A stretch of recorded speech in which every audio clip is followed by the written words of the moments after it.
This guy looks like he's starving to death. He's even about to chow down on a cockroach. Just then a little boy walks by. His eyes immediately lock onto what the boy is holding, and his mouth starts watering.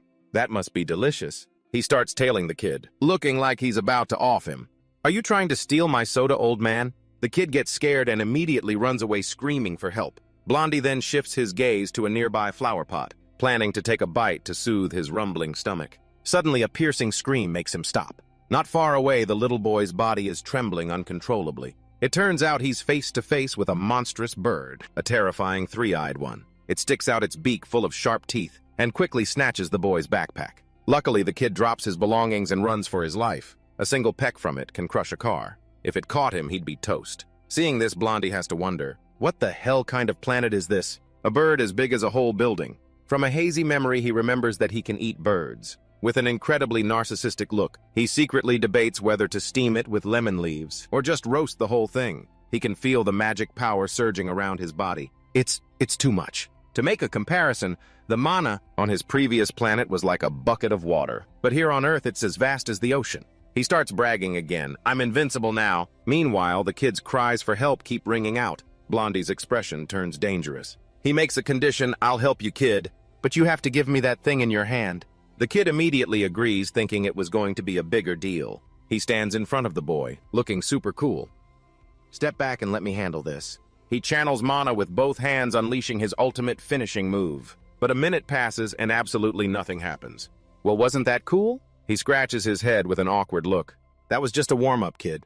Watch me get serious now." He keeps trying to unleash his ultimate move, but still nothing changes. The kid just thinks this guy must be brain dead or something. They're about to die and he's just flailing around. Blondie's expression turns serious. "My magic isn't working." "Well, running is the best option." He starts running, screaming for his life. But his cocky attitude from before really pissed it off, and now it's only chasing him. "There are so many people on the street, why am I so damn unlucky?" He immediately changes direction, running through narrow buildings to escape, but it's no use. The gigantic lemon leaf steamed bird is flying in the sky. Its speed is lightning fast. It was already behind him. From hunter, he's now about to become its meal. While running, he realizes something is wrong. Is this body sick or something? His leg gives out and he trips, tumbling to the ground. Behind him, the giant bird charges at the speed of light. Smash! A loud crash. Because he fell, he dodged the fatal blow. The bird slams straight into a concrete wall and kicks the bucket on the spot. What the hell? So damn lucky. He slowly approaches it, trying to figure out how to chow down. Just then, a voice calls out, "How did you manage to take that down?"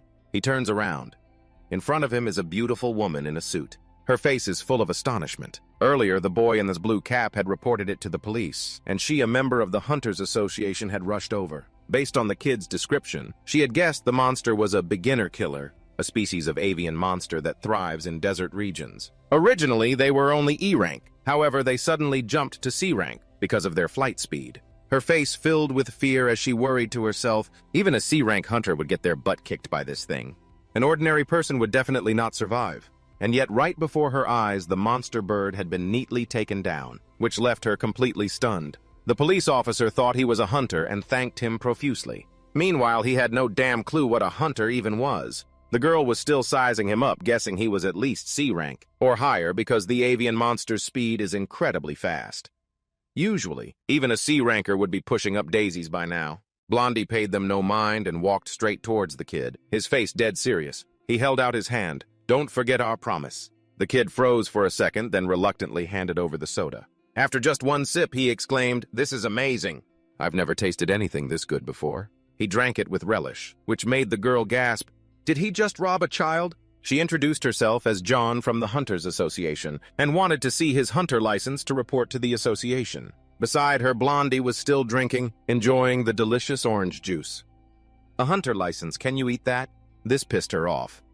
"It's a professional hunter's license issued by the association after passing an ability assessment test. Don't tell me you don't even know that." This pissed her off. "It's the association's hunter license. It's issued after an ability evaluation." "Don't tell me you don't know that either." "It's the hunter license from the association. It's issued through a competency assessment." "Don't tell me you don't know that either." Blondie had to bluff, claiming he left it at home, and then he quickly bounced. This made the girl even more curious. Who is this guy really? Turns out he wasn't a life form from this world. He was a high-level extraterrestrial being, with the title of the strongest mage. But back there he was worked to death with overtime, slaving away for the man. He couldn't even eat or sleep because his body had evolved past it. In the end, he took a huge risk and performed a soul-splitting ritual to reincarnate on Earth, with the setting of being the one with the strongest magic. But he had some bad luck. This new body was way too lame, and even the memories of the body's owner were scrambled. Back at home, he fumbled for an ID and found out his name was Kirio. Seeing a pile of ashtrays, he remembered something. It seems this body used to smoke way too much. He angrily clenched his fist. This was the reason he couldn't channel mana. Because of the smoke, the built-up damage to his lungs, damn it. But he quickly regained his spirits. He was the strongest mage. He couldn't let a small thing like this ruin him. Easier said than done. The very next day he was at the police station, dealing with the cops. This is nuts. The personal questioning had been going on for 10 minutes. A few hours earlier, while he was wandering the streets, he felt extremely hungry. Jiro clutched his stomach, drooling. There are a billion things to investigate about Earth. I need to solve this malnutrition problem first. A little girl saw him and asked her mom, "Mommy, what's wrong with that man?" But her mom shushed her. Wait, he paused. What's that smell? Jiro stood in front of a restaurant, intrigued by the aroma, pork soup. And so he walked into the restaurant. A moment later, a steaming bowl of soup appeared before him. Here's your pork soup. He happily picked up the spoon, humming a little tune. I can't believe there was food so close by. I was making things hard for myself. Well then, time to inspect it. Finishing his thought, he scooped up a heaping spoonful and put it in his mouth. Suddenly, the flavor exploded in his mouth. He was astonished. So good, it's hot, but so good. I can't stop, my hand is moving on its own. But just when he got to that part, what happened next was how the hell he ended up getting hauled to the police station. Now the police officer sitting in front of him was lecturing him. It's not like the country is at war or something. For a young man like you to have to dine and dash like this, Jiro replied sheepishly. I honestly forgot. At the same time, another police officer saw him and recognized him. Isn't that the hunter from before? So they decided to let him go. Don't do it again, okay? I'll let you go with a first-time warning. Then he met the person who thanked him. I will definitely pay the restaurant back. Can I go now? The police officer pulled a piece of paper from his pocket. Wait a minute. Before you go here. According to our investigation, it seems you're a hunter who hasn't registered with the association. You must have just recently awakened. He then held out a recommendation flyer. Here, try stopping by the Awakened Evaluation Center. Don't worry, the evaluation fee is completely free. He had already left, but the police officer was still shouting after him. Remember to stop by, I'm so jealous. He looked at the flyer doubtfully. What is this awakening they're talking about? Is this something everyone on Earth is supposed to know? He kept going on and on about it. Maybe I should check it out, it's not too far. Following the directions on the paper a few minutes later, Jiro stood in front of a large building. The evaluation center, huh? His eyes lit up as he wondered. Has Kim Jirio been here before? Suddenly he froze. I remember now. Kim Jirio is an F rank awakened. Just then, a voice rang out, catching Jiro's attention. Hello, we meet again. Yes, it turned out to be John. Hello? She asked him, what brings you to the association? Since you're here already, could you please give it to me? She held out her hand. Your hunter license? This triggered a memory fragment from this body. Hunter license, I'll bring it right away. A second later, he groaned internally. Oh no. I think I lied earlier that I would bring it. Luckily, I've remembered a little so I can answer. He regained his composure. My apologies about that. I was in a panic at the time. But the truth is, I don't have a hunter license yet. She crossed her arms, looking helpless. No wonder you didn't come back. Then he said calmly, but I am a registered awakened. I just didn't get a card made because I was so disappointed with the result. This surprised John. He answered coldly, I'm F rank. This left John completely astonished. You're F rank? Yeah. Then how could you possibly catch a beginner killer? He glanced away evasively. It was just a fluke. That stupid bird just rammed its head into the wall. This left her so exasperated she didn't even want to talk anymore. A beginner killer that couldn't adapt to its environment and accidentally killed itself. It is not impossible.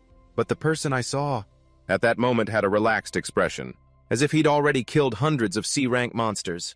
There wasn't a hint of fear. Why is he trying to hide his true strength? Most awakened who hide their rank are dangerous individuals, involved in illegal activities. She started to see him in a different light. Could this person be? Then John started acting friendly. I see, you were very lucky. Beginner killers are known to have very low intelligence. Suddenly, Jiro had an idea. That's right, Earthlings. Use subtle facial muscle movements to express emotions. I need to learn how to express myself to seem friendlier. Let's give it a shot. He tried to move his facial muscles. Yes, I was truly lucky. It made her recoil. What kind of expression is that? He's extremely suspicious. Then he calmed himself down. I need to get out of here first. Suddenly, John fumbled in her jacket pocket. Come to think of it, I have something to give you. What's your name? I'm Kim Jirio. Then she handed him something. All right, Mr. Jirio, please take this. It turned out what she gave him was a banknote. Jiro wondered to himself, giving money as a greeting. What universe has such a great custom? So he asked, why are you giving this to me? She explained, you left behind the beginner killer's corpse. I had to process it, and this is your share of the money. Jiro held the bill and couldn't help but think about the bowl of soup from this morning. The meal I ate earlier cost 8,001 per serving. With just this flimsy piece of paper, I can eat 6 bowls like that? He said hesitantly. I can't believe that bird was worth so much. Are its feathers expensive? She crossed her arms and replied, no. A beginner killer's body is very soft, so they have no value. But you were very lucky that it had a mana stone inside it. A C-rank stone is worth about 2,000,001. This made his jaw drop. Wait, 2,000,001? But my share here is only 50,001. She slowly explained about that. The damage you caused while catching that monster? She recalled being reprimanded. Road repair fees. Pedestrian bridge repair fees. You did a great job, really. It was all under my name. Her words were like arrows piercing him. If those guys hadn't run away, we could have legalized the hunt. This made him bow his head, his face dark. I'm sorry. It's fine. Have a good afternoon. Jiro watched John's retreating back. He held the bill in his hand, looking furious. 2,000,001? Back on my home planet. That bird is no different from a bug crawling on the street. 2,000,001 for snapping that bird's neck. That's 250 bowls of soup and rice. To survive, I need money.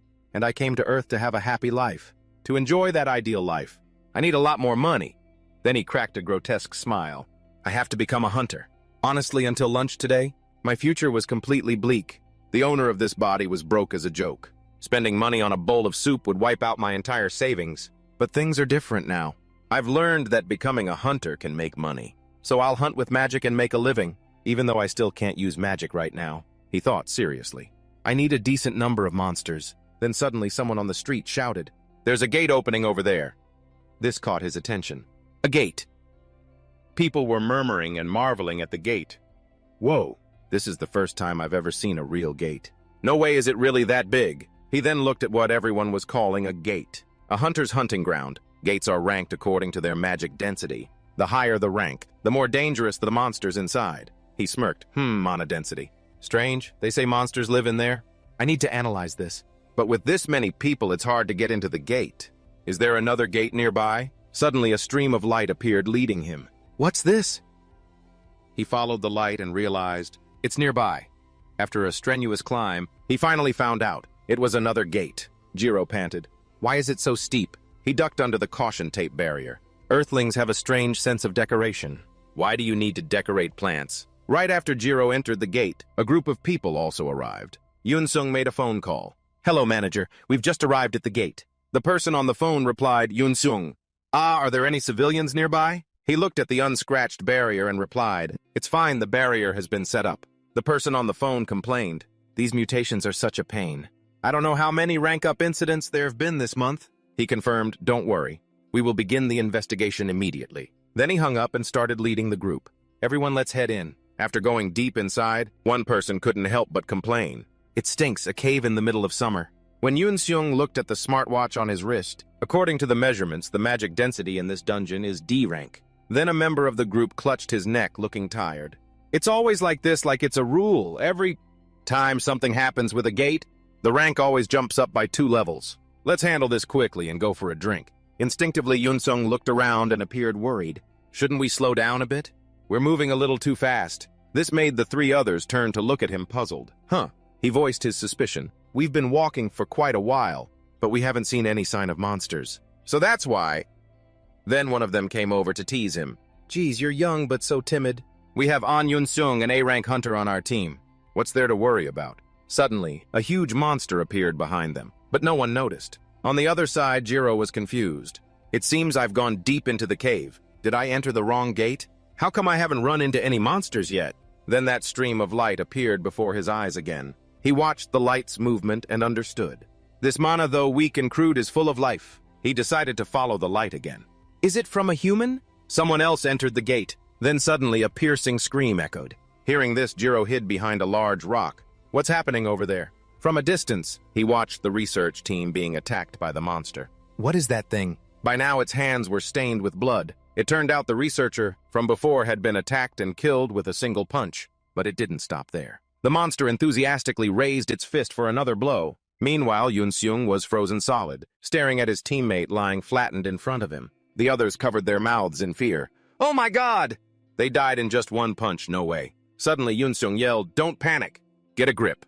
If we make a mistake, all of us will..." Suddenly, they turned pale and screamed, "Yunseung behind you!" On instinct, he acted quickly, raising his shield to block the monster's attack. At that moment, he and the monster were locked in a struggle. After a while, Yunseung realized he was losing ground. He used all his strength to push it away, then slammed his shield into the ground, shattering the rock into 100 pieces, trying to disrupt its movement. While the monster was distracted, Yunseung leaped high into the air and delivered a fatal blow to the monster.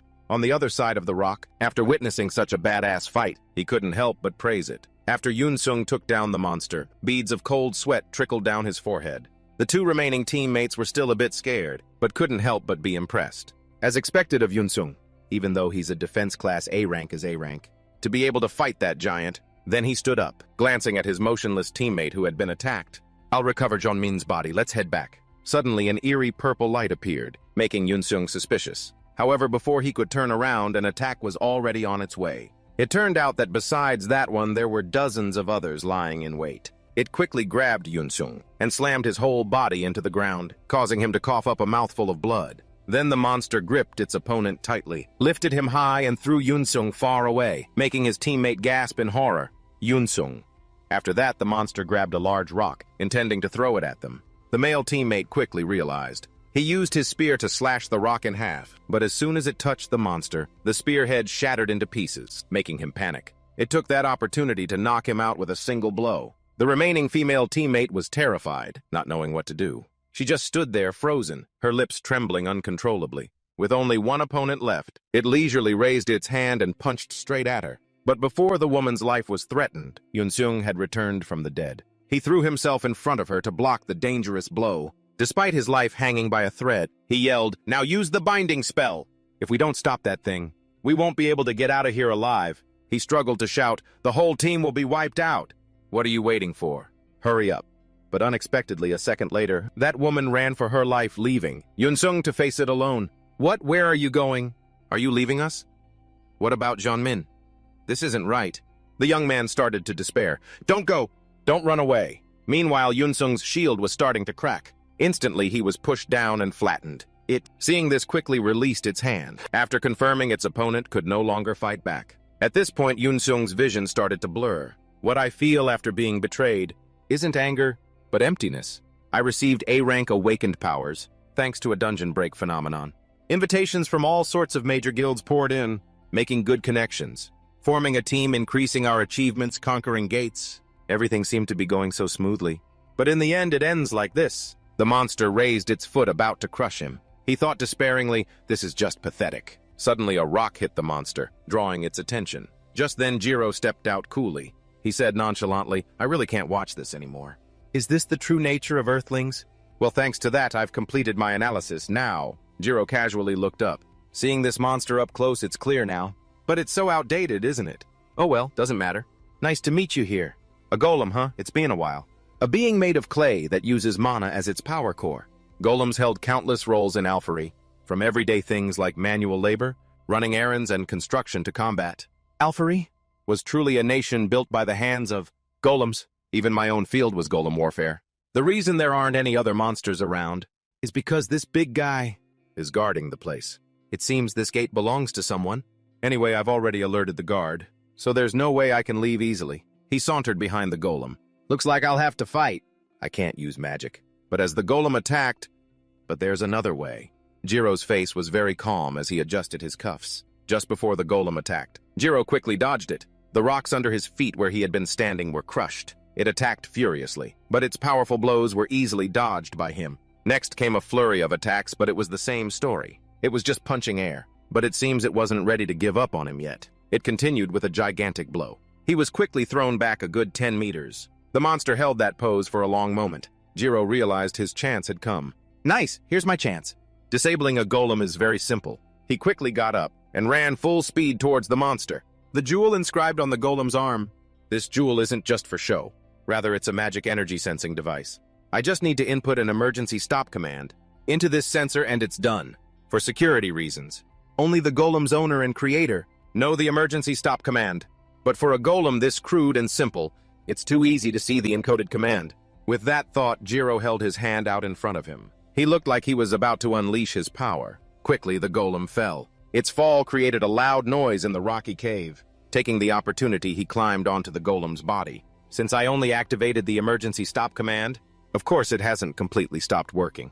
To switch it to a shutdown state, I need to remove this core located in the center of its back. He moved towards the central core. He thought to himself, this core needs to be removed. Jiro reached out to remove the stone. Doing this with my bare hands isn't the best option, but I don't have any other choice. Suddenly, a pale blue light appeared. Jiro froze for a few seconds. In front of him now was the central core, a tangle of wires under the stone layer. He quickly reached his hand in, and the circuits connected to the central core were immediately severed. He pulled the core out. Only the destroyed circuits, sparking in the air, remained. The golem had truly shut down. He looked at the core with a satisfied smile.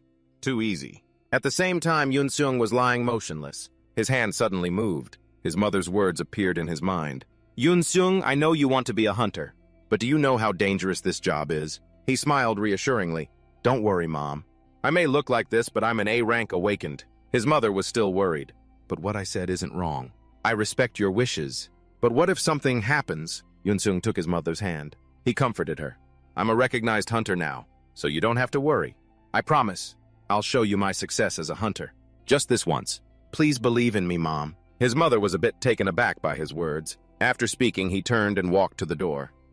I'm leaving now. Suddenly, his mother called out, Yun-seung. She reminded him, whatever you do, be careful. The image of his mother gave him immense vitality. He slowly opened his eyes. His trembling hands pushed against the ground as he tried to sit up. Suddenly, his eyes narrowed. It turned out he saw Jiro up there. What is this scene? What happened? He wondered, did he take down that golem with his bare hands? No more importantly, how did he get in here? I'm sure there was a guard, checking people entering and leaving. Could it be? A judgment formed in his mind. He's a hunter. Suddenly, Jiro threw the destroyed core down. Yun-seung saw him walking towards him and became very worried. He's coming this way. He struggled to move. Damn it! Suddenly, his face froze. Jiro was now standing right in front of him. Yun-seung was sweating nervously. He held out his hand asking if he needed help. Scene changed to a high-rise company building. An annoyed voice rang out. These damn reporters. Is this how you want to make headlines? Yun-seung's arm was now bandaged, but the newspaper isn't wrong. The director across from him was furious. Yun-seung, why wait until later? I get that another hunter took down the monster, not you. But you don't even know that person's name. If he was stronger than you, there's no way he wouldn't be famous. As he spoke, he held an iPad in front of him. But look, nobody knows who he is. This person probably isn't a registered hunter. He continued to ramble. Luckily, the reporters are only focused on the A-rank monster. Besides, if this continues... Hearing this, Yun-seung couldn't take it anymore and slammed the table, standing up. Director, he interrupted, I'm doing this for you, Yun-seung. This will only tarnish your career. Even if you're an A-rank hunter, if you show your weakness, you'll immediately become a target for others. You know that, don't you? Why don't you just say you were the one who took down that golem? At those words, Yun-seung's face fell for a long moment. He clenched his fist and spoke. I'm sorry, I think... It's better to be honest. It's the least I can do out of respect for that hunter. He definitely didn't seem like the type to do anything illegal. The director asked back, Are you sure? Without a hint of hesitation, he affirmed, If he had bad intentions, he wouldn't have let me live. He's a good person. I really want to repay him. The director pushed up his glasses and made a decision. I understand if that's what you're saying. I'll be leaving now. He looked up and replied, Yes. Yun-seung left right after. The director was alone in the large room. He leaned back on the sofa, tired. A hunter who can easily kill a golem that even An Yun-seung's team couldn't handle. How?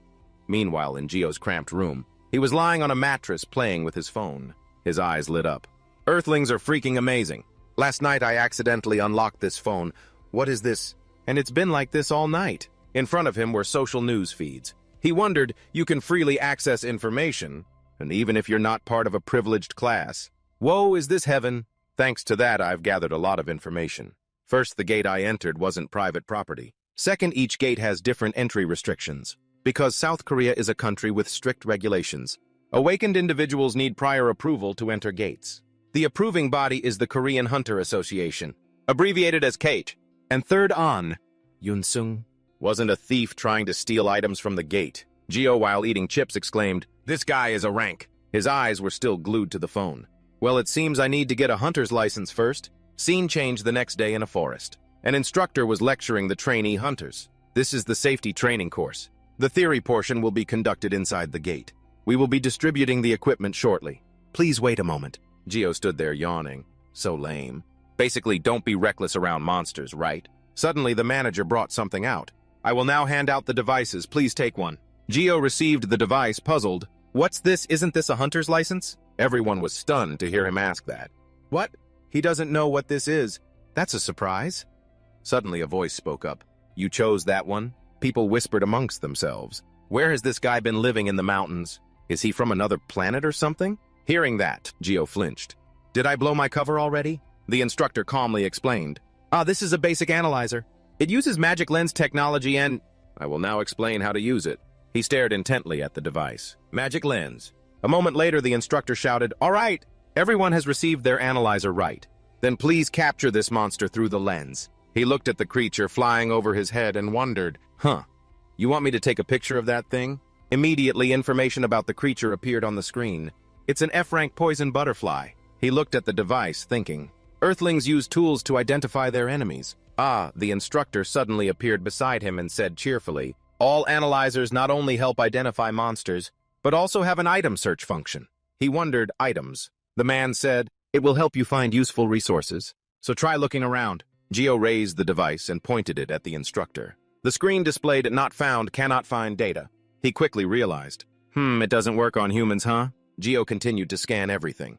Hot fruit, a plant species characterized by red fibers, composed of various strands. Finally, he understood. Oh, so this is the item recognition function. Then it should recognize this too.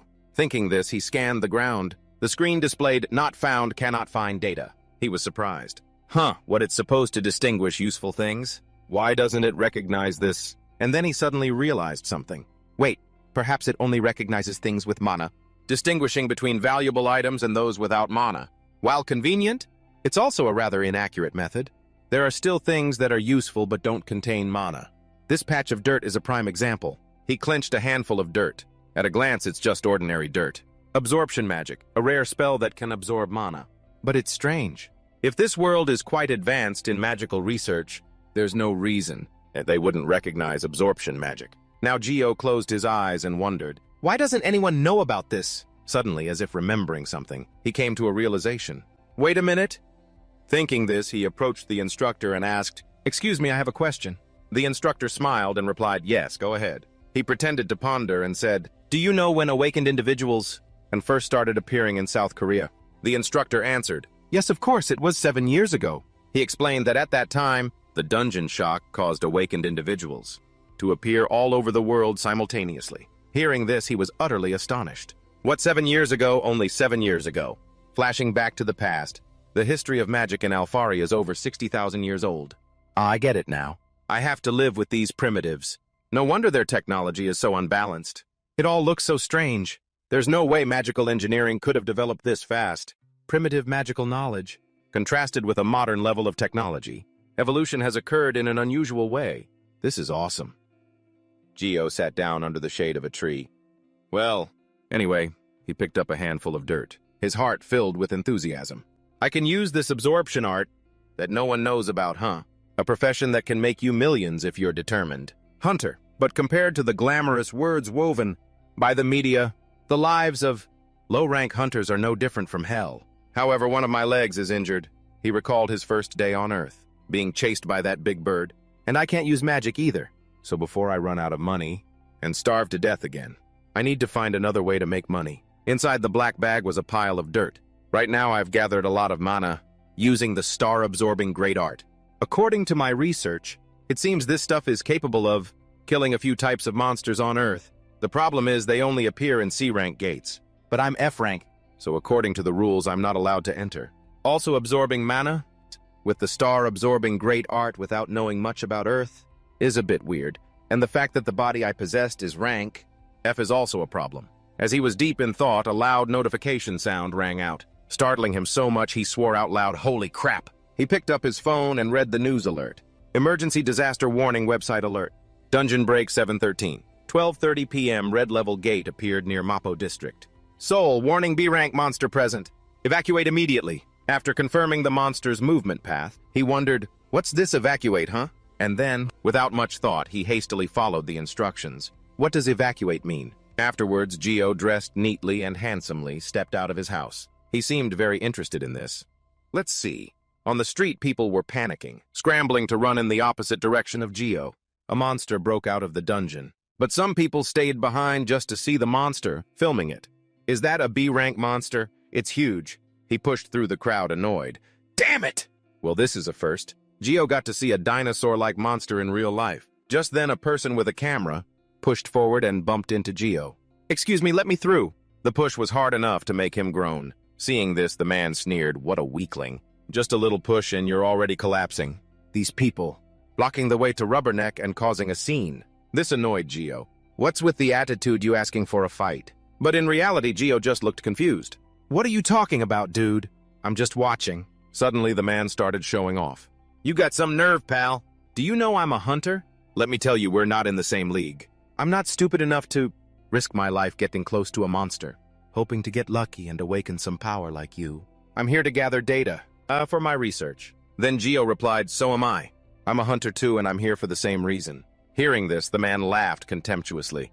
Oh, really? What rank are you? Geo answered flatly, F rank. Hearing this, the guy couldn't hold it in and burst out laughing. This made Geo scowl. Hey, you laughing at me? The man didn't even look at him, focusing on his camera.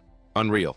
Suddenly roars echoed. The screams drew Geo's attention back to the monster. At that moment, soldiers armed with guns were trying to shoot it at the monster. Annoyed, it used its tail to swat a military helicopter out of the sky in the blink of an eye. The helicopter was severely damaged and crashed, creating a huge explosion. Another helicopter arrived. The pilot reported, Hunter support has arrived on the scene, over. At the same time, the monster began to attack. It smashed the glass of a building and grabbed a few people from inside, intending to have a snack. But suddenly its eyes darted elsewhere. It was surprised to find a human who had managed to grab its tongue and split it in two. The monster shrieked in pain and started frantically running around the large tower. Seeing this, Yoon Seung shouted loudly, the monster is heading towards the civilians. Instantly, another person launched a flaming arrow at the monster. The arrow hit the monster's tail, severing it. Fire. Realizing it was no longer safe in the air, it scrambled to get down, but there was no way Yoon Seung would let his prey escape. He then leaped from the helicopter and plunged his weapon directly into its back, with all the strength from his lunge. As soon as the monster hit the ground, he grabbed onto the tower to gain momentum, then launched himself down again, delivering a precise and powerful final blow. After seeing that the opponent was no longer moving, Yoon Seung could finally catch his breath. The others saw this and cheered, they got it. They really caught that thing. Hunters are so cool. The man who had pushed him earlier shouted excitedly, look! They're coming this way. I wonder if I can get a picture. At this moment, Geo was silently contemplating. I've learned something through my recent research. In this world, a rank? Hunters are elite members in the top 3% of the awakened. They are a powerful force that makes a significant contribution to protecting the city's safety and are idols to many. This must be why people are fighting. To get a glimpse of an A-rank hunter, huh? The crowd pushed and shoved. It's Hunter on Yoon Seung. Hunter on Yoon Seung. I've only seen you on TV. Then suddenly Yoon Seung approached him. Hello? Yoon Seung grabbed Geo's hand, as if he were the light of his life. You're my savior, right? I can't believe I'm meeting you here. Back then, if it weren't for you, I would have been a goner. You probably don't remember who I am, but I'm the person you helped back at that gate. You single-handedly stopped that golem. I swear you were so freaking cool back then. This made Geo slowly start to remember. I remember now. No wonder he looked so familiar. Yoon Seung turned to look at the pusher and asked, but are you with this person? Suddenly he made a disagreeable face. I noticed you were glaring at this person earlier. Because Yoon Seung thought if it were him, he would have glared too. The man stammered, well? Suddenly he did a 180 and turned sharply back to Geo. Anyway, since we've met again, allow me to introduce myself. I'm An Yoon Seung. If you don't mind, could you tell me your name? He offered his business card to him. He replied, Kim Geo. Like an excited child. Ah, so your name is Kim Geo. He hesitated and asked, so, are you free right now? There's something I'd like to talk about. Geo was silent for a moment, then he asked, "You really want to repay me?" Yoon Seung shyly scratched his head and replied, "Mr. Geo, you might not like it, but is there really no other way? I've felt really uneasy ever since you disappeared. After all, you saved my life." Yoon Seung looked at him and thought, back then all I could do was run. There's nothing wrong with rank A hunter wanting to repay his savior. Geo pulled out his phone. He said, "Actually, there is." Yoon Seung's eyes lit up. He asked again, "Really, just let me?" He held up his phone. A location was marked in red on the map. Geo asked, "Could you come into a gate with me for a bit?" The sky was a gloomy gray. The surrounding bare trees gave off a somber vibe. Geo glanced at Yoon Seung's face and asked, "What's wrong?" "You haven't looked well for a while." He hesitated and replied, "It's nothing." He quickly walked ahead, saying, "Really? Then let's pick up the pace." But he replied hastily, "Ah, yes." Yoon Seung thought to himself, "No matter how I think about it, I can't believe it." A few minutes earlier, Yoon Seung said happily, "It's an honor to raid a gate with you. Are you planning to gather materials?" He answered, No, I'm planning to hunt monsters." He clenched his fist and exclaimed, "Oh, really? Then I'll get to learn from you." Geo sighed and then said, "I need to clarify a few things because it seems you're misunderstanding." Yoon Seung was puzzled. "Yes." He held out his license and said, "I'm an F-rank hunter." Seeing that he was startled, Geo added, "So you can just think of me as a porter?" Yoon Seung stared blankly at the certificate in his hand. Back to the present. He thought to himself, "Are you really F-rank? Is the measuring device broken?" That's right, I've heard that mid and high rank, awakened, are often forced to mobilize for dungeon breaks. So there's a rumor that some people manipulate their awakening level to avoid being controlled by the association. So is Mr. Geo hiding his true awakening rank? Geo looked down. He said, "Found them." Just like on the internet. The monsters, one-eyed and with mouths full of fangs, were roaring. Their entire bodies were covered in hellish flames. Yoon Seung followed his gaze. He asked, Those are flame speakers." Geo wondered, "Flame speaker? What kind of name is that?" Yoon Seung explained. Back then there was a translation error with the analyzer in Korea. That monster was first discovered in Ohio. Because that bat was covered in fire, it was originally named Fire Bat. But due to a mistranslation, it became Flame Speaker. Geo said, "Is that so? You know a lot." The monster's ear twitched when it heard the sound. Both of them looked down at the same time. A loud explosion rang out as the monsters rushed out. They flew swiftly over their heads. Yoon Seung looked at his hand, which was in his pocket. He asked, "Sir, I've always been curious. What's in that bag?" But Geo didn't look at him. He replied, "This." The angry monsters charged towards them. He swung his hand once. Something burned the wing of one of the monsters. They shrieked in pain. The surrounding flames flared up violently. Geo watched the charred bats falling. He said, "It's a very effective tool for situations like this." Yoon Seung suddenly spoke up. "Sorry to ask you this while we're hunting," but he replied while acting, "It's fine, I'm listening, so go ahead." He continued, "Why do you keep using items? You could easily catch a C-rank monster with your bare hands." Geo thought helplessly. Did he read my hunter's license with his ass? He's so dense. Or does he not know how low rank awakened fight? Because he's a hunter at the top of the food chain. Well, no need to reveal my weaknesses anyway. Geo said, "An Yoon Seung, have you ever thought about awakening like this?" He gestured with his hand and continued, "Lifting a 1-ton truck, creating enough water to flood an entire area. Those are indeed convenient abilities, but we didn't get them through effort. It was just a coincidence. Easy come, easy go. I find this ability very inconvenient, so I don't rely on my awakened abilities." Geo thought nervously, "Sounds like BS, but he'll probably believe it." "Right." Then Yoon Seung exclaimed, "Oh." He was moved to tears, choking up as he said, "You're right. You're absolutely right. Why didn't I think of that? Things we obtain easily will also be easily lost. Why did I think this ability would last forever?" Geo silently praised himself. "Oh, that sounds reasonable." And Yoon Seung added excitedly, "Furthermore, considering the current trend of gates, mutations are on the rise. Maybe it's preparing us for a future where we can't use our skills in dungeons anymore." With sparkling eyes, he grabbed Geo's hand and continued, "While I only knew how to choose the easy path, without needing to train." "You, Mr. Geo, have such foresight." "Oh, really?" Geo, feeling awkward, turned his face away and replied, Yeah." Yoon Seung seemed to realize something. He covered his mouth and exclaimed, "Wait. Could it be that high-rank awakened can roughly sense things with their intuition? Standing next to an S-rank hunter gives me goosebumps. But with you, Mr. Geo, I don't feel anything. It's like you're just a fly." Geo asked in astonishment, "Huh?" He thought to himself, "What did you just call the greatest magician of Alfari?" A fly. Yoon Seung was still rambling on. "If you're training to control your abilities, can you also control your mana?" I've never seen anyone with such top-tier control as you. Geo closed his eyes and told himself endure it. He's just a primitive, so the awakening level is similar to mana density. Well, let's just say that for now. He puffed out his chest and replied, more or less. A little later, the two were sitting in a restaurant. Yoon-sung asked him, if you go into dungeons again, can you call me? Geo wondered why you've already repaid your debt. Yoon-sung scratched his head and said, honestly, going with you was really eye-opening for me. Because of that incident, my team disbanded, and I only awakened less than half a year ago. It's very dangerous for me to operate alone, because I lack experience. But if I form a team, Geo thought it seems he's still hurt from being backstabbed by his teammates. If it were me, I'd be the same. He put his hand in his pocket and replied, if you want to help, I have no reason to refuse. But if we're in danger, I can't guarantee I'll save you. You have to protect yourself. I'm not strong enough to protect you. If we fight, I'll definitely lose because I'm very weak. As for the golem incident, your response was a bit...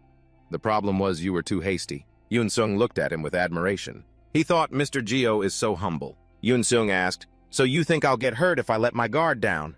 The two continued their conversation. Yoon-sung suddenly asked, by the way, how old are you? Geo asked back, you want to know my age? He replied, yes. Yoon-sung said cheerfully, I'm currently 22. But I got a second chance, so my graduating class is, Geo thought, wait, how old is Kim Geo again? Yoon-sung continued, oh right, I almost forgot, let's exchange numbers. He took out his wallet and showed it to him. Yoon-sung looked and said, 24. You're only 2 years older than me. Ah, Geo thought, so I'm 24. Yoon-sung, thinking he was offended, quickly explained, that's not what I meant.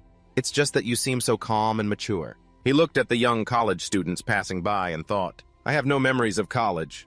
The contact list is empty. What kind of life did he live? The lonely figure of Geo appeared in his subconscious. The TV was broadcasting the next news story. The phenomenon of mutated gates is on the rise across all nations. The Hunter Association has yet to find the cause behind it. A man was lying on a chair. The news continued to play. Even high-level investigators have yet to determine the cause of this phenomenon. The public's anxiety is growing. He suddenly moved. The man opened his eyes, his blue pupils glowing in the darkness. Yoon-sung asked Geo over the phone, hey, want to go see something cool tomorrow? I got priority access to a new gate. Outwardly, he replied coolly, sure. But inwardly, he thought happily, how could I resist someone offering to show me something? Cool? I'm so excited. In South Korea, when a new gate appears, access is restricted while an investigation team is sent in. Once the association's investigation is complete, the gate is open to the public. And today is the day it opens. There's a rumor that there's a strange plant species in this new gate. Perhaps that plant is the key to restoring my magic. I just need to check that tree at the entrance and then leave. Geo looked down and exclaimed, there are so many people here. Are all these people going inside? Someone passing by shouted, look, it's An Yoon-sung. Yoon-sung scratched his head and said, most of them are just spectators and reporters. But it seems more crowded than I thought. Suddenly a sports car sped over. Geo tilted his head as the car stopped in front of him. The door opened. A blue-haired man in a tracksuit stepped out. Yoon-sung wondered, Kang Chang-ho, Kang Chang-ho. Why is Kang Chang-ho here? Geo asked, who's that? Yoon-sung replied fearfully, that's S-rank Hunter Kang Chang-ho. He asked back, S-rank, one of the 3 S-ranks in South Korea. He looked at him. A stable flow of mana ran throughout his body. Geo thought his mana is very stable. He's definitely a rare talent on Earth. Chang-ho seemed to sense something. His pupils suddenly constricted as he looked towards Geo. He asked calmly, aren't his eyes strange? Yoon-sung leaned in and whispered, I heard it's the dragon's eye. Apparently it's a very precious and rare item. Suddenly Chang-ho approached. He exclaimed in surprise, wait, why is he coming this way? He asked coldly, name? Jiro answered seriously, Kim Jiro. He then asked, Hunter rank. Just then Yoon-sung stepped in to help. Ah, hello Hunter Kang Chang-ho. This person is just a porter helping me out. If there's a problem? Chang-ho seemed to radiate killing intent as he growled, I'm not talking to you. Yoon-sung was deeply hurt. He shut his mouth and retreated behind Jiro. He answered F-rank. He crossed his arms skeptically and asked, really is that true? Did he see the mana? Hidden inside Kim Jiro's body, mana is simply an energy-producing organ. Just because the respiratory system is refined, doesn't mean the total amount of mana in the body decreases. A mage of Kang Chang-ho's caliber can assess a person's potential, even from the faintest signal. Jiro said calmly, if you don't believe me, I can show you my hunter license. Chang-ho spoke up. Someone who can look an S-rank hunter and straight in the eye and answer. Hunter Kim Jiro, if you can, Just then, Yoon-seung mustered all his courage, put an arm around Jiro's shoulder and said, "Hey Jiro, it's about time. We were just here to take a quick look, right? Shouldn't we get going? If we don't leave, we'll be late for our appointment."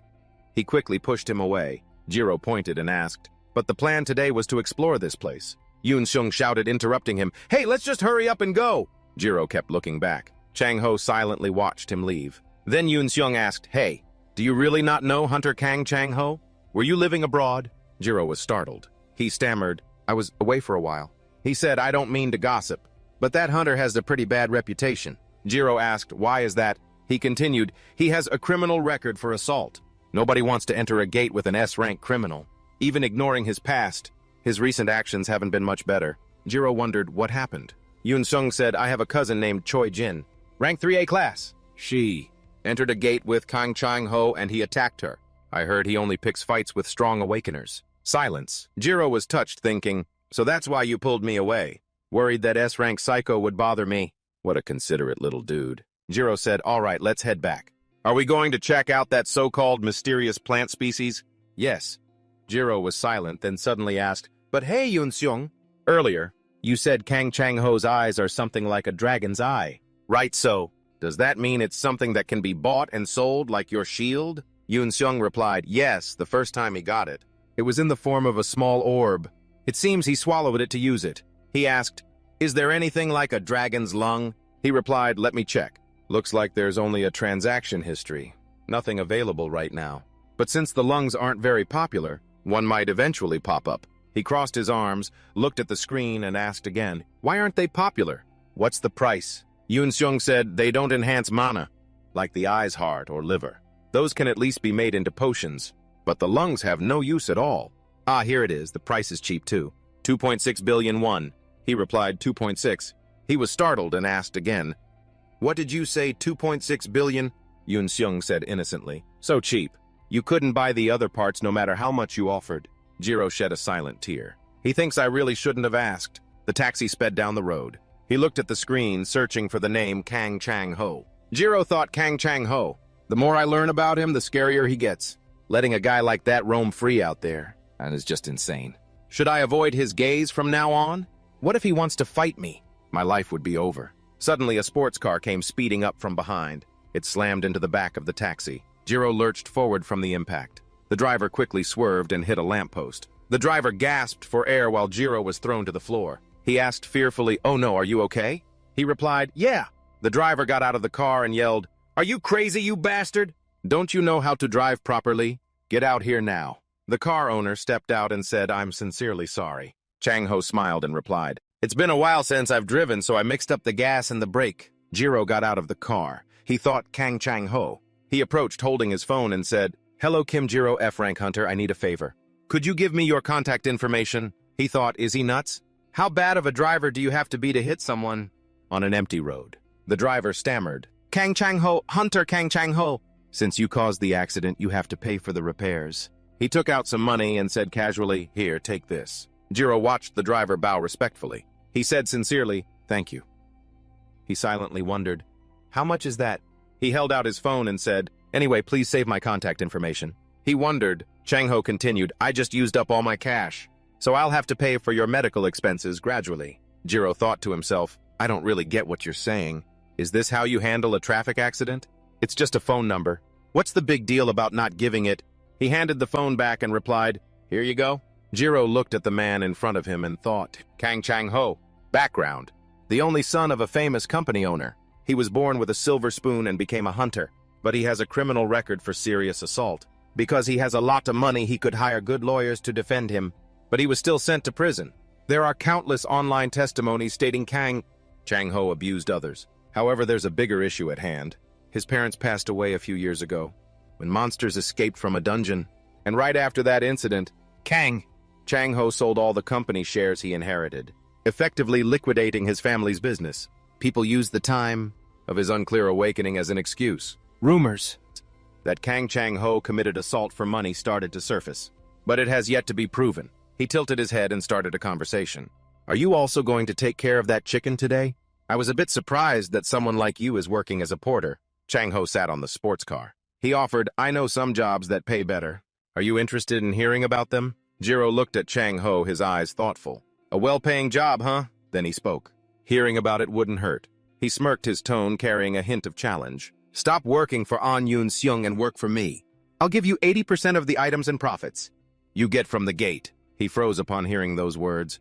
Is he scouting me with such ridiculous terms? Jiro silently reasoned in his head. This S-rank hunter must have realized the potential in Kim Jiro's body. Could it be that Kim Jiro's magic is equivalent to or even higher than S-rank? He raised his hands, glanced at them, and became lost in thought. If I could properly harness my magic, I would be able to control this entire planet. A few seconds later, Jiro crossed his arms, looking pensive. Well, I'm in a difficult position where I can't enter an S-rank gate. I'm not sure if I can work with you. Hearing this, Chang Ho immediately interjected, What are you talking about, S-rank? He leaned back against his expensive red sports car, his voice tinged with arrogance. No way! Would they push a hunter of your rank into a high-level gate? I like that. Jiro was slightly startled and blurted out, You approached me after checking my awakening potential? Then Chang Ho frowned and asked, Awakening potential what? You're F rank, right? My proposal is to train you directly. In other words, I'm offering to be your sponsor. Then, Jiro put a hand on the back of his neck. I see. I misunderstood and said something a bit strange. But inside, he felt like he'd been doused with cold water. So embarrassing, he smirked. Can I take that as a yes? He raised his hand, a questioning look clear in his eyes. Hold on, what exactly did you see in me to make such an offer? Hearing this, Chang Ho seemed even more pleased. His expression turned sinister. His smile curved in a chillingly creepy way. Seeing that expression, Jiro froze, his face turning pale. Only one thought remained in his mind. Damn it, Yoon Seung, I really miss you right now. Elsewhere, a loud sound echoed. A car accident with Kang Chang Ho. Jiro calmly tore open a bag of candy. I said I had an appointment to meet you and ran for it. But thinking back, it feels like that bastard caused the accident on purpose. After hearing this, he spoke up. It's true that he only picks on strong hunters. I guess I avoided trouble thanks to you, Jiro. He simply replied with a short, Is that so? Yoon Seung continued speaking. Even an A rank like me could become a target. He let out a small laugh, his eyes shining with gratitude. If I have a hunter like you by my side, I won't stand out anymore if Kang Chang Ho does that. He must think Yoon Seung is too excited. Jiro just sighed, silently wondering, what should I do? Call the police. But what would I even say? Jiro briefly imagined having to risk his life to explain to the police. An S-rank hunter said he would keep me safe and give me items. That thought ended immediately. Forget it. Yeah, that's right. They wouldn't care about this. From behind, Yoon Seung's voice rang out, Oh, right, Jiro. Did you watch the news this morning? He recounted what he knew, making him unconsciously pay attention. Last year, South Korea ranked second in the evaluation of excellence. In gate management, Jiro glanced over. He saw Yoon Seung still talking excitedly without stopping. Although abnormal mutations are still very serious, civilian casualties have decreased significantly. The news says that humans will soon overcome the disaster, known as the gates. He thought to himself, this guy has an excellent talent for picking topics. He was lost in his own thoughts again. The concept of the gate also makes me curious. It's like a model, miniaturizing my experiences. One day in 2017, a mysterious phenomenon appeared, simultaneously all over the world. In the beginning of the video, images of deformed creatures appeared, stepping out of a stream of light. Monster gates and the awakened, he thought while analyzing how they used magic. The principle of magic is to use magical power drawn from the planet's core. However, unlike Alfheim, Earth has a rocky terrain, making it difficult to increase the amount of magical power significantly. But the gate phenomenon that appeared 7 years ago, it acts as a mana well. Thanks to that, some people who came into contact with mana and became the awakened. Jiro's gaze softened. However, the common understanding of gates is still very limited. He just needed to remember those monsters. His heart grew heavy again. Earthlings don't dig deep to draw out mana, and inside are terrifying creatures surrounding it. Those creatures are extremely hostile to humanity. It's neither Alfheim's technology nor Earth's. So what exactly is it? He closed his eyes slightly and thought. I don't really understand. Yoon Seung's urgent call brought him back to reality. Hey! Hey! His face was full of worry as he repeatedly asked, Hey! Are you not feeling well? Jiro was startled and turned to look. Sorry, I was a little distracted.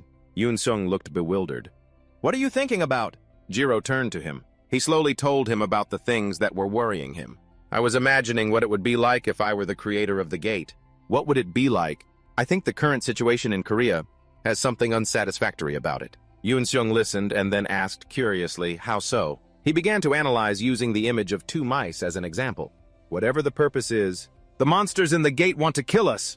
The items inside are like cheese on a mousetrap. He continued to explain. But if the little mouse finds a way to only eat the cheese, when the 2 mice get the piece of cheese and are about to leave with their prize, wouldn't they be very angry? He was lost in thought about what Jiro had just said. Now that you mention it, it's true. Suddenly, a blue light enveloped him. The ground began to feel heavy and shake violently. What's this? The energy is bubbling up like lava under my feet. The light flared up, so strong it almost swallowed everything around. Yoon-seung turned around in confusion. Hey, is there a problem? Inside that energy, he thought to himself, damn it, it's mana. The light grew more and more intense, as if it wanted to pull Jiro to another world. He shouted, "On Yoon-seung!" It was only then that he realized what a terrible thing was happening. What is this? A giant vortex rose up like a waterspout, sucking Jiro into the middle. Yoon-seung screamed, "Hey!" Inside, Jiro was completely swept up, unable to move. He clenched his teeth. Damn it, I'm getting pulled in. Everything suddenly stopped. He slowly opened his eyes. The light faded, revealing an unfamiliar scene. Jiro's eyes widened in surprise. He was standing in a small corridor. Everything around him was white. Jiro glanced around, a series of questions rising in his mind. Where is this inside a gate? He thought as he walked. There's nothing worse than running into a monster in a dead end. Like this, I have to keep moving. His footsteps echoed in the silent space. With a body that can't cast magic, a simple question is, how am I going to get through this? As he went deeper, Jiro instinctively stopped. In front of him was a stone tablet. Behind it was a strange gate. Where is this? He stepped closer. His eyes rested on the cold surface of the tablet. A stone tablet. There's something written on it. Suddenly, a sound echoed beside him. Jiro glanced over. A figure was approaching from that direction. And from the opposite direction, someone else was also approaching. Over there, Chang-ho appeared. He asked Kim Jiro. He thought to himself, Kang Chang-ho. And on this side, Ha Seong was getting closer, wondering, who is this person? Jiro stood between the two, thinking to himself, what is this situation? Chang-ho, having just arrived, spoke up, hello, Ha Seong. Ha Seong, I heard you were in Singapore. He nodded and replied, I just got back today. Between the two, Jiro just stood still, a question rising in his mind. They're not usually this close. Sensing the somewhat strange atmosphere, Jiro quietly asked, do you guys know each other? Both of them turned to look at him with a puzzled expression. He glanced at him and asked back, Kim Jiro, I should be asking you. You don't know Young Ha Seong. Jiro just remained silent. I've only been on Earth for 2 weeks, so how would I know? Seeing him silent like that, Chang-ho laughed intentionally, teasing, see that, Ha Seong? He really doesn't recognize you. You should work harder, you know. The two of them bickered, making Jiro even more curious. I didn't know you either at first, you idiot. Who is he exactly? A moment later, Chang-ho smiled. He turned to introduce him. This is Young Ha Seong, South Korea's #1 hunter. Jiro listened, slightly surprised. Damn, he's even more impressive than I thought. Chang-ho kept talking non-stop. People know him as a national hero. But since you don't know, let's just skip it. Young Ha Seong, this is Kim Jiro, an F-rank hunter. While Jiro only responded with a few pleasantries. Hello? Ha Seong gave him a cold look and replied, yes. Nice to meet you, Kim Jiro. Jiro maintained a calm expression, but inside his thoughts were swirling. Why do you keep staring at me like that? Ha Seong raised his hand and pressed a blue button on his wrist. Let's save the formal greetings for later. Were you both suddenly pulled to this place? A virtual system panel appeared, flashing a blue light. Jiro glanced over, immediately guessing in his head. Is that an analyzer? I didn't expect such a beautifully designed device to exist. Ha Seong looked at the analysis interface and said softly, now. This is definitely inside a gate. Unidentified gate. No gate information. 52. S rank. The rank is S. This is trouble. Jiro looked down at his phone. Rank? At X, what's that again? The screen was blank, showing nothing. What? Chang-ho also held up his phone. He squinted at it and then spoke. I came in without any preparation. If we don't get out of here quickly, it's going to be a pain. Right after that, Ha Seong continued, there's something written on that stone slab. All three of them turned their gazes to the stone tablet in front of them. The symbol of true faith will become the key. A necessary hint for the gate. It seems the only direction we can go is through that gate. Ha Seong stepped forward and placed his hand on the gate. He used his strength to try to push the gate. Chang-ho stood behind with his arms crossed and said, it's not moving. Ha Seong said, Hunter Kang Chang-ho, help me out a bit. This surprised him. Me? He turned his face. I can't open it with my strength alone, making Chang-ho sigh. There's no other way. He stepped closer to Ha Seong. He looked at Chang-ho and nodded. He looked towards Ha-Xiong with full confidence. Then he once again touched the gate with his hand. Suddenly, an intense light enveloped everything. Chang Ho moved forward to give Ha-Xiong more power. He used his power directing it towards the gate. Jiro stood behind, watching them in awe. Among those who have come into contact with mana, Srank hunters are the most special. The gate under the heavy impact from both also deformed slightly. They are an extremely small number who have received outstanding talent, people who possess monstrous abilities. But there was still no progress. But these two really can't open a single door. Chang Ho said in frustration, "It seems so. It can't be opened by force." He turned around and said, "Well, then it looks like that's it." Jiro looked at the stone tablet. "There's nothing else to try but this." Chang Ho was silent in thought, then also looked at the stone tablet. "But doesn't its mouth look like a hole? Big enough to fit an arm into." Ha-Xiong was silent. Jiro frowned slightly, a bad feeling rising in his gut. "No way." He felt uneasy, "But if we don't open the door, we'll be trapped here. Coming here unprepared. If we stay like this, we'll run out of food." At that moment, Ha-Xiong suddenly stepped closer. Without any hesitation, he stuck his hand into the lion statue's mouth. Both of them were immediately startled and looked at each other in astonishment. Suddenly, the door behind them slowly opened. "It's open." Jiro blinked and quietly asked, "Young Ha-Xiong, is there a problem?" On his arm, 2 deep bite marks were oozing blood. Ha-Xiong's face was pale. "I'm out of blood." He froze. "What did you just say?" He trembled slightly. "I was so shocked. I tried to pull my hand out, but no matter how hard I tried, it wouldn't budge. At that moment, I thought about cutting off my shoulder." Chang Ho glanced over and blurted out curtly, "Really? Anyway, the door is open. Let's go in." Jiro thought to himself, "I have a bad feeling about this. Is this really okay?" The 3 of them continued to advance deeper into the dark corridor. Suddenly, he flinched. "Damn it again!" Chang Ho exclaimed. "Another lion statue." Ha-Xiong gritted his teeth. "No time to stand around looking." He stepped forward and put his hand in the lion's mouth. "We need to get out of here quickly." Then he lowered his voice. "Let's go." Chang Ho took a deep breath and stepped forward. He saw another lion statue. Jiro's mind flashed with a thought. "Put your hand in the lion's mouth and the door will open." "Is that really all there is to it?" Ha-Xiong looked at him. "Hunter Kang Chang Ho, you open the next door, okay?" He frowned. "Why me?" He replied, "The blood absorption rate has changed." Ha-Xiong was sweating slightly. "The first one was no problem, but the second one made me a little dizzy." He then suggested, "In this kind of dungeon, the requirements will get progressively harder. We should take turns." He nodded slightly. "Yeah, you've done a good job so far," Chang Ho said bluntly. "Why don't you just finish it?" Ha-Xiong glared at him annoyed. "Are you being uncooperative?" He shrugged. "You don't know my hunter level?" He emphasized, "I don't care."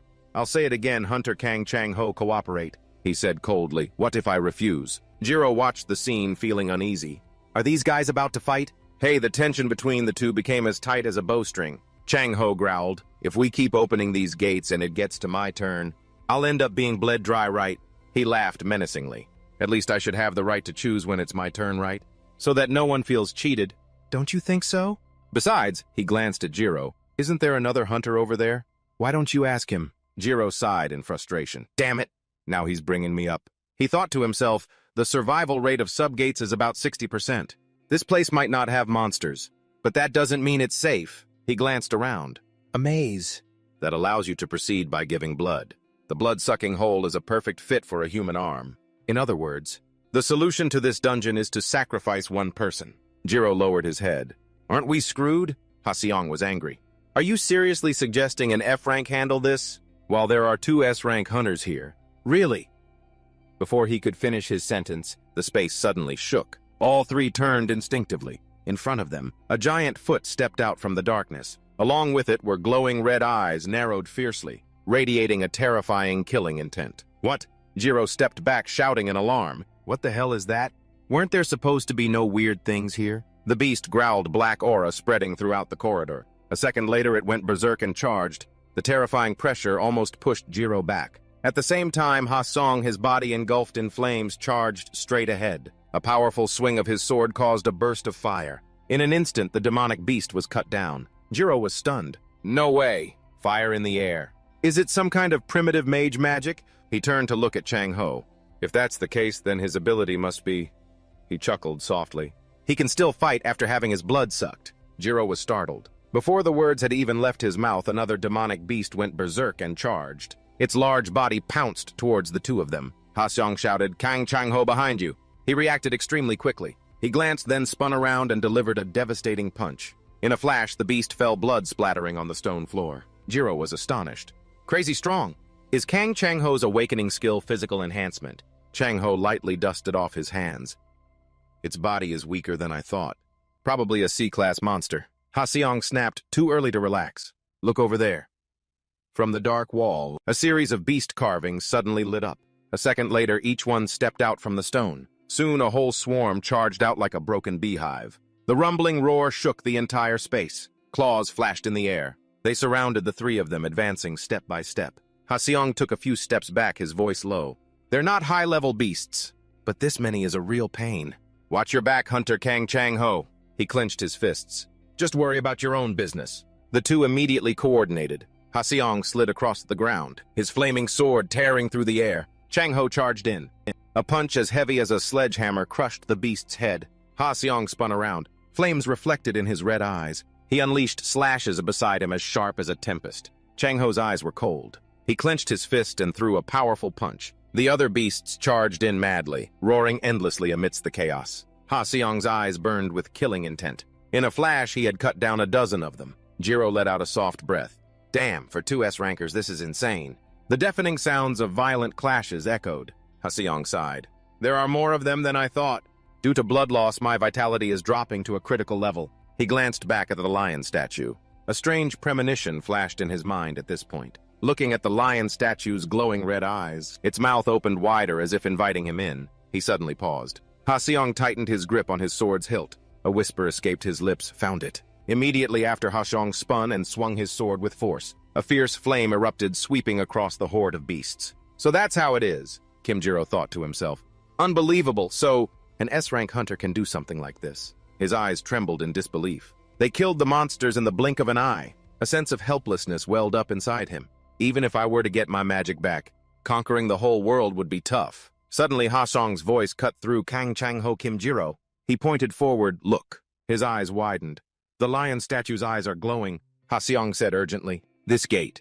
It seems that if you feed it blood, for a certain amount of time, it will trigger a wave of monsters. Just then a cracking sound came from the wall. A new monster poked its head out. Jiro's eyes widened in horror. So that means... Before he could finish, he saw a dark shadow lunging from behind. He immediately shouted a warning, Jong Ha-seong. Startled, Ha-seong whipped his head around. Quick as lightning, he unsheathed his sword. The steel blade flashed. One thrust straight into the monster's throat and black blood splattered everywhere. Chang-ha was surprised. There's a time limit. As soon as he said it, monsters began appearing frantically from everywhere. Their roars thundered like a storm. Jiro stared ahead tensely, his heart pounding. Ha-seong yelled loudly, Kim Jiro! Chang-ho's eyes darted around. He shot forward like the wind cutting through them. Without hesitation, Chang-ho dashed straight toward the lion statue. He plunged his arm deep into the statue's mouth. The other two looked up. The monsters in the air suddenly disintegrated into dust. Jiro was astonished. What the... I can't believe he cooperated that quickly. Chang-ho tilted his head. Who's next? Ha-seong calmly replied, let's take turns. He was cautious. We can't be sure that one person can handle it. His composure stunned Jiro. Ah, this is why he's called a national hero. He marveled internally. The moment he knew I was an F rank, he removed me from the list of sacrifices immediately and protected me when a monster appeared. Thanks to him, everyone can move forward, and I don't have to shed a drop of blood. But I feel a little guilty. After killing all the beasts, the three of them walked forward again. Just then, Ha-seong's breathing became ragged. His eyes were glazed and sweat dripped down his face. Jiro immediately supported Jong Ha-seong. Are you okay? He forced a smile. I'm fine. These gates are usually small. We must not be far from the exit. He worried. His face is getting paler by the second. Jiro sighed in relief. Good thing it's Kang Chang-ho's turn to open the gate. He stood in front and called out Jong Ha-seong. Then he turned his head and advised, let's stop for a moment. Why, I just realized something. There's no guarantee the exit is behind this gate. Besides, everyone is starting to feel the strain. Yes, he said grimly. Maybe we missed a clue somewhere. Let's go back and check the previous rooms. Ha-seong replied irritably. You're just trying to stall for time, aren't you? He clenched his fists. When raiding an S-rank gate, the standard procedure is to comply with the conditions. You know that very well. He lost his temper. Or, are you planning to attack me during the chaos? While the monsters are attacking. Just like the Choi Jin incident. His voice was heavy with pressure. I'm not dragging this out. Open the gate. Chang-ho let out a cold laugh. All right.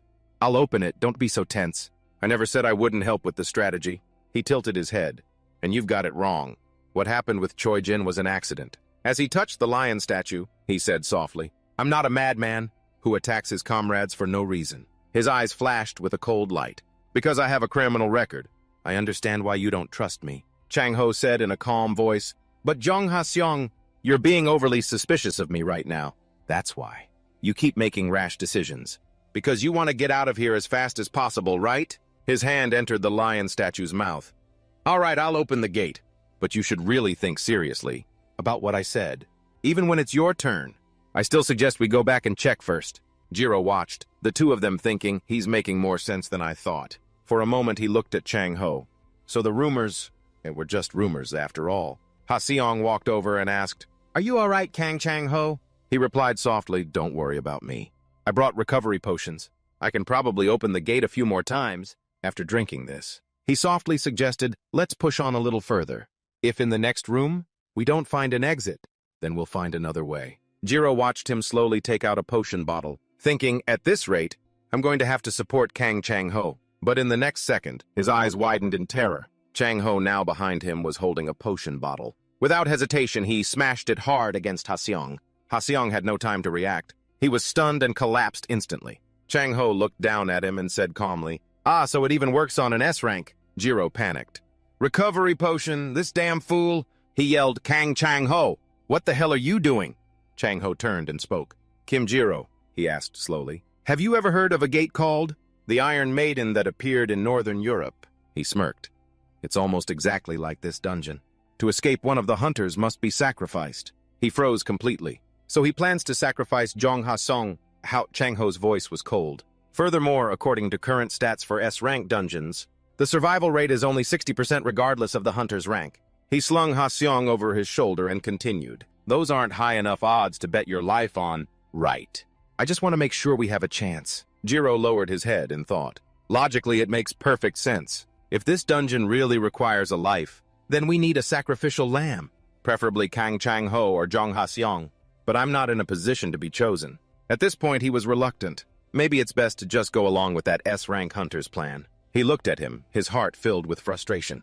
But asking an F-rank hunter to take the fall, when there are two S-rank hunters here, that's not right. Seeing this, Jiro couldn't help but stop his arm as he was slowly putting it into the lion statue's mouth. Wait, Jiro offered. I'll open the door. So put Jong Ha-seong down. Chang Ho narrowed his eyes. What, you suddenly grew a conscience? You should have stayed put when others were falling. He was unfazed. I'll make sure you survive. Jiro was helpless. It seems I'm not in a position to negotiate. He was flustered. How do I save Jong Ha-seong now? Chang Ho continued. Considering the statue's blood-draining ability, this challenge will be over soon. Instantly, another door opened. Both of them froze. In front of them was a statue of a goddess. Chang Ho's jaw dropped. The exit? Jiro thought to himself, it's really over, just like that. Chang Ho shook his head. No, but the Iron Maiden has appeared here. This dungeon is cleared. In the goddess statue's hand was a shining golden bracelet. He muttered, I'm losing my mind. I was so sure we needed a living sacrifice. And that's why I chose Jong Ha-seong. He spoke non-stop. If he wakes up and complains, I'm going to be in deep trouble. Jiro cut in inside. The fountain has a reward? He walked over and carefully took the item from the statue's hand. He was surprised. This is a magic tool. He turned back to look at Chang Ho. When Jong Ha-seong wakes up, you might want to use this to apologize. Chang Ho just gave a faint smile. Picking a fight with the best hunter isn't something that can be easily forgiven. He explained, the association won't let this go. Wouldn't it have been easier if we had just sacrificed him? Chang Ho's voice dropped. But since we're still inside the gate, do you think I should just kill him? Jiro was shocked. What?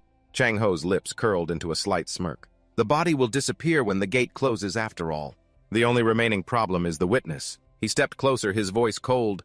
You have no reason to keep the secret that I killed Jong Ha-seong. Jiro was suspicious. So you're planning to kill me too? Chang Ho smiled sinisterly. Come on, don't say that.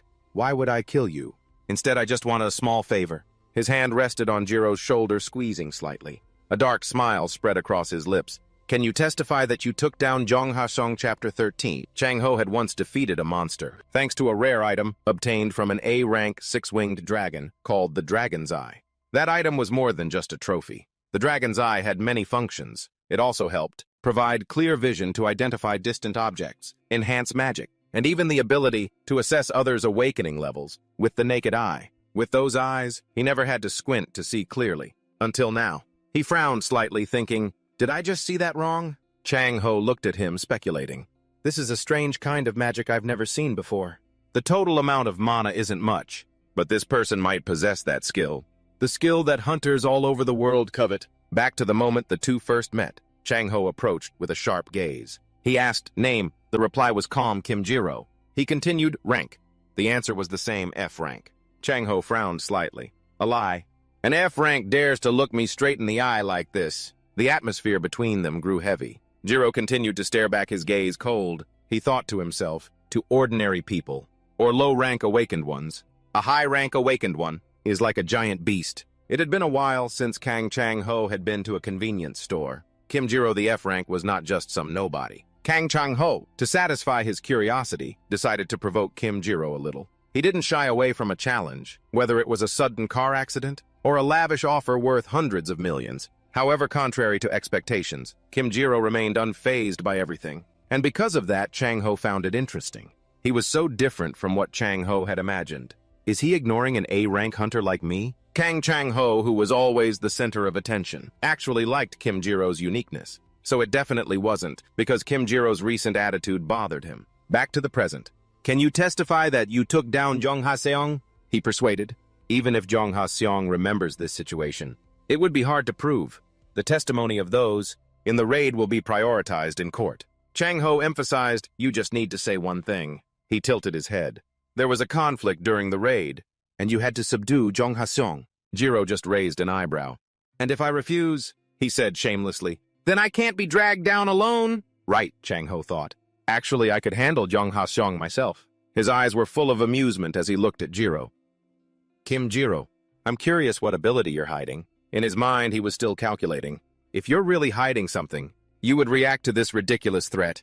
However, Jiro agreed immediately. Okay, so I just need to spread the word that I was the one who knocked out Jong Ha-seong.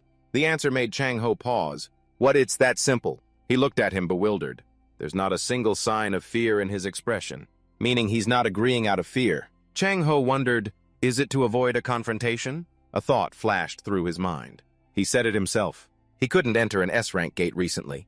That means he could enter one before. He thought to himself, so Kim Jiro is actually a high-rank awakened. If he deliberately lowered his magic level to that of an insect, he frowned slightly. It must be as suffocating as being gagged and put in a straitjacket. Thanks to that, even I couldn't guess what kind of awakened he is. Chang Ho looked at him confused.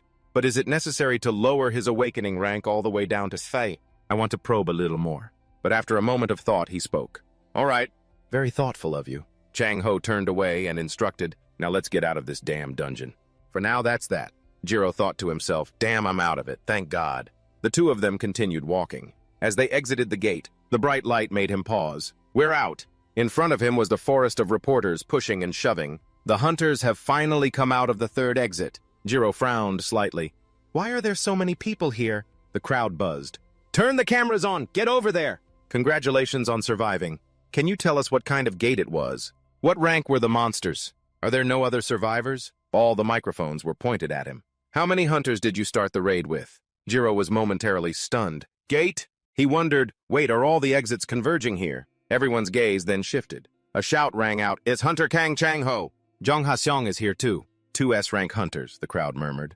But why is Jong Ha-seong unconscious? He slowly walked out. At that moment, a woman from the association stepped forward. Hunter Kang Chang Ho, we need to ask you a few questions. He asked her back, you're from the association?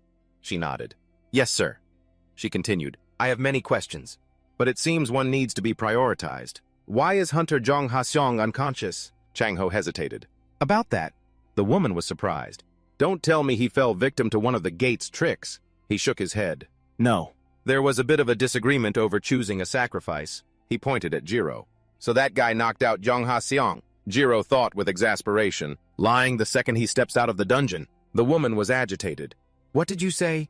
Say something that makes sense. How can Korea's #1 representative be taken down by a hunter?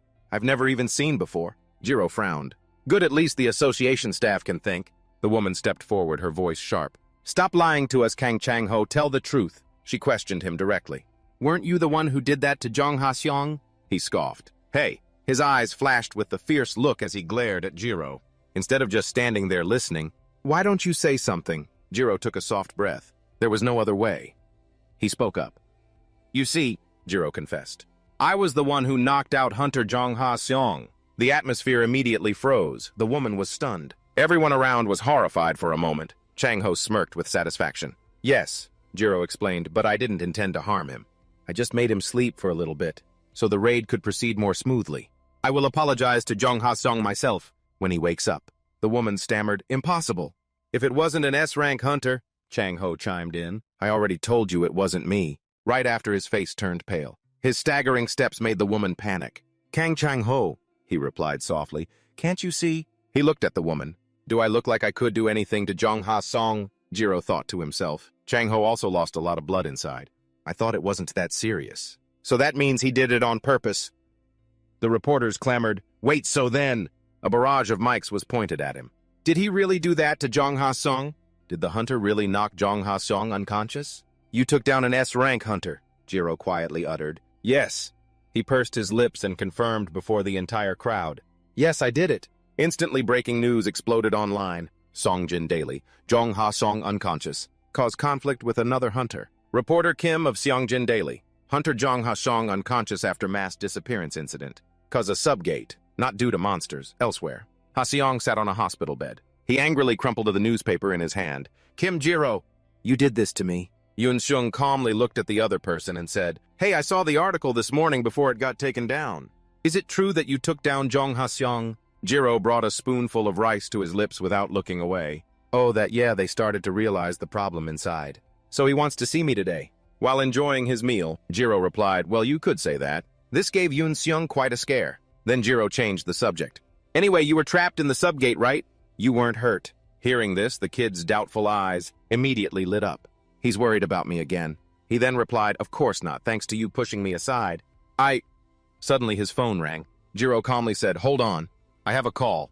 He thought, "Who is it, hello?" A voice came from the other end of the line.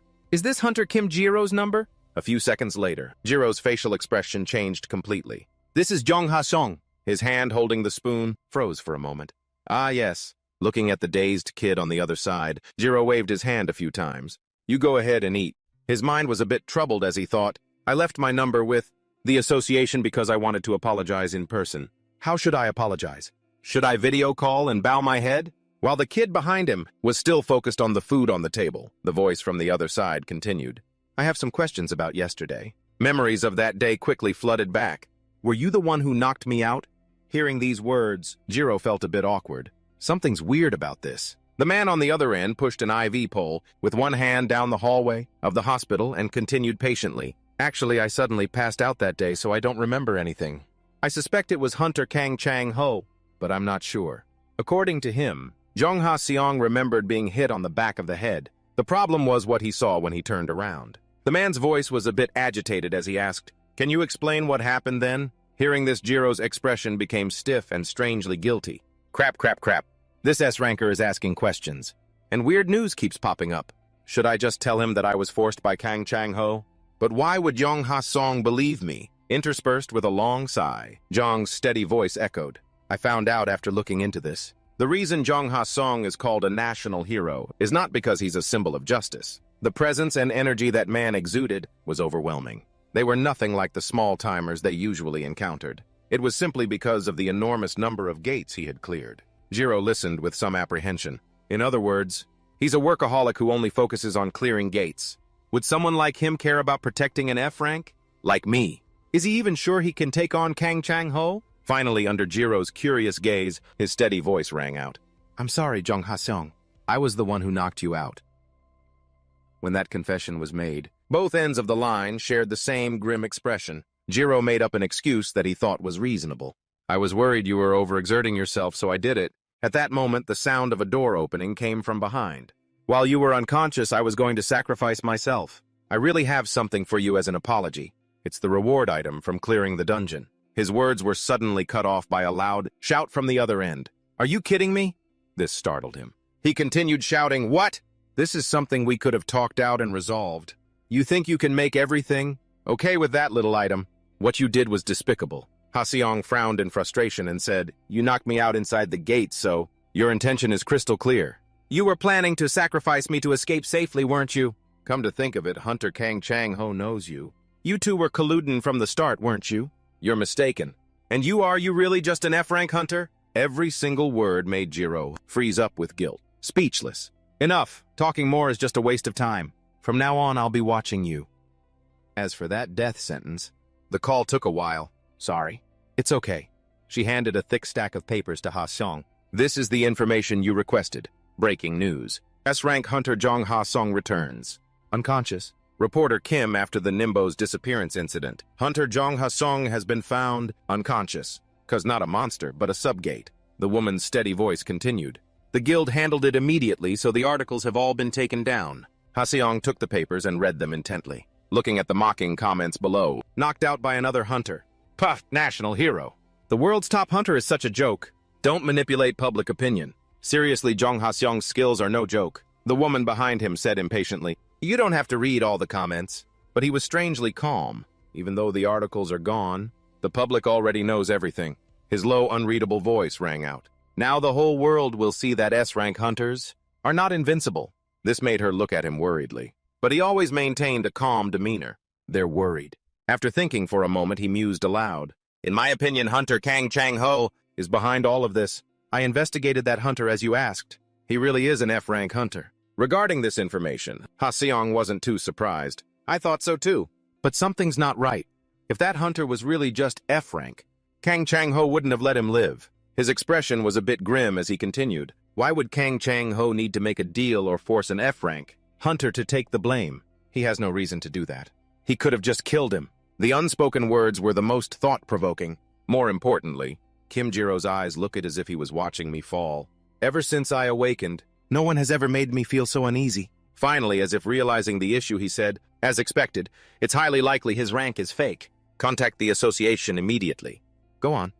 This surprised her. No way. I'll request a re-evaluation of Kim Giryeo's awakening level. Other illusions rose one after another. Skills are the superpowers of the awakened. Every person has at least one skill upon awakening. But the magic of this planet still has many limitations. The image of strange mutants with hands full of different colors made the scene even more bizarre. Mages can only use the type of magic they get when they awaken. For example, someone like Hwasong, no matter how much they train, can't learn ice magic, a power that ordinary people wouldn't dare dream of. If they want to use a different type of magic, there's only one way. They have to pay a hefty price to obtain a magic tool called a skill stone. Thinking of myself, that voice dropped a little. But I'm different. I am a reincarnated soul who knows all about magic. So theoretically, I can use any ability on this earth, as long as I meet the conditions. The arrogant voice rang out again, I'm a genius. The train of thought continued unbroken.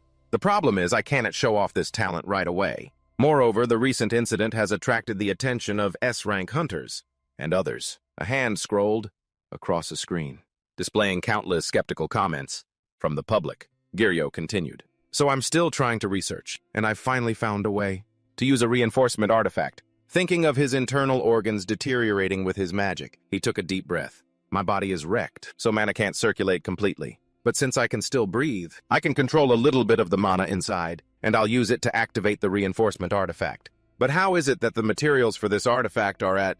The light shining on the towering buildings gave off an overwhelming aura. Giryo looked up and couldn't help but sigh. The Korea Magic Tower. Suddenly, a rather loud shout was heard. Hey, weren't you just here yesterday? You're back again today. You need an appointment to enter. Stop blocking the door. The receptionist approached him, questioning him endlessly. Faced with this attitude, he could only answer calmly. I have an appointment today. But at these words, the guy smirked as if he'd heard a joke. An appointment don't make me laugh. An F-rank like you, he thought with dissatisfaction. Franks are people too. The despicable guy in front of him raised an eyebrow and said, You just got kicked out, and now you have an appointment. Stop lying and get going. This made Giryo frown. This is ridiculous. Unbelievable. Just then, a shout rang out, startling them both. I'm sorry I'm late. The company suddenly called me. They said it would be quick. Before them, a dapper An Yoon-seung was approaching. Giryo coolly replied, It's fine, I was the one who asked you to come. You paid off your debt a long time ago. But since I didn't know who else to ask, I had to rely on you. He, like a lovable goofball, scratched his head, laughed, and said, Oh, it's nothing, I have plenty of time. However, the other man's appearance startled the blonde guy. Hunter An Yoon-sung. The guy's attitude changed 180 degrees. I've been following you, Hunter An Yoon-sung. I heard you were the first to discover the recent dungeon break. I'm a huge fan. This fanboy seemed unable to contain his excitement and eagerly asked, "Why are you here?" He quickly replied, "I already informed the guild. I have something to discuss with the representative of the Magic Tower." The conversation quickly left Giryo out in the cold, making him feel invisible. Really, I'm not sure the guildmaster is here today. But Yoon-sung quickly broke through this invisible barrier. She's the one who told me to come, though. Hearing this, the blonde guy quickly became welcoming. Then please come in. You can bring your friend in with you. But looking at the other person, he hesitated. Your friend. According to company policy, F-rank hunters are not allowed inside for security reasons, so I'm very sorry. Looking at this attitude, Giryo thought helplessly. They're so polite in front of an A-rank hunter. This place is the Korea Magic Tower, one of the largest guilds that manages many hunters. They mainly make money through hunter activities. Today we have an appointment to meet the head of this place. Yoon-sung's steady voice rang out, interrupting his unfinished thoughts. An Yoon-sung, a rank hunter from the Nail Sisters Guild. I sent a letter of introduction yesterday afternoon. The receptionist quickly issued an entry pass. You've arrived. The representative's office is on the top floor. The enthusiastic and polite receptionist gestured to the side. The elevator is over there. Just press the 60th floor. We're going alone. There's no guide. He couldn't keep this question to himself and said it out loud. But this little brother said very confidently, "Let's just go and see." The elevator moved quickly. The number on the screen flashed continuously. Floor 60. They were easily overwhelmed by the scene before them. He stammered slightly as he called out, "Yoon-sung, something's not right, is it?" Before them was Esther, leisurely resting her chin on her hand and looking into the distance. Looking at the strange and suspicious scene before him, he whispered, "I think something's wrong." "Right," Giryo continued hesitantly. "I'm sure I pressed the 60th floor, but why did it stop on the second floor? Is the elevator broken?" An Yoon-sung broke into a cold sweat and answered hesitantly, "Sorry, Hyung, I forgot to mention, but it seems like we're being tested." This confused Giryo. Tested, he followed up. "There's a rumor that the owner of this building, or rather the guildmaster, has a rather strange hobby, but it's understandable. South Korea only has 3 S-rank hunters, so getting an appointment with her is extremely difficult. The people here act like they will definitely meet their visitors, but once you get to the company, they trap visitors in a maze they created." Looking at the scene before him, Giryo asked, "This is a maze, right?" He quickly replied, "That's right, the entire building is a maze. You'll have to find your own way to the top floor." Seeing Yoon-sung's seriousness, he could only think, "So this is I'll only meet those who can pass my test kind of thing." Giryo looked at the expression on the other's face. He suggested, "How about we take the stairs?" But when his hand touched the doorknob, only the click of a lock was heard. Looking at the scene outside the glass, he thought to himself, "You've got to be kidding me. We just came from the second floor, and now we've jumped to the basement parking lot." This also made Yoon-sung frustrated. I heard that if you open a door, it connects to a random place, making you go in circles without being able to escape. Let's go back to the second floor." Yoon-sung had no other choice but to agree, As they walked, he asked, "How many people have passed this test?" He hesitated and replied, "I'm not sure. I haven't heard anything. Maybe no one has passed it yet." He turned his head slightly to look at the other man. "How can that be? There's no way not a single person has passed, because the employees who work here must know the solution. Do you have any clues?" He didn't know how to answer appropriately. "Only a few people in the executive department know." A slightly skeptical voice spoke up while looking around. "How are we supposed to solve a complex maze like this on our own? Don't tell me they want us to waste expensive items to solve this maze." "Probably." At this point, a strong figure walked forward step by step. "It's true that we were the ones who urgently requested this meeting, but to play all these games just for that, honestly, this person has an unbearable hobby. But I have to admit this maze is very well designed, almost to the point where I want to meet the mage who created it." Looking at the path ahead, he couldn't help but have lingering thoughts. A maze created by magic. I get the feeling that this is the achievement of someone with the same origins as me. As for him seeing, his contemplative state made him even more worried. "Young, what should we do? Should we split up to find the way? At this rate, we're just wasting time." But contrary to his worries, Giryo just said a single reassuring sentence. "Don't worry, Yoon-sung." Then he thought to himself, "Even though I'm basically useless right now, there's something I can still do. The magic structure is so simple, yet these primitive people can't even find the solution." A handful of magic power raised up as he whispered, "Found it." This made Yoon-seung shout in surprise. The real path to the top floor. How did you do that, Hyung? He pointed forward and then turned to look at him. Yoon-seung, let me ask you something. If you want the inside of an elevator shaft to be empty, would you send the elevator car to another floor? Yoon-seung asked blankly. The inside of the elevator shaft is empty. He faced it as if it were something familiar, without a hint of surprise. The structure of an elevator is a vertical shaft, right? So the elevator car moves vertically. Right, he could only answer in surprise. Ah, yes, that's right. All right, wait a moment. Giryo's finger lightly touched the button. The first thing to do is press the open door button for the elevator. Next, he leaned in to see the number pad inside. He quickly pressed a button. Go inside and press the button to go to a higher floor. Then before the elevator doors close, quickly get out of the elevator. Giryo turned his head and said, "Step back." Giryo quickly kicked a nearby section of the wall. This confused him and he asked, "Hyung, what are you trying to do?" Unlike him, his expression didn't change at all. After that action, large holes gradually appeared inside. This made Yoon-seung terrified. Why did you suddenly do that? But there wasn't much time for him to think or be surprised. Let's go, Yoon-seung. He looked at him. Go where? Giryo patiently explained. This floor is connected to the one above through a portal. His feet quickly leaped from the ledge. So jump, Hyung. Giryo. His body was gradually surrounded by strange streams of light. Very quickly, Giryo landed safely. The light behind him also changed color. It quickly became noisy behind him. I've jumped down into more dangerous chasms than this, in dungeons. So why do I still feel so scared? A sudden laugh came from a strange direction, making him instantly wary. From a distance where hazy smoke billowed continuously, a voice emerged. You two have successfully made it here. And you're the fastest among all the participants who have tried to solve my maze. I didn't expect you two to find the emergency. Exit. The high-pitched voice caressed both of their ears. I'm very impressed. But that was just the warm-up. Her eyes scanned the two figures before her. The woman said, from now on your opponent will be me, Esther of the Magic Tower. She is the master of South Korea's Magic Tower. Esther? Her playful voice rang out again. Now everyone have a seat. Hunter An Yoon-seung. She crossed her arms, looked at him and said, could you introduce the person next to you? From what I've observed, this person has very strong analysis skills. Esther sat down on a soft chair, mentally assessing him. Because with your mediocre analysis skills, there's no way you could have solved my maze. I set the difficulty high, but you solved it with ease. His eyes briefly scanned the person before him. She's the one who created the maze, just like the rumors. Her personality is really one of a kind. Giryo cleared his throat and introduced himself. I'm Kim Giryo. She smiled amiably. I like skilled people. Kim Giryo, I hope we can be good friends, since we both have rare skills. This surprised them both a little. Both have rare skills, he thought to himself.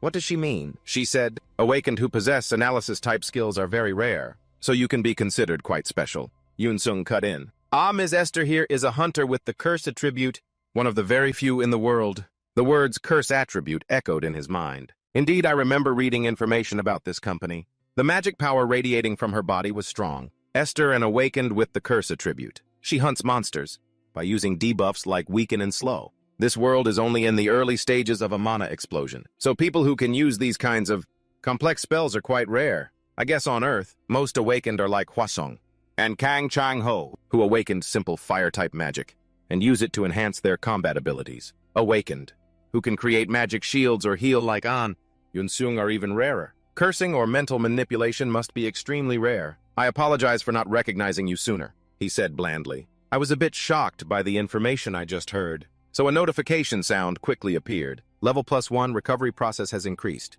She laughed. You must have been very busy lately not to follow the news, right? Because I appear on TV shows a lot. But with such impressive analysis skills, you must receive a lot of job offers, right? Anyway, that's enough small talk. She seriously crossed her arms and said, An Yoon-seung, you said you wanted to discuss business? Regarding one of the Magic Tower's gates. Right as usual, he was startled to hear his name from her mouth. Ah, yes, but it's not actually me, it's... Giryo quickly spoke up. I would like to request entry into the gate. Yoon-seung was just helping me get the appointment. Since I'm just a low-rank awakened, I definitely wouldn't be allowed in. As he spoke, he put a hand in his pocket. At this, Esther wondered, what rank are you? The man quickly placed his card on the table. As soon as she saw it, she became excited. Oh, so you're F rank. That's understandable for an awakened, with analysis skills. But compared to them, your rank is indeed even lower. He couldn't help but think. So you're saying, for me to solve your maze? You don't find that strange at all. Esther's sharp voice continued. So why do you want to enter the gate? If you're planning to gather resources, I can't help you.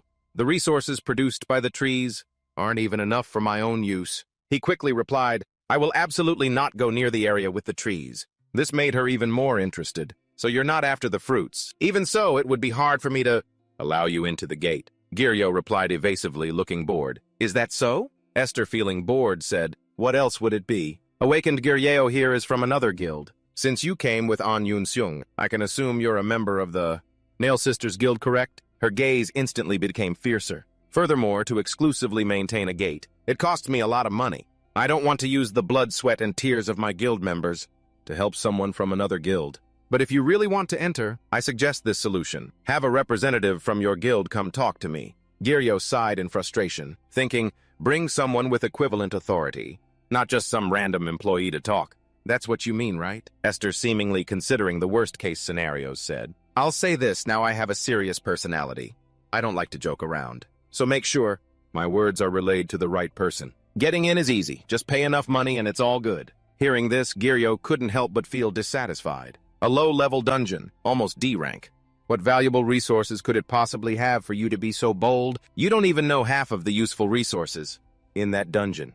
Then he calmly replied, Hunter Esther, excuse me, but I don't belong to any guild. This clearly surprised her. Huh, and Yun-seung was no less surprised. Ah, that's right. Giryo Hyung isn't even on a team, let alone in a guild. He's a solo hunter. The next affirmations from this fool were nothing short of poisoned arrows. No friends. Riding on that enthusiastic encouragement, Giryo continued, and earlier you said I was an analyst, but I've never done that job. The only person I know in the industry is An Yun-seung. This made the fool behind him so touched that he covered his sparkling face. Helping me won't benefit any guild. This is purely a personal request. This startled Esther. Her surprised expression was impossible to hide. He took this in. Giryo thought to himself, should I also mention that issue? Finally, he continued, I also never intended to ask for free entry. But these words made Esther cut in. Wait a minute.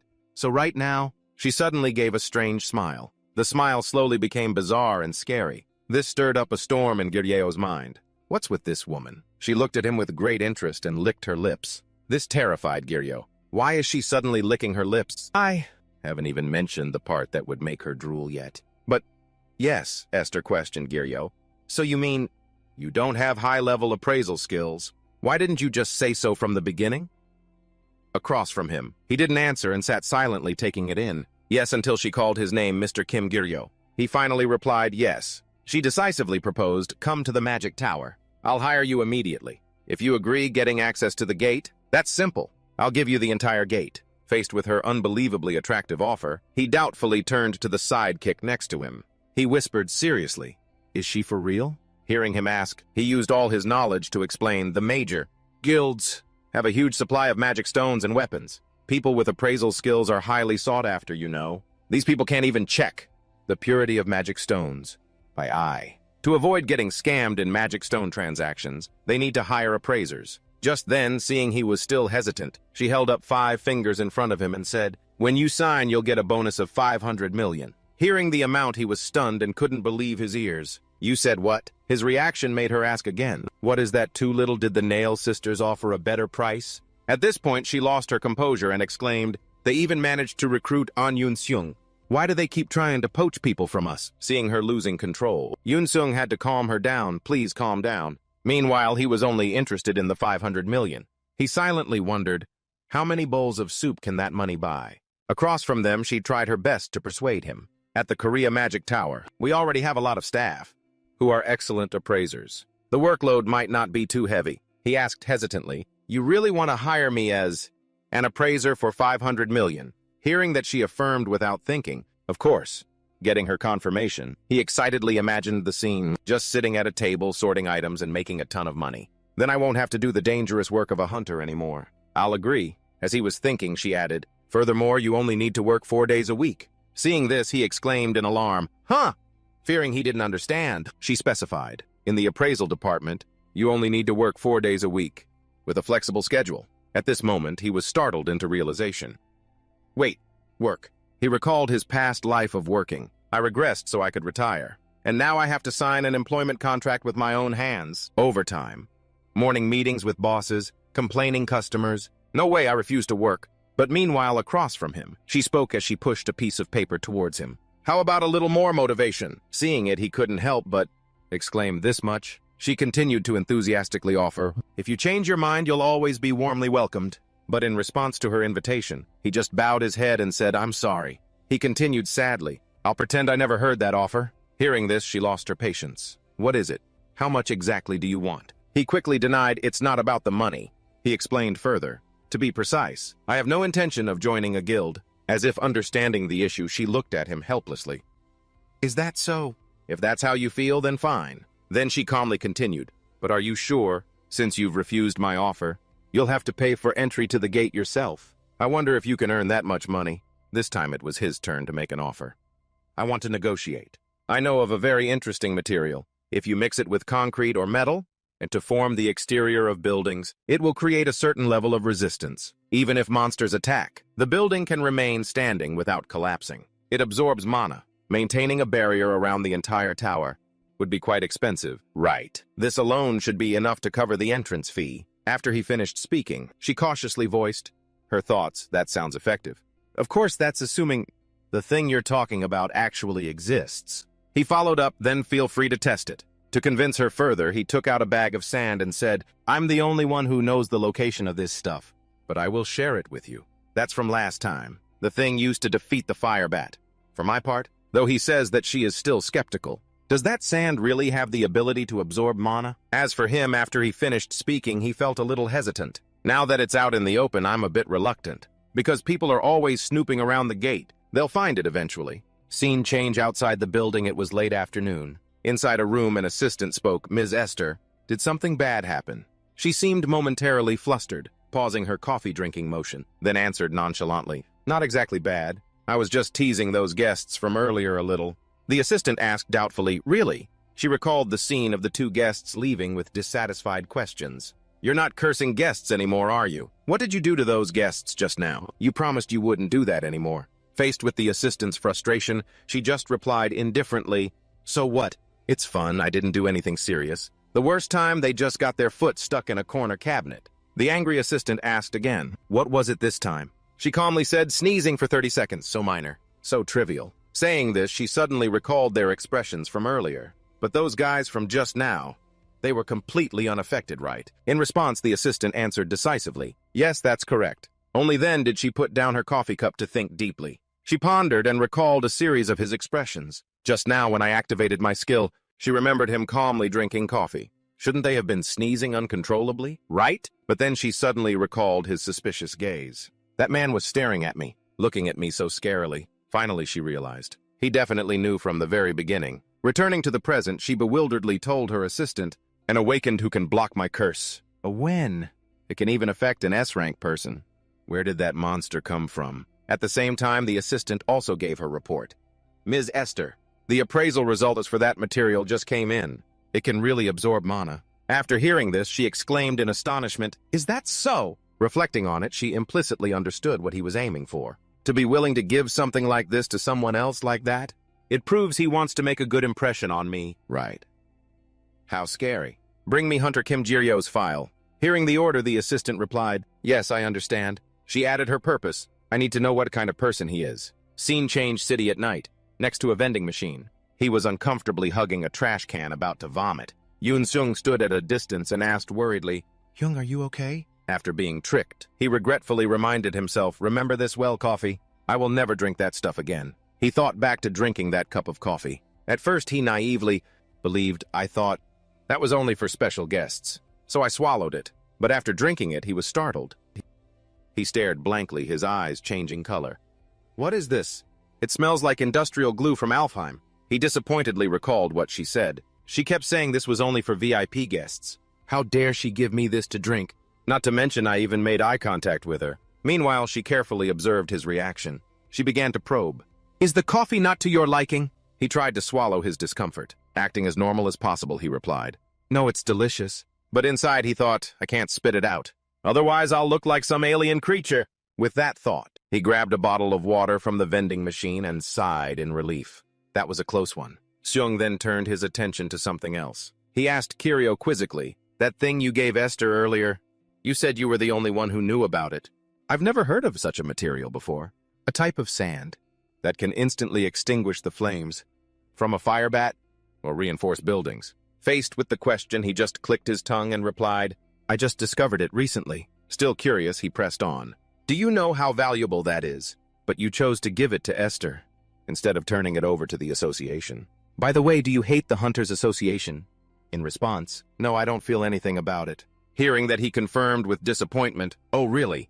At this point, he didn't hesitate to reveal his true purpose. "I'm just trying to make a good impression on Hunter Esther." Hearing that, he looked surprised and asked, "What? Is Hunter Esther your ideal type?" Without missing a beat, he denied it. "I don't have any feelings for her either." It was only then that he understood everything. "I see, my second guess was wrong too. Then what do you plan to get from that gate?" Back at his apartment, he lay down and groaned. This is so exhausting." Then he looked at the golden wings. "Let's see, they should be dry by now." He nostalgically recalled, "Yesterday I went with Seung into the gate I traded with Esther. At that time, a horde of ferocious beasts stood before them. However, Seung didn't flinch. He bravely charged forward to fight. Thanks to Seung, an A-rank hunter, hunting monsters became easier. That's how I could easily collect these things, the necessary ingredients for crafting a magic enhancement. These are the wings of fairy-winged beasts. Speaking of which, he couldn't help but feel proud of him. I thought I'd never be able to find them. It's all thanks to Seung." In his head, he started making calculations. All right, smooth sailing. After getting the most difficult ingredient, the rest are relatively easy to find. One more step and I can reclaim my former glory. Once I can use magic, it'll be the end of the era of Homo sapiens. Back in the present, he excitedly opened the fridge. "Well then, guess I should get some nutrition for the day." Suddenly, he froze, listening. He looked towards the sound and said loudly, "What? Who's looking for me?" "A friend of Kim Gyo, a relative." Outside the door, a man's sharp voice called out, "Come out." Hearing that tone, he had a bad feeling. No matter who it is, if it's an acquaintance from when he was alive, things could get a bit complicated. He opened the door. In front of him were two muscular men and a woman. Standing in the middle, the woman spoke politely. "Hello, Mr. Kim Gyo. I'm from the association," she said, holding up her ID. "Could you spare a moment?" He replied nonchalantly, "I was about to eat." Seeing they had no intention of leaving, he asked suspiciously, "What's this about?" She maintained her firm tone. "Please step outside for a moment," she added, explaining their sudden appearance. "Sorry for showing up unannounced. But the regulations state that cases like this are to be conducted without prior notice." She got straight to the reason for their visit. "In that case, I will formally state the purpose of our visit. A report has been filed regarding suspected fraudulent rank registration by Mr. Kim Gyo. According to the Hunter Association's investigation, Mr. Kim Gyo is suspected of misrepresenting his rank upon registration." After hearing that, he blurted out, "What?" Seeing his expression, she continued firmly, "We will be conducting a rank re-evaluation. Please accompany us to the Hunters Association immediately." "Immediately?" he repeated helplessly. "Correct," she replied coldly. "If you don't want to be arrested." He glanced at the imposing presence of the two men beside her and said weakly, "This..." He thought despairingly of his meal.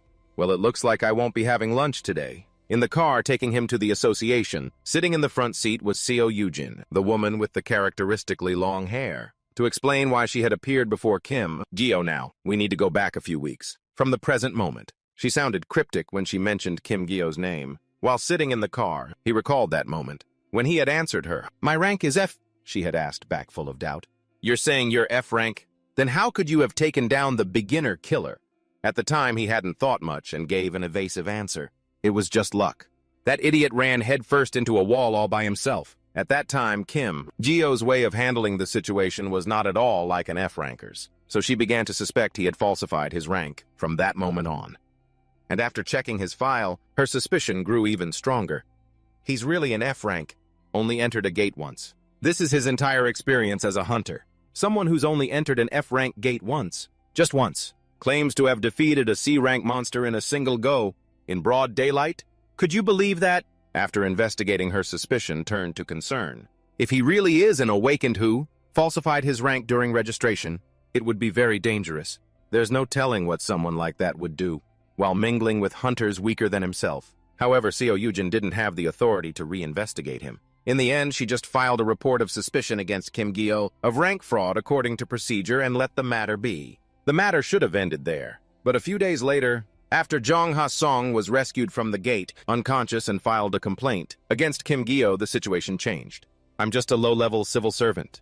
But if even a national hero like Jong Ha-song is suspicious and files a complaint, it's a whole different story. There's no doubt. Kim Geo definitely falsified his rank. I thought that when he got the reevaluation notice, he would run or resist. Who would have thought he'd come along so quietly? It's suspicious. She recalled the house she had just seen. It was so small and old. If he were even a D rank, life wouldn't be that rough. Is he the humble type? Or does he have some hidden assets? While she was lost in thought, he said awkwardly, "Excuse me, how much does the reevaluation test cost?" "I don't have any money," she answered quickly. "The test fee is about 480,000 won, but if it's a reevaluation requested by the investigation department, there's no fee," she added. "But that's only if the test results are normal. If fraud is detected, you will have to pay a fine and cover the entire cost of the test." Hearing that, he couldn't help but worry. Doesn't that mean I am in deep trouble? He was wondering how to deal with this. Suddenly, he looked towards the evaluation device. Wait, is that the measuring device with that equipment? The energy of someone with a respiratory illness can't be measured accurately. Seeing that, he was completely relieved, knowing that in the body of Kim Geo, with his tuberculosis and damaged lungs, there's nothing to worry about. It'd be a miracle if that crappy device could measure anything. How ridiculous, how ridiculous. Just as he was getting his hopes up, she called out, "Mr. Kim Geo, Mr. Kim Geo, please come this way. The reevaluation will use the latest equipment." He exclaimed in panic, "Huh, the latest?" Now he was truly scared. It turns out the old method, when used on patients with lung problems, has significantly reduced accuracy.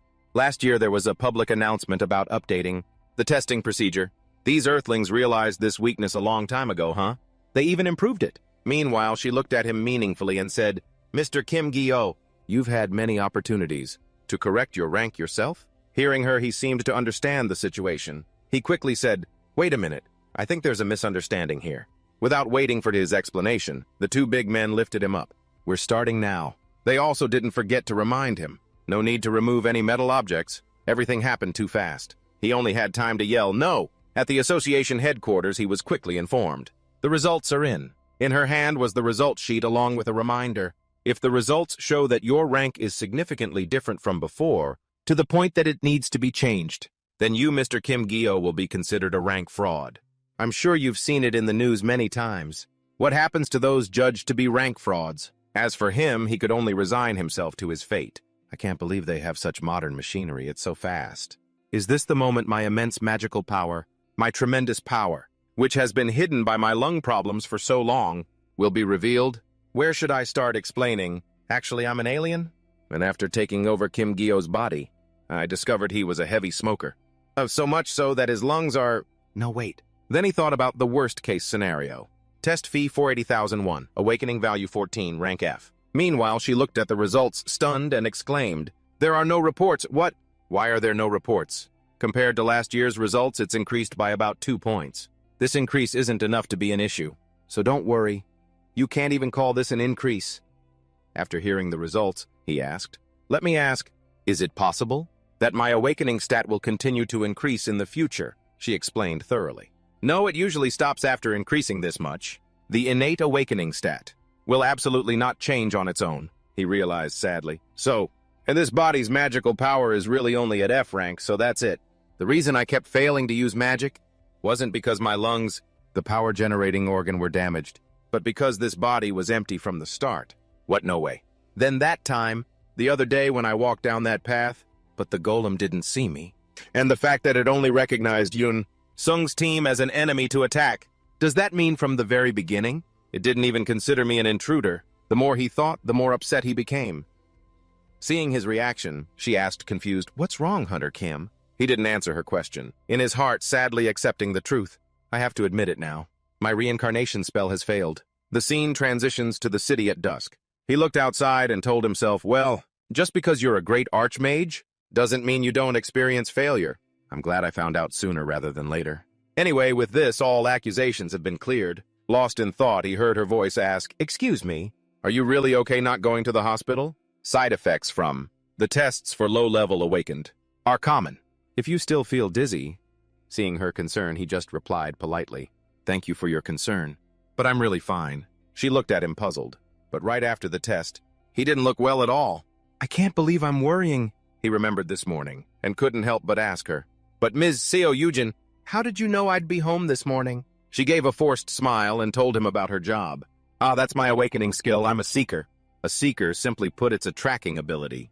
If you look it up on the PC wiki, you'll find more detailed information. I can know where an object or person is in real time. My job is to use that ability to track down criminals. As she was passionately explaining, he suddenly said, "Wait a minute, Ms. Seo Yujin." He pointed out his discovery to her. At her feet where he was pointing was a dead weasel surrounded by blood. She looked flustered. "This?" As Yujin bent down, she flinched, staring at the ground. On the ground was a weasel that had been run over. The two hesitated. "It's just a weasel. Probably a car accident," she said. "Things like this happen quite often around here." Suddenly, Yujin saw Gyo grab the weasel by the ear. He examined it and said, "What a waste of such a precious thing." Hearing him say that, she thought awkwardly, "Precious does he mean? It's a pity?" Then she spoke confused. "That thing looks like it's been dead for a while. Touching it like that is a bit unhygienic." Gyo stuck to his decision. "If it's dirty, I can just wash up." "Well then, Ms. Seo Yujin, I'll be heading inside now." Seeing that she was a little startled. "Oh, okay." A moment later, Yujin heard him speak again. "Just turn into this alley and my house is right there." She looked at him blankly and replied, "Be careful on your way." Then she glanced down at the weasel. "Is he planning to take it home to bury it in Alfheim?" The materials for making golems are mainly divided into two main types. One type is made from black stone and metal, called an inorganic golem. The other type uses animal carcasses and is called an organic golem. In short, Kim Gyo just got himself a good test subject. Gyo walked home with a cold expression. A blue slime sitting on his shoulder. He thought happily, "What a stroke of luck. On this earth, biological materials are just scattered all over the streets like this. When I finish the magic enhancement potion, I'll test out my spells right here first." As Yujin stood frozen there, she watched his retreating back and thought, "Turns out he's warmer than I thought." But to the people of Earth who didn't know the truth, Kim Gyo's actions left a strong impression. The sky had darkened. Lights turned on in a luxurious house. Gyo placed the weasel on a plate inside a glass container with a golden light. He muttered in confusion, "What is this? Why is the compatibility so low? Is it because of the lungs? Trying to increase the concentration without the proper tools is really hurting my lungs. Even if my magic power is F rank, I should at least be able to activate the spell." Suddenly, Gyo's phone rang. He picked up the phone, annoyed. "I'm already pissed off. What lunatic is calling at this hour?" It was now 10 p.m. Gyo had finished cleaning up. He checked his messages, guessing to himself, "It must be because of that post I read online earlier that I added the sense skill to Kim Gyo's profile. And so, that information was made public to outsiders as well. Thanks to that, ever since I added the sense skill, invitations from scout teams have been pouring in. What a pain." Gyo sat on his bed, muttering in annoyance. "I'm too lazy to even reject them. So tired I could die." The phone buzzed again. He picked it up and answered irritably, "What now?" On the screen was a girl with a chocolate bar. Gyo hesitated. "The world's best," he muttered, confused. "Meet at the convenience store right now." Then he shoved his hands in his pockets and complained, "This is killing me. But I heard she prepared some for me. It wouldn't be right to ignore it." Suddenly he saw a car blocking the path. He stopped, suspicious. He walked up to the car and asked warily, "What's this?" Gyo looked into the car window and asked, "Why are you stopped here?" Then he turned to leave. Suddenly a car door opened with a thump-thump. A man got out of the car ready to attack him. His hands were about to grab Gyo's neck. He wasn't on guard at all. The man immediately choked him. Panicked, he grabbed the man's arm, thinking, "No, can't. Consciousness is fading. My head hurts so much." Gyo dimly saw the other man staring at him. With his remaining consciousness, he thought grimly, "If this were magic, I could take it. But a physical attack? Impossible. Wait, how long was I out? Where am I?" Gyo wiggled his fingers and thought in terror. This planet is truly a scary place. Who would do such a gruesome thing? Suddenly a cold voice asked, "Is that the F-ranker over there?" The other person replied with certainty, "Yes, we caught him while he was loitering nearby." Gyo was blindfolded. His senses became heightened. He thought confused, "Are they targeting me? Maybe they have a grudge against Kim Gyo." The two men were chatting. "Good thing. We got him, but is he really F-rank? I had the D-rankers ambush him on purpose, and yet he couldn't even move. Make sure nothing's broken. If you see a crack, fix it immediately." "Hey, I'm not an amateur," a sound echoed. One of the two asked in surprise, "Huh, boss, you're here." The man called boss replied coolly, "Yeah, it's me." This made Gyo a bit tense. He thought, someone else came in. Then he immediately ordered the other two, "Everyone greet him. This is our VIP guest." They bowed in unison, saying, "Hello, sir." He spoke in a low voice. "The VIP will inspect the merchandise later. You guys go get ready now." They replied in unison, "Yes, sir." Gyo moved his head, thinking puzzledly, merchandise. Chang Ho saw his slight movement. He suddenly smirked and said, "Hold on. Is the tied-up kid awake?" He walked over to Gio. Gio thought in panic, What? How did he know? Then he pulled off his blindfold. Chang-ho, pulling off the cloth, said excitedly, "Hello!" "Long time no see, Hunter Kim Gio." Sitting on the chair, Gio replied hesitantly, "Kang Chang-ho? Why are you here?" He glanced at him and said, "Looks like you were dragged here unexpectedly. You probably have no idea what's going on. Let me explain a little. Lately, there's been a big rumor in the industry. It's said there's a hunter with a top-tier sense skill, strong enough to break the labyrinth of the magic tower. But the problem is, that sensor's awakening rank is F. Having a high-level skill you don't deserve makes you an easy target for criminals." Now Gio looked at Chang-ho warily and asked, "So what are you going to do to me?" His expression turned cheerful as he replied, "Sell you, of course. In this world, there are many people who want to hide the true power of their equipment. Right. To do that, you need a private appraiser. You know that, right? The contract fee for an appraiser isn't always cheap," Gio said in a low voice. "It's less expensive if you bend the rules, isn't it?" Hearing that, Chang-ho quickly spoke up. "It's not even comparable, especially the maintenance fees." His face darkened as he speculated. "So now I'm being held by an awakened trafficking organization." He looked at Gio coldly and said, "Especially those who are D rank or lower. They're very weak-willed. Easy to exploit. I also work here, so I know these awakened trash well. If you just enslave them, you don't have to worry about betrayal. Saves a lot of trouble." Their faces showed contempt as they sneered. He thought awkwardly, so they called him VIP. Gio immediately asked, "Mr. Kang Chang-ho, could you help me out a bit?" Chang-ho replied nonchalantly as he walked away. "Why should I do that? I'm just a guest here. Yes, my business here is different. I was just passing by. That's all. Nice seeing you again, Hunter Kim Gio." A moment later, the man hurriedly ordered, "The new merchandise is here. Take that F-ranker upstairs." The two men replied with a sinister smile. "Yes, sir." Gio's face paled with worry. This... I shouldn't have been reincarnated in a place like this." He was dragged to a room. The door creaked open. They quickly threw him hard into the room. It was dark. They were wearing gas masks. Closing the door, one asked, "Hey, that guy isn't blindfolded, so what? He'll collapse anyway." Gio glanced at the closing door. A plan formed in his mind. He wearily sat up and speculated. "It seems that coming here doesn't mean I'll be sold immediately.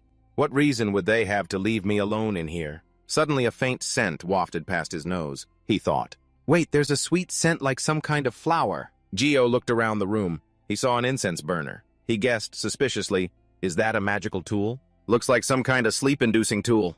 Based on the strength of this scent, it could probably even put a B rank awakened to sleep. Of course, for a great archmage like me, this thing has no effect. But now is not the time to worry about that. I need to get out of here quickly." Gio quickly took out his shoelace. He put one end of the lace in his mouth. He pulled the shoelace to break the rope on his hands, praying silently. Please help me, Masashi." The rope on his hands broke. He thought happily, "It worked. Even if I get brainwashed. But in this situation, being sold while unable to use any magic at all would be very dangerous." Now Gio slowly patted his pockets, muttering, "First I have to report this. But where's my phone?" He said disappointedly, "It's not here." He thought helplessly, of course. There's no way. They would leave a kidnapping victim with their belongings. In that case, what can I use to escape right now? Gio stood up, looked at the incense burner, and walked towards it. A rusty chain was placed in his palm. Gio tightened his grip on the chain and muttered, "In the end, this is the only thing I can use." Just then, behind the two men, a strange noise was heard. The door in front of them suddenly flashed with light. They were stunned by this mysterious light. What is that?" As soon as he finished speaking, he was hit by an object that flew out of nowhere, smacking him right in the face. The other man was terrified. How on earth did this bastard... Just then a sound reached his ears, making him break out in a cold sweat. A second later, he felt dizzy and collapsed to the ground. Gio stepped out with an extremely grim expression. He looked down at the tool in his hand with a very satisfied look. Pretty effective, huh? Just then, Gio noticed the phone on the ground. A sense of curiosity arose within him. Before anyone finds out and comes here, I need to act quickly. He picked it up, opened it, and was very pleased. Did these guys drop this perfect timing? Gio dialed the police station directly. A moment later, a voice came from the other end. Yes, police station. What can I help you with? Yes. Gio walked away and reported to the police. I've been robbed. Hearing this, the police officer was momentarily stunned. Yes, hello, could you speak up, please? I can't hear you clearly. Gio patiently repeated himself one more time. I said I've just been robbed. Hello. But the police officer just hung up. This made Gio extremely curious and annoyed. What's with this? Can't they hear me? Is this phone broken? But he didn't give up yet. Gio's fingers typed continuously, composing a text message. Okay, let's try texting. This should work. As soon as the message was sent, the police department immediately replied. Received. It may take some time to dispatch units. In case of emergency, please contact 112 immediately. Gio continued to type and send a message. How long will it take to get here? The automated police message appeared again. Received. It may take some time to dispatch units. In case of emergency, please contact 112 immediately. Seeing that texting was also useless, he stopped. Jiraiya immediately got frustrated. What's with this robotic reply? I wonder if they even read my message. The report was received, right? This is making me anxious. He continued to type another message. No good. I need to find another way to ensure my safety. Yunseung, it's Kim Gireo. After sending the message, he put his phone into his pocket.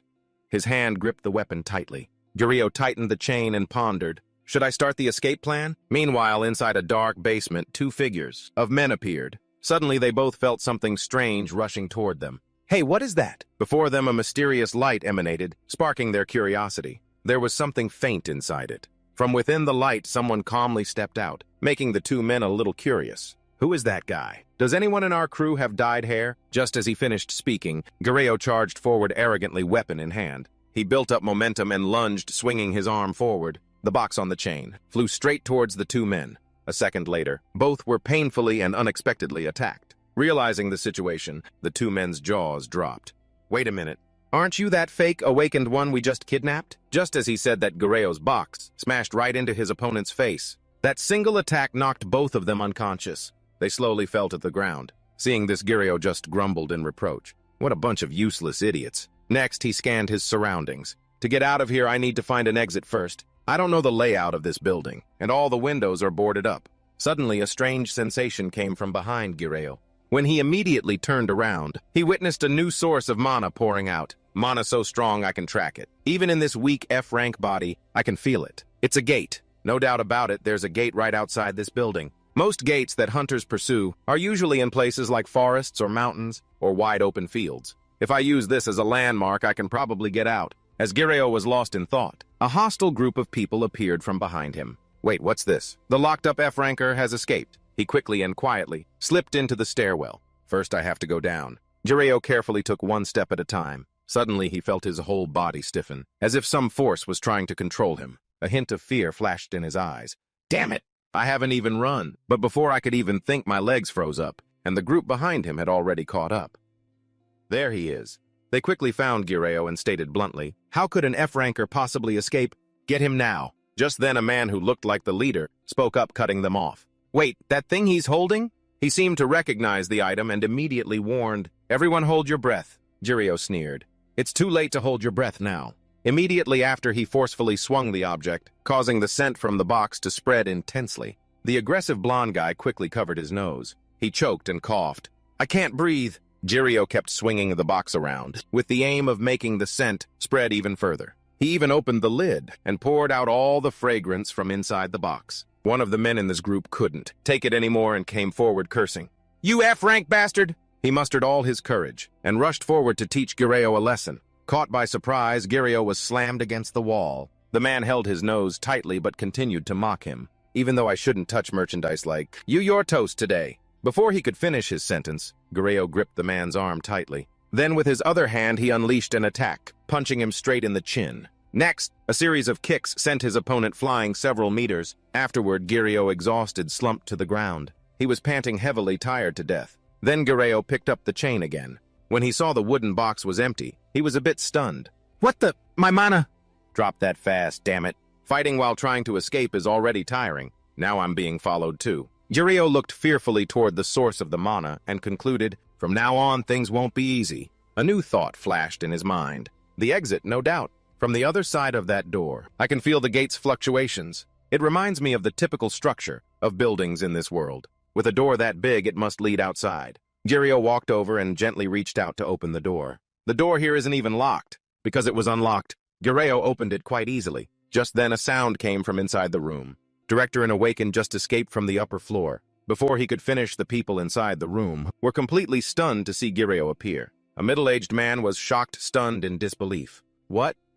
How did it turn out like this? How the hell are you guys managing things? That you let him escape? I'm sorry, sir. Seeing the scene, Guerrero couldn't help but feel scared. This is bad.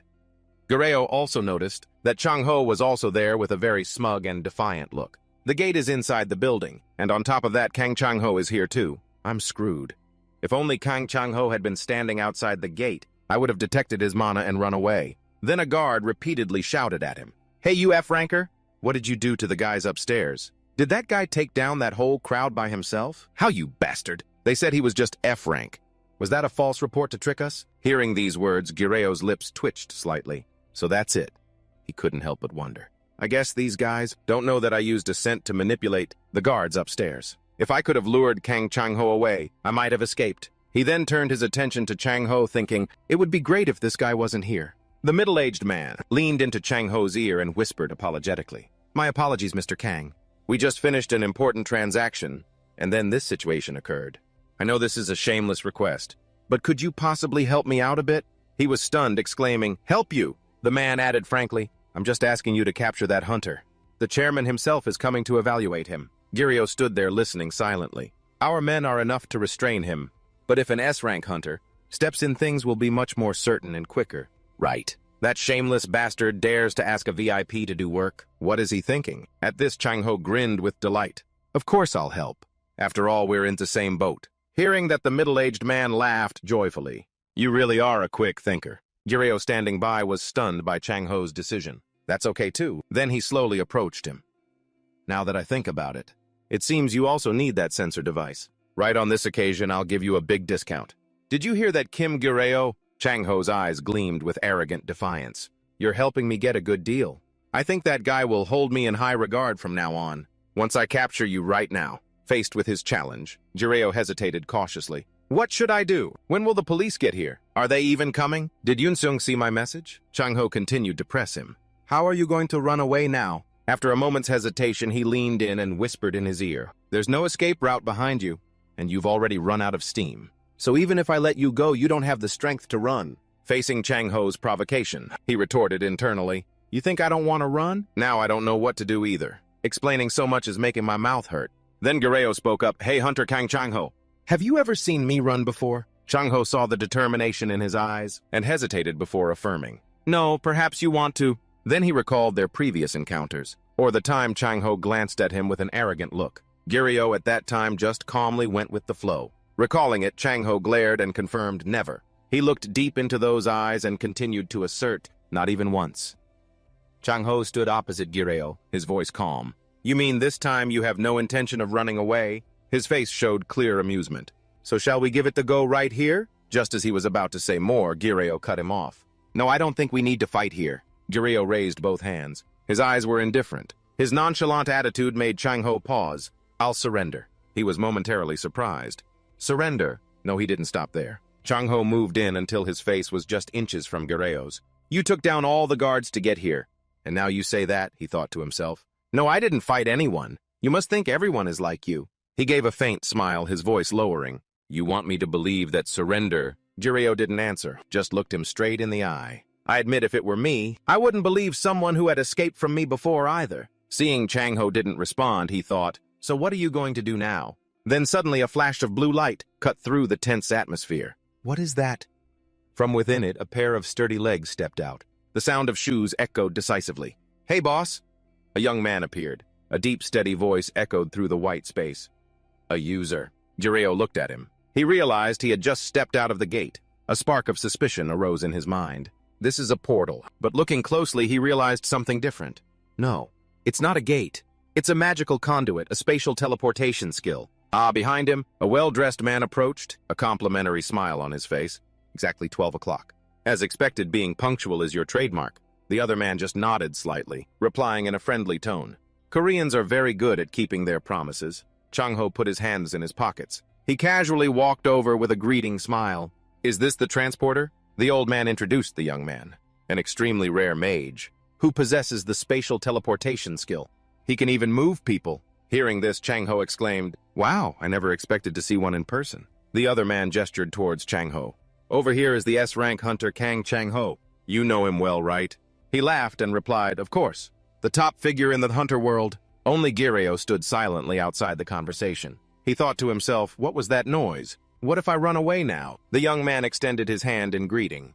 It's a pleasure to meet you, Hunter Kang Chang-ho.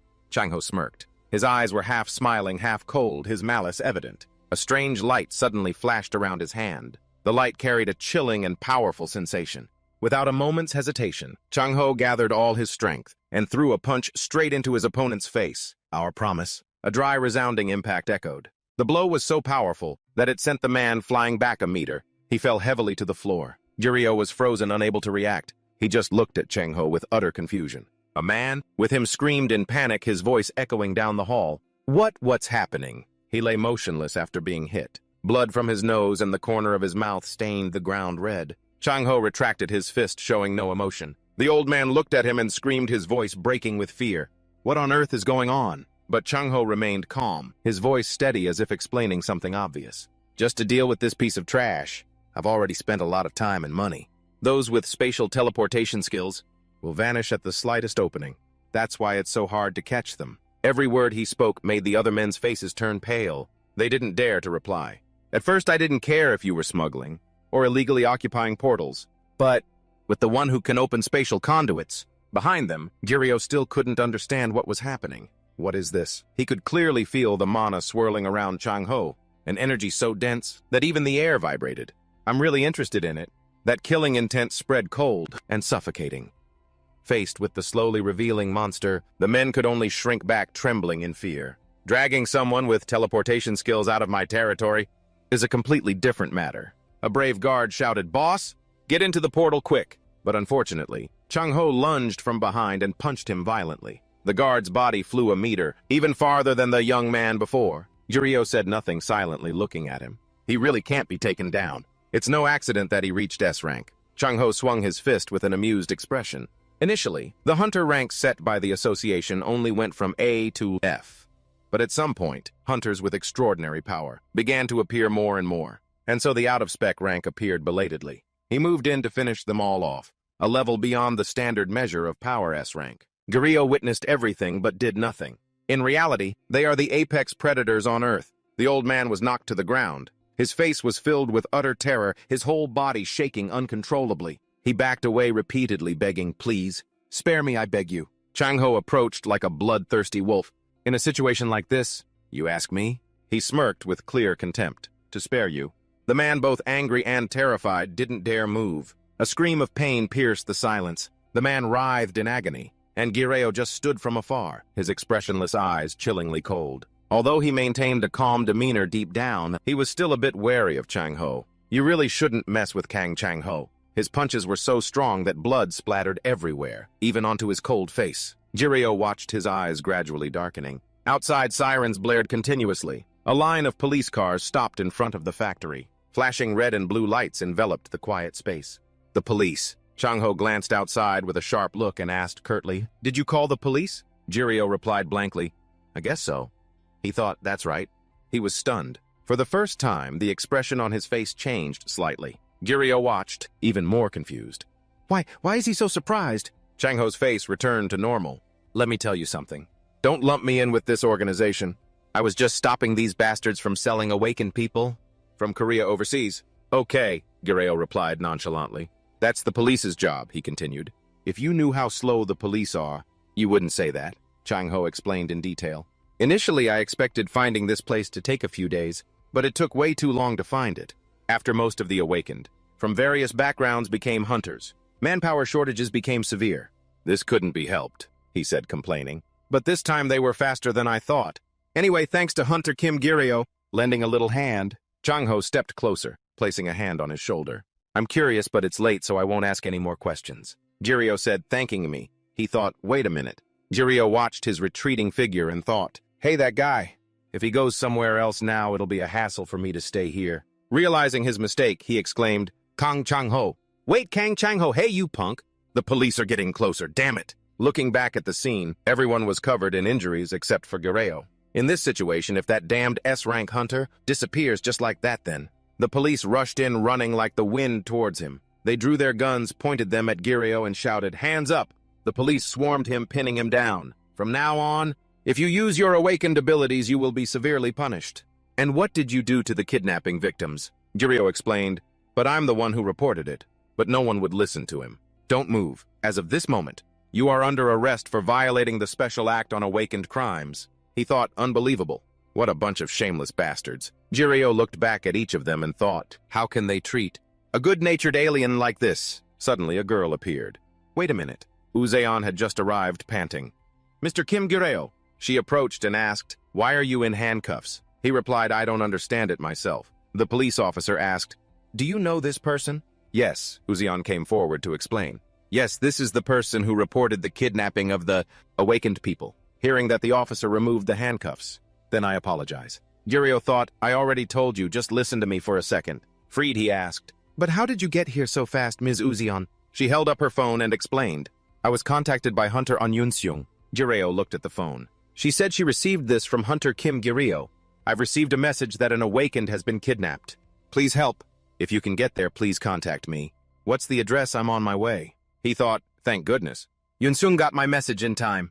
An officer went over to the young man to check his information. Uzeon said, currently Hunter on Yunseung is dealing with a monster dungeon break in the city. Seoul, I heard he received this message while on duty. She continued, then I used my tracking skill to get here. Suddenly, a police officer exclaimed, startling them both. Captain! The officer ran to the captain. Reporting, sir. I've run background checks on the people scattered around here. Most of them are connected to an illegal human trafficking ring. He was surprised. What? Uzeon listened with a shocked expression. This is the organization that has been kidnapping awakened people recently and selling them overseas.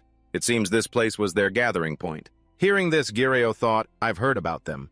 A very sophisticated organization, so much so that even investigative agencies have trouble tracking them. The captain replied, it seems this used to be the boss's base, but it's abandoned now. In fact, this organization has probably already been dismantled.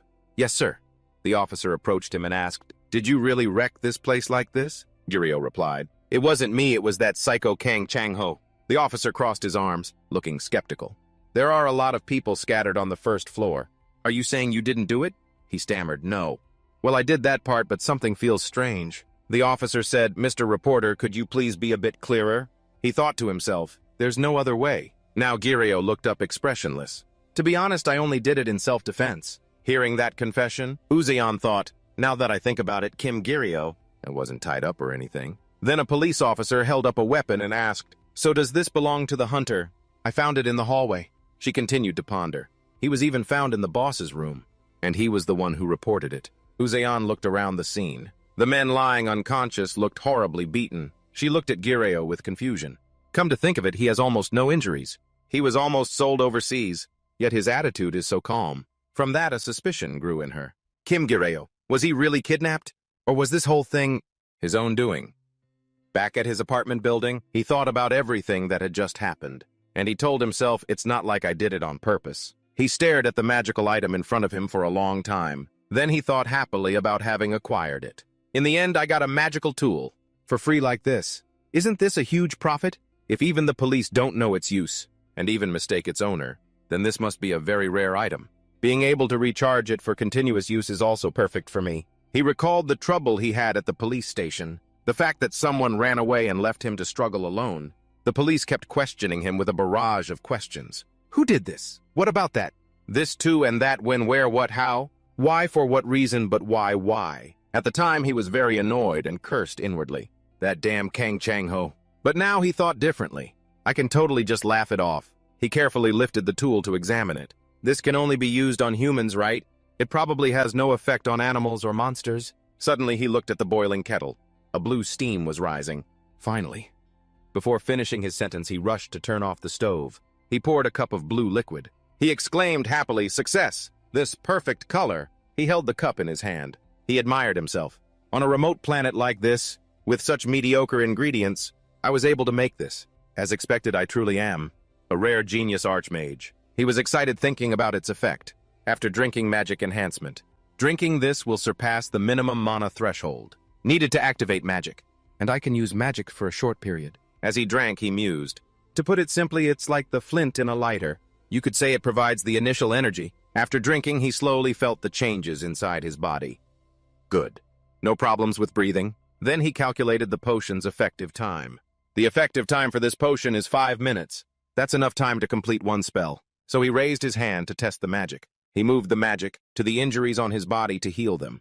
bone recovery, right patella and damaged calf muscle. Finally, he controlled the magic, gathering the blue energy in his hand to fix his body's state. Stop aging. After finishing the spells, he wondered, is it done? Back to normal. He felt the wound on his leg and reminded himself, all right, it doesn't hurt anymore. But it's still too early to celebrate, because the journey ahead will be like a long marathon. Checking it myself confirms it. Kim Jireo's mana capacity is trash, but he also noticed his body's bad condition and told himself, just using a bit of low-level magic depleted my mana.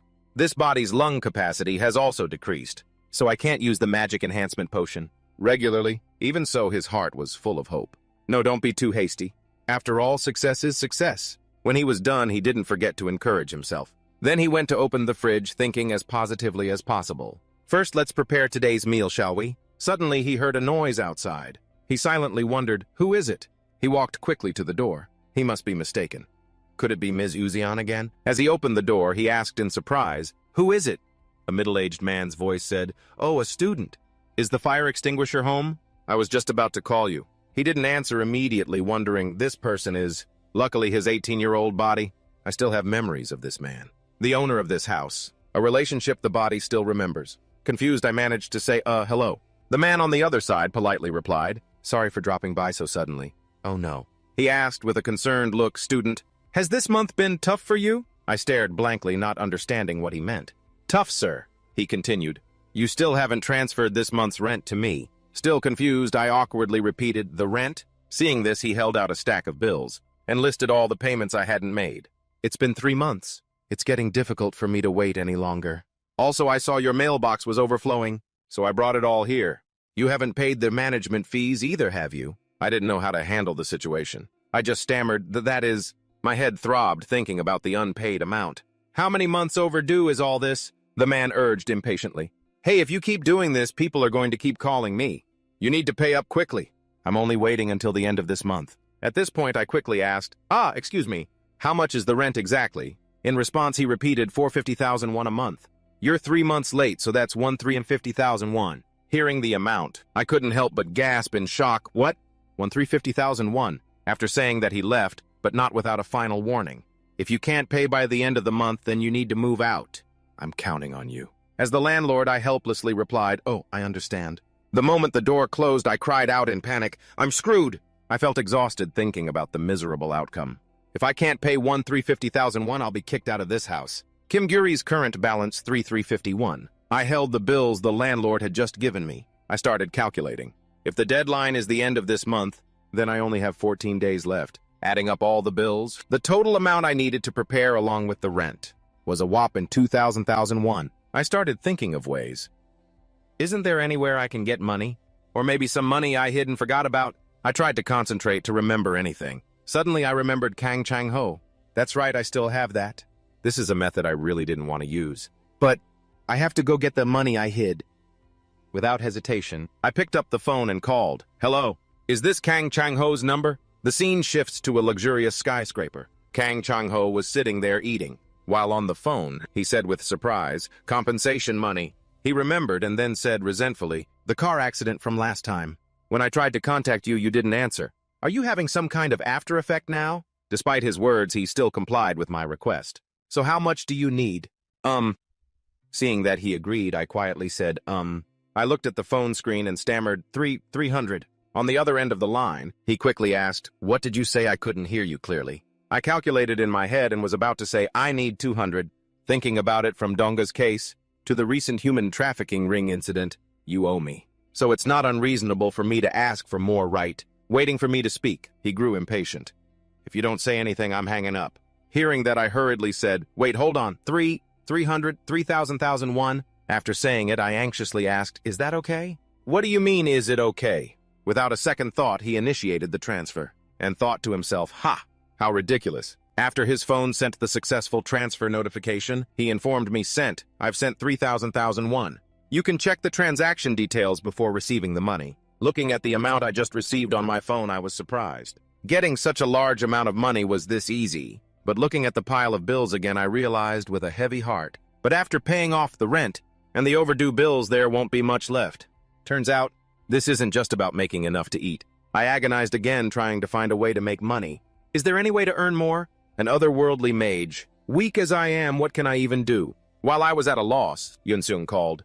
An Yunsung. Looking at the caller ID, I blamed myself. Thinking back, I was so flustered that I forgot to thank him. Did he call first because he was worried? With that thought, I quickly answered the call. I suddenly remembered his money-making potential. Wait a minute, an A-rank hunter. With just one gate conquest, he can earn tens to hundreds of millions. The scene changes to a cafe. Inside, I said politely, "That day I survived because you contacted CEO Ujin. Yunsung Si, I wanted to buy you a meal to thank you." In response to my offer, he didn't ask for much and said, "Just buying me a cup of coffee is enough." He added enthusiastically, "I'll really enjoy it, Hyung." Hyung? Outwardly, I gently said, "All right then." But in my head, I thought I'd rather have gotten him a meal. Just the smell of coffee beans makes me nauseous. A server approached our table. "Are you ready to order?" He quickly ordered his drink. "I'll have an iced Americano." I followed suit. "I'll have your bestseller here, the vanilla latte." "Ah, but please hold the coffee."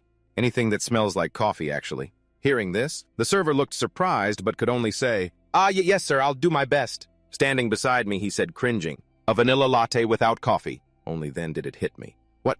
Did I just reveal that I'm an alien? At the table, I said, "Anyway, I was really surprised." He guiltily remembered my kidnapping from the other day. "When I heard you were kidnapped, I was so shocked." "I'm really sorry. I should have come myself." I showed my understanding and asked, "I heard about it. You were dealing with a dungeon break at the time, right?" He recounted with a troubled look. To be honest, the situation there was terrible. That's why I had no choice but to ask Hunter Seong Ujin for help. Seeing him still dwelling on it, I said sympathetically, "It's all right. You worked hard late into the night, too." At that moment, I started calculating in my head. First, praise him to lighten the mood. To start, I pried into his recent activities. "But Yunsung, have you only been handling dungeon breaks lately?" Hearing me, he hesitated. "Huh." I continued to ask, "How long has it been since you've entered a gate besides when you were with me?" He looked uncomfortable. "That is—" I had already guessed it, so I pressed on. "Just as I thought. You're still afraid of entering gates, aren't you?" He admitted, "Actually, yes, that's right. Going back might still be a bit difficult for me." Jeong picked up his glass deep in thought. Just as I predicted. A sudden encounter with a high-level monster. Betrayed by the teammates he trusted. The fear that comes from a near-death experience right at his throat. A college student barely in his 20s. How could he possibly overcome that? It must have been a massive psychological shock. After thinking, Jeong spoke up. "But Yunsung, even so, you can't just keep following an F-rank hunter like me forever." He offered some advice. "It's time for you to form your own team again, or prepare to be a solo hunter." "Do you understand what I mean?" Yunsung broke out in a cold sweat hearing this. But he still answered obediently, "Yes." I looked at his crestfallen face helplessly. Suddenly, he looked so dejected. Could he be thinking I'm trying to abandon him? "I'm not an idiot. Why would I throw you away?" With that thought, I said, "That's why I've thought it through. Yunsung-ah, if you don't mind, I'd like to train you personally." What do you think? Jeong's offer was like a shot of adrenaline for Yunsung. He was astonished, unable to believe his ears. "Really?" I calmly affirmed. "I can guide you on how to use your skills and control your mana, to a certain extent." Hearing this, his gloomy expression vanished. "Really? For me, that would be absolutely amazing." Jeong put down his glass, feeling very proud. I imagined I was out fishing and had just hooked a big one. He took the bait so easily. "This feels so satisfying," I said to him seriously. "Well then, since we're on the topic, let's head to a suitable gate right now and give it a try." His eyes lit up at the scenery. Even though he was following, Jeong Yun-seong was still very scared. His trauma hadn't yet faded. I glanced at him behind me. "Good, everything is going according to plan. This is a cafe near the D-rank gate, the Temple of Maximus." The two of them entered the temple together. This is a gate. That's unpopular because its monostone drop rate is extremely low. In other words, it's the perfect place for training. Jeong looked around and remarked, "This place seems all right." Following behind was Yun-seong, sweating profusely. I turned around to look at him. "Let's see. You said that. The attribute you awakened is a defensive type." "Right. First, show me your main skill." He obeyed. "Yes, sir." He closed his eyes, trying to calm himself down. "I know. Performing in front of you is making me really nervous." After calming down, Yun-seong began to demonstrate his skill for Jeong. A stream of blue power quickly appeared. His confidence seemed to have returned. The shield in his hand was also enveloped in that blue power. A protective shield. Active skill 1. Create a shield. Defend with mana in front of the user. 2. The more mana consumed, the larger the shield's size. But when Yun-seong didn't hear anything from Jeong, he asked shyly, what do you think?" I looked at him seriously. First, I want to ask you something.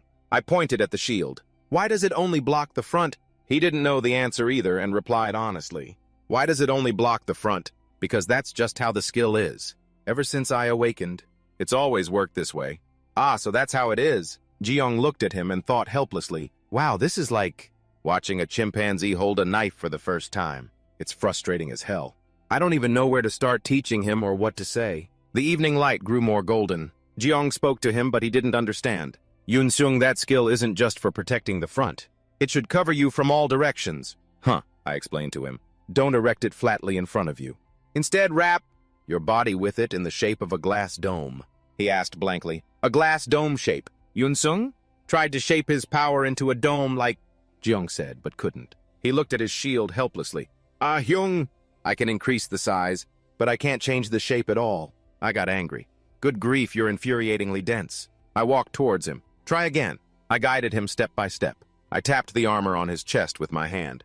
Imagine your chest is the center of this skill, and radiate the mana outwards in a sphere like a crystal ball. He asked again, so round like this. It seems like I'm not doing it very well. Jiyoung encouraged him. I placed a hand on his shoulder reassuringly.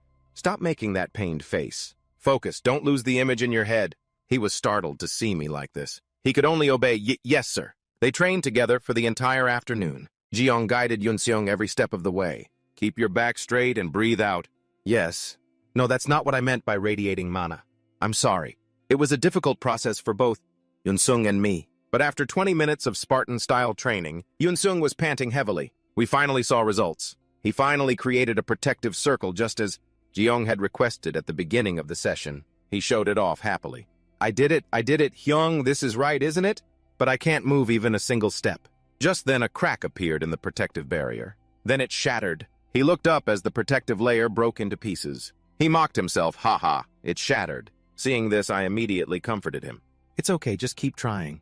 It'll get better. Jiyoung stood watching Yunseung. Once he's succeeded, if he practices until he's proficient, sooner or later he'll be able to create a shield with no blind spots. Yunseung didn't stay sad for long. He ran towards me joyfully. Thank you for helping me, Hyung. I never could have imagined that my skill could be used like this, I explained. Ultimately, skills depend on your state of mind.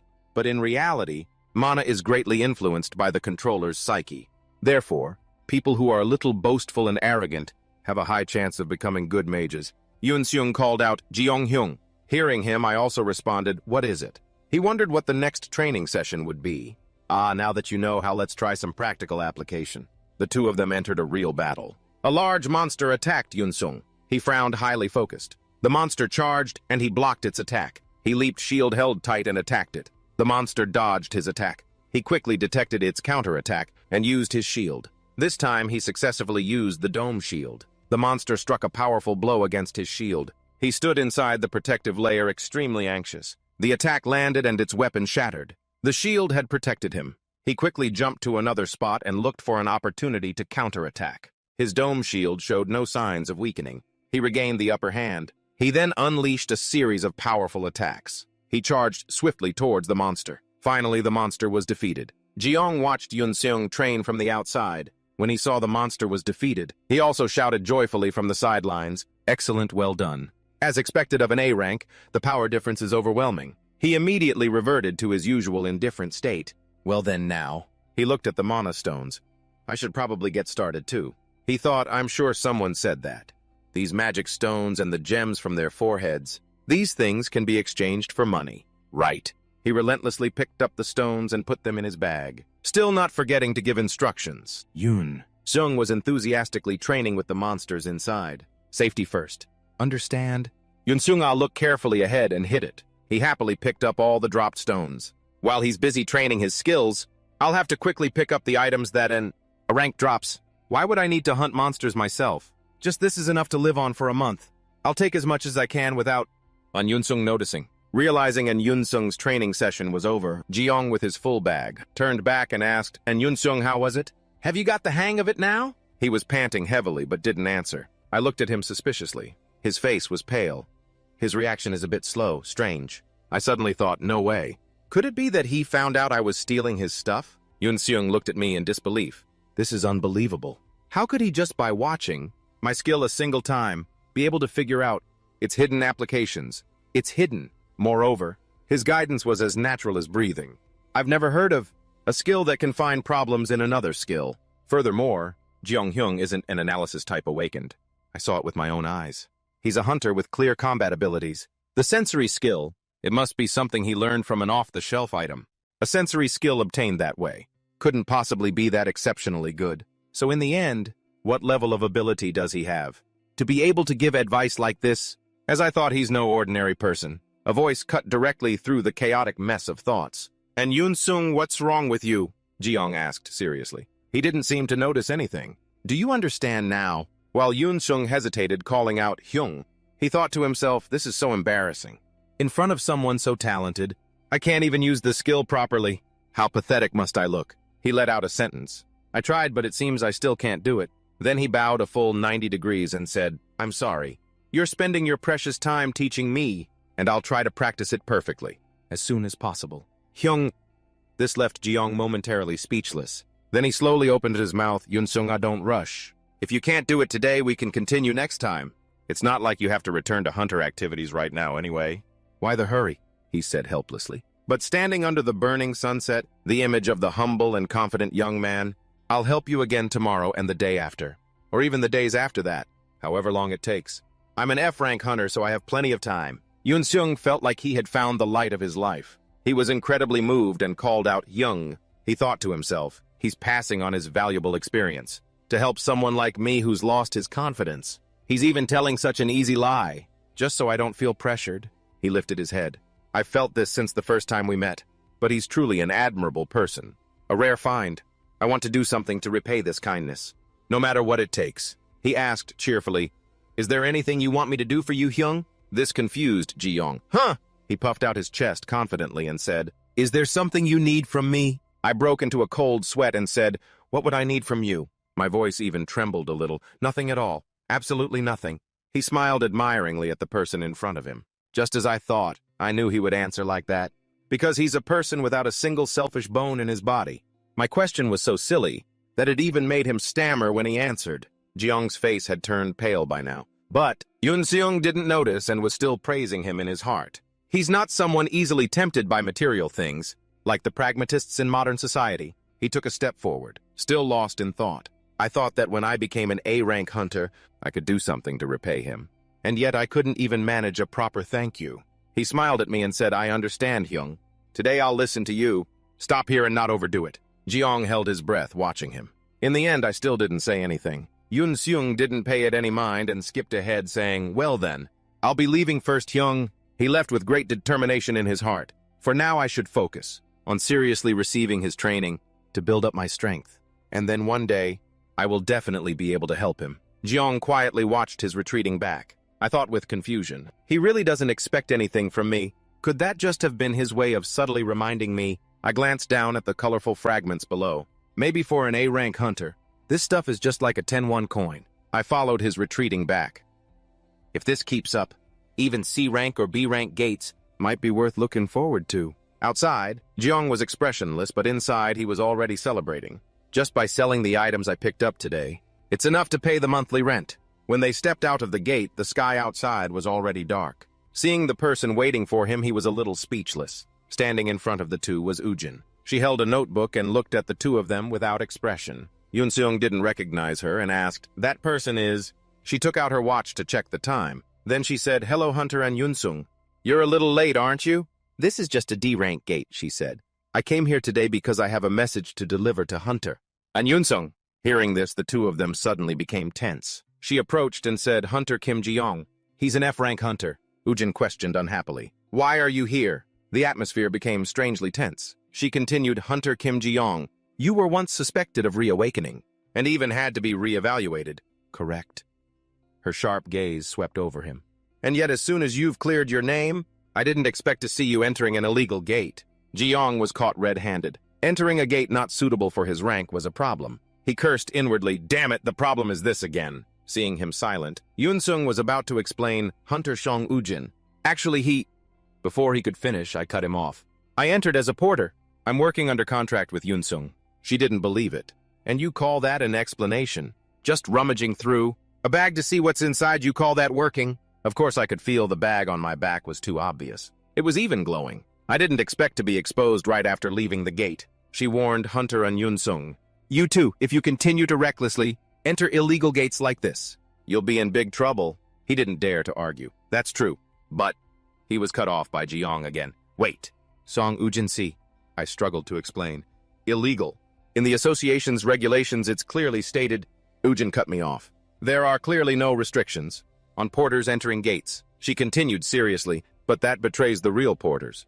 This regulation is not for clever people like you to exploit. Her eyes were filled with a sharp glint. Why don't you realize that such an attitude only makes others more suspicious? She said F-rank hunters usually out of fear for their lives always strictly adhere to the regulations.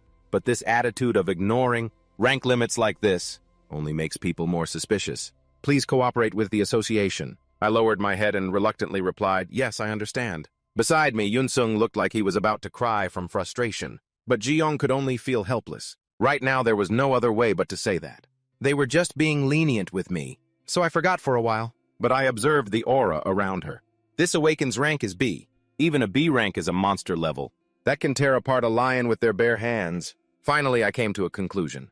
There's nothing good to be gained from intentionally causing more trouble. Ujin flipped her notebook and turned to Yunsung. Hunter, and Yunsung, please come with me for a moment.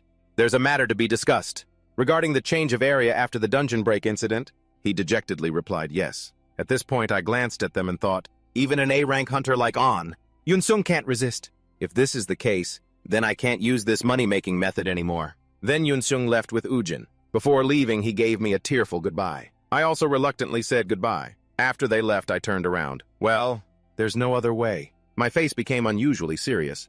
I anticipated this happening, so I've already prepared a plan B. Behind me, where I couldn't see, Ujin glanced back at me one last time. The next day, I was looking at the news on my phone. The screen displayed a few lines of text, new item, Gemini Guardian bracelets, acquisition location, White Mirror S, rank dungeon, equipment type bracelet. Description, can be used twice. At this time, I was still lying in bed thinking, lately, every morning when I wake up, I've gotten used to collecting information about hunters, I muttered. It seems the analysis of this item is complete. Gemini Guardian bracelets, huh? I analyzed. There's been no information about it all this time. Turns out, this bracelet first appeared in an S-rank dungeon. Then I sat up and clasped the bracelet on my wrist. I had hoped that maybe Jong Haseong would contact me again, so I kept it safe. Should I give up on that now? I carefully observed the details, drawing my own conclusions. So it's for real. This weapon, that I've only kept as a precious item until now, is finally being brought out today for a reason. He said emotionlessly, all right, let's get this show on the road. Because today's experiment will be a little dangerous. A pair of feet stepped onto the green grass. That person was Jireo. He wore his familiar backpack, peering around as if looking for something. Where is this place? Suddenly he froze. A green gate appeared before him. Found it. He stopped at a sign. It read gate with the lowest danger level, F-rank gate. Gates are divided into two types, blue gates and red gates. This is a type of blue gate with no final boss. The boss appears in a large area. Small monsters appear continuously. Just by defeating a sufficient number of monsters, the gate will close automatically. Today I'll hunt here because this gate has free entry. It's really ideal for practice, he thought to himself. CEO, Uzion's warning has cut off my lucrative money-making path. Jireo stood alone in the middle of the green field. He looked to the other side and saw a herd of animals diligently grazing. He thought to himself, the painful mountain goat. Its snout made a sound like a broken violin. He took out a green potion and said without expression, this cry sounds really strange. Then he uncorked the potion bottle. It looks gentle on the outside, but this is a dangerous monster, one of the top ranked in F-class. He chugged the potion in one go and thought, so it's worth a pretty penny too? After drinking, his body emitted a blue light, symbolizing an abundant source of power. Amazing. The power is surging. The surging power swirled around his body. The power of magic. He raised his thumb. A small but powerful spark appeared on it. It finally noticed me. Next, he pointed at the goat. He shot the flame towards it. The flame flew towards the goat, erupting into a huge mass. He said with disgust, "Turn to ash, you piece of trash!" The fire shot straight towards it. The goat saw it too. But unexpectedly, the fire was suddenly extinguished. The man and the beast stared at each other in silence. He let out a huh. Looking closely, the flame had indeed hit, but it only left a small dent on the goat's head. Other than that, there was no effect. The goat was silent. Then it suddenly glared. He sensed something was wrong and yelled, "Wait a minute!" The goat was angered by him. Veins popped on its forehead and smoke flared from its nostrils. It looked incredibly fierce. Needless to say, it charged towards him at top speed. Its eyes glowed, looking like it would use all its strength. He was scared out of his wits. Then, knowing he couldn't win, he tucked his tail and ran. I knew it. I knew this would happen. F-rank magic is just this pathetic. He glanced back at the goat as he ran. Unbelievably, it was already about to catch up. He screamed frantically, "What the hell is this thing? Why is it so fast?" The goat was still chasing him with all its might. At this point, knowing he couldn't outrun it, he cursed under his breath. Damn it! He felt a glimmer of hope when he saw the gate. The green one in front of him. It was the entrance from before. He thought just a little more. Jiraiya was nearly exhausted. He desperately rushed towards the gate. Is this happening to me again here? The goat opened its mouth wide, wanting to swallow him whole. Luckily for him, it bit, and missed. In his terror, he managed to run into the gate. Back to where he started. You really want to die chasing me, huh? Once outside, he panted heavily, looking anxiously towards the gate, to make sure that goat didn't come out with him. Fortunately, nothing followed him out.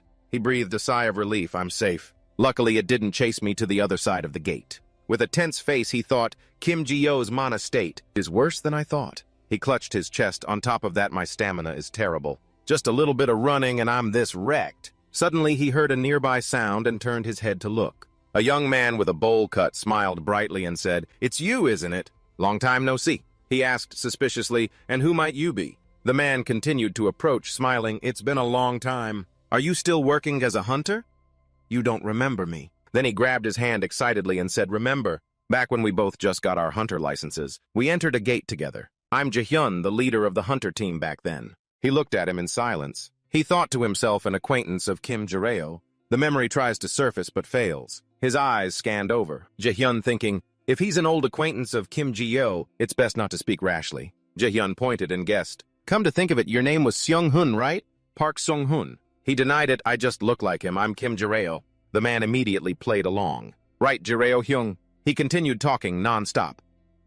Do you remember back then? When you saw the monster and ran away, it was just an F-rank monster. But I have to admit that first raid, it was really chaotic. And then you tripped and fell while running. Then you were begging for your life and all that. He felt a little annoyed, thinking, this earthling talks a bit too much. The other person asked a question. So why did you come to this gate? Don't tell me you're hunting alone. Jiraiya reluctantly said, just came to hunt a little. Jaehyun sighed and said, there you go again. Did you forget? I told you to speak casually with me. Hearing that, he broke into a sweat, thinking, damn it, really? Then to cover it up, he scratched his cheek and said, sorry, my memory's been terrible lately. I'll talk more comfortably, okay? Jaehyun smiled and said, yes, you don't look happy. It's really annoying, but I can't just leave here. There's a gap in my memory, left by the failure of the resurrection spell. And this earthling might be the one to fill a small part of that gap. The other person continued, Hyung. Anyway, it must be fate we met like this. By the way, do you want to team up with me today? He asked in surprise, team up? The man touched his neck and said shyly, anyway, going alone is tiring. Besides, my team has an open spot. He pointed to the other side and said, over there, do you see them? He looked where he pointed. Indeed, he saw 3 people waiting. He introduced them. Those are the members I'm working with. The one holding something is the team leader. He's a D-rank hunter. Based on his appearance, he made a quick judgment. No wonder he looks the most capable of the bunch. He continued to ask, so if you agree, we can enter the gate right now. Jiraiya quickly refused. Sorry, I've used up all my mana, so hunting will probably be very difficult, he thought to himself. Actually, I've already used up all of today's mana-boosting potions. But Jaehyun still had a smile, but there was still something strange about his expression. He said, it's not a problem at all. Anyway, I wasn't looking for someone to hunt with the group. He asked suspiciously, what? The guy said, actually, the person who canceled today was the porter for the hunting team. The whole team was worried about whether we'd have to carry our own backpacks. But doing that is a bit inconvenient for our team. Could you be our luggage porter? Temporarily just for today. The pay will be generous. How about it? Hearing the word money, his eyes immediately lit up. Generous pay. He rested his chin on his hand, thinking, if it's just helping carry luggage, then this is a chance to see how a normal hunter party operates.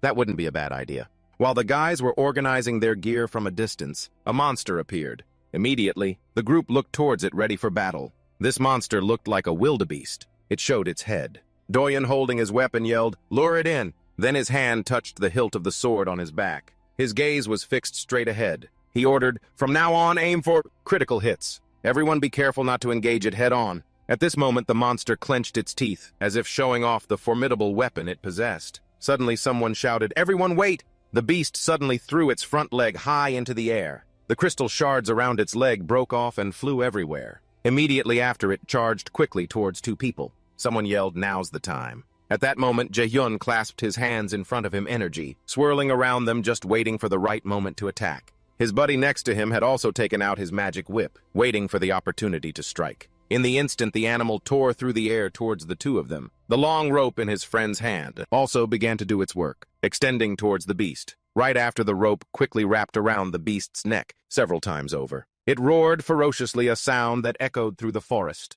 Immediately, the other teammates also threw ropes, binding the monster's body. Another person was swinging an axe, waiting for the chance to strike. When he saw the beast had fallen to the ground, the young man immediately approached with his axe.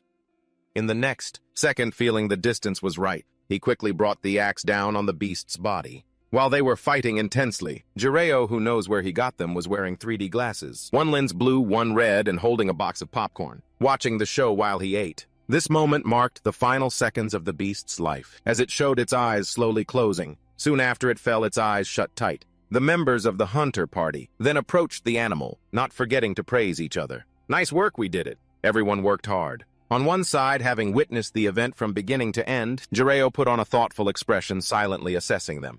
This team's coordination is really good. The front line lures the monsters to focus the target. The mage in the back locks them down, and they finish it with a critical hit. Simple yet very stable. It's like watching prehistoric hunters hunt a mammoth. With this kind of strength, they can pretty much handle all the weak F-rank monsters. Then someone's voice urged them on again. All right, now let's close the gate." Suddenly, the team leader came over to Jireo and thanked him. This made him look bewildered. "Huh?" Taking his gear back from Jireo's hands, he said, "Thanks to you, I was able to survive. Who would have thought that irresponsible guy would leave me to deal with the spoil sport myself?" As he returned to his teammates, he kept looking back at Jireo, expressing, "Anyway, I'm still very impressed with you. If you hadn't been here to back us up, things might have gotten messy." At this point, he continued to share. "Actually, I intended to thank you more because you're an acquaintance of Jaehyun, but I'm really glad." After carefully counting the bills in his hand, he selected a stack and handed it to Jireo, saying, "Here, take this." Jireo looked hesitant and replied, "Compared to just being a porter, this seems like a bit too much."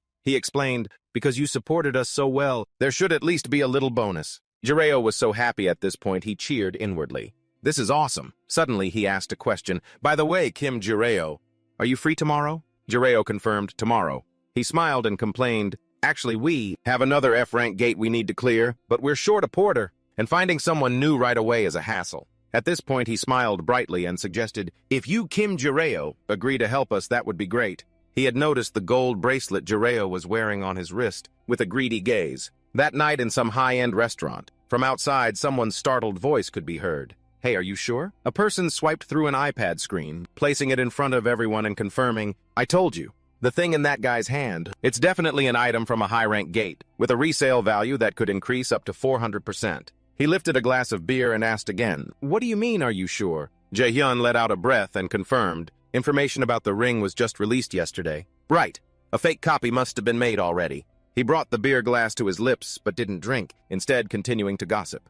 "I wonder if besides that ring, there's anything else we can take advantage of. That guy looks like a broke bum, but who knows which of them made that observation. Anyway, just that ring alone would be enough for us to party comfortably for a while." In the world of hunters, there are always people like this. They give up facing dangerous and ferocious beasts to aim for easier targets, like predators seeking out weak prey. These individuals are often novice hunters, those not yet familiar with gates and who focus too much on protective gear. They live by targeting easy prey, much like a frog catching prey smaller than itself. In this circle, these people are called frog hunters. And what's even worse is when someone speaks up. "The location is that gate, right? There aren't even any CCTVs there." He popped something into his mouth, chewed loudly, and asked, "Jaehyun, you've partied with that hunter's team before, right? Is there anything we need to watch out for with him?" Jaehyun immediately replied, "Watch out for... That guy is the weakest hunter I've ever known. He even has a limp.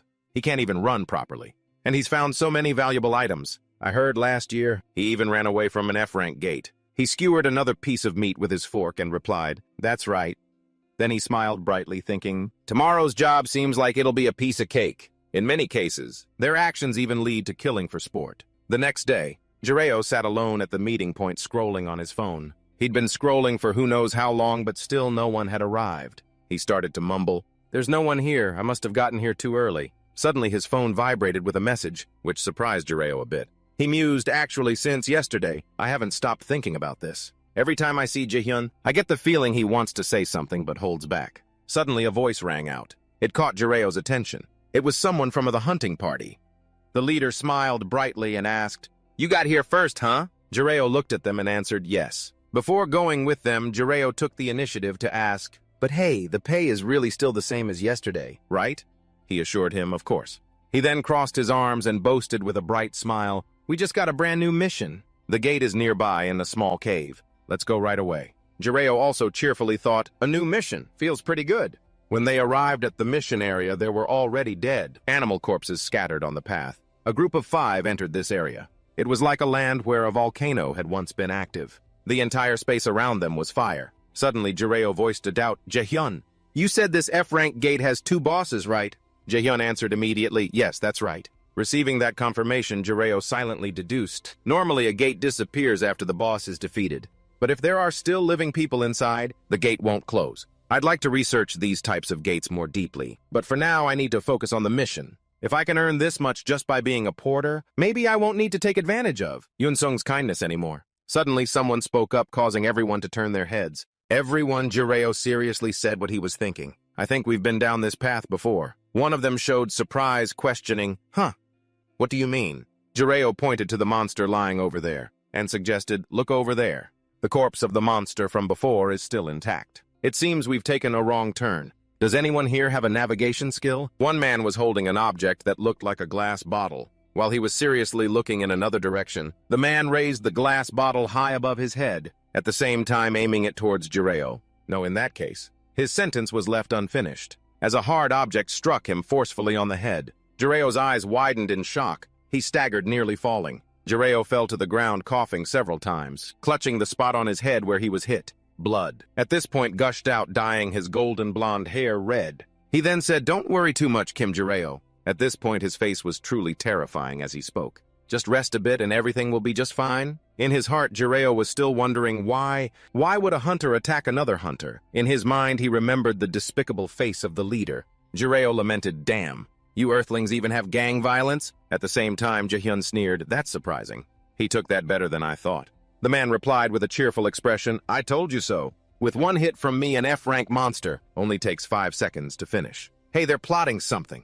This kind of pathetic magic user thinks they can take me down. My stun magic resistance is practically perfect. The fact that I haven't passed out yet isn't because I'm good at taking it. This smell is truly awful." Just then, someone behind him reminded Hyungnim, "I think 5 seconds have passed." At that moment, Jiraiya's eyes realized something. In his ear, someone's voice still echoed a judgment. It seems like something's not right. At that moment, Jiraiya's hands clenched the ground. He determined, when the smell gets weird, running is the best option. The other guys, unable to react in time, looked at each other and asked, "What is this?" "He's running away." By the time Jiraiya was a good distance ahead of them, the leader frantically gave the order, "Get him! Get him!" He pointed in one direction and screamed, "He's running away! Catch him now!" His accomplice was still in shock from the scene that just unfolded.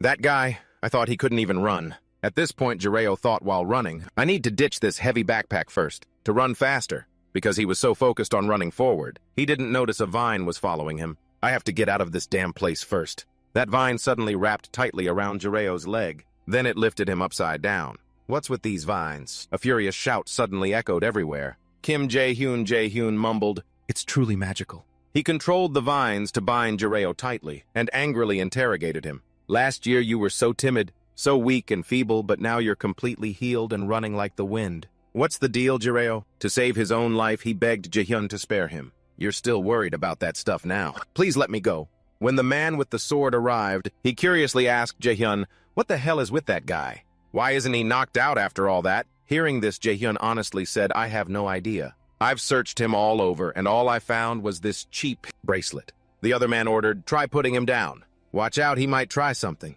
Unexpectedly released, Jiraiya fell straight to the ground. He cried out in pain. "All right." Jiraiya held his forehead. "Oh my God." Suddenly, a cold voice rang out in front of him. "Listen carefully." The man placed the blade of his axe under Jiraiya's chin and threatened him. "If you run again, I'll pull out every single one of your teeth before I finish you. Got it? Terrified Jiraiya quickly agreed. I get it. You could have just said so nicely. He raised his hands in surrender. At least you should let me know the reason why you guys are doing this to me. When he saw no one answering him, Jiraiya looked up. At that moment, everyone's attention was focused on him. Jiraiya turned to look at the gold bracelet on his wrist. Then he shook his hand in front of the group. Whichever way his hand moved, all eyes followed. Jiraiya finally realized. Could it be because of this bracelet? So you guys were planning to knock me out? Jiraiya recalled the information about the bracelet on his wrist. According to information from Pixiviki, the function of this bracelet is damage resistance. 2 charges with no limit on the type of attack method. Even attacks from S-rank monsters can be withstood up to 2 times. After thinking, it seemed he really intended to take it off and hand it over. I can't believe a piece of equipment meant for self-defense has put me in such a dangerous situation. If just giving them the bracelet would solve the problem, I would have given it already. But these guys plan to kill me and close the gate to erase all traces. The face of the man holding the axe darkened as he threatened in a cold voice, Kim Jiraiya, hand over that bracelet right now. His hand reached for the bracelet. If you do, I might spare your life. Not giving him the chance to act, Jiraiya immediately shouted, Don't come any closer. Back off before I use up both protection charges. Do you think I'm crazy enough to hand it over that easily? Indeed, Jiraiya's words actually had an effect on the others. This. Jiraiya bit his lip, thinking, at least it guarantees my life to some extent. The moment they touch me, its defense effect will be activated, and once the protection charges are used up, this bracelet will be nothing more than a common piece of jewelry. But if this keeps up, this standoff will never end. He looked straight at Jaehyun and asked, Kim Jaehyun, can't you let me go? Hearing that Jaehyun asked doubtfully what, Jiraiya continued, If you spare my life, I'll pretend nothing happened today. I'm not seriously injured, so how could I press charges against you? Jaehyun laughed loudly. Yeah, right. You think we don't know that as soon as you get out of here? You'll run off and blab to everyone about what we did. The man with the axe got angry. This guy, he kicked Jiraiya hard, and even grabbed him by the collar. Are you kidding me? The guy hit and cursed, humiliating Jiraiya. An F rank. Like you has the nerve to use items and artifacts. The way you're playing these mind games is really pissing me off. Seriously. Jiraiya's face took a heavy punch. Go on, use it. I said try out the bracelet's protection function, you bastard. Jaehyun's group just stood by and watched Jiraiya get beaten. The moment that item runs out of uses is the anniversary of your death. As another punch was about to land, Jiraiya's weak voice was heard. Wait, please hold on. He begged them. I'll give you the item. I'll hand it over, so please stop. Seeing that he had given up, the man laughed smugly. Would have been better if you'd been this cooperative from the start. Jiraiya raised his trembling hand. He wondered, is this the reality of being F-rank, being beaten? Mocked. It's truly humiliating to be powerless. Then he really prepared to hand over the bracelet on his wrist. If I can't get through this, everything will be over. Maybe my life too. Just then, someone was running towards them. The man who had just been beating Jiraiya immediately became wary. Who dares to just walk in here? His expression changed quickly. Then his voice filled with disbelief rang out. No way. Why is that person here? It turned out the person who arrived was Yoon-seung. Jiraiya called out loudly. Yoon-seung flashed back to 30 minutes ago. Jiraiya was focused on texting someone. On the screen was the message Jiraiya had just sent. When I'm done, I'll come and check your skills again right away. Yoon-seung immediately replied, Yes, thank you so much. After sending the message, Yoon-seung said happily, That's a relief. Even though I'm no longer useful, he still treats me and helps me like before. He thought to himself, to that great man, I'm just a key to open high-rank gates, A rank. After being caught entering a gate illegally before, I thought he wouldn't come looking for me anymore. Yoon-seung even speculated that he was willing to spend his precious time to correct my skills. Could it be that the benefactor in my destiny is him? He looked at the coffee in his hand and became even more determined. When I see him again, I must give him this first. The scene now shifts to 20 minutes later. Yoon-seung looked anxiously at the clock. He's a little late, isn't he? Hasn't he been inside for a while now? He began to feel uneasy. Didn't he say he was going into an F-rank gate? It shouldn't be taking this long. A bad feeling suddenly surfaced. Could it be an abnormal mutation? What if the gate mutated and its rank suddenly increased? What if its rank suddenly increased? After thinking, he hurriedly ran off somewhere. No way! That's not something that happens often. It's definitely impossible. At this moment, Yoon-seung was in a forest. He focused on moving forward. As he stood before the pitch-black gate, Yoon-seung told himself, But I can't be sure anyway.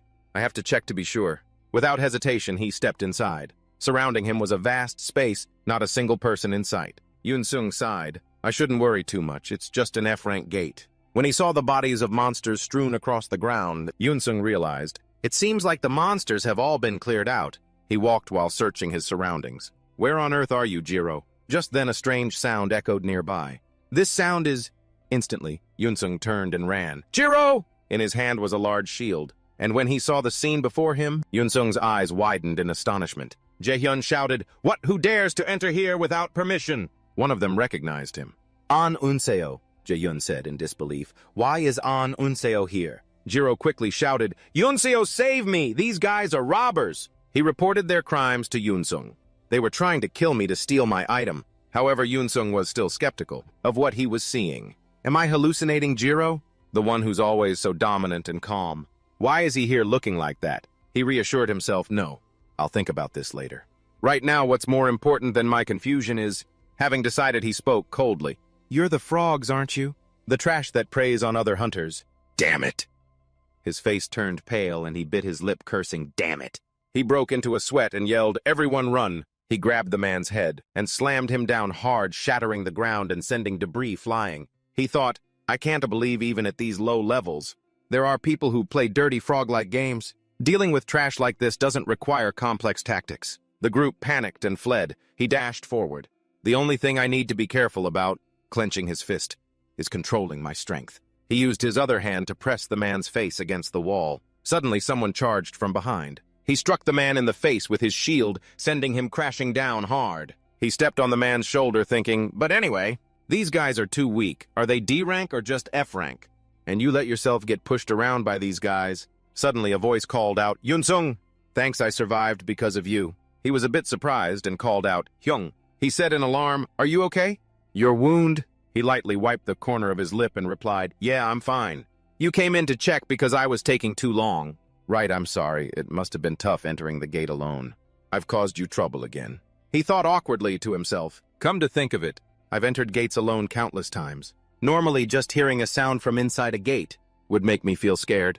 But because I was worried you might be in danger outside the gate, I didn't even notice anything else. Could it be...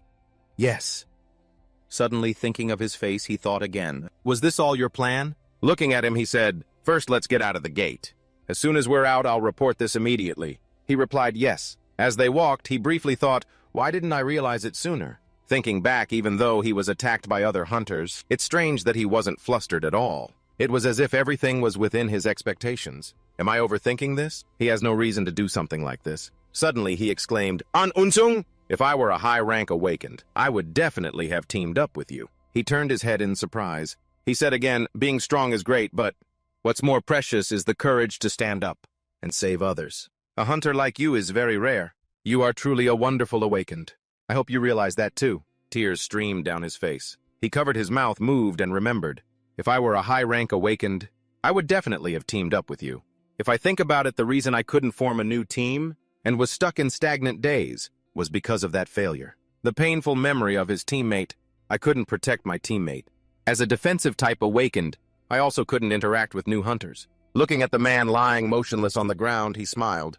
But having to save an acquaintance who was in danger at this moment. Yes, could it be that Jiro intentionally recreated a situation similar to that time to help me have a successful experience? The image of his capable Hyung appeared. That's right, it was all his plan. From the beginning, calling me to this gate, letting himself be beaten by low-rank awakened. Looking at him, he thought, even those wounds, he created them himself to put on an act. I can't believe there's someone willing to do all this for someone else. He said, Hyung, can I ask you something? Why do you always care so much about me? He turned to look at him and said, care about you? Yes, you teach me all sorts of things. And help me with my training too. He looked up slightly and replied, you're a good kid, that's enough. He was overjoyed. That's my Hyung. The gate opened and the two stepped through. After passing through, he asked, we're finally out. Can you file the report for me? Yes. His gaze suddenly landed on him as he said, sorry, let's start training tomorrow. I have to go home now. He asked in surprise, huh? You're not going to the hospital, you're going home. Let me call a healer I know to come over. He waved his hand lightly, turning away as he replied, no, it's too much trouble. I can take care of it myself. I'm leaving first. He was alarmed. No, Hyung, but... He wondered to himself, F-lay. What kind of can heal themselves? Medicine is so expensive, or maybe... Watching his back as he walked away, he briefly thought, so he's not going to continue playing the role of a normal F rank in front of me anymore. Not long after walking away, he clutched his stomach and groaned. It hurts like hell, my ribs. A few days later at his home, he lifted his shirt at the wound, wondering, how many ribs did I even break? It's only now just getting back to normal, the worst week. Sold to human traffickers. Almost died because of robbers targeting my item. The calendar on the table had the 12th circled in red. I also have to attend the association meeting today. It would be good to get it over with at once. Why do I have to explain my reasons again? Putting on a pair of black pants, he sighed. What a pain. Of course, complaining won't change anything. Holding the bracelet in his hand, he said, what do I do with this now? I have to cover it with my sleeve. He stared intently at it. After some belated research, I just found out the auction price for this item is in the hundreds of millions. 2 damage nullifications. But it's still a long way from being enough to buy a dragon's lung. He stuffed it into his pocket. Even so, I can't just easily decide to sell it. From now on, I have to carry it without drawing attention. Stepping onto the last step, he briefly thought, for someone with no ability to use magic, like me, I don't know when or how I might need this. His face suddenly turned grim. He saw a blindingly red car in front of him. Some crazy person in broad daylight like this? He looked surprised as the car window slowly rolled down. The man smiled and looked at him. Kang Chang-ho. Kang Chang-ho, sitting in the car, leaned against the seat and looked out. Jiro was startled and screamed internally, Kang Chang-ho. He pretended he didn't see anything, turning away to avoid his gaze. Damn it! He really is a madman. From inside the car, his voice called out, I know everything. You're avoiding my gaze. If I had known this, I would have just ignored him and left. He silently regretted it. The man asked with a smile, Hunter Jiro, where are you headed at this hour? He took out his phone to look, scratching his face. I have some business at the Hunters Association, but I guess I took too long in the shower and time just flew by. I'm busy, so I have to go. He quickly found an excuse to leave. Well, then have a good Monday. Hearing that the man smirked slyly, a cold aura emanated from him. Get in! While I'm still asking nicely. In the blink of an eye, he was sitting firmly in the passenger seat, looking completely unwilling, and replied yes. He muttered to himself grimly, I am absolutely not doing this because I want to. As an intelligent and educated extraterrestrial, I am merely responding to a proposal to resolve an issue through dialogue. But why did this person come all the way to my doorstep? Chang-ho looked at him and smiled. If it's about the secret related to Jung Ha-seong, I've kept it very well so far. The kidnapping incident last time was just, except for the part involving Kang Chang-ho, I don't think I did anything wrong, to the extent that he would personally seek me out like this. After he finished buckling his seatbelt, the man stepped on the gas. I heard the news. The car started speeding down the road. He asked, I heard you were attacked by frogs. He was a bit surprised. Frogs, so he explained, the guys who make a living by hunting other hunters like us. He thought, is he talking about the bracelet robbery?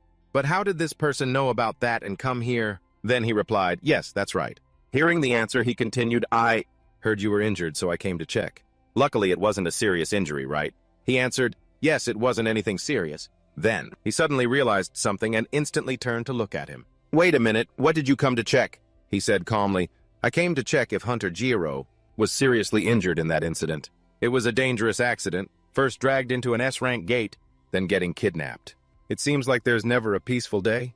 At this point, I'm starting to suspect if you might even enjoy dangerous things. He stared wide-eyed at him. He continued, oh, speaking of which, I have a surprise gift for you. Open the glove compartment.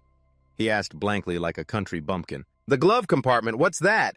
Below your knee, there's a storage space. Pull it out and open it.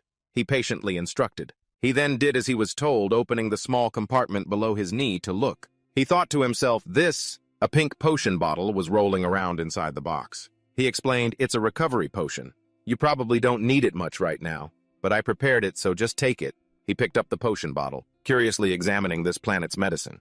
This is an Earth-type recovery potion. Could it be because he heard I was injured in the robbery? That he's giving it to me? Things like this are very normal back on my home planet. Like when someone gets hurt, their friends will buy them a recovery potion. It's like the feeling of giving fever medicine to someone with a cold. Accepting a small gift like this is also polite, so he thanked him. Thank you, I'll make good use of it. He was a little surprised. You're not even surprised by that. In his heart, he wanted to say no. I'm truly surprised that someone like you would suddenly do something so kind. But I'm not going to risk drinking this. Bringing it back to study is fine. Who knows if there's something strange mixed in? The car suddenly braked hard. He turned to announce, we're here, get out. He was slightly taken aback. He looked out the car window. In front of him was a massive ultra-modern headquarters. The building sparkled and gleamed. He urged him, aren't you getting out? Didn't you say you had business at the Hunters Association? He still hadn't recovered from his daze and asked again. He stuttered a reply. I didn't expect you to take me all the way here. I thought you had your own business. I told you before. Today I only came to check on your condition. Well then remember to take care of your health. Don't do anything foolish and get yourself killed. As he unbuckled his seatbelt, he replied, Thank you. Thank you. Before leaving, he called out to him, Hey Kang Chang Ho. He stood outside the car leaning down slightly. Why are you so interested in me? In his mind, he added, When before you even said if I didn't confess, you would kill me. The man smirked again. I'm quite interested in fostering talent among hunters in Korea. You are one of those with potential. He rested his hand on his head and replied, Therefore I also don't want to harm Hunter Kim Jiro. If it's not necessary, you get my meaning. He glanced at him. In his head, he thought, You mean you're telling me to keep quiet about Young Ha-sung? With that said, he quickly urged him to go. All right, well then get going. I heard you were late because you showered too long. See you later. He stood silently by the road watching the car drive away. The man's words echoed in his ears. He couldn't stop wondering, fostering talent, interested in training hunters in Korea, to the point of destroying organizations that kidnap awakened, sees a talented person get injured, and immediately comes to give them medicine. Truly a true patriot. He turned on his heel to walk away. I'd like to think so. But an awakened, willing to kill his own kind just to achieve his goals, cannot possibly be such a righteous person. He remembered that terrifying look of his. But above all, what puzzles me the most is, why Kang Chang-ho would show interest in an F rank like me? Then he closed his eyes tightly. And the answer to this perplexing problem will unexpectedly be revealed. One day, the scene changes to his room. At this moment, his face was utterly shocked, holding a smartphone in his hand. Could it be... On the screen was information from an article. Shocking crimes targeting awakened beings. Is the cause of these murders related to awakening? The culprit? In this U.S. serial murder case has not been clearly investigated, but the victims are awakened, of all different ranks. He was terrified. It couldn't be because of this growth ambition, according to the description on a website that categorizes the magical skills of Earthlings. This is a skill that kills the strong to steal the opponent's skill. He was skeptical. Who on earth gave such a bizarre name to such an amazing skill? If I think of Kang Chang-ho when reading this article, am I overreacting? At this point, I should reconsider Kang Chang-ho's actions. First, Kang Chang-ho once offered to support my hunter activities. Second, he's very sensitive about famous domestic awakened being taken overseas. Third, he advised me not to die. And when I put all these things together, in Jiro's mind a terrifying scene imagined itself. Chang-ho grabbing him by the throat, his eyes filled with excitement, draining the energy from his body. He clutched his head. No way! He could only sigh in regret. Damn it! From the very beginning, I should never have caught that S-rank's eye.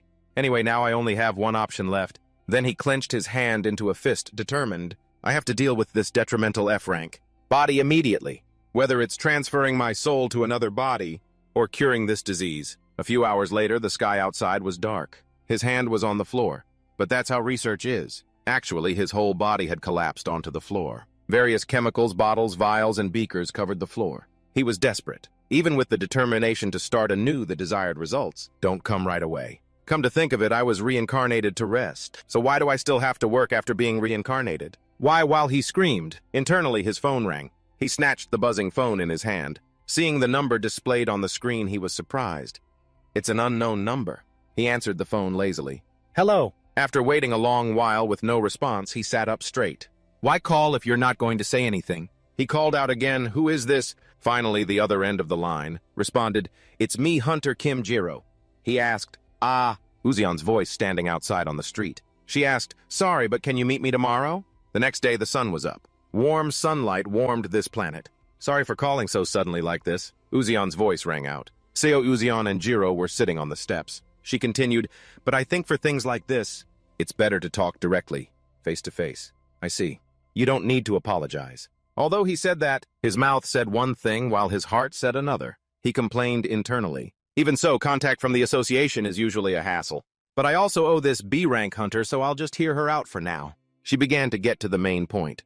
We need the analysis skill of Hunter Kim Jiro. Could you help me with this job? Just for about 2 weeks. She made the offer. He asked in return, appraising some item. She then explained no. Currently, there's a case I'm cooperating with the police on. The criminals in that case left a trace in a gate, but we can't decipher it. so the investigation is at a standstill. She added, we've even invited national experts, but we haven't gotten any results. High-value cases are usually snatched up by foreign companies or major guilds. The remaining experts in the country don't have very different techniques. In short, you want me to investigate that gate, right? Yes. I think if it's a hunter, the results might be different. You even managed to get through the Magic Tower's labyrinth. And also, among the experts I know, you're the only one who doesn't belong to any organization. That's true. Inviting experts from private companies isn't easy either. She spoke with sincerity, hoping he would understand. I'm truly sorry, but we can't offer a high fee. Due to budget issues, the subsidy has been cut. So it's practically volunteer work, huh? Volunteer work? He asked, dumbfounded. She pleaded earnestly, trying to persuade him. I know this is an unreasonable request, but could you please help us? I also helped a hunter once. No, that's not it. He was a bit confused about what she was trying to say. She turned her face away and sighed. Sorry for being rude. Please forget what I just said. Rescuing the kidnapped victims was the obvious thing to do. Bringing that up here isn't right. She rested one hand on the stone step, placing the other on her chest in a gesture of assurance. She turned her face to him and said, if the payment isn't enough, I'll add more from my own pocket. Please cooperate with this investigation. He sighed and thought to himself, at times like this, I should probably be a bit more thick-skinned. Moreover, isn't this woman's main job being an association employee? Association employee, although it sometimes seems like she's assisting the police. Thanks to her tracking ability, why is she so enthusiastic about this investigation? Thinking this, he asked her directly. Could it be that if you catch the criminals, you get some kind of reward? She quickly replied, I don't really get any clear benefit from it. But even so, shouldn't we still try our best? After all, in every case, someone's life is involved. He glanced at her again, suspicious. Is it because up until now, I've been led around by superiors who lack morals and responsibility? Led around, but that's just that. Then he suddenly opened his mouth and called her name. Seo Uzion, you just said that. You'd even be willing to use your own money to ask for my help, right? His demeanor became gloomy. Then let's use that money right now. Uzion paused, her eyes widening slightly in surprise. How much? In front of them, a steaming bowl of kalguksu was served. The gentle aroma spread across the table. Jiro didn't say a word. Immediately picking up his chopsticks and taking a large slurp of noodles, Uzion watched silently. I thought I would have to fight and persuade him a lot just to use my card. But the first thing he said was, his words echoed in her mind. From today, for the 2 weeks we're working, buy me lunch every day. On that condition, I will join the gate investigation. Is that all? Uzion was stunned. I'm so confused. So I brought him to my favorite restaurant. Is a bowl of kalguksu really all it takes? Just then Jiro was eating and nodding in praise. This is really good. He's even eating so heartily. Uzion could only watch, her mind a tangled mess of thoughts. I can't believe an awakened like this exists. Most awakened, with sensory abilities, go crazy after receiving a huge sum of money. They usually wallow in luxury and vanity to a despicable degree. But this person lives in a small, cramped rental room. No, maybe from the beginning he's just used to a simple life. Then the memory of the kidnapping flashed through her mind. Why during the kidnapping did he not run outside but was present in the room of the organization's leader, the human trafficker? And why did he sneak into a high-level gate? The suspicions about him are still piling up. She lightly tapped her chopsticks on the table, the dry tapping sound in the quiet space. Furthermore, after the information about him possessing the appraisal, skill was revealed. I heard he received countless recruitment offers, and yet he ignored them all. Why did he accept my condition? Is it simply to repay the favor from the kidnapping incident? No way. That kidnapping incident, no matter what, was handled by Hunter Kim Jiro. I was just used as a tool to catch the criminals. And yet he says he's helping me. Impossible. Even though it was an urgent situation, so we had to cooperate temporarily.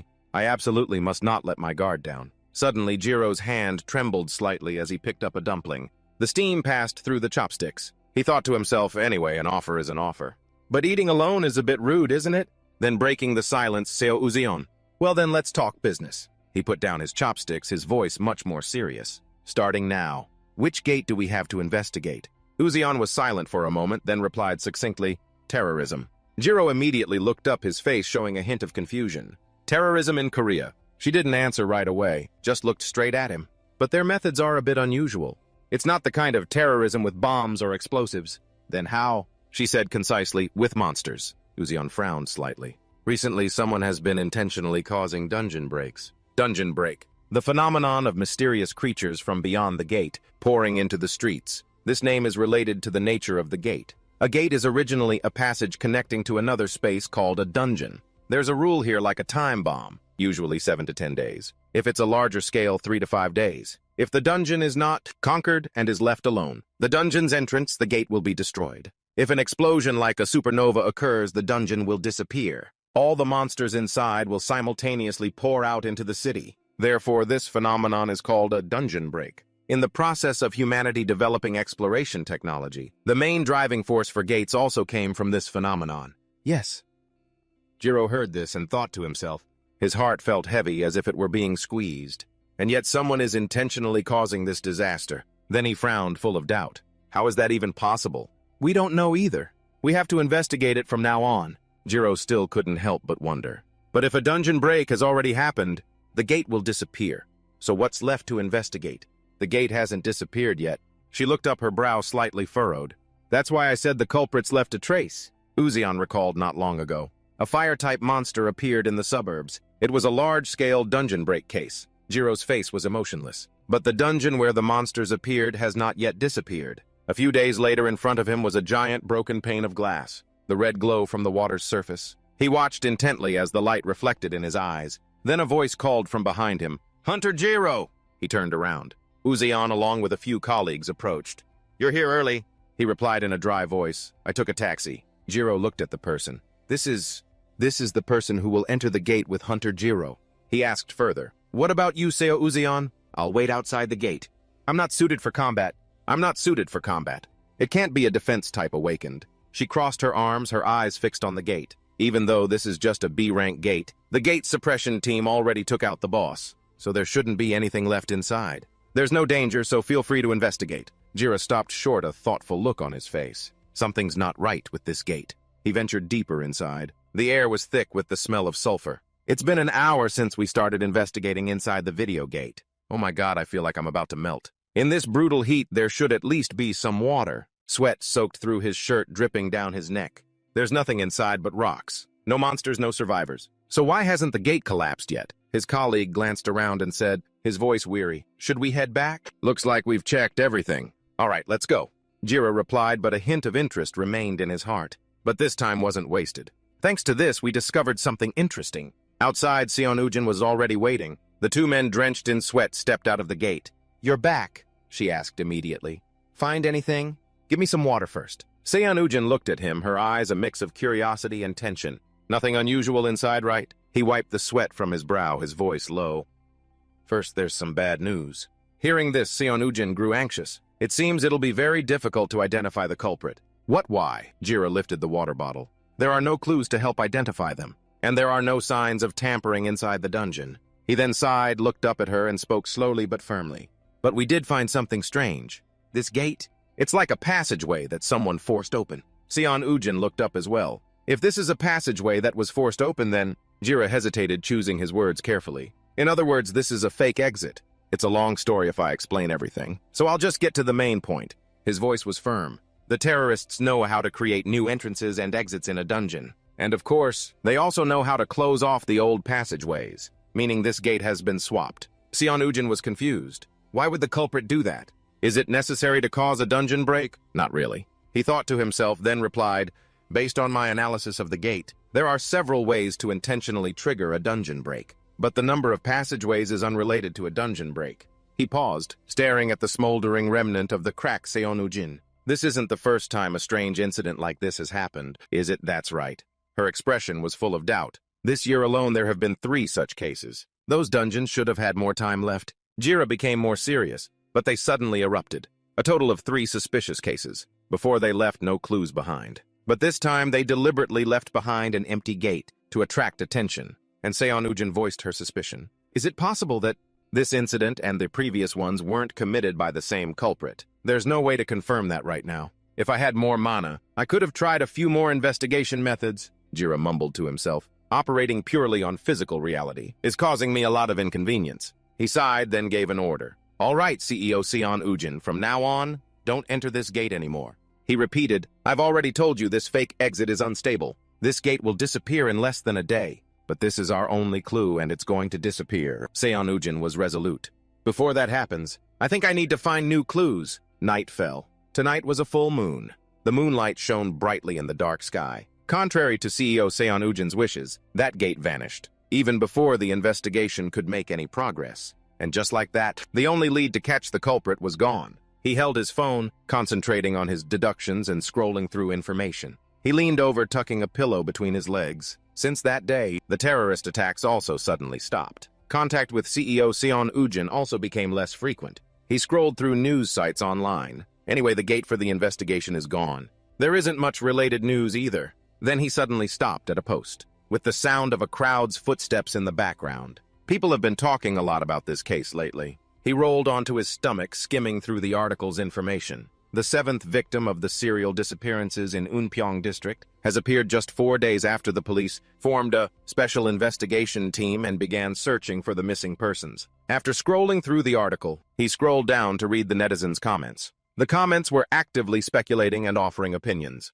Could someone really be kidnapping them? But all the missing people are ordinary civilians, not awakened. Why target normal people, with no mana? While engrossed in the sea of comments, a call notification rang. The screen displayed the phone number and name CEO Seon-ujin. He was surprised. CEO Seon-ujin, he guessed. Could this be a lead on the terrorist who caused the dungeon? Break. He sat up and answered the phone. This is CEO Seon-ujin. Whatever the person on the other end requested, his reaction was one of utter shock. What? You want me to come to Unpyeong district right now, on a lonely mountainside in the dead of night, the place he was summoned to? Through the pitch-black forest, 4 dark figures were walking. Jira asked, anyway, since I've been called out here, what about the promise you made? He had changed from his legendary green shirt at home into a suit. Dapper. He asked Seon-ujin, if we're searching for missing people, isn't CEO Seon-ujin's ability enough? I'm not sure I can be of much help. He thought to himself again, this feels like I'm just being rotated in. She turned her face away, not bothering to explain much. Anyway, before this, I already tried searching for the missing people. I activated my skill. The forest they were walking through suddenly transformed into a mystical space. Seon-ujin continued to explain, but the location is a bit strange. The 2 people I tried to find earlier, I couldn't trace them. Only with the last person did the skill work normally. The location displayed is underground, he asked, stunned. What? She elaborated. I can sense the missing person from an unusual depth, where they might have been buried. You mean, one of the missing people is buried underground? Seeing this, she affirmed with absolute certainty. This is definitely not just a simple case of burying a body. My skill can trace the location even if the target is dead. But in the 2 previous cases, I couldn't even locate the target. There's definitely interference from the culprit. Right now, the missing person seems to be the main target, but I have a feeling this is a trap set by the culprit. After she finished speaking, he nodded. She explained further. This is why I called Kim Jira. As a suspicious person, he continued to be lost in his own doubts. Did they call me here to detect traps? As she was walking, she turned her head and spoke again to him and the 2 staff members behind. It's true that this isn't necessarily a place that needs a decoy. Anyway, having one more professional hunter will help make the search safer. Hearing this, he grumbled irritably, What hunter? This place is a gold mine, isn't it? She turned around sharply and asked, Huh? What did you just say? He walked forward, passing her. It's nothing. Though he said it was nothing, he was grumbling internally, whatever. Grumbling at her is useless. He replied to her to reassure her. Anyway, I understand the situation. Let's just continue the search. Time continued to pass. Misty clouds covered the mountain peaks, but where they passed, they left deep footprints in the ground. Everyone? Seon-ujin's voice called out. He turned his face towards her, waiting to see what was happening. It's this spot, she said dramatically. Her 2 eyes glowed a bright blue. The 2 guys behind were surprised. Huh? She began to explain her observations. Underground, right where we're standing, is the missing person. I don't sense any movement. Could the clue we're looking for? Suddenly, amidst their discussion, a mysterious figure appeared from behind. He was carrying a staff and stuck it into the ground next to their footprints. On their side, they were still talking nonstop. Might be closer than we think. The figure flickered behind the trees. He wore a cloak and a hood, his entire body dressed in black, extremely mysterious. A moment later, a large number of police arrived. The area where they stood was cordoned off and carefully guarded. Inside, a voice rang out. In other words, the missing person is underground here, the police captain asked. Yes, Captain, he replied. Understood. He then ordered them, start digging and check it out. He began assigning tasks to each person to speed up the investigation. Team 1 continue searching the surrounding area. A voice replied, Roger. Seonujin crossed her arms and walked towards Jira. I'm asking Hunter Kim Jira to check the surroundings with me. We've already found the location of the missing person. But didn't we say that? The culprit intentionally lured them here. There might be explosive traps or other dangerous things around here, even though there are no signs of a large trap yet. He complied. I understand. Then he asked another question. By the way, aren't you the one in charge here? She answered nonchalantly. My job is done. Today I've used up the number of times I can use my search skill. Her face fell as she told him after tracking 3 times, I'm nothing more than an empty shell. Catching the criminal or rescuing the victim. Team 2 will handle everything now. All the awakened are in Team 2. He pondered her words. Empty shell, huh? She walked up to stand shoulder to shoulder with him and questioned. Hey, have you seen anything dangerous around here lately? No, I haven't seen anything unusual. At least in this area, there are no signs that mana has been used. Hearing this answer, she felt relieved and gave a forced smile. That's good then. Suddenly her gaze became incredibly sharp, as if she had detected something. She blocked his path. Wait a minute, Hunter. Kim Jira paused for a moment. She pointed in a direction in the forest and asked, Do you see that spot? He looked over. See what it's over there, next to the tree. From the direction she pointed, a figure in black emerged, wearing a hood and hiding behind a large tree trunk. He placed his hand on his forehead and took a step in that direction, his mind filled with doubt. What on earth does she see over there? I lived at the bottom of the sea in my past life, so even though Kim Jira's eyesight isn't terrible, but using mana, it'll be faster to scan. Thinking this, he immediately used his mana. His eyes lit up with a magical blue light. As it scanned in that direction, sure enough, a blue silhouette appeared peeking from behind the tree. Seonujin asked anxiously, Do you feel like someone is standing there? Yes, he replied quickly, turning back. There's an awakened person there. His words hit her like a lightning bolt. She asked to confirm again. An awakened. Are you sure? Although the mana source is very weak, I can feel it clearly. Thinking this, he immediately replied to her, Yes, I'm sure. Hearing this confirmation, Seonujin rushed off, not forgetting to instruct Jira understood. Anyway, the situation is still unclear. You stay right here. I'll go get Team 2. He tried to observe the figure behind the tree that Seonujin had pointed to. After observing for a while, the face of the mysterious lurker was finally revealed. He exclaimed in his head in surprise, A hiker! He stood still as a statue, his brain working at full capacity to deduce the situation. Who is that? Are they related to the case? Definitely an awakened about E-rank mana level. But what is he holding? Between the man's teeth, something was glowing a faint blue. Seonujin's work speed was truly fast. After a short while, she had called a whole team over. She led them over, hurriedly pointing towards the tree. Captain over there! He noticed the light between the man's teeth was starting to change in a strange way. Lightning. The man's entire body surged with power. His energy source became incredibly large and abundant. He was stunned. His mana level suddenly skyrocketed. The man's gaze suddenly became sharp and he stared intently, in one direction. With his keen eyes, Jira immediately realized something was wrong. Wait a minute, that guy... His eyes glowed brightly. A dazzling group of mana appeared in his hand. He smirked. He started to panic. The target. Could it be... Then he screamed her name. This sudden turn of events startled Seonujin.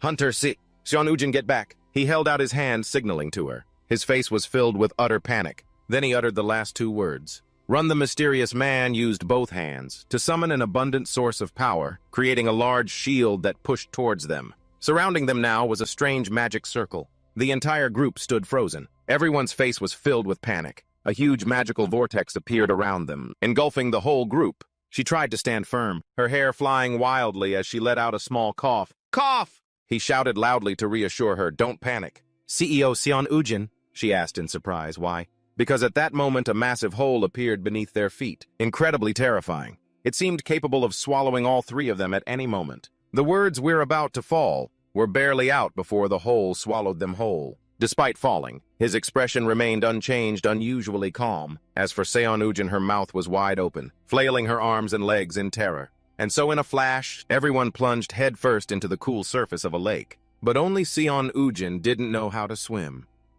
Help! Help me! This caused the police officer to rush over in a panic. Hunter! Seonujin. Jira, however, was still leisurely lying there thinking, Ouch, almost broke my back. Then he looked around and wondered, Where am I now? What is this strange scenery? Dragged into a dungeon again. This method of transport is like the alien, aquatic species from my past life. Just then the police officer frantically carried her ashore. Hunter Seonujin. Hunter Seonujin, wake up. A moment later, Seonujin coughed violently and woke up. Thank goodness. Then he turned to Jira. Captain Kang, what is going on? Did we just enter a gate? Seeing this, he walked up and nodded. Looks like it. Looking up at the top, Jira cursed under his breath in annoyance. Damn it! Has the gate closed? Could it be that terrorist? Only now is the full picture of the case in Unpyeong district becoming clear. Then he looked at the other two. The people who were dragged in here are CEO Seon Ujin, a D-rank police officer, and me. So that's 3 people. The captain didn't make it in time. He sighed again. We've been discovered. My head is a mess. First, I need to get a handle on the situation. Just then, another group of people trapped in here also saw them. Hey, are you hunters? This caught the police officer's attention. Are you the missing high school students? They then ran over crying. Yes, we're alive. They threw themselves at him, hugging him. You came to get us, right? Right. Officer, please get us out of here. Calm down. Then the police officer took out his phone. We also need to understand the situation first. Then the student said that, at first, many people were captured and brought here. There were 6 of us. They're all dead. Now it's just us left. After a moment of examination, information appeared. Winter of Ethan appears. Enemy attacks with ice and flying monsters. B-rank gate, Jira thought to himself. That's pretty high. After hearing this, Seon Ujin felt a little less worried. Anyway, if it's B-rank, we have an awakened, who can handle it easily, so that's a relief. At this point, Jira spoke up. Anyway, the number of monsters isn't too large. A B-rank hunter is enough to aim for clearing this place. Is that so? Then he turned his gaze towards her. Seon Ujin, let's try hunting first. Who knows, a new exit might appear. However, there was no reply from her. What's wrong, Seon Ujin? Then suddenly her voice started to tremble. Let me out. Let me out of here. I can't stay here anymore. Hurry. Please, please let me out of here. Behind that fear was, in her childhood, CEO Seon Ujin's life was very normal. She woke up in the morning and went to school. After school, she helped with the work at her parents' tea plantation. At this time, her mother giggled and told her, My daughter, I'm fine. You go out and play with your friends, your father, and I don't want our children to have to do hard farm work. But I find picking tea leaves more fun. Seon Ujin loved the green tea hills. Whenever she had the chance, she would follow her parents out to help. And then on a day no different from usual, the moment of peaceful life was shattered in an instant. A winged monster appeared, making everyone tremble in fear. Then it flew over, and the first person it chose was Seon Ujin. Seeing this, her mother grabbed her by the collar and threw her behind her, letting herself be taken by the monster in place of her child. And that was the first time she learned of the harsh tragedy. Out there, Mom, every moment of it still appears clearly. Seeing this, her father rushed forward. No! Her father charged straight towards the monster. The monster grabbed her mother and fled, but he managed to grab onto its horn in time, right before Seon Ujin's eyes, and she could do nothing. Then it dragged both of them into a passageway, so bright it was blinding. 7 years ago on the day of the Dujung shock that occurred simultaneously around the world, she lost both her mother and father before her very eyes. On that very day, the life of CEO Seon Ujin shattered into pieces. Suddenly, a bright light enveloped Seon Ujin. That was also the day she awakened as a B-rank hunter. Back to the present. Jira worriedly patted her shoulder. CEO Seon Ujin, can you hear me? He thought to himself in annoyance, damn it! This is a full-blown panic attack. The only person here who can fight monsters is suffering from a phobia of gates. Why didn't I realize this sooner? 7 years ago, after the Dujun shock, countless people died. If there are people who overcame that tragedy, then of course there will also be those who broke down. Then he calmed himself down. Calm down. If I can't calm this B-rank hunter down, we're all going to die. He then continued his efforts to calm her. CEO Seon Ujin, take a deep breath. To be honest, this is no different from betting half my life. Then he called out, I'll count to 3. Calm down slowly. If she resists, my hand bones will surely break instantly. If she perceives this action as a threat, counting each word. 1, 2. I'm scared to death. 2. As he counted, he was afraid. I don't want to witness Kim Jira getting torn apart. And when he counted to 3, Seon Ujin gradually calmed down. How are you feeling? Calm now. Then he quickly explained, if you've calmed down, then from now on listen to me carefully. This is a D-rank gate, but that police officer is D-rank, and I'm just F-rank. No, the only one here who can actually take down the monsters is you. But she cried out in fear. I can't. This made Jira plead desperately. Why can't you? Outside you were hunting monsters just fine, like the beginner killer, for example. However, she still firmly refused. That's because they were only C-rank. I've never fought monsters of my own rank before. Can't you help me, Jira? So he had to reassure her. Calm down. CEO Seon Ujin. I'm only F-rank. But she kept insisting. Kim Jira? She couldn't be bothered to say more. At this point, you're still saying that Why are you forcing me? Please help me. Do you still think I faked my rank? You yourself directly re-evaluated me, so why don't you believe me? At this point, she was still screaming, and you already know I'm a seeker. Besides that skill, I don't know how to use anything else. What do you want me to do? You really can't do it. If you don't fight, everyone here will die. Then Xion Ujin replied, trembling, I can't. We're going to die anyway. This left him speechless. Suddenly, Xion Ujin screamed even louder. I said I can't! He then placed a hand on her shoulder to reassure her. Get a grip, Xion Ujin. You didn't awaken as a seer, did you? While Xion Ujin was still scared, Jira's voice reminded her. Get a grip, Xion Ujin. You haven't awakened yet? This made him ponder. I knew from the beginning, but since you tried to hide it, I didn't say anything. After a moment of silence, Jira suddenly asked, your real awakening type is wind. Are you listening to me? On a planet with an atmosphere as thick as this, a wind-type awakening is very rare, and you are the strongest hunter in your rank. Xion Ujin's face immediately became bewildered. How did you know that? He gently placed his hand on her shoulder.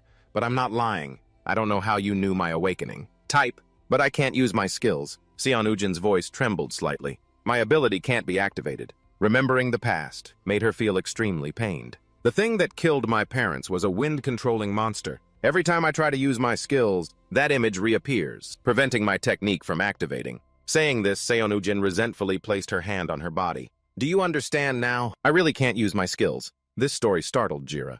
He sank into his own thoughts. A psychological issue where magic is completely unusable. There's never been a case like this back home. This is truly characteristic of a fledgling mage, someone who has just realized their mana. He suddenly withdrew his hand and asked, Hey, CEO Xion Ujin Hunter. As I see it, there's nothing wrong with your body. The students behind them were also silent, listening to their conversation. In other words, if you just want to, you can use your awakened ability anytime you want. After standing up, Jira slowly extended his hand towards her. If you can regain your skills, then the monsters in this gate won't be a problem for you. The sunlight shone on him, making him look more trustworthy than ever. Trust me. This made Xion Ujin freeze for a moment. Can I do it? She still felt doubtful, silently asking herself, why does this person keep saying things like that? And he's not an ordinary F-rank hunter either. Why am I just standing here watching in this situation? While the two of them were still talking, suddenly a shriek rang out, drawing both of their attention. Suddenly, Jira realized with a start that something was wrong. What is that? The monster charged forward, causing the students to quickly run ahead. Move! This monster's face had become incredibly terrifying, as if it wanted to eat them alive. Everyone realized the situation was not good. Jira reacted with a start. Damn it! He turned his head and suddenly shouted, CEO Xion Ujin, run! He noticed Xion Ujin was still standing frozen in fear. This made him even more furious. I said run. This is driving me crazy. The thoughts in his head appeared. Survivors like us have no choice but to run, even if it can fly. Jira quickly turned and ran. Hurry, run! Only now did he slowly turn his gaze behind him. But the monster had also ignored Xion Ujin and was charging straight ahead. Why did it ignore the person standing still? He despaired, and just try to run as fast as possible to chase after me. Unfortunately, at this moment, Jira accidentally tripped. He fell hard onto the ground below. His eyes immediately filled with fear as he glanced behind him. The monster had also targeted Jira. I'm dead for sure. Seeing no other way out, he could only call out in desperation. I'm sorry. Xion Ujin? Hunter?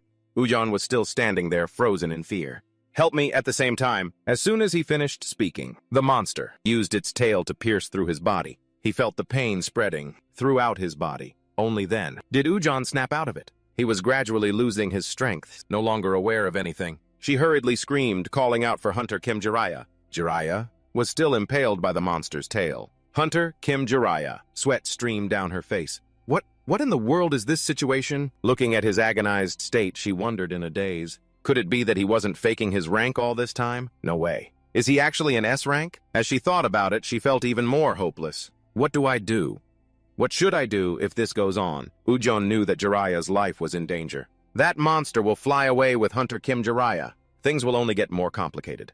And then it will kill him mercilessly somewhere, just like that time. Unconsciously, Ujin remembered the scene. At the same time, the monster slowly dragged Jiraiya's body, lifting it into the air. She suddenly screamed in anger, "No!" Her arm began to glow in the air, and Ujin was determined not to let the past repeat itself. Stop right there. She used her ability to attack the monster. This purifying light suddenly caught its attention. Before it could react, its body was sliced into 1,000 pieces. She was startled to realize something was wrong. Jiraiya's body was slowly falling to the ground, making her anxious. Kim Jiraiya.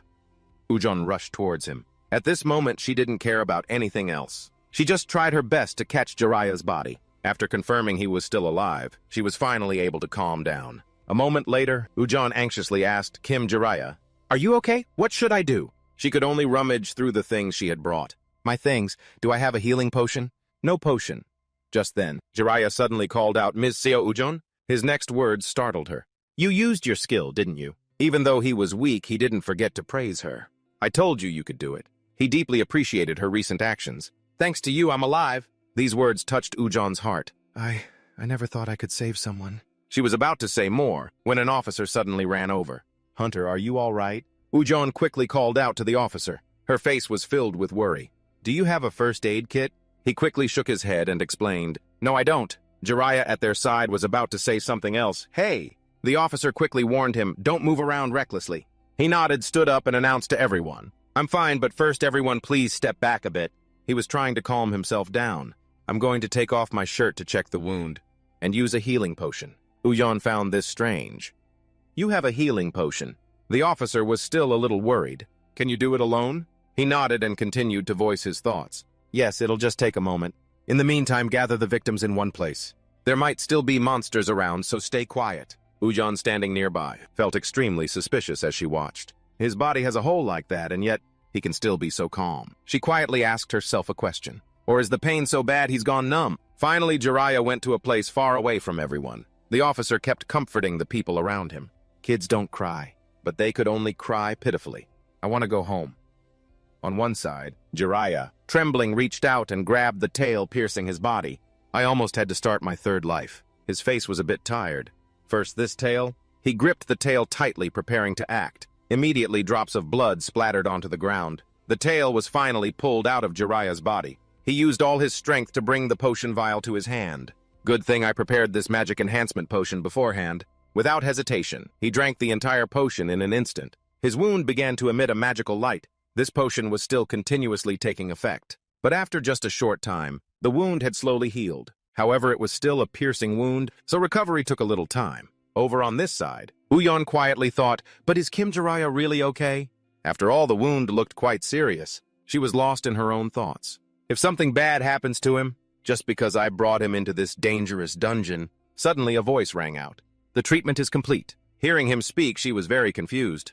"Appraiser, are you okay now?" Jiraiya nodded in confirmation. "Yeah."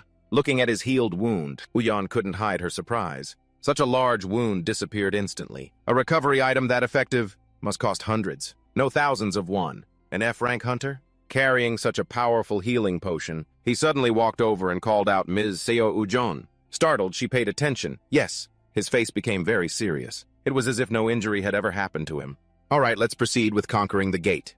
The basic principle of a gate is to defeat. The boss and the exit will appear. First, we should probably take down the boss here. He didn't forget to add from his experience, "Since I've already used the skill once, let's head to the boss room." Before that feeling disappears, Ujon sighed, feeling a bit tired. But can it really go as smoothly as expected? His next words caught her by surprise. "Don't worry." Jiraiya stood there very seriously and declared, "I will provide as much support as possible." Sometime later, Jiraiya was continuously praising Ujon. "You're doing great." Thanks to his words of encouragement, she was getting better and better. "That power is your weapon.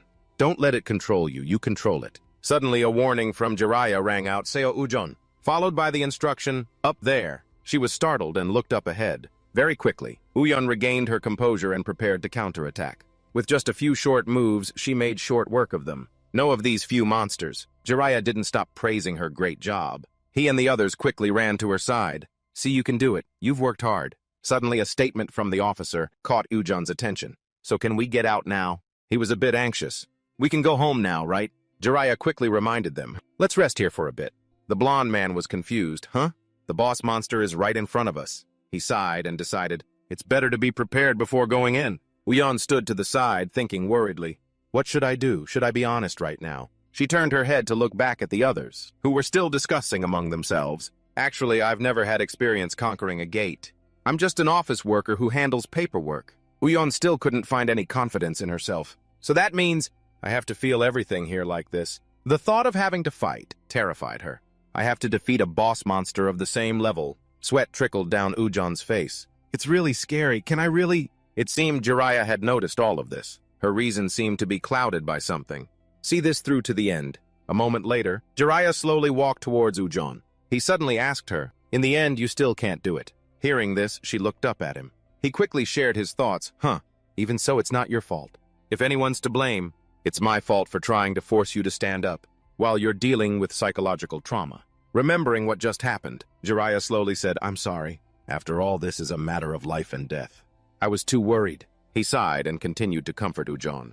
"It's all because that guy Lelim threw us in here. This isn't your fault, Ms. So Ujon." He didn't forget to point towards the pitiful people still sitting quietly to the side. "But with the situation as it is, let's try one more time." At this point, Jiraiya suddenly stood up.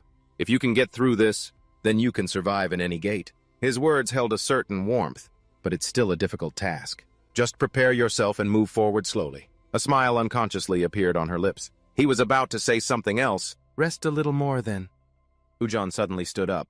"I've rested enough." She had completely regained her initial confidence. "Let's go. Let's take down the boss." A while later, Jiraiya slowly walked forward to scout the situation. Realizing something was wrong, he raised his hand to stop everyone. "Wait." In front of them was a tall, large door. Jiraiya's voice rang out. "It's on the other side. The size is too big. About 4 to 5 meters high." Worried for everyone's safety, he didn't forget to add, "It could be dangerous. So from here on, only myself and Ms. Seo Ujon will go in. Everyone else stay here." And so, Jiraiya and Ujon slowly entered. The space here was completely different from the outside. A giant monster appeared right before their eyes. It had a very scary face and a massive body. Looking at the monster, Jiraiya seriously remarked, "I don't see any obvious weaknesses. It's better to use your skill right away to restrain it." Ujon cut him off. "Got it." She slowly extended her hand forward, thinking to herself, "If possible, I have to end this in one go." Right after that, she directly used her wind power to attack. The boss monster seemed to have realized something. It immediately fell back, dodging artfully. This scene made her freeze for a moment. "It dodged!"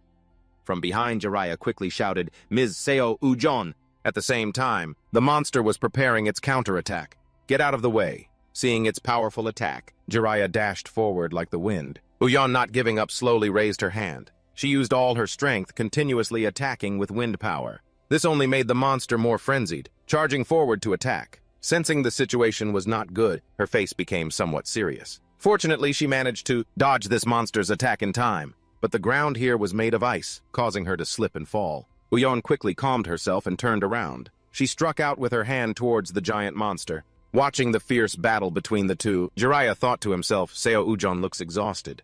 He felt a bit lost, not knowing what to do. Her body's mana is probably almost depleted. But other than watching Ujon fight, Jiraiya had no other choice. Even if I support her, defeating a boss of the same level is not easy. He could only put all his faith in her. Besides, this is her first time using her powers. At the same time, bright red drops of blood slowly dripped onto the ice below.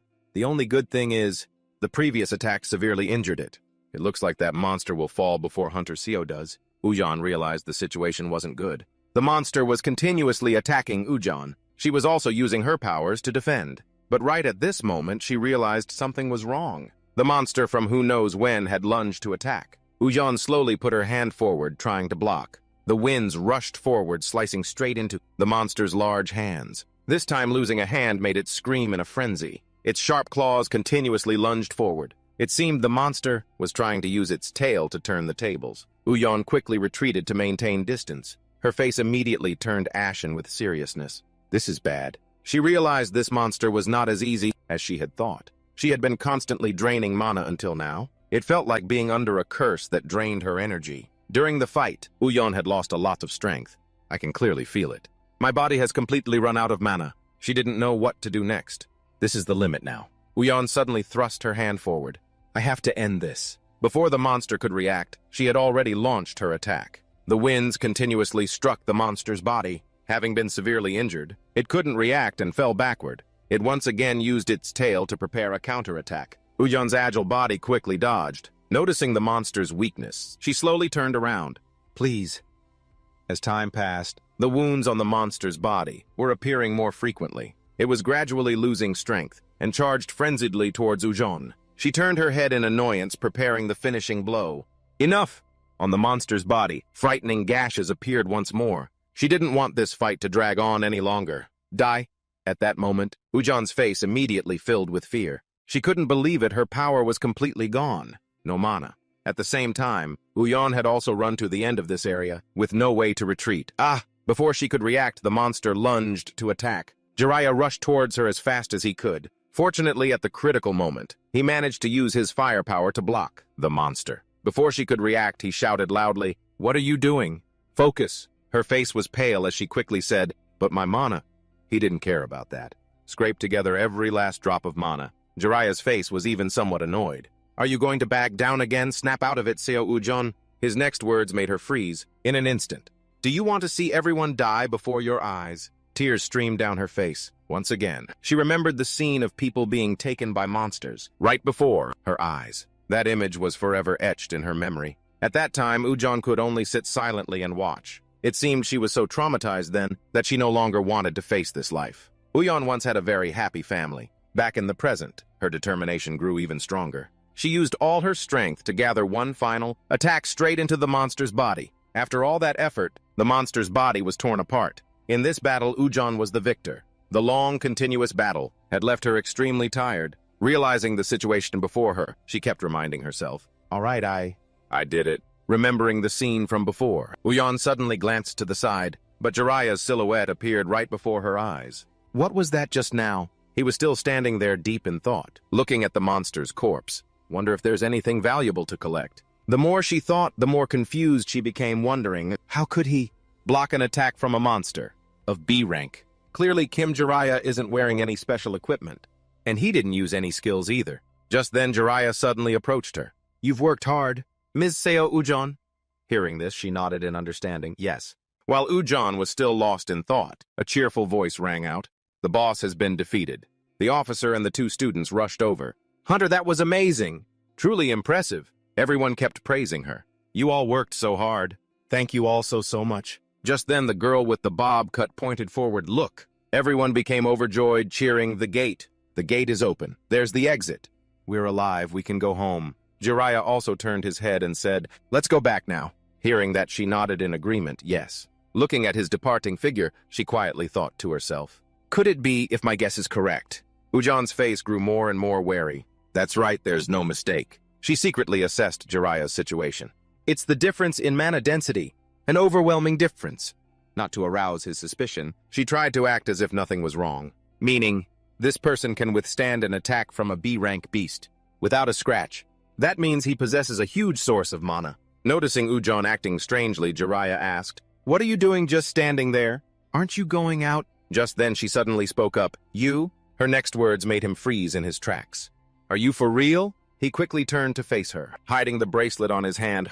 The scene shifts to the outside. Police cars had gathered there. Jiraiya sighed and took off the bracelet on his hand. He thought to himself in confusion, "Good thing I always wear this bracelet."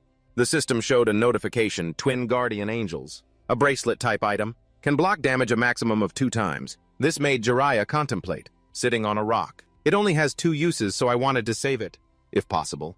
He remembered the scene from before when he launched his attack. If that attack had hit me head-on, I would have died instantly. See? There was no other way, so he had to put the bracelet away. If I reveal the bracelet, robbers might come after me. I have to hide it well. Just then, Ujon walked up and called out, "Hey, Hunter Kim Jiraiya." Startled, Jiraiya turned his head. Yes, remembering this earlier scene made him feel confused. Why has this person been so angry this whole time? Uyon walked step by step until she was right in front of him. The thoughts in her head kept surfacing. Honestly, I just want to grab you by the collar and drag you away.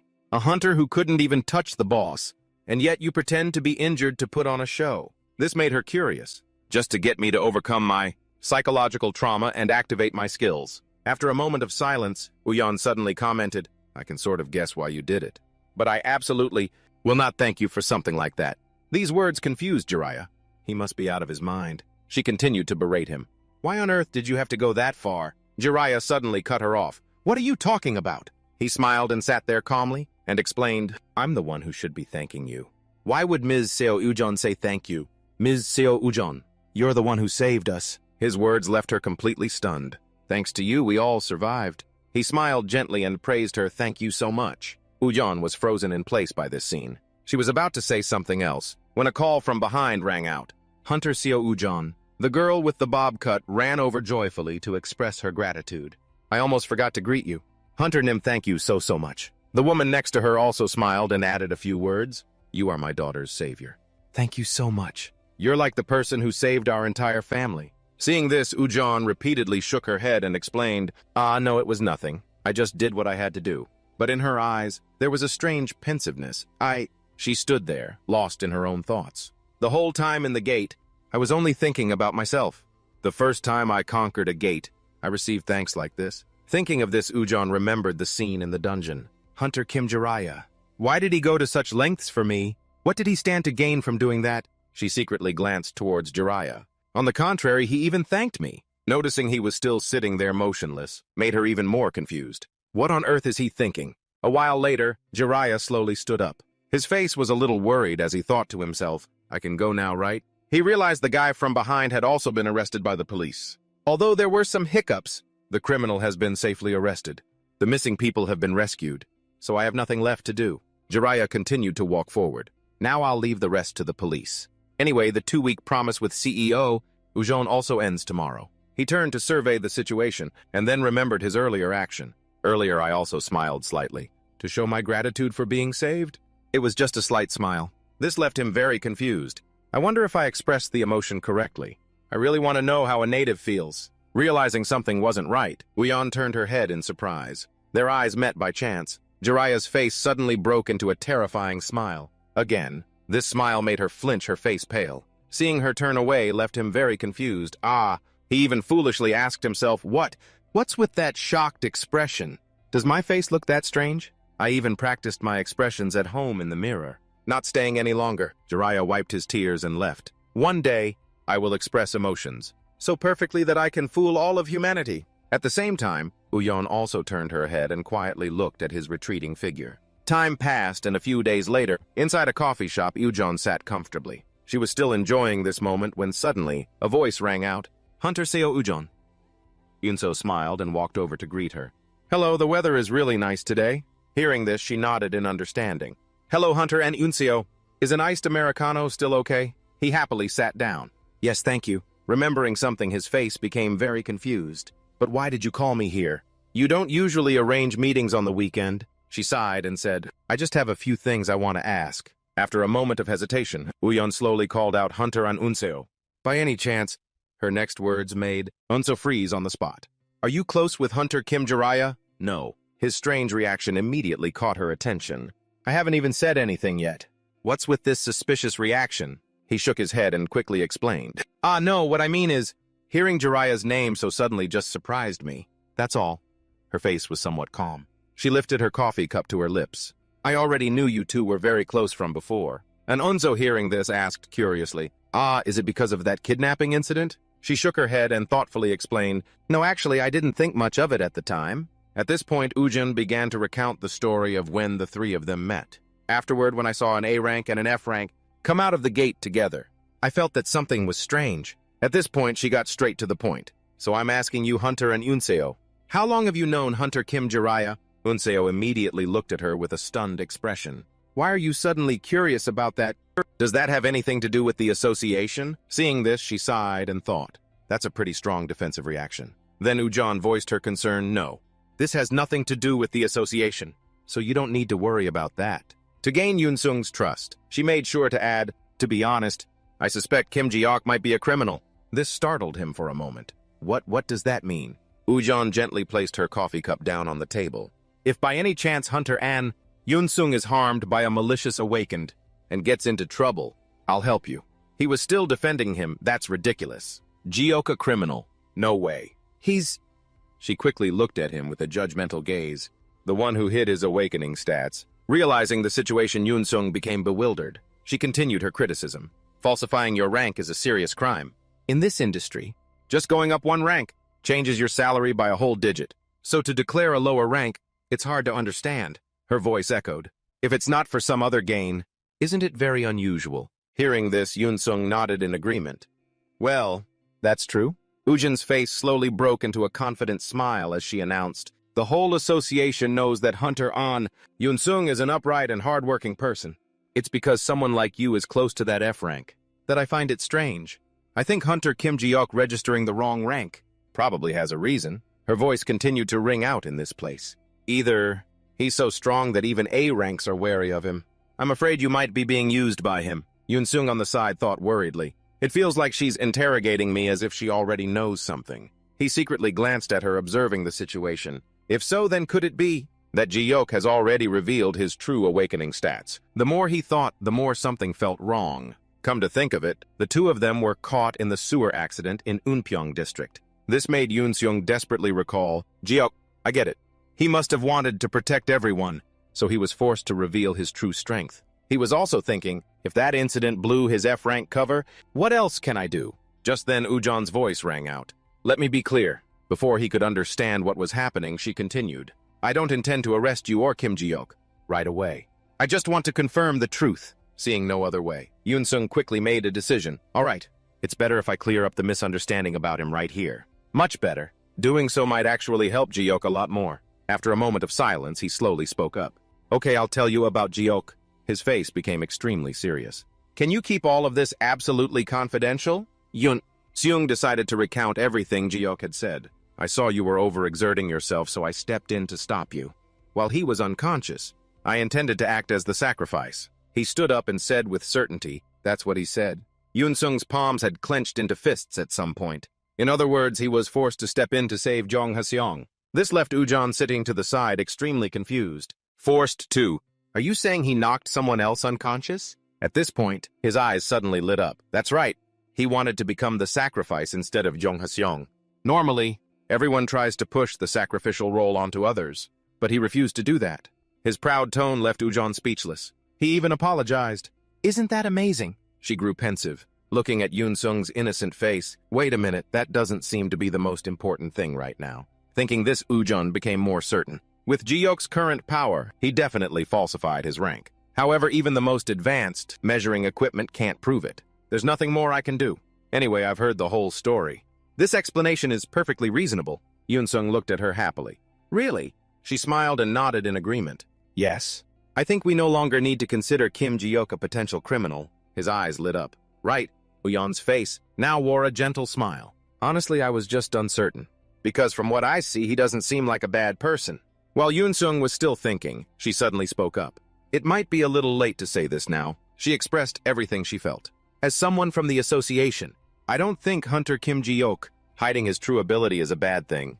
The fact that he's hiding his power is actually a blessing. He heard this and was stunned. A blessing? Ujon nodded in agreement. If Hunter Kim Ji-ok's true rank were to be revealed, the guilds would definitely not sit idly by. Yoon-sung's face became thoughtful. He slowly sat down on the chair.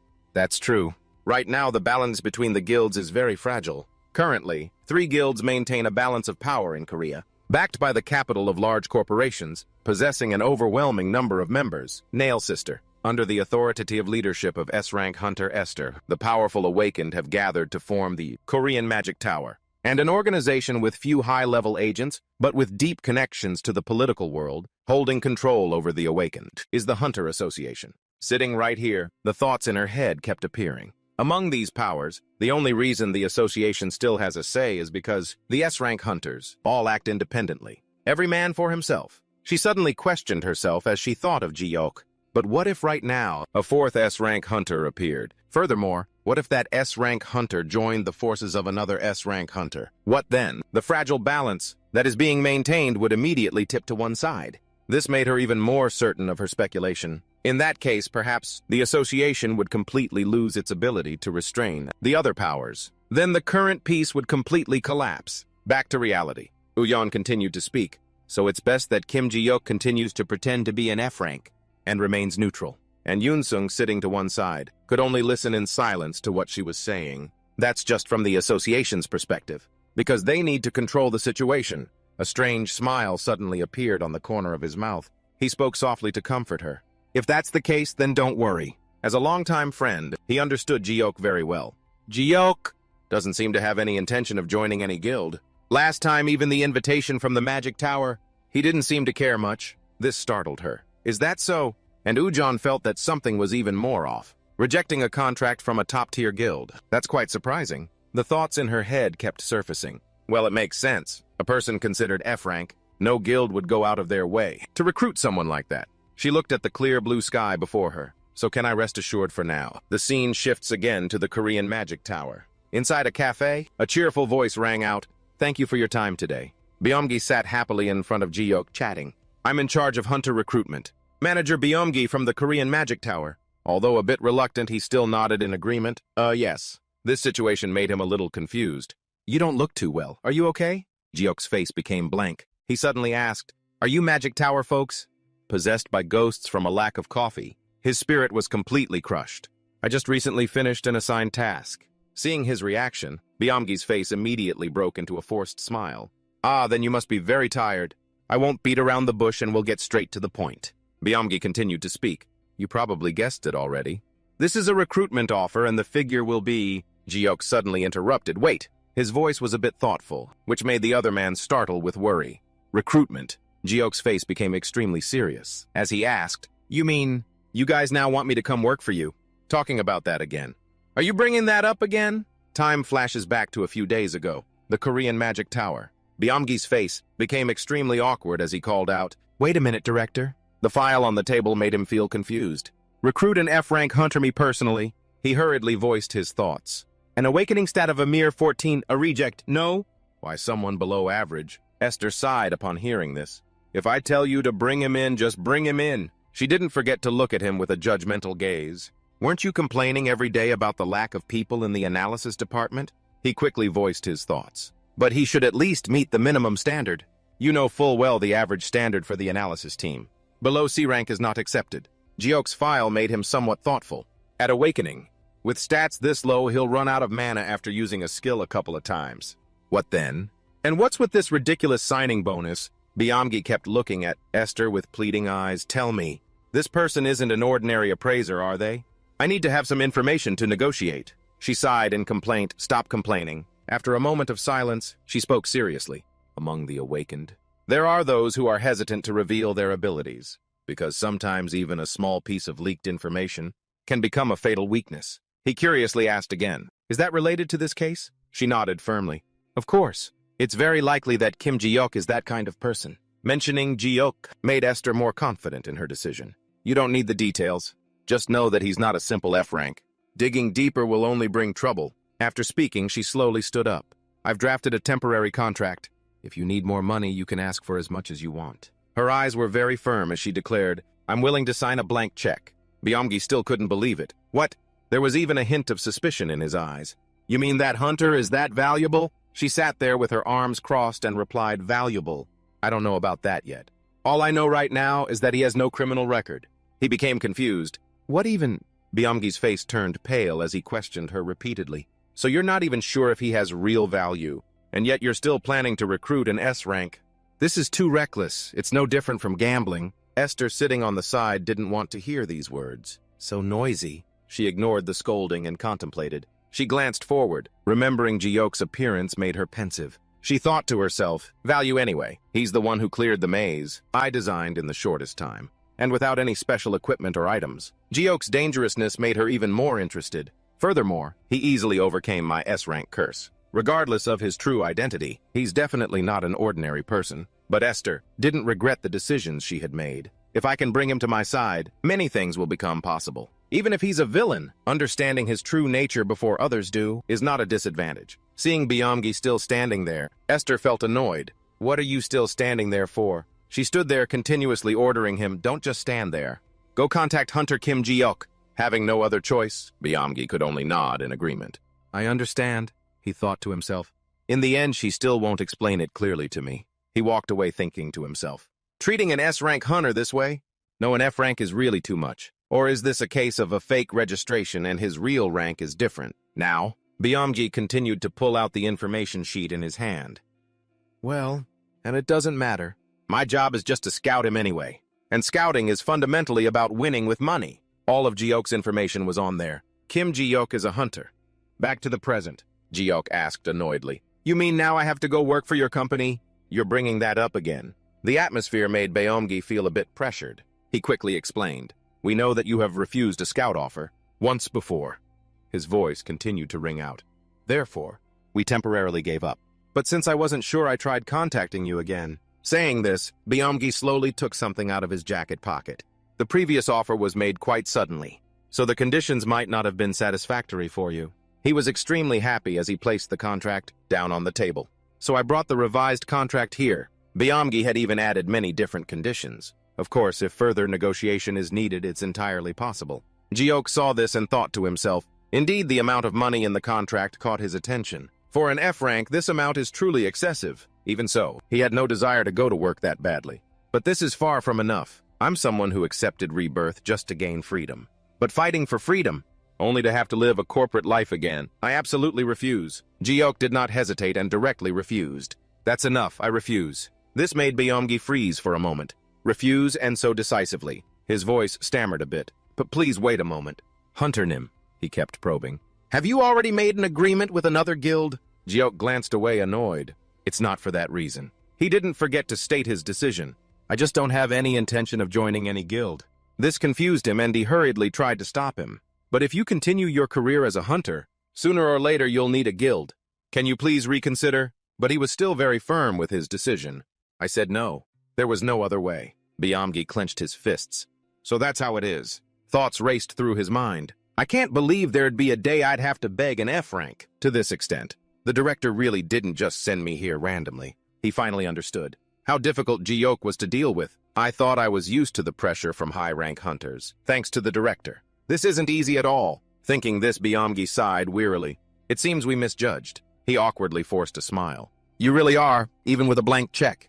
You're not someone who would easily nod. Feeling the awkwardness in the air, he became even more unsure of what to do. Jiok's expression remained unchanged, making Byamgi desperate. Even a blank check, and he doesn't even flinch. Showing such clear annoyance? Does he mean he can't be swayed by money? Contrary to his thoughts, Jiok on the other side was sweating with anxiety. Byamgi thought helplessly, someone like that. It can't just be an F rank, he spoke dejectedly. There's no other way. At the same time, he slowly picked up the contract to put it away. I understand. Signing an official contract feels like a burden to you. Feeling that he had been a bit rude, he continued to bow his head.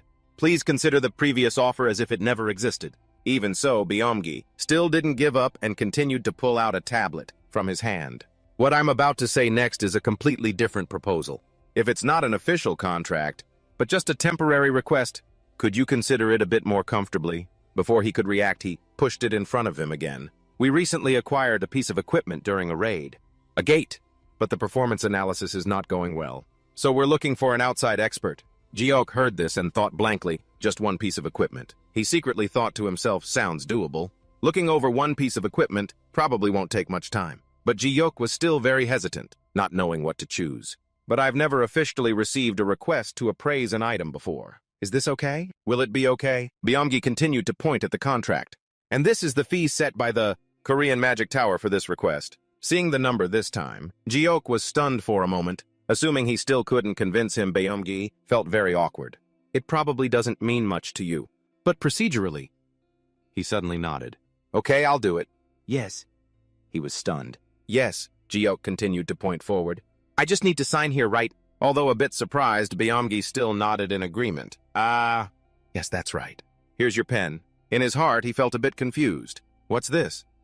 Even though he acted indifferent, was he actually feeling guilty for refusing so bluntly? He continued to watch Jiok sign the contract. I didn't expect him to have such a soft side. After signing, Jiok asked, where do I need to go and at what time? Time passes until 2 days later. Byamgi walked into the company for work as usual. An employee saw him and smiled, greeting him. Chief, you're here. He quickly replied, good morning. She quickly walked over to report. Hunter Kim Jiok is waiting in front of analysis room 2. This startled him. He's here already. Byamgi continued walking upstairs, thinking to himself, I see, it's a shame the scouting failed, but starting with a small request like this, step by step isn't so bad either. He felt a little smug at this moment. Today, when you directly experience the industry's top equipment and benefits, you'll definitely change your mind. Seeing Jiok had appeared before him, he quickly said, Hunter Kim Jiok, please come in. Byamgi didn't forget to take out his access card to open the door.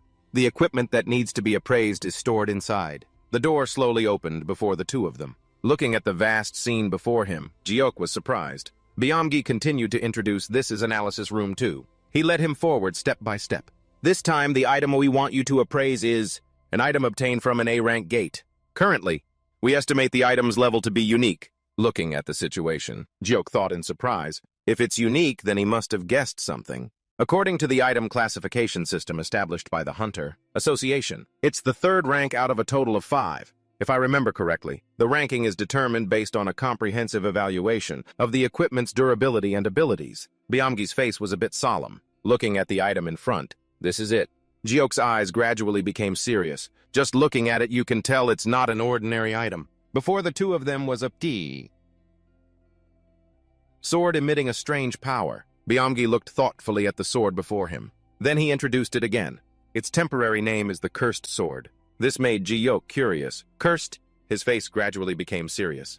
There's a reason behind that name. The story was slowly told through Byamgi's words. As I said, this is a spoil of war that our company's attack team obtained after defeating an A-rank monster. Seeing this sword made the victors extremely surprised. They were excited, viewing this sword as a trophy. After all, a unique grade item is a rare weapon, so everyone was very excited. But the next scene made them unable to smile anymore. The power from the sword seemed to completely explode in this place. A short time later, the desperate man knelt on the ground. His life force had been completely drained by this sword. But only later was it discovered that this was a mana-draining weapon from the A-rank hunter who first touched this sword. Until now, more than 10 people have become victims of this cursed sword. Back to the present. Byamgi continued his remarks. But because the absorption rate is too unusual, it's very difficult to analyze it accurately. He quickly pressed the button next to him, opening the mysterious box. I think there might be some hidden condition, but for now it's just a guess.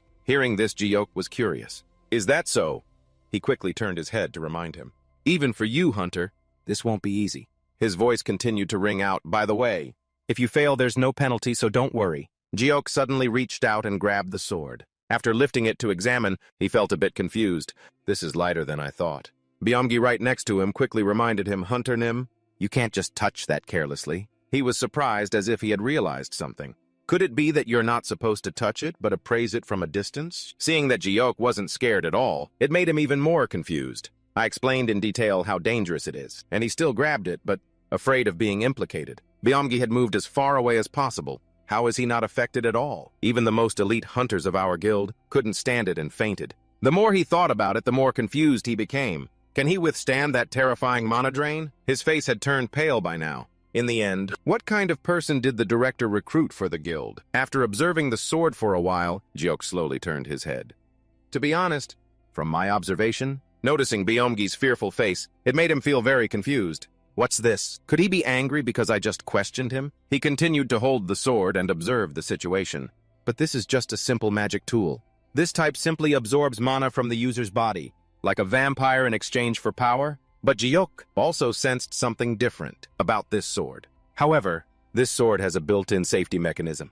When the amount of mana in the body reaches the minimum level required for survival, it will automatically stop draining. He recalled the scene of the man having his life force drained by the sword, as told by Byamgi. The higher the hunter's rank, the larger their mana pool. So when it's drained, it's more sudden and causes more intense pain. This made Jiok even more desperate. He silently cried in his head. It seems that the mana of an F rank is just enough to maintain life. Perhaps that's why I'm not affected by this sword's curse. Seriously, why am I crying like this? No wonder the tower couldn't appraise it. Because there's no one here below C rank. Seeing his strange expression, Byamgi worriedly rushed over Hunter Nim. Are you really okay? He nodded firmly. Yes, I'm fine. After thinking for a moment, Jiok slowly picked up the sword. Anyway, the appraisal result is quite simple. This sword is just a type of weapon. That gets stronger the more mana it absorbs. This made the man next to him feel confused. So how do you use that sword? Even an A-rank hunter collapsed instantly. Jiok explained seriously to him. Just endure it. Just endure it. As long as you don't let it drain more mana than necessary. These words left Byamgi still bewildered, not understanding what was happening. Nothing's wrong. Noticing his strange expression, Jiro suddenly spoke up. His next words took him by surprise. Can't everyone here do that? Only then did he quickly ask, so you mean Hunter Nim, the pain from having your mana drained, is something you just have to endure. Is that right? He nodded firmly. That's right, Byungji. Witnessing this for the first time thought in confusion. Isn't that the kind of heartless thing only a genius would say? His palms had unconsciously clenched, and on top of that he added, can't everyone here do that? Saying that is like, in his mind he pictured Jiro's mocking face. The so-called Pillar of Korea Guild is only this capable This made things even more awkward for Byungji. Isn't that right?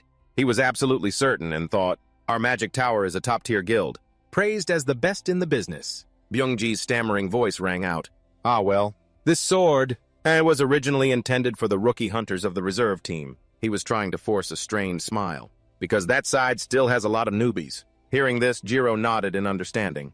Then it's true it's not easy to find an awakened one with enough skill to use this sword, he quietly thought to himself, though the issue is more about control than the amount of mana. After a moment of calculation, he quickly raised the sword in his hand. Among the people I know, perhaps Kang Chang-ho. Honestly, his words were just BS, because he didn't know many people. If it were him, he could probably use it without any problem.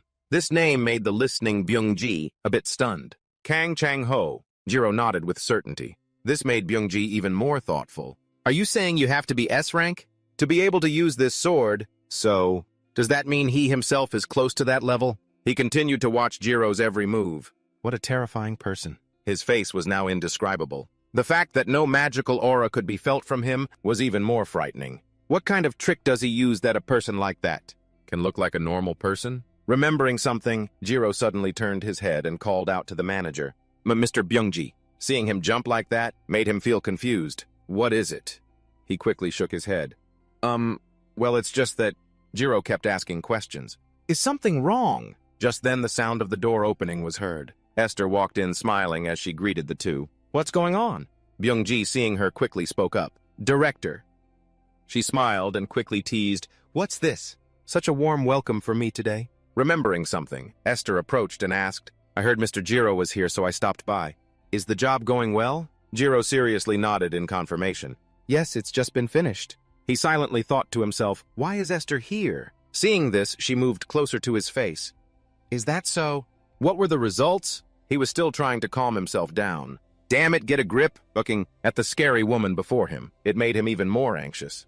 If I make one mistake from here on out, I'm toast. Jiro calmly scratched his head and explained, there was nothing particularly dangerous. After hearing this, Esther gave a surprised smile. So there are no hidden dangers, right? She quickly reached out and took the sword. I thought there was some terrible secret, so I didn't even dare to touch it until now. Her face became very interested as she spoke. Holding it like this, it feels more solid than I thought. Seeing this situation, Jiro thought to himself, as expected.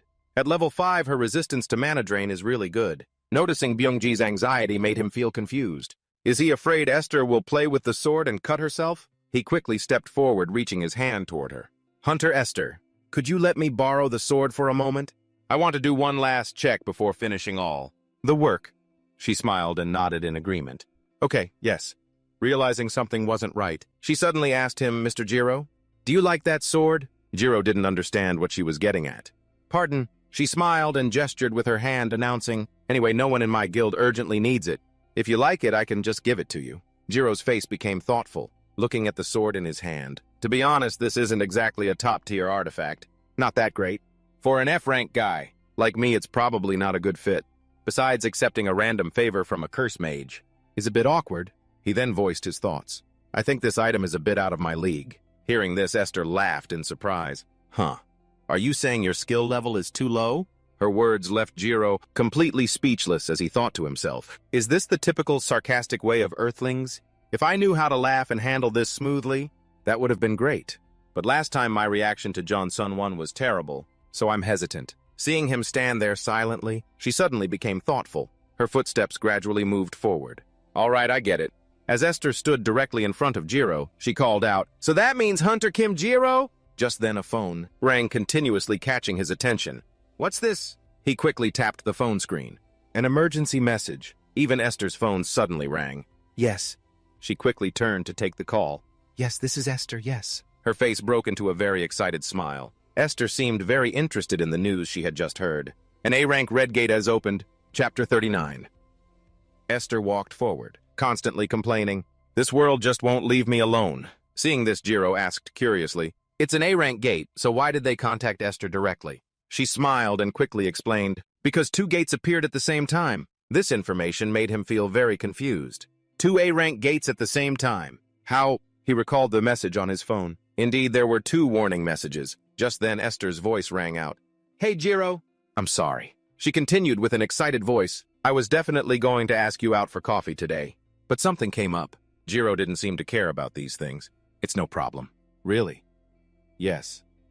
Remembering something important, she turned her head and reminded him, oh right, call 2 people from the analysis team for me, please. Since there are multiple gates, there will probably be a lot of loot. Byungji nodded in understanding. Yes. Jiro suddenly spoke up. Please wait a moment. He didn't hesitate and quickly said, if you don't mind, may I come along? If you let me come, I can help sort the magic stones. This made her very hesitant. She didn't know what to say. Mr. Jiro, it's fine, but what will you do at the scene? His face was very determined as he declared, I want to see how you fight in person. I've long been curious about your S-rank cursing ability. Actually, he had his own thoughts.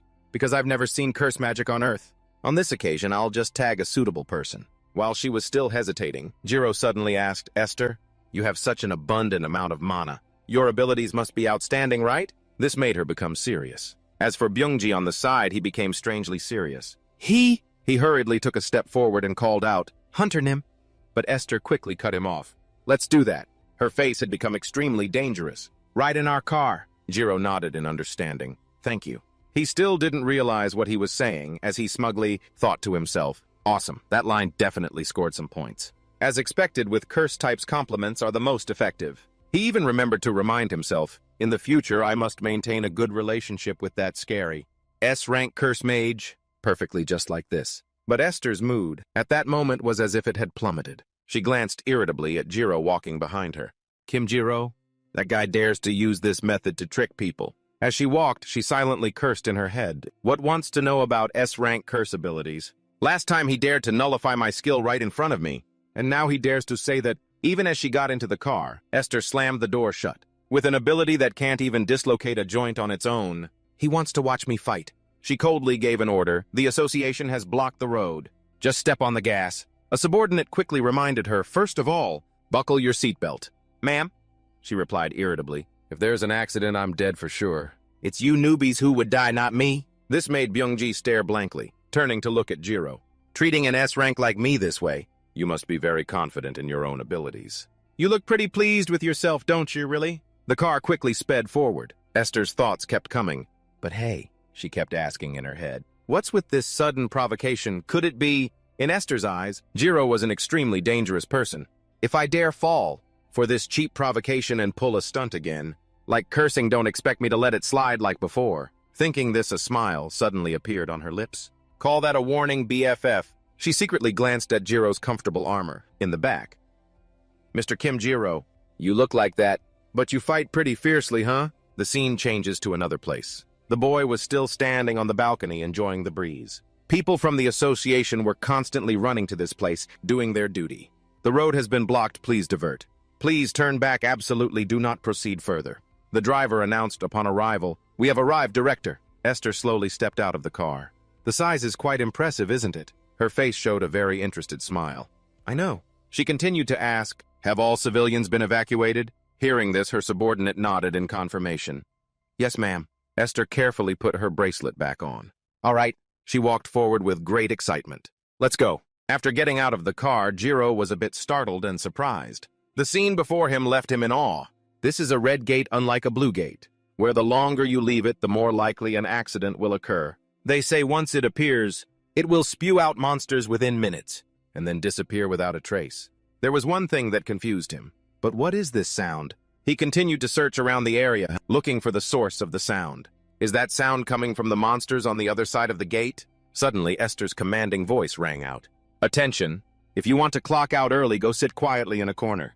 From now on, it's time for your director to get to work. Everyone immediately nodded in understanding. Roger! Seeing everyone focused on their tasks, Jiro was a bit confused. What's this? Aren't they spreading out too far? At this rate, no one will be able to support Esther. Byungji also walked towards him and called out, Hunter Kim Jiro. Yes, he kept announcing. From now on, do not get close to the area around. Our director, please come with me. He nodded in understanding. Yes. This situation made him think in surprise. It seems everyone has absolute faith in Esther's abilities. He looked at the back of Esther as she decisively moved forward. Is it really okay for her to be alone? Suddenly, a giant monster's hand appeared unexpectedly. Witnessing this scene, Esther was not afraid at all. On the contrary, she looked a bit smug. From the spatial gate, hundreds of different giant monsters continuously appeared. They were crazed, preparing to charge and invade this city. Everything here gradually became chaotic. The headless monsters were constantly rampaging here. In a flash, this place seemed to have turned into a complete mess. Looking at the rampant number of monsters, he couldn't help but wonder, is she planning to deal with all of this alone? The monsters were like a swarm, but Esther was not scared at all. Let's see, I'm left-handed, so I'll clean up from the left first. She quickly moved forward to confront the monsters. Her hand slowly reached forward. Dark energy streams gradually appeared around her. At the same time, these streams shot straight towards the monsters. There, Esther's steps were neither fast nor slow. Every time she passed through this place, the dark energy streams continuously flew up into the air. Chains gradually bound these monsters tightly. No matter how hard they tried to escape, it was all in vain. This made them extremely angry, screaming in desperation. A second later, these monsters were completely taken care of by Esther. All their corpses fell to the ground. This badass scene made Jiro, who was watching, freeze. What the hell is this? He looked in confusion at the footsteps of Esther. That many monsters, in just a flash. This time he began to question his own existence. That person. He realized her power was too OP. Does it really exist? The story is retold. A curse is a form of extremely powerful suggestion, stimulating strong hallucinations in the brain, causing a healthy person to suddenly fall ill or making them feel pain without any physical impact. This made Jiro ponder, looking at the figure of Esther walking ahead. Therefore, for the curse to be effective, an extremely strong mental focus is required, and she can use that power so easily. He secretly glanced behind him. This is a curse that binds all living beings within its range of influence. They are all bound. No wonder the staff ran so far away. Just accidentally touching it would be extremely dangerous. Realizing something wasn't right, Jiro's face immediately turned serious. Esther, on the other hand, gave an excited smile. She was looking forward to it, seeing the monsters that were relentlessly invading this place. She was ready to fight. That's right. Ending it like this isn't any fun. A headless monster held a large rock, preparing to attack. At the same time, Esther had her two hands forward. The red liquid continuously appeared from her hands. It quickly flowed down to the ground below. Dust and smoke continuously appeared here, making the scene even more chaotic. The headless monster, seeing everything happening before its eyes, was stunned, standing still there. A second later, its two legs knelt down to the ground. Even though the headless monster tried as hard as it couldn't move at all. After that, Esther glanced to the side as if she had noticed something. A powerful attack was relentlessly rushing towards her. She didn't hesitate at all, smiling as she put her hand forward. A loud explosion occurred here, accompanied by liquids splashing into the air. A high-level monster used the liquids to slowly approach. While it was being smug, a sudden itch on its neck appeared. Next, it was a horrific massacre of the monsters. The monster's fluid splashed onto Esther's hand, making her extremely uncomfortable. What is this slimy stuff? Her face turned gray with anger. Blood? What the hell? Who is this guy? While still fighting intensely, Esther seemed to have realized something. There were still many monsters here. They all charged towards her at once to attack. Her face suddenly became serious. She quickly put her hand forward and snapped her fingers. Continuous magic spells appeared here. This made the monsters freeze in shock. In that instant, Esther slowly raised her hand to inspect it. They can still get close. What should I do with this bunch? Her eyes became very annoyed as she spoke. If only all of them would die a painful death, that would be great. Her action also made a monster suddenly. Notice, not only that, the surrounding monsters at this time also sensed the abnormality. Their bodies automatically exploded after being controlled by Esther. Blood flowed unceasingly, down to the ground, catching Jiro's attention. He realized the woman in front of him was no ordinary person. This is the true power of an S-rank.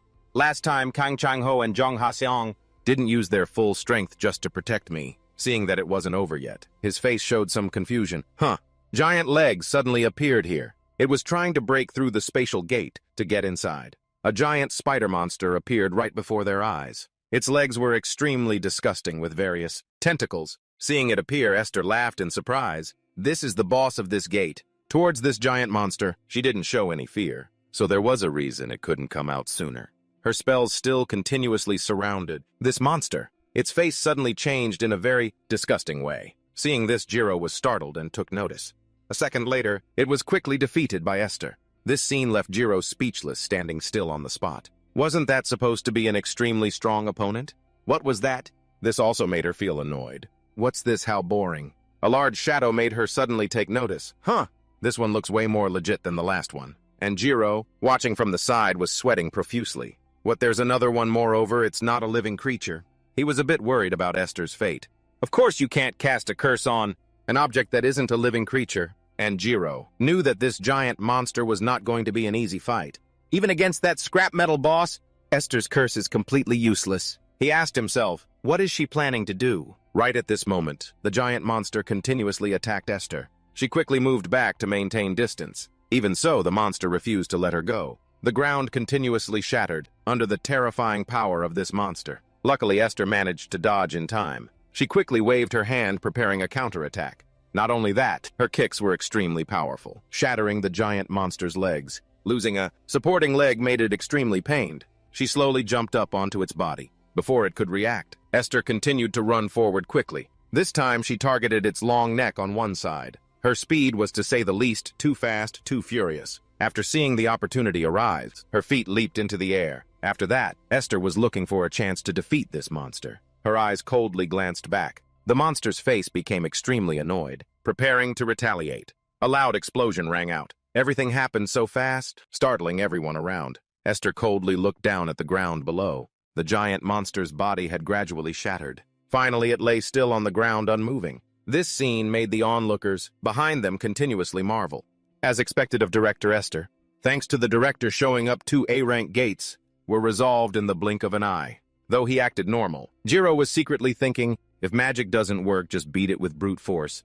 S-rank is truly superior both physically and magically. I'm so jealous. After defeating these monsters, Esther felt very relaxed. Suddenly, a voice rang out, catching Jiro's attention. Hey you, what are you doing? The guy from the association quickly warned, get out of the way. Immediately, this man continued to walk forward shouting, no, I mean my car is over there, that's why, hey. Seeing this, the staff member grabbed the man's arm and argued, don't you see people are entering the gate here? It's dangerous. Get out of here now. This made the man furious. Hey! And awakened. Can just randomly touch a civilian like that? I just want to get my car. If anything happens to my car, will you guys compensate me? I see the monsters are almost all wiped out. What else is there to be dangerous? Jiro, witnessing this scene, was speechless, not knowing what to say. This is not good. The curse has spread beyond control. He thought of the outcome for that poor man. If a non-awakened person gets hit by even a little bit of S-rank magic. The sound of the argument caught Esther's attention. I told you to get out of the way. The association staff member was still trying to stop him. You can't do that, sir. Seeing this, she asked in surprise, a civilian. After a brief moment of thought, she suddenly gave an order. Magic Tower, cancel the skill now. Tighten the perimeter security immediately. The people from the association heard this and nodded in agreement. Yes, ma'am. Jiro's face immediately turned grim. What? He realized her action was a huge mistake. In a situation like this, canceling the skill, Chapter 41, Esther slowly put her hand forward and declared, Witch. Dispel skill. Tighten the surrounding security immediately. She warned irritably. If you don't want that person to die, evacuate him quickly. Her subordinate heard this and nodded in agreement. Yes. Jiro's face gradually grew worse. What in this situation? She's dispelling the skill. He looked at the chaotic scene before him. If she dispels the skill, then the monsters that have been suppressed by the skill until now will... Suddenly, a monster's giant eye opened wide, looking ahead. Jiro realized something was wrong. He quickly shouted, Esther! The monster, with its giant hands, struck directly where she was standing. Watch out! A loud sound erupted. The scene became extremely chaotic. Luckily, just in time, Esther quickly moved back. Just a single blow, its shock immediately shook her entire body. After seeing her chance, Esther charged forward again. She continuously punched its body directly. This caused the giant monster immense pain. Another monster immediately joined the battle. It used its sharp legs to stab continuously at the ground. This made it very difficult for Esther to dodge from side to side. It was extremely difficult, but she remained safe without any injuries. The monster stood still, spitting out a strange slime. It suddenly sprayed straight ahead without hesitation. Esther calmly looked at the scene before her. This place was filled with a strange purple slime. Before she could react, this slime had completely enveloped her legs. Esther's face gradually became troubled. What is this sticky fluid? I can't move. She instinctively looked up. The monster had already attacked her directly. Over on this side, Esther's subordinate hurriedly reported. Director, evacuation complete. Civilians have been controlled, entire vicinity secured. A strange smile suddenly appeared on her lips. Is that so? Esther suddenly raised her hand and snapped. Around her appeared various magic spells and enchantments. Then there's nothing to be afraid of anymore. She continued to use magic circles to tightly bind the giant monster's body. All of this was observed by Jiro. If an S-rank hunter can use mana correctly, then from the beginning this couldn't even be called a fight. He stared intently at the monster, struggling in pain on one side. It's literally a one-sided suppression. Its fluids continuously appeared. Its body gradually transformed, as it was surrounded by Esther's spells. Its condition worsened by the second. Jiro also wondered to himself, when an S-rank hunter goes all out, how many monsters in the world can withstand that? Immediately after, the monster's body suddenly shattered into various fragments. It immediately fell to the ground, making everyone rejoice. We got them. That's our director for you. 2 A-rank gates opened, and there wasn't a single casualty. Isn't this a record-breaking feat? At the same time, Byomgi ran towards Hunter Girio. You were terrified, weren't you? The danger's all over now. Seeing this, he was about to say something else. Yes, but his words made him a little surprised. As he listened, I think that needs to be dealt with. His face suddenly became strangely serious. Director. Off to the side, Esther was surrounded by this liquid, all around her body. Director. Everyone kept turning their heads to look at each other and murmur, what do we do?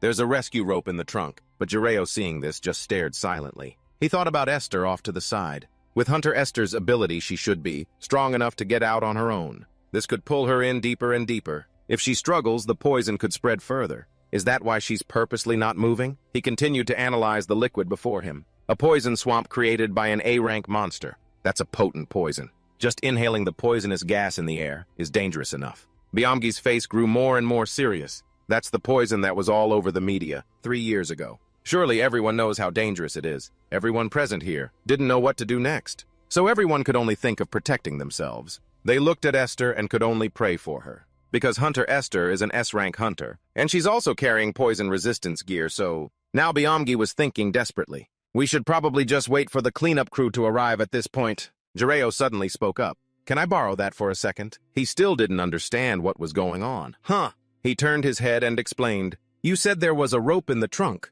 Byomgi was still very confused. A rope. Are you going to help the director? Yes. Jireo nodded without hesitation. Yeah, we need to get her out of there as soon as possible. These words made everyone present freeze. A short while later, Byomgi quickly brought a rope over. He handed the rope to Jireo and instructed, here you go. It's about 15 meters long. He began to understand.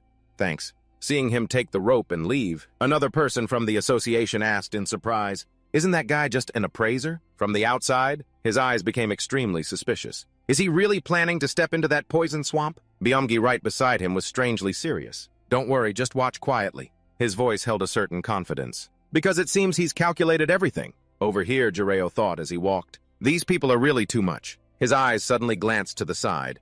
He noticed the crowd was still standing there, not moving at all. Do they really hate their boss so much that not a single person will lift a finger? This thought made him a little tired. Of course. Back home, I also wanted to punch my damn boss in the face. It's not like I don't get it. He was gradually getting closer to Esther. Anyway, this person ended up like this because she was trying to save a civilian. Jireo immediately called out to the hunter. Esther, please wait a moment. Her face was confused as she wondered, why? Why are you helping me? Weren't you so eager when you were mocking my abilities? Jireo didn't seem to care and continued walking, tying the rope to a post. Your poison resistance is pretty high, huh? He threw the rope straight ahead. But it's a little late to be acting nice now. After the rope got close to Esther, Jireo called out, grab that and climb up. She was a little confused and wondered to herself, is he really going to pull me up like this? Jireo stood there motionless, watching as Esther slowly gripped the rope. She could totally pull herself up with her own strength. So why? He looked at her confused. Can't you move your hands? She shook her head and quickly said, No, I'm coming out now.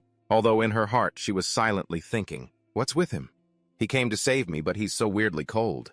She continued to recall her status. Because I'm an S-rank hunter. All this time, people have just been kissing up to get on my good side. Maybe it's because I've seen too many people do good deeds in exchange for favors that I've become like this. She didn't understand that Jireo also had his own thoughts. Actually, since I don't have the strength to pull you, I'm just going to stand here and watch. However, Esther used her own strength and gradually made her way out. This is actually pretty refreshing. Someone this genuine. Finally, she was able to stand up on her own. The slime clinging to her body made her extremely uncomfortable. Just then, Jireo's voice caught her attention. Hold on.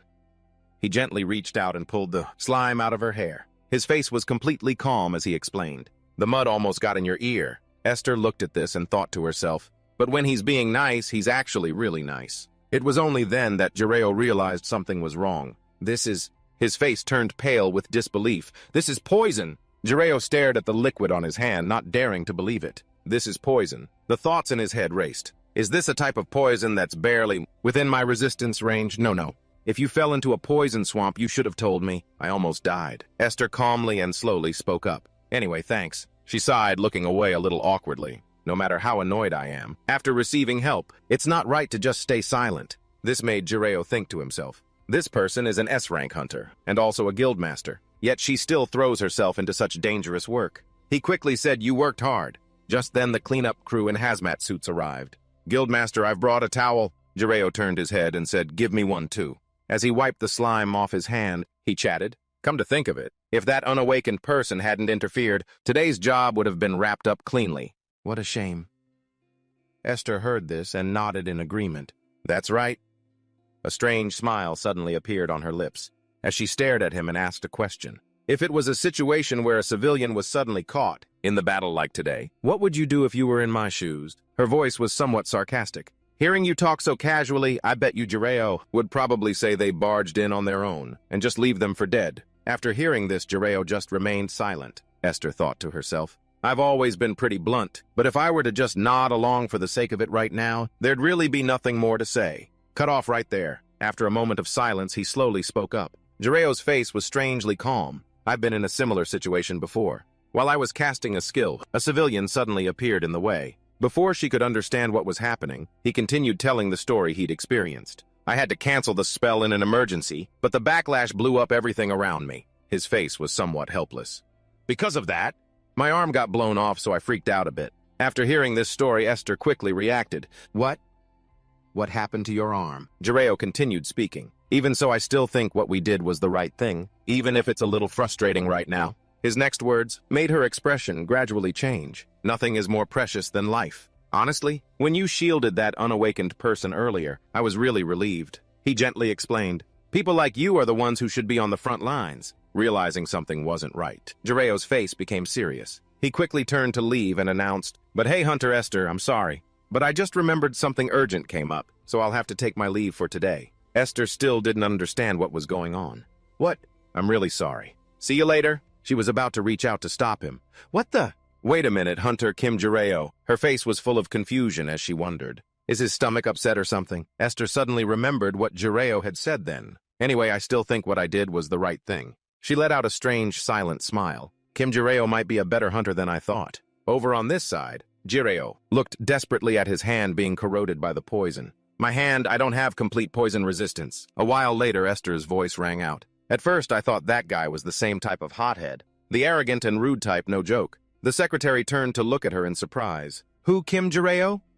She nodded and continued talking. "Ah, the one who's resistant to curses." Esther walked casually forward step by step, as she explained. "I don't usually believe in judging by appearances, you know. But because his gaze was so sharp, I had a preconceived notion. But after talking to him, it turns out he's not what I thought." This made the secretary look dazed. "Really?" She nodded, pulling the chain forward. "He's surprisingly polite." A red liquid dripped continuously from the chain. Usually high-rank awakeners have difficult personalities. But next was a trembling body, being dragged a long distance across the ground. But Hunter Kim Jireo is a rare case who's still reasonable. Esther turned her head, flashing a terrifying smile. "Well, that's a good thing, isn't it?" The two of them stared intently at the two men held fast by the chain. If they weren't villains, why would this saint of justice, Esther, even need to step in? After dealing with the matter, Esther continued to drag the two men forward. "This whole thing was a real pain, though." She sighed and turned her head back, looking tired. "The video evidence? I have to record it outside one by one."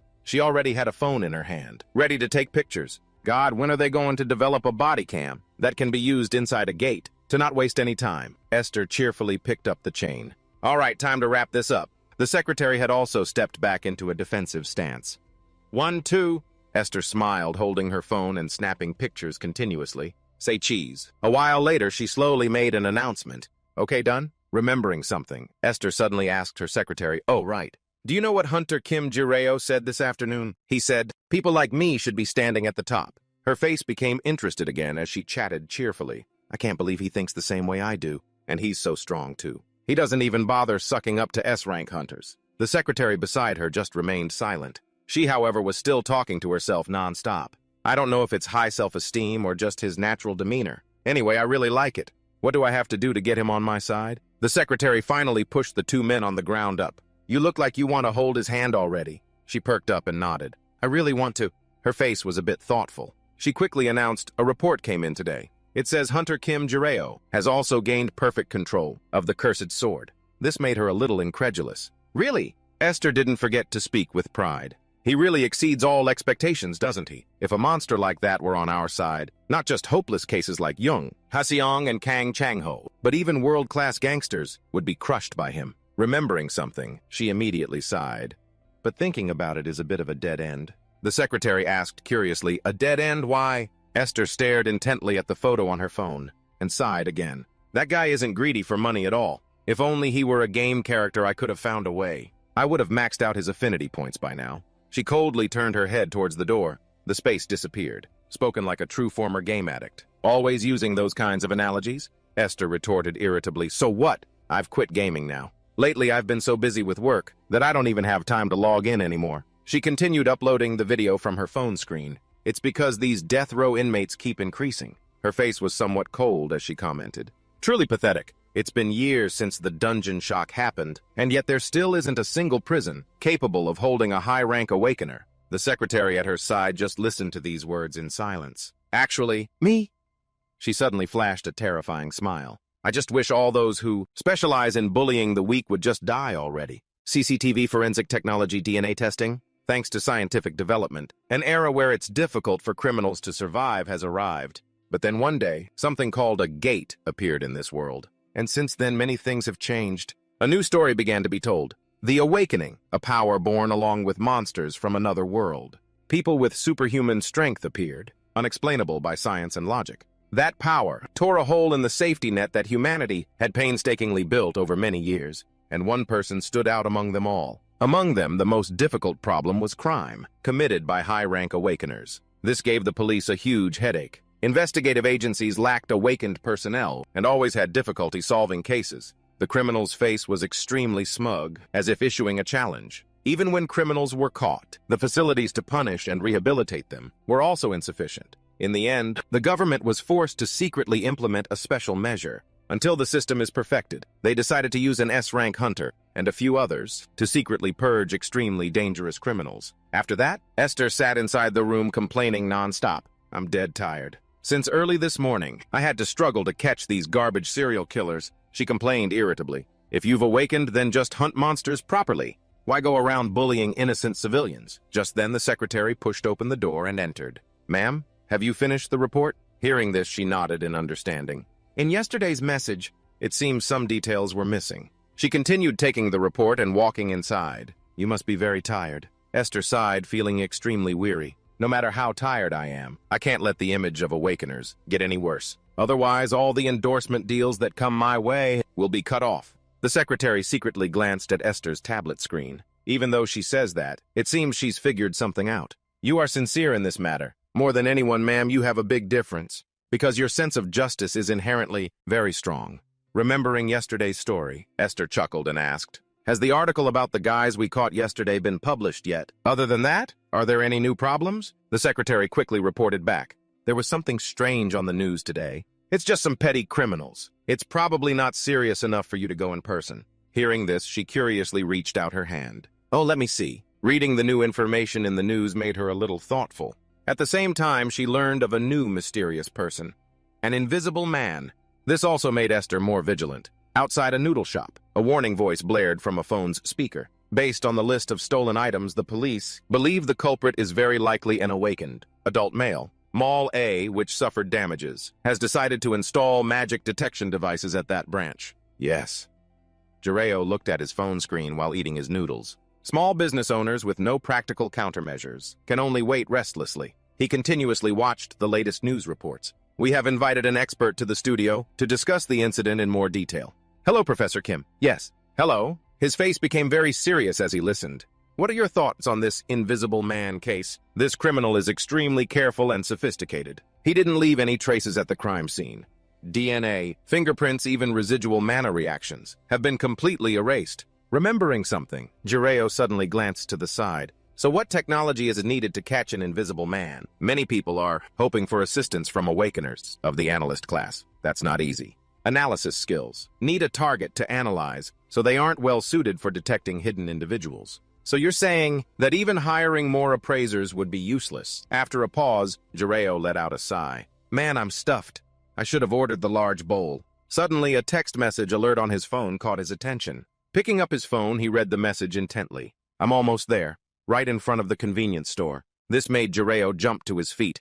It's that time already. He quickly cleaned up the noodle cup on the table. I have to get rid of the evidence quickly. The story is retold. Last night, the appraisal fee for the sword, the cursed sword, was transferred to my account from the magic tower. Just for appraising one cheap sword, I got 10 million won. I decided to use this money immediately. Yunsung saw Jireo standing there and cried out desperately. How dare I make you wait for me? I deserve to die, he quickly explained. No, I just got here early, remembering something? Jireo asked. So shall we go? Is the place far? Yunsung quickly pointed forward. No, sir, it's right ahead. His face immediately looked dazed. Is that the building? He nodded.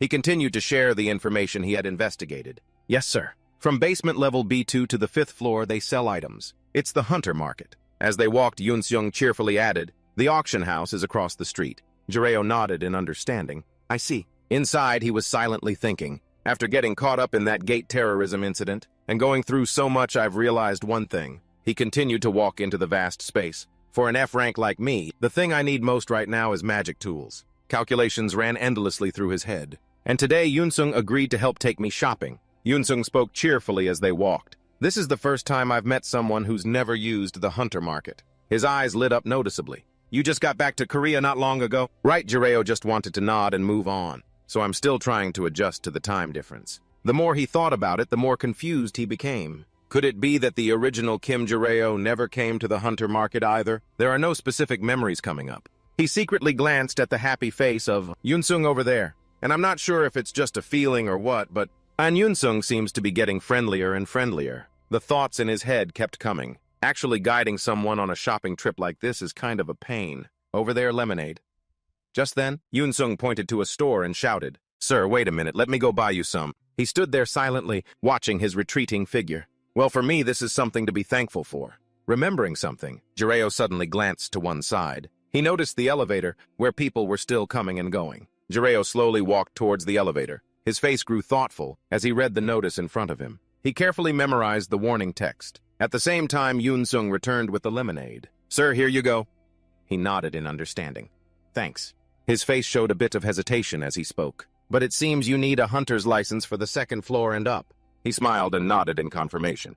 Yes, sir, because that's where they officially start selling weapons. His face brightened as he suggested. The 1st floor is mostly low-value monster byproducts. Shall we just go straight up? Soon after, the two of them went up to the 2nd floor. The bustling scene made Jireo feel a little bit excited. He silently looked at the magic items to one side. So many strange things. What's the principle behind that one? His face immediately looked dazed. If I had a lot of money, I would have bought one of each to study. Then remembering something, he reminded himself, I can't buy everything. I have to choose essential items for survival. An ice bomb caught Jireo's eye, a powerful bomb that freezes surrounding enemies. This immediately made his eyes sparkle. For example, like this one. But the next sight made Jireo freeze in an instant. Yunsung, seeing this, asked in surprise, Sir, are you listening? He was still staring at the number next to the item, with suspicious eyes. What's with this price? Selling a single-use ice magic item for this much. What a bunch of daylight robbers. At the same time, the system also analyzed another item, Black Mamba. A successful hit will poison the opponent. Jireo immediately became desperate. That too. The effect of this item is also very clear. Shield Capsule. Breaking the capsule creates a single-use shield. The huge prices made him utterly desperate. This too. The effect of this ring is not simple at all. Sun's pupil. Intense light and high-frequency sound. Blinds or paralyzes the opponent. Jireo turned away dejected. At this rate, I won't be able to buy anything at all. Yunsung, seeing this, spoke up in surprise. Are you leaving already? He assumed he wasn't satisfied and suggested. If you don't see anything you like, should we try the VIP floor? Hearing this, he asked curiously, the VIP floor? He quickly pulled him forward. Yes, I have access to that area. At the same time, the orb behind the two of them began to move. The mysterious person using their invisibility skill was secretly taking the orb. They have products exclusively for VIPs there too. The scene changes to the VIP floor of the hunter market. Jireo stared thoughtfully at the scene before him, which surprised Yoon-sung. He suddenly let out a confused sigh. He hesitated slightly as he looked at the potion bottle before him. High-grade mana potion recovers mana when consumed. He thought to himself, this is a VIP item. One bottle only recovers a fixed amount of mana, and it costs this much. He turned away dejected. Magic tools on Earth are really beyond imagination. Yoon-sung saw his attitude and was somewhat confused. Sir, even the mana potion isn't to your liking. He quickly ran after him and explained. Even people in my guild have to grit their teeth to use that. He thought desperately to himself. It's not that I don't like it. It's that I don't have the money to buy it. Feeling a bit tired, he slowly sat down on a bench. Let's rest here for a bit. He nodded in understanding. Yes, sir. Remembering something, Yoon-sung suddenly pointed forward. If you're hungry, just let me know. I'll go buy you something to eat right away. Jireo slowly looked at him. Yoon-sung. He patted his stomach and reminded him, quiet down a bit. Sit down and rest. He obediently nodded in agreement. Yes, sir. He continued to watch the people still shopping in this place. When I first received the commission fee, I felt like I was super rich. But in the end, I can't even buy anything decent. Yoon-sung right beside him suddenly turned and complimented him. But I think you have a really high-class eye for items. Jireo looked at him dazed. Me? He nodded, smiled, and continued to explain. You only look at the expensive stuff. And you even look like they're not good enough to satisfy you. This left him speechless, not knowing what to say. It's not that it's my bank account balance that's lacking. He quickly adjusted his posture to sit up straight. But to say I have a high-class eye for things isn't wrong. My homeland is a powerhouse of magic studies. Of course, anything that catches my eye would have to be high grade. But the numbers gave him pause. Still, the prices for those items were insane. He stared intently at the scene before him, so shocking it was making his head spin. He noticed the invisible person walk in, making Jiro sigh. What was that just now? Why did that person look so blurry? After taking a closer look, his expression turned serious. Wait a minute. That's an awakened. Upon realizing this, his face grew intent. What's he doing? Moreover, that thing. He was startled to realize the items inside, the man's backpack, were the ones he had seen earlier. Why is he just wandering around carrying that stuff? He definitely didn't buy it legitimately. As the thought crossed his mind, this situation felt strangely familiar. Jiro suddenly asked Unseo, Hey, did you see the news today? Unseo looked confused. What news? Jiro explained the invisible thief. He nodded and replied, I saw it on social media. Some awakened with a weird ability, right? This made Jiro a little happy. That's right, that's him. Realizing no one else had noticed the mysterious person, he began to ponder. This place is crawling with awakened, so how come no one can see him? Could his invisibility skill be on par with an item sold here? Jiro suddenly announced, I think I just found that invisible guy. The news startled the younger man. What? Jiro quickly prompted him. Anyway, it'd probably be easier for you to catch him, right? Hearing that, the boy stood up. You're right. Okay, head over to that display counter. Jiro continued, pointing forward. Just use some random skill over there. But Unseo could only follow, bewildered. Remembering something, Jiro sat still, lost in thought. Come to think of it, there was a pretty fun game back on Earth. Its name was something like Pop Monster. He quickly whispered to Unseo, take 2 more steps forward. Then turn right there. The boy's face grew more and more confused as he kept asking questions. Here is this right, but he must have a plan right. Use a skill right here, I've got to. After all, it's Jiro. Jiro's voice rang out, catching the invisible man's attention. All right, stop right there. He continued to give orders. And so Unseo followed his words without hesitation. His shoulder tackle slammed right into the invisible man in front of him. A direct hit. His face immediately went blank with confusion.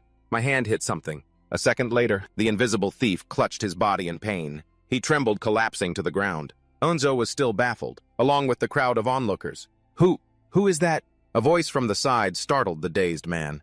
A thief, Jiro continued, shouting for the guards. There's a thief here. His expression was a bit annoyed. Seriously.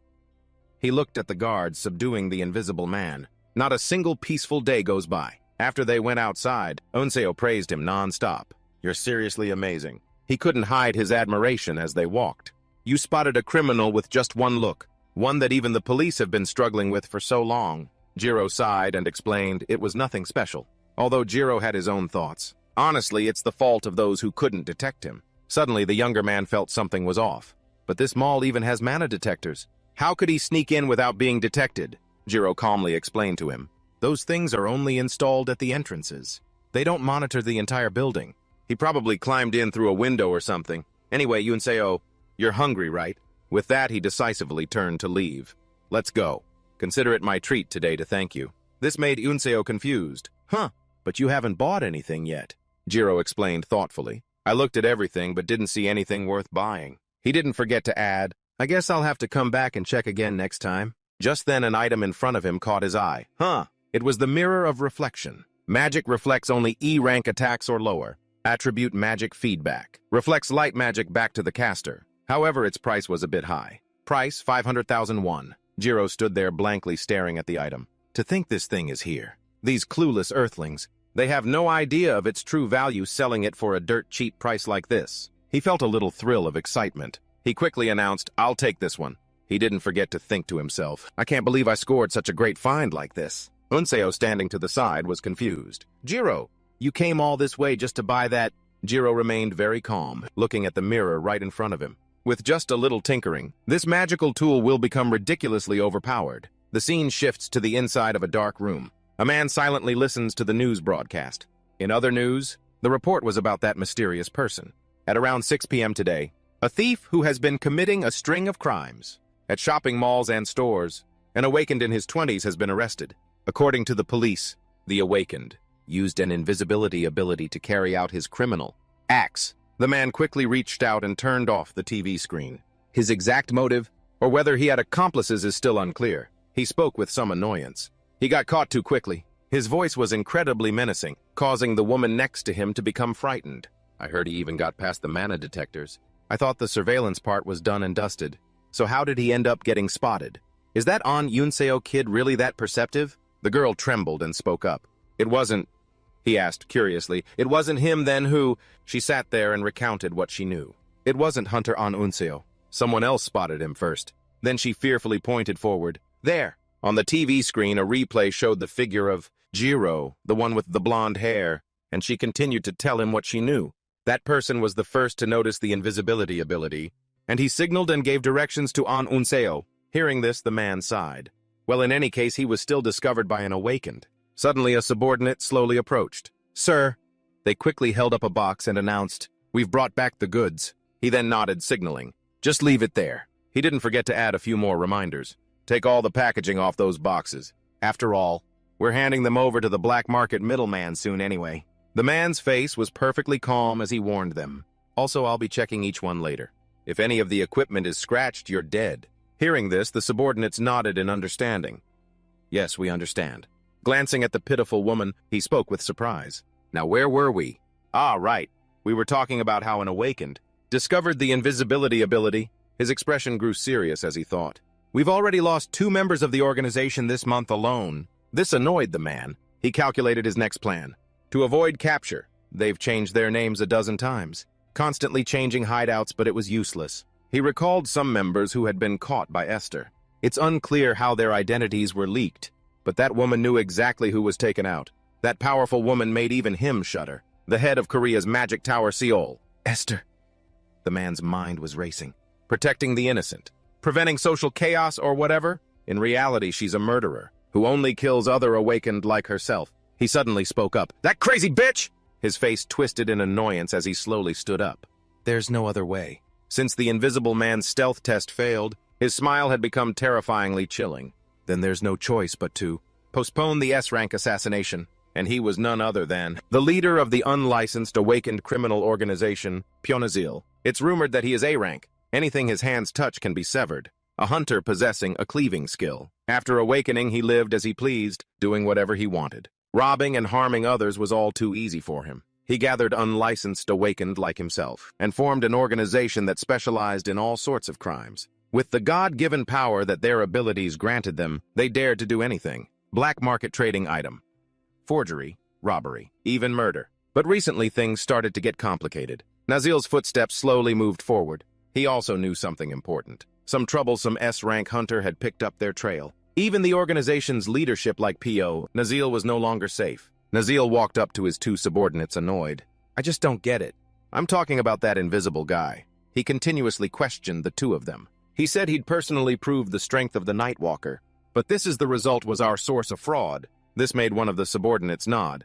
It's hard to say. Nazil looked at the files placed on the table. It was clear from the previous tests that he couldn't be identified, and both men nodded at the same time. Right, that's right. After thinking, he slowly took out his phone to check it. He intentionally went to crowded places like shopping malls and still wasn't detected.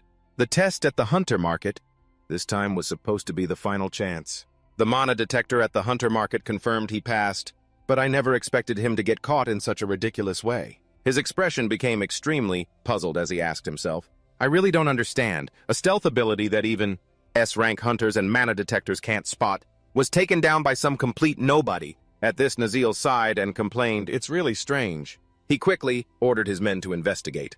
That blonde guy who appeared on the news, investigate and find out who the hell he is. His face showed some annoyance. It's probably just a clip with nothing special. In the blink of an eye, time skipped to the next morning. Nozzle's voice rang out. Wait, what the hell is this? He stared blankly at the investigation report in his hand. Staged an incident with A-rank hunter An Yunseo. Also passed the Magic Tower's beauty quest.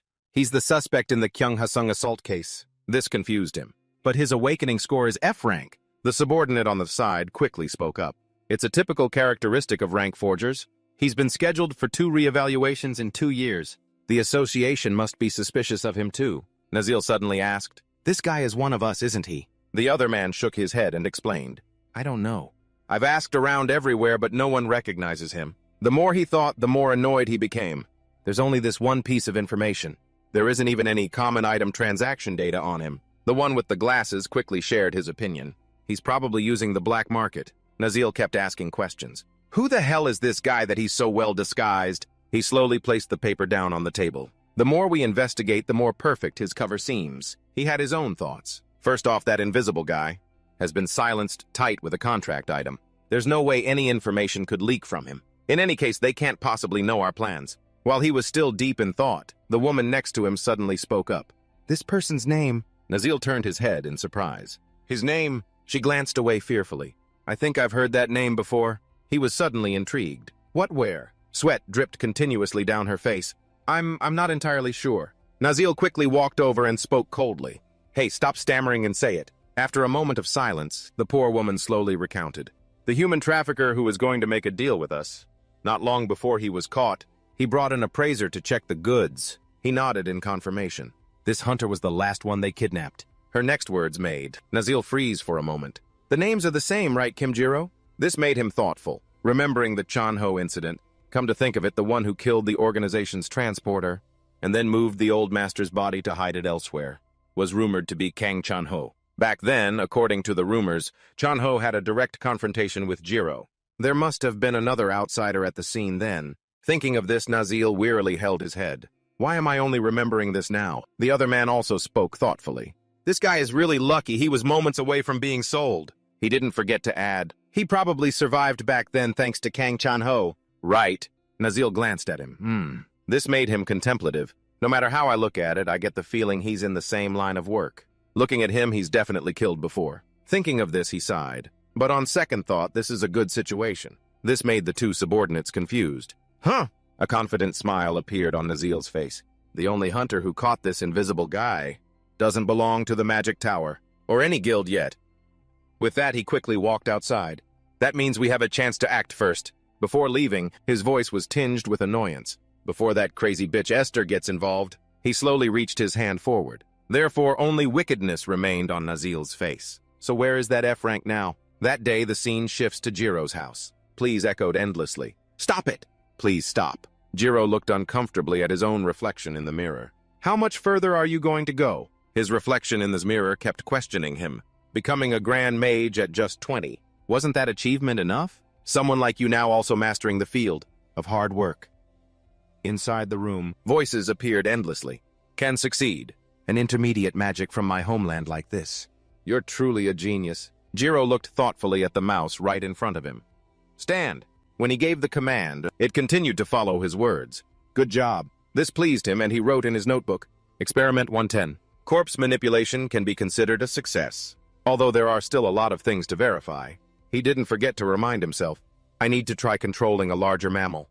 And need to cross-check. If it works stably with birds or insects. Jiro's face became pensive. The ultimate goal is to control humans. But finding a fresh human corpse is definitely not going to be easy. Right. He continued to carefully plan his experiment. The last weasel corpse was too damaged, so it was unusable. I need a larger and fresher specimen. Noticing something was wrong, Jiro paid attention. The mouse from before had just died, right in front of him. Just as I thought, it's the same this time. The magic's duration is still too short. The scene shifts to a wild forest behind the mountain. Jiro, wearing gloves, was continuously digging a grave. Right next to it was where the previous weasel was buried. He calmly buried the unfortunate mouse beneath the ground. Corpses used for experiments must follow Earth's burial laws. Burying it in a proper place is the ethical thing to do. After finishing up, Jiro reminded himself, I need to find a more suitable specimen. Maybe I'll start with the nearby mountain. He lifted his head and looked thoughtfully into the distance. In this country, you just have to turn your head to see mountains. It's wonderful. If the situation weren't so complicated, I would have probably immersed myself in this planet's environment. Suddenly, a plume of smoke rose, catching Jiro's attention. He asked himself, confused, this is a feeling I've experienced somewhere before. He didn't know that. Nozzle was standing invisibly right in front of him. What the hell is going on? After a moment of silence, Jiro suddenly spoke up. Hey! His face was a little confused. What are you doing? Seeing this, Nazil laughed in surprise. You can actually see me. Jiro suddenly felt regret. Damn it. I should have just gritted my teeth and pretended I didn't see anything. The man snapped his fingers and quickly signaled. Relax your face. He had returned to his normal appearance. I was just kidding. Seeing him appear made Jiro suddenly become flustered. The man's footsteps slowly approached. By the way, where are you going? Meeting someone. Nazil appeared right in front of him, probing. Kim Jiro! Realizing something was wrong, he silently thought to himself. He knows Kim Jiro's name. An old acquaintance. Long time no see. I need to be careful. He quickly replied, I'm just heading up the mountain. Hearing this, the man laughed in surprise. Mountain climbing, you're taking care of your health awfully early. Nazil didn't forget to step in front of him. So before you go, can I ask you something? Jiro still didn't understand what was happening when the man's next words startled him for a moment. I heard. You were the first to clear Korea's demonic bullet labyrinth. Is that right? An intrigued smile quickly appeared on his face. Is it true that Labyrinth's manager? I heard you're close with Esther too. Jiro, on the other hand, felt confused. Where the hell are these ridiculous rumors coming from? He explained coldly, that's completely false. Hearing this, a bright smile bloomed on Nazil's face. Really? Do you have a contract with anyone right now? Or work as a mercenary, something like that? He immediately started to explain. No. Seeing this, the man breathed a sigh of relief. I knew it. Kim Jiro probably isn't deeply involved with you yet, Jiro thought with some suspicion. His questions have been strange from the start. What relationship does this person have with Kim Jiro? Suddenly, Nazil's face became even more terrifying. But hey, kid, you're being awfully forthcoming with someone you just met. Although he was panicking inside, his expression remained calm. What the hell? This guy. They don't know each other. Seeing his lack of emotion, the man quickly turned to leave, to not even flinch in a situation like this. Interesting. While he was still flustered, the man continued to speak. Just like a well-trained agent. If only the kids on my side had guts like this, it would be great. Remembering something, Nozzle suddenly turned his head back. Let me ask you one more thing. His face was now filled with killing intent. How did you see through the stealth skill? Was it a skill or some kind of tool? Or is it something else that others don't know about? This put Jiro in a difficult position. He didn't know how to explain. What kind of excuse can I come up with now? Thoughts raced through his mind. But I can't just tell the truth. He suddenly asked, You're not going to answer. Jiro was silently calculating a way to escape. Nozzle was gradually losing his patience, looking at him with an annoyed expression. Seeing no other choice, he laughed and shrugged. Fine, don't say anything. Remembering his calm demeanor, he didn't forget to add, Usually all I need is a little poke and everyone spills. But with you it seems that trick won't work. And Jiro quickly raised a hand to scratch his head. So can I go now? He was a bit confused, but the man still nodded in agreement. No. A sarcastic smile appeared on his face. You need to hear the whole story, Kim Jiro.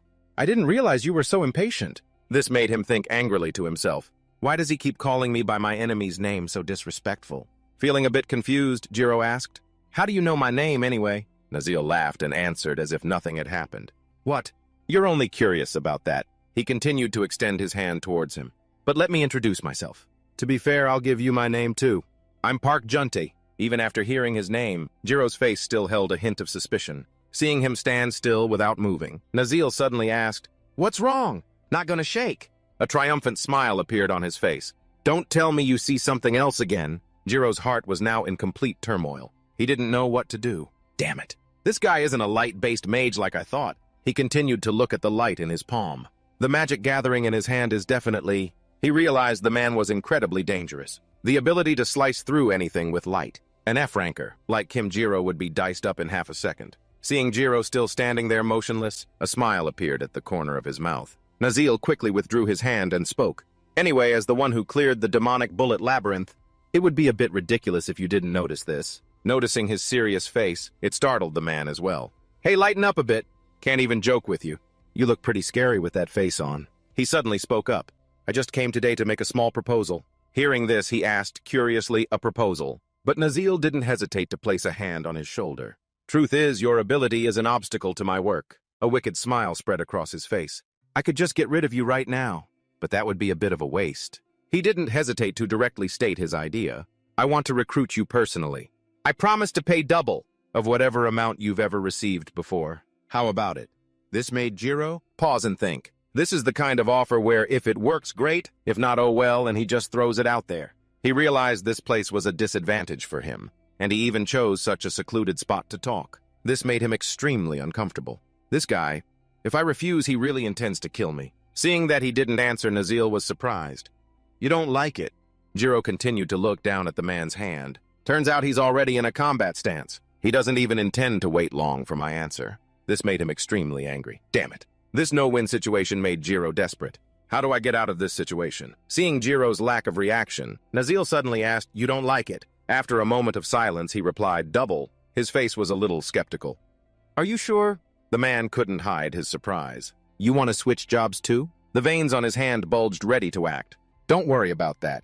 I don't scam people with things like this. Jiro, witnessing this scene, became even more serious. Nazil's attitude gradually changed as he placed a hand on Jiro's shoulder. Good thinking.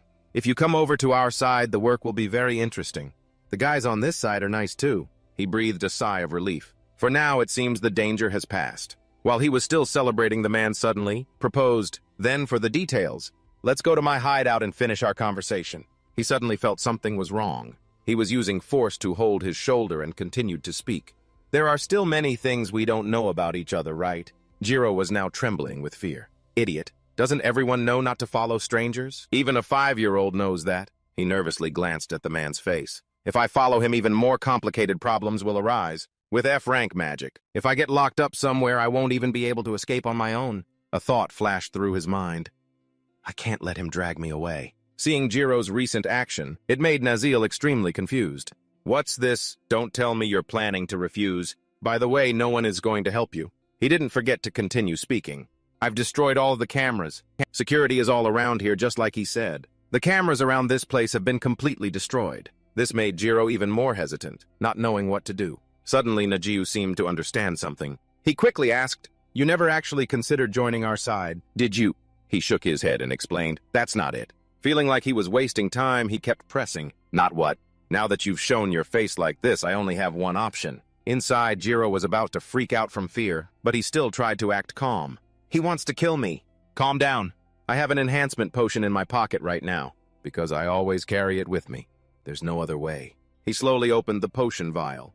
It's best to drink it directly, but then he directly used the potion.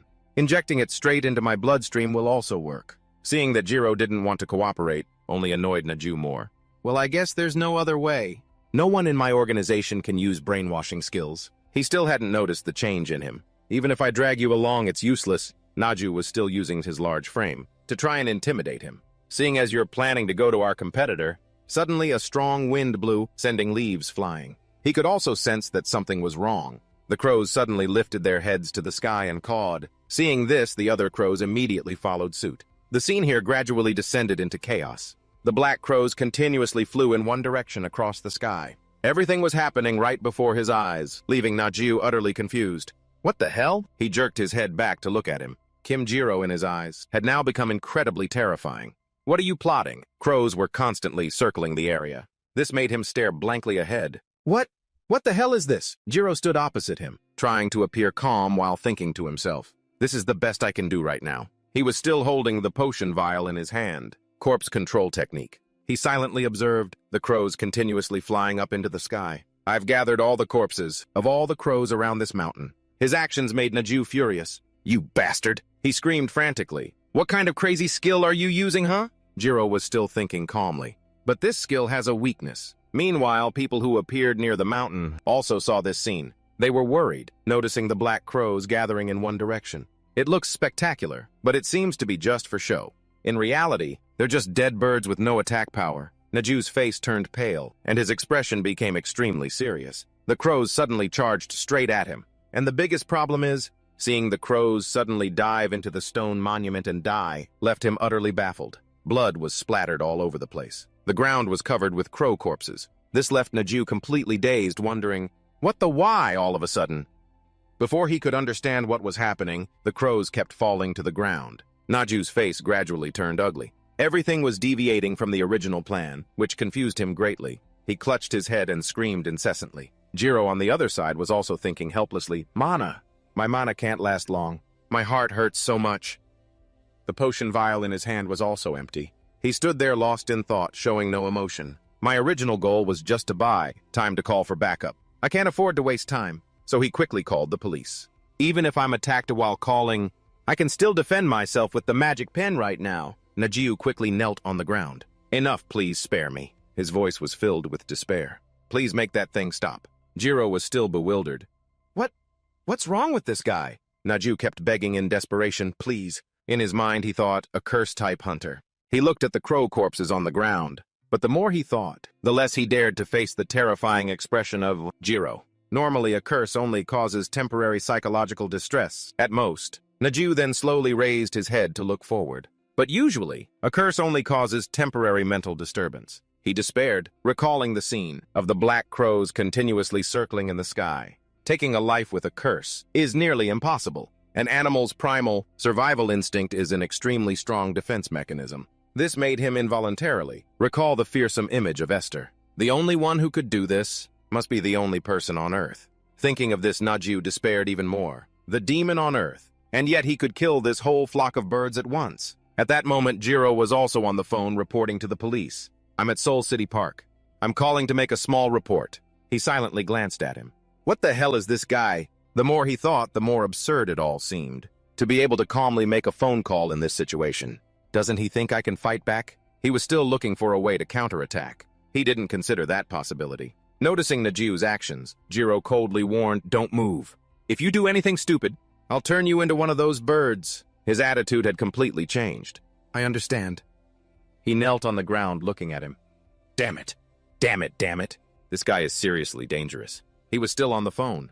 "Yes, detective. Sorry to interrupt your conversation." Seeing the situation wasn't good, Naju slowly put his hand in his pocket. "My instincts are warning me." He quickly dropped an item onto the ground below. "I have to get out of here now." Jiro was still on the phone and hadn't noticed. "So when can you guys get here?" "Yes, the park in the middle of the mountain." At that moment, a strong wind blew, causing him to freeze for a moment. His eyes were now filled only with fear. Jiro also realized something was wrong. This is an escape item. A second later, he had completely fled from this place. Only then did he slowly react. Damn it!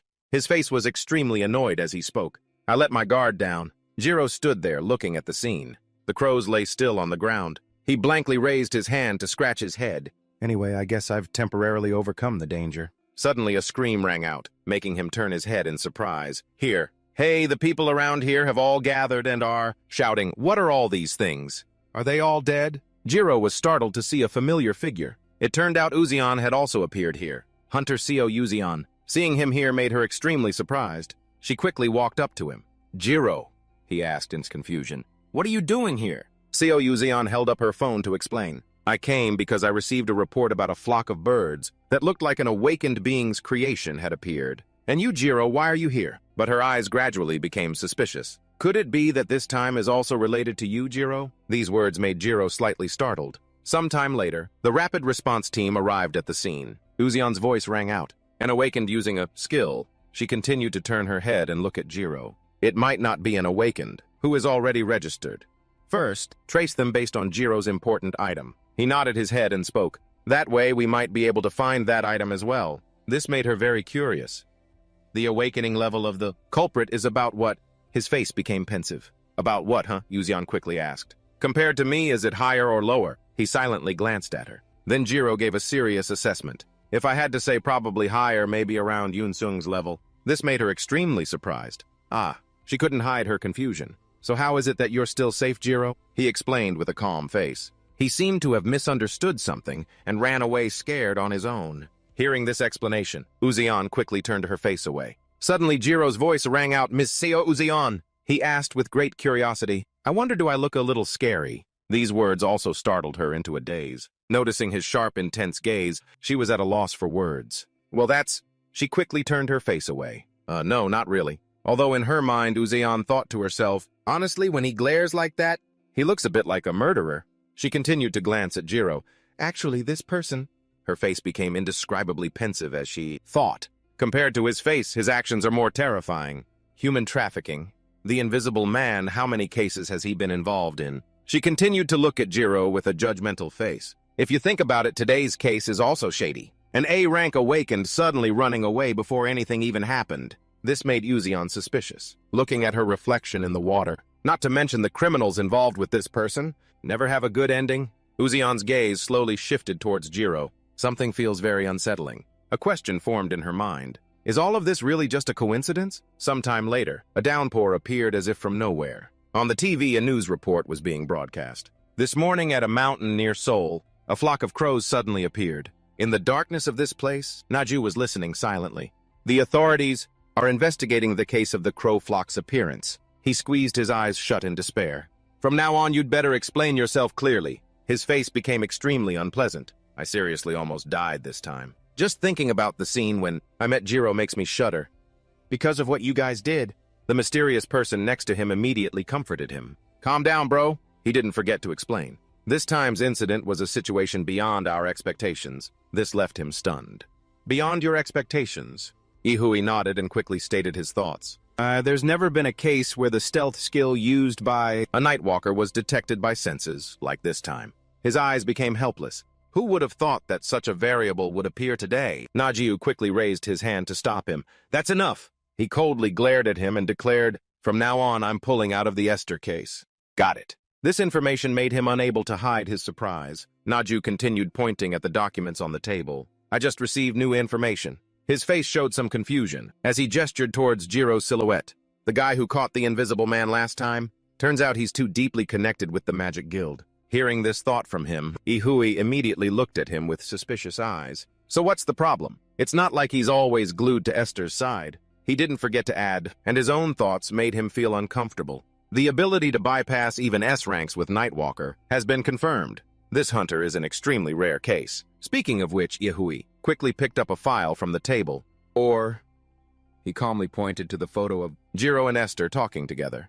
How about we take care of this guy first? Hearing this information, Naju quickly turned back and reacted, no way. That guy is the same type of hunter as Esther. His eyes became extremely suspicious. Who knows, their levels might even be the same. He continued to recall the terrifying scene from yesterday. I confirmed it myself yesterday. Listening to these words, Ihai immediately understood something else. He's the type who conceals his awakening stats like me, right? His face couldn't hide his annoyance. Even so, this kind of report puts me in a bit of a tough spot. He continued to walk forward, ignoring the raindrops that were constantly falling. You will assassinate an S-rank for the Notchat order. We will provide the necessary items and money for that. But his eyes held a somewhat judgmental look. Isn't this our deal? A little introduction to what's called the Notchat order, a pseudo-religious organization operating on the enormous sums of money exploited from its followers. A cult in disguise. They provide financial support to maintain close ties with the criminal underworld. And the one thing these suspicious cultists are obsessed with is only one thing. However, Ihai slowly pulled down the hood of his raincoat. Assassinate an S-rank. His face became strangely dangerous. We have provided everything necessary for that. He continued to ask, you said if we just provide the stealth skill you can easily kill Esther. However, this made Naju unable to hide his anger. He turned his head back resentfully to Judge. You guys should have prepared a proper skill stone from the start. His eyes were filled with contempt. You damn pseudo-cult bastards! Hearing these words, Ihui immediately let out a scornful smile. Even if you provoke me here, it won't change anything. If you don't kill an S-rank, you won't receive any more support. These words made Naju so angry that he thought to himself, this bitch? If it weren't for the money, I would have taken you out already. Seeing that the negotiations were successful, he coldly turned and walked away. If Esther is too hard to handle, then just take out some other S-rank. Just hurry up. Naju could only ask resentfully. As long as it's an S-rank, anyone will do. Ihui nodded in confirmation. Anyone will do. He didn't forget to add, Lord Nakat is watching over you, so trust and act. You will surely overcome this trial. He listened silently from behind. His face broke into an excited smile. Putting his hood back on, this is the last chance. If you fail this time as well, the leader will really cut off support. His voice held a somewhat judgmental tone. I'm sure you don't want that to happen, do you? Not you. After hearing these words, he could only think angrily. This cult has pumped so much money into this, how can I just quit? At that moment, Yahui suddenly announced, in that case, I have some news that might be useful to you. He gave a terrifying smile. Currently, he quickly got straight to the point. Jung Haseong is returning to Seoul. Chapter 48. Time rewinds to 6 years ago. The waters off the coast of Busan. A terrifying scene unfolded. The year the dungeon shock occurred. Sea monsters continuously appeared in this place. The world had truly become a hell.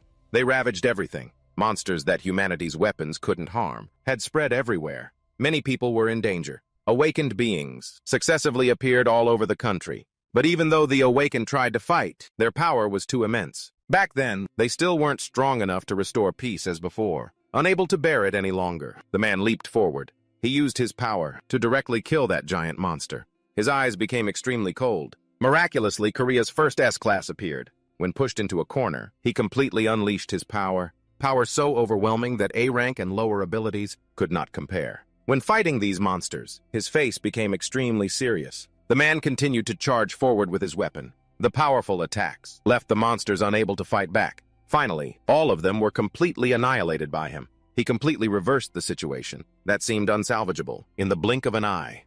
Looking at the fierce battle before them, the people here immediately came to watch. They used their phones to try and record this image. The young man who saved the great city of Busan, which was on the brink of collapse. The man stood there pensively without moving. After finishing them off, the monsters had taken a lot of his strength. It was the beginning of the legend of the national hero Jung Haseong. The story is told that after he appeared, Korean society quickly stabilized. On the day, the national hero completed his mission and returned to Seoul. Yes, the driver quickly announced, "We've arrived, sir." Mr. Jung Haseong. Haseong heard this and nodded in agreement. Yes, you've worked hard. Realizing something wasn't right, the driver's face showed a bit of worry. But he quickly glanced outside. There's quite a crowd gathered out there. Are you okay with that, sir? He also quickly noticed the crowd surrounding them. Attracting public attention is a given. Everyone had gathered here. I don't understand how people found out about our hunter's schedule. Should we go into the indoor parking garage? Haseong didn't hesitate and slowly stepped out of the car. I'm fine.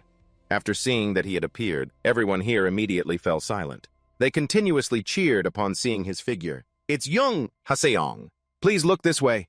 Hunter Jung Haseong. In their eyes, he was an S-class who would not hesitate to sacrifice himself for the people, breaking the record multiple times for the fastest gate clear in history. The die-hard fans gathered around, looking at Haseong with eyes full of admiration. You're the top awakened being. You're so handsome. Perhaps he had completely captured everyone's hearts. The national pick poll's #1 position remains unchanged. In current Korean society, the presence of Jung Haseong is absolute. At this moment, a security guard quickly ran over. Mr. Jung Haseong! My apologies, sir. He didn't forget to explain. We tried to pick you up as quietly as possible, but it seems the information was leaked somewhere. I'll take you inside right away. After going inside, the guard smiled and praised as expected. You're really famous, sir. Haseong heard this and shook his head.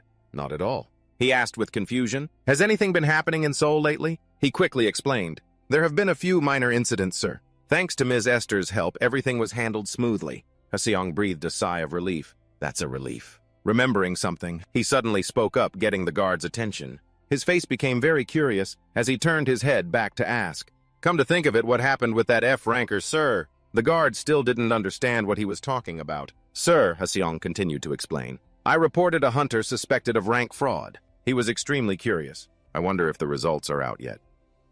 About that re-examination. The guard anxiously held the report in his hand.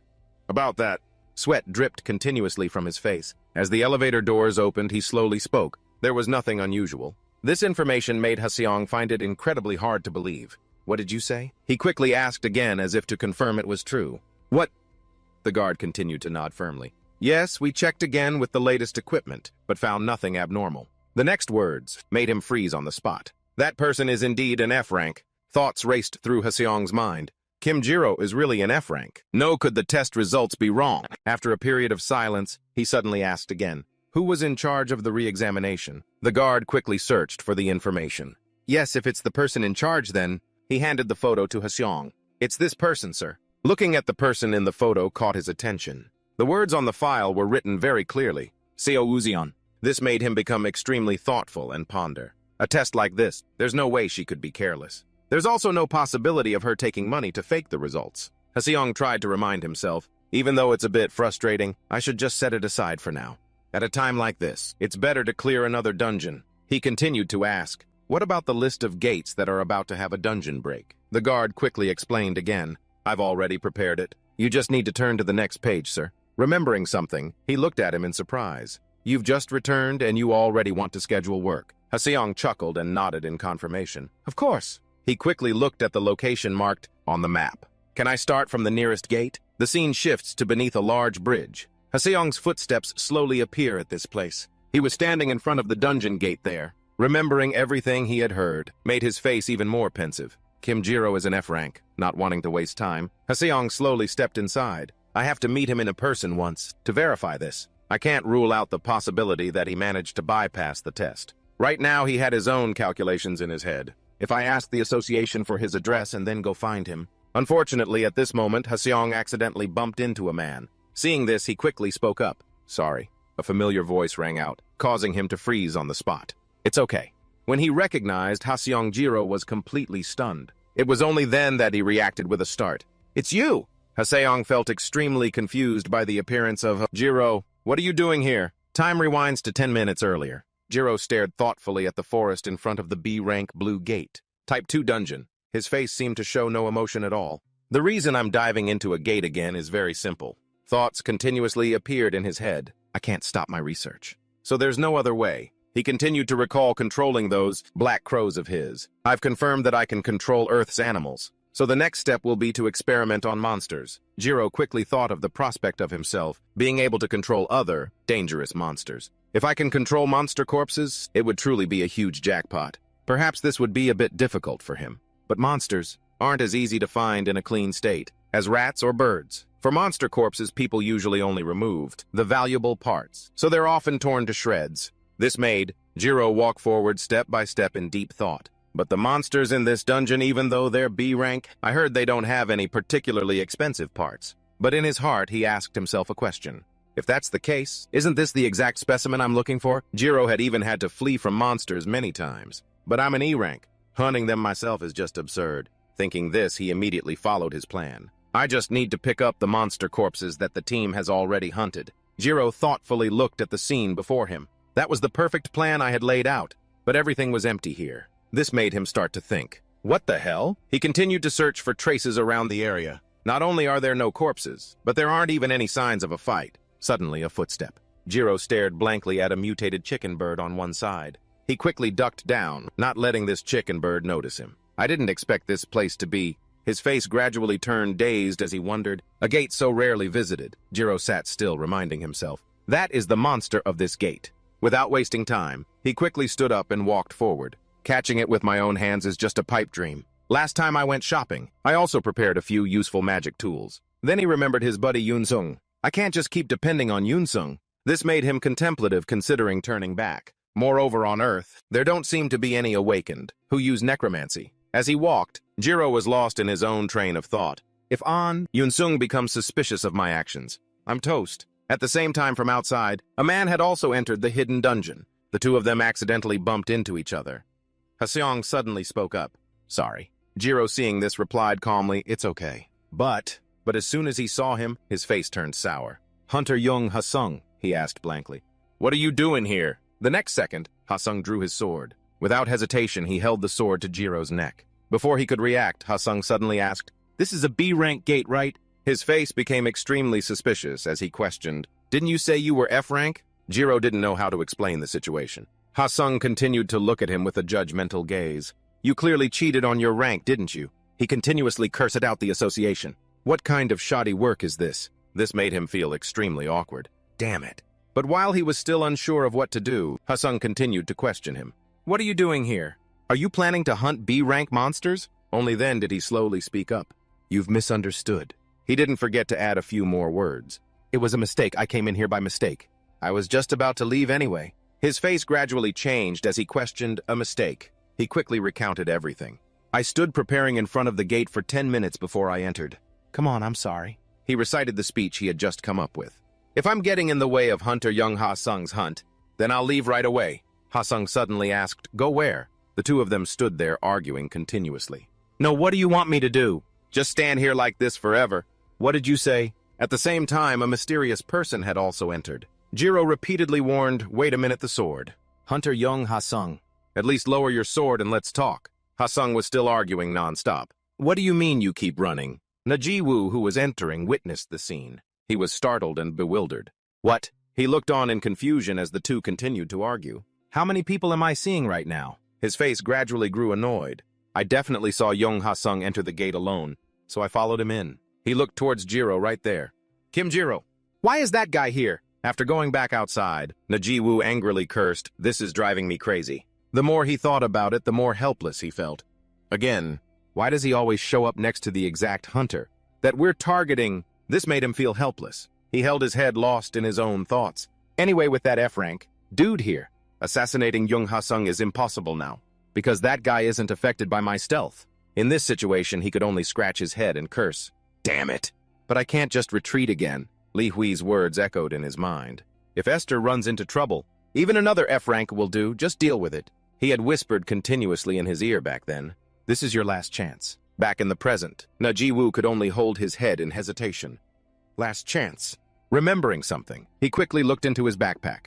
That's right, I can't retreat like this. For an unranked awakened one like me, the amount of money I can earn is limited. So the money they promised to pay is something I absolutely must have. He looked helplessly at the item in his hand. There's no other way, other than using the thing that cult gave me, this red orb. This is a destruction particle. When attached to a target, it destroys a specific object. After deciding what he needed to do, Najiwoo grabbed the bomb and quickly moved forward. This type of bomb is usually used to destroy enemy equipment. Taking a deep breath, he decisively threw the bomb. For real. The bomb gradually moved towards the inside of the spatial gate. Following that, a crack gradually appeared on the spatial gate. Finally, the spatial gate was completely destroyed. This destructive power caused Najiwoo, who was witnessing it, to be startled, stunned. Debris continuously appeared in this space. A strong wind blew, and space seemed to be sucking everything inside, making Najiwoo feel uneasy. What is this? Before he could understand what was happening, a loud explosion suddenly rang out. He stared blankly at the scene before him. No way. Could it really be? He immediately asked. The gate was destroyed by a bomb. Meanwhile, inside, Jiro had also realized something was wrong. He glanced forward in confusion and asked, where did the exit go? Seeing his strange behavior, Ha-sung became suspicious. Stop playing around, Hunter Kim Jiro. Is this one of your tricks too? He looked at him speechless and replied, would I really do that? I've been watching Ha-sung this whole time. Hearing this, he slowly let go of his collar. The gate suddenly closed. Can something like that really happen? The more Jiro thought about it, the more he felt something was wrong. I need to calm down and sort out my thoughts. For a gate to be destroyed, the number of monsters must exceed a certain threshold, or the boss must be defeated. Space seemed to stand still in this place. Both of them stood still right there. But right now, neither of those conditions has been met. This week there was no boss to begin with. It was the type, with constantly respawning normal monsters. So what the heck is this chain of events? While he was still thinking, Ha-sung looked back over his shoulder. Wait a minute. At the same time, the monsters around this area had all run in one direction. Both of them turned around cautiously on high alert. What's that sound now? Jiro and Ha-sung were still standing there dumbfounded when a big change occurred in this place. Seeing this, he looked into the distance puzzled. The next scene left him stunned. What is that? Why are there such huge monsters? His face gradually became more grim than ever. I don't think those are monsters. That belonged to this dungeon. Ha-sung right beside him also spoke up worriedly. That is... A notification appeared on the watch screen. Minotaur, boss of the Labyrinthos Maze dungeon. This monster startled him as well. Minotaur. His face was somewhat puzzled. The boss of the Labyrinthos Maze. Jiro right beside him remained silent. Boss? Powerful footsteps were running quickly forward. It seemed like all of them were targeting the two of them. All these boss-level monsters are heading this way. Seeing this, Ha-sung sighed and announced, it seems this gate has established a new boss. His face became extremely serious. Because the gate was destroyed when there was no boss, so all the normal monsters here have been replaced by these mana beasts of boss level randomly. Jiro right beside him was utterly helpless. I don't really get it, but it looks like we're in big trouble. He raised a hand to scratch his head in confusion. Anyway, being stuck with an S-ranker is still lucky. Hunter Young, Hasung. He then asked her, where should I go to hide now? He didn't forget to add a few more words. I can't fight, so I'll only be a hindrance. If you show me a spot, I'll hide right away. He suddenly turned his head to look at him. What are you talking about? His next words made him freeze. I have no intention of protecting you. Mr. Kim Jiro can take care of Mr. Kim Jiro himself. Jiro's face gradually turned blank. Now, Ha-sung didn't care about the expression on his face and reminded him someone called a hunter. Can't even handle that much? He could only clutch his head in confusion. Why did that guy suddenly flip out? He looked at the Minotaurs charging endlessly. It made him despair. Forcing an F rank to get through this mess on his own, he hurriedly asked. Is it because of the surprise attack last time? If it's about that the culprit wasn't me, it was... Ha-sung suddenly cut him off. Kang Chang Ho, right? His face became very calm. I already figured that out. I don't really care about it. He still asked in confusion. If it's not because of that, then why are you taking it out on me? Because your attitude is truly disappointing. While he still didn't understand what was happening, he continued to pass judgment. You registered as F rank but freely enter B rank gates, enjoying all the benefits of a hunter, but shirking the responsibility. These words made him fall silent for a moment. Jiro was about to explain something more. Hunter Young Ha-sung, why? But Ha-sung had already turned and walked away. I just have to see hunters. Like you and I get pissed off. He was still trying to speak. No, what I mean is... But he didn't seem to care much. Even if it's a duty, it's only being mobilized when there's a dungeon break. He only believed his own opinion was right. While you were doing that, how many people... Jiro suddenly shouted loudly, Hey! Damn it, please stop cutting me off. Just thinking about this terrible misunderstanding made him even angrier. I really am F rank, and I only have the analysis skill. Ha-sung's eyes immediately became annoyed. He looked thoughtfully at the Minotaurs relentlessly charging forward to attack. Ha-sung immediately turned into a state of combat readiness. His eyes were emotionless as he decisively drew his sword. With just a single blow, he was able to take down this monster. Its corpse cut in two lay still on the ground. While Jiro was still stunned, Ha-sung's voice rang out. Understood, Hunter Kim Jiro F rank. But he stood there coldly and reminded him, well then, with that analysis skill you're so good at, just manage on your own, okay? This made Jiro confused. What do you mean? Then he suddenly ran far away from him, adding to his despair. Hunter Young Ha-sung. But in his head, only thoughts kept appearing. That guy! How could he just abandon a helpless guy like that and leave? From now on, I'm going to hate on everything you do. At this moment, the monsters had surrounded Jiro. Seeing this, he reacted with a start. The giant monsters were still continuously charging towards this place. Damn it! The monsters are all coming this way. They must have sensed the presence of the S-rank hunter, who just disappeared right. Jiro hurriedly turned in another direction, looking for a way to escape. Damn, I'm screwed. He desperately tried to escape from the Minotaurs. I should have just clung to Ha-sung's pants and followed him. Jiro was still trying his best to run forward. The Minotaurs behind him were still chasing him relentlessly. If I stop, I'm definitely dead. Suddenly, one of them's eyes lit up. It used its power to strike directly at him, but luckily he managed to dodge it. Just grazing it would have killed me. His face became extremely serious, as he thought, at this rate my stamina won't hold out. I have to find an exit quickly, or create a new one myself. While he was still in despair, the familiar figure of Ha-sung suddenly appeared. His power could slash the Minotaurs into many pieces, surprising Jiro. Young Ha-sung. He stared blankly at the chaotic battlefield, right before his eyes. That guy? Did he just incinerate the whole group of monsters and the entire forest? The more he thought about it, the more suspicious he became. That destructive power is truly absurd. Ha-sung continued to use the tip of his sword to glide across the bodies of these monsters. Realizing the situation was a bit off, Jiro thought worriedly. But even after killing so many, the exit still hasn't appeared. To open the exit, do we have to kill all the monsters? Suddenly, a familiar patch appeared beside him, catching his attention. A Minotaur charged directly to attack, forcing him to dodge in a hurry. But while Jiro was still unsure of what to do, a thought came to him. This is no good. It's better to get close to Young Ha-sung to take cover. Suddenly, he noticed the Minotaur. In front was using a magic circle. What is that? The more he thought, the more suspicious he became. Is there a monster like that in here? Sweat trickled down Jiro's face incessantly. Wait a minute, that skill is definitely... He knew his life was about to come to an end. Stone Spike, an area of effect skill. His face gradually turned to despair. Getting hit by that is certain death. Damn it, I probably can't dodge it in time. Suddenly a thought flashed through his mind. At this point, there's only one way. Jiro hurriedly ran over and called out, Hunter Young Ha-sung. He didn't forget to shout a loud announcement. Someone's using an area of effect skill. Seeing this, Ha-sung turned his head in surprise. What? Jiro was still thinking silently. If he caused this, he has to solve it himself. His voice continued to ring out, reminding, block it. The ground here immediately crumbled under the combat power of the Minotaur. Ha-sung's face gradually contorted. Damn it! He coldly gripped his sword and charged forward. Towards this giant monster, he became extremely vigilant. Flames engulfed everything in this place. The Minotaur was gradually being incinerated, sinking into a sea of fire. This place had become a chaotic mess, with the forest torn in half. Ha-sung wearily sheathed his sword. So is the cleanup done? A sound rang out suddenly, catching his attention. Feeling curious, he quickly turned his head. The next scene made Ha-sung freeze on the spot. Unexpectedly, the last attack had caused Jiro to be burned, trembling and lying still there. Kim Jiro, are you okay? His hand had been pitifully burned by the flames. His face gradually grew worried. Damn it! His arm. Remembering something, he hurriedly rummaged through his backpack. Healing potion. There must be a healing potion somewhere. Ha-sung was helplessly lost in his own thoughts. Someone else sacrificed because of my skill again.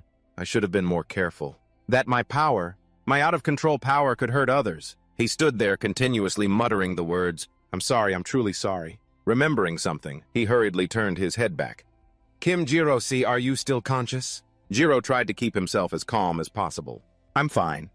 Seeing his seemingly stable condition made Ha-sung confused. What's with this guy? He's this badly burned and he's not even blinking. But deep down, Jiro was thinking in despair. It hurts so much, it hurts so bad, it hurts too much to even scream. He looked at the severe wound on his body. But if I'm alive, a little burnt flesh is nothing. Healing it with magic is a simple matter. Just a common accident for an Amphorian. No, he didn't blame anyone, but took all the fault himself. This is the consequence I brought upon myself. I intentionally ran towards Ha-sung. Jiro struggled to sit up. I'm the one who should be... His next words made him freeze for a moment. I'm sorry for suddenly rushing over like that. Ha-sung finally reacted. Why? His voice gradually grew weaker. Why are you apologizing? He suddenly yelled loudly, Ha-sung! A Minotaur had appeared behind him. He quickly grabbed his sword, regaining his will. With a single blow, he was able to deal with this monster. The scene here became chaotic once again. Jiro had also realized something was unusual. He hurriedly spoke up in confusion. Looks like they're coming again. There's no other way. He clutched his badly burned arm and slowly stood up. My treatment will have to be postponed for now, yes. He continued to realize the immediate plan he had to make. First of all, we need to focus on getting out of this gate, Jiro said with a trembling body. My eyes are still usable. I will try my best to support you. These words of his made Ha-sung freeze for a moment. Could you protect me a little? Jiro, in order to save his own life, did not hesitate to beg. I'm counting on you, Hunter young Ha-sung. Sometime after that, Ha-sung was continuously attacking the Minotaur monsters. Now they were even carrying weapons to attack. He wasn't afraid at all. He directly used his sword to retaliate. In just a few seconds, its giant hammer was shattered to pieces. He continued to raise his sword high in his hand. Hundreds of slashes rained down on the body of this giant monster. Without looking at the monster's corpse, Ha-sung immediately turned away. Behind him were hundreds of pieces of the monster's body. Fighting these giant monsters, Ha-sung gradually became calmer. Suddenly a call rang out, making him turn his head. Hunter young Ha-sung. Jiro looked around and seriously announced. It seems like that one was the last. He quickly pointed forward. Look over there. After all that time and effort, the gate had finally opened. Before the two of them, the teleportation gate had appeared. Jiro hurriedly spoke up, urging this path could disappear at any moment. Let's get out of here quickly. Suddenly, Ha-sung stepped forward. He quickly took his arm to support him, which made him confused. Let me help you. Just like that, the two of them gradually walked outside. Jiro didn't forget to pat his shoulder in praise. You worked hard. Hunter young Ha-sung. Ha-sung was stunned by his action. Are you just going to leave like that? He seriously explained to him, as you can see, I need urgent treatment for my wound. He was about to say something more. I'll take you to the hospital. Since you were injured because of me, the treatment costs. Jiro shook his head and explained, that's not necessary. He didn't forget to add, I can take care of something this small myself. He had his own thoughts in his head. Just one mana enhancement potion will heal it right up. Seeing that he had refused his offer, Ha-sung hesitated, not knowing what to do. He didn't stay any longer and turned to leave. Well then, I'll be on my way. The more Ha-sung thought about it, the more absurd it felt. Hunter Kim Jiro. Is he really someone with no power at all? He quietly watched his figure from behind. I thought he was just a hunter with good camouflage skills. If I had known, I would have said I'd protect him from the start. This made him blame himself immensely. What should I do with this uncomfortable feeling? A few days passed. The Korean Hunter Association. A voice rang out. My goodness, you've been through a lot. The man poured him a cup of tea and smiled as he spoke. The gate disappeared without any warning. You must have been very panicked. We will definitely get to the bottom of this matter. He didn't forget to add, so don't worry too much. Seeing Ha-sung looking a bit thoughtful, the supervisor became very puzzled. He quickly spoke up to probe. Is there another problem? He nodded in confirmation. Yes. The man nodded in understanding. Because I noticed you don't look very well. Ha-sung quickly became very awkward as he recounted. Actually, his next words startled the man in surprise. In that same gate, an F-rank hunter was caught in my skill and was seriously injured. The man's face gradually became incredulous. What an F-rank person was injured? The supervisor continued to look at Ha-sung and ask, did you handle it properly? Like providing first aid or covering treatment costs? He shook his head helplessly. I was refused. He didn't forget to recount Jiro's actions. I offered to go to the hospital with him, but he said he would take care of it himself. The man's face gradually became bewildered. So you just let him go? He asked in confusion. Did he ask for any separate compensation? Ha-sung bowed his head. No. This made the supervisor become very thoughtful and pensive. Yes. He quickly took out his tablet to work. This is not the time to worry about this. Let's prioritize taking care of the victim first. Ha-sung also nodded in agreement. Yes. The supervisor's face became extremely curious. What was that person's name again? He quickly spoke up. From the looks of it, it seems that person might talk all over the place. But Ha-sung suddenly shook his head. I don't think he's that kind of person. But the man's eyes were strangely serious. Ha-sung-si. His next words made him freeze. This is not just your problem. The supervisor was also thinking about Ha-sung being turned against by everyone. This is an incident that could be used as an excuse to tarnish the reputation of an S-rank hunter. Recently, society has been buzzing with serious crimes, so this kind of news is very troublesome. Speaking of which, his face gradually became serious. Above all, if it were another hunter, it would be fine. But listening to his words made Ha-sung gradually become worried. If the national hero Young Ha-sung gets involved in a scandal, the public will be too anxious to sleep. That's the kind of position you're in, Ha-sung-si. While he was still unsure of what to do, the supervisor continued to look at his tablet. First, we will summon that person to the association. We will proceed with the procedures to keep the conversation as discreet as possible. As long as that person keeps quiet, this matter will be resolved smoothly. After some thought, Ha-sung also nodded in agreement. That's right, we can't let any trouble happen. On it was Jiro's information sheet. Sometime later, the three of them were sitting inside the meeting room. Jiro blankly flipped through the document in his hand. His face was a little confused, looking at the two men before him now. His attitude became extremely annoyed. Are you guys kidding me? Jiro looked annoyed at the two people in front of him and asked, Are you kidding me? This made the supervisor jump a little. Surprised, he quickly spoke up. Is there something you're not satisfied with? Jiro was only paying attention to the text on the contract. After a moment of silence, the supervisor slowly spoke. Please speak frankly. Ha-sung-si intends to provide adequate compensation for the burns that Jiro-si suffered, and he assumed the reason was about money. Is the compensation amount not enough? Jiro suddenly cut him off. That's not it. He was very annoyed by the actions of these two men. People should have some decency. I survived thanks to Young Ha-sung. What are you talking about compensation for? To make the two understand. He didn't forget to show them his wound. The burn has healed completely. The supervisor's face gradually became awkward. But the cost, the treatment cost, or compensation for mental distress. He shook his head and said, not necessary. But this action of his made Ha-sung immediately become serious. He quickly turned his head to look at him. Then if not money, how about something else? Hearing that Jiro was curious. Something else, he spoke without hesitation. For example, a ticket to a rare dungeon that our guild owns. The supervisor's face also showed a forced smile. Jiro-si, you once said you entered the B-rank gate out of curiosity, right? He quickly made an offer. How about we send a professional escort team, so you can safely survey high-rank gates? Or we could get a group of hunters to go with you to help you clear gates more safely. The more he listened, the more speechless Jiro felt. What's with these guys? He was confused and a little suspicious, looking at the supervisor's actions. Why are they suddenly so eager to send someone into a dungeon? From the beginning, I was the one who entered the gate illegally and got injured. It's also my fault. And then he continued to look at Ha-sung's worried face. That guy who's always as cold as ice, suddenly changing his attitude, is also very suspicious. This made him involuntarily recall his previous time.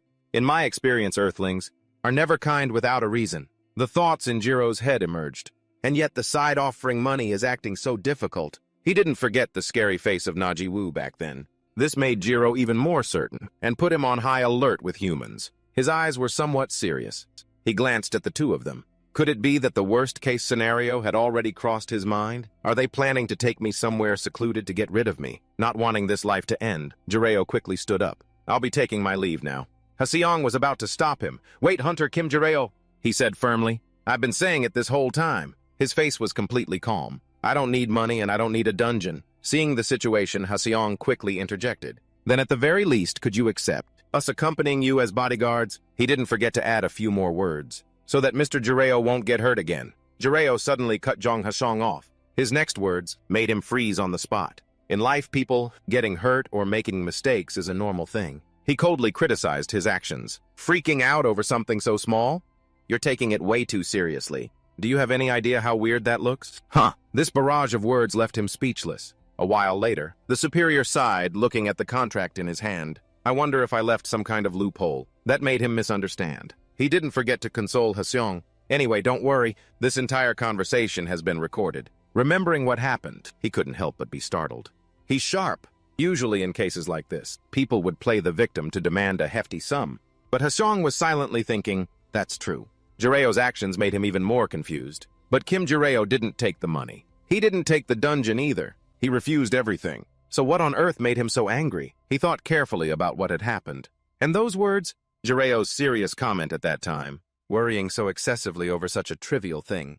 Don't you know how weird that looks? This made it so Haseong couldn't focus on anything around him. Those words kept echoing in my head. A question formed in his mind. Do I look weird? The scene shifts to late at night at a barbecue restaurant. Looking at the meat grilling on the stove, Yoon-sung asked in surprise, a concern? Jireo nodded in confirmation. I wanted to get some advice from you. You're asking me? His eyes lit up noticeably. What is it? As long as I can help, I'll tell you everything I know. Jireo's face gradually became awkward. Well, it's... His next words made, Yoon-sung immediately looked dazed. Somehow, the situation has turned into me about to be killed by Jong Haseong. His demeanor changed completely. Killed. He continued to urge him on. Just hear me out.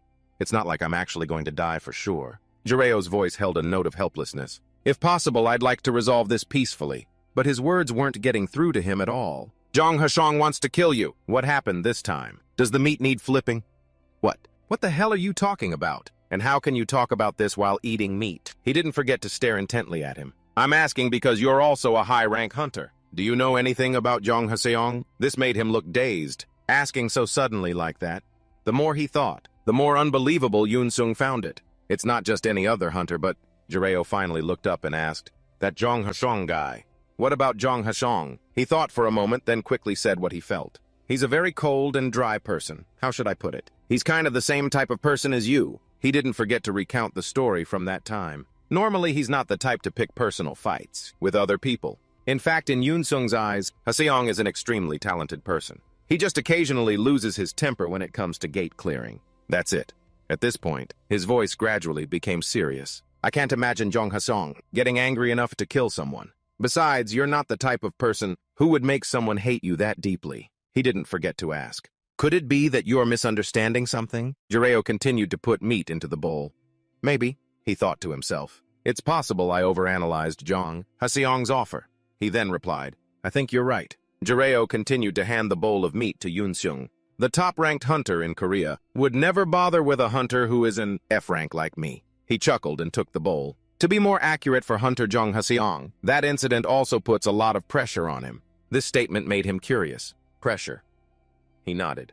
He continued to recount what happened during the Baek Yui-min incident. Back then, the timeline shifts to the past. For you, it was a real mess. After that incident, the other side will definitely be wary of you. And Yoon-sung spoke while enjoying the grilled meat. That's just the nature of conflict between hunters. It's just how it is. Because people are different from monsters, they can hide their abilities. Jireo listened silently as he spoke. He's definitely hiding something. Once the other person thinks that, conflict is hard to avoid. Remembering the earlier scene, he thought to himself, come to think of it, that assassin recently. At first, he came looking for a fight. I don't know if he thought I was some kind of master, but he ran away immediately. I must be overthinking it. Just then, a text message from Jireo's phone chimed, catching Yoon-sung's attention. He asked in surprise, what's that? A text. He quickly picked up his phone. Then he quickly replied, "Hold on, let me just answer this." Seeing his eyes light up caught his attention even more. His face was calm. "What is it?" Curious hearing this, he became flustered. "Not really. That..."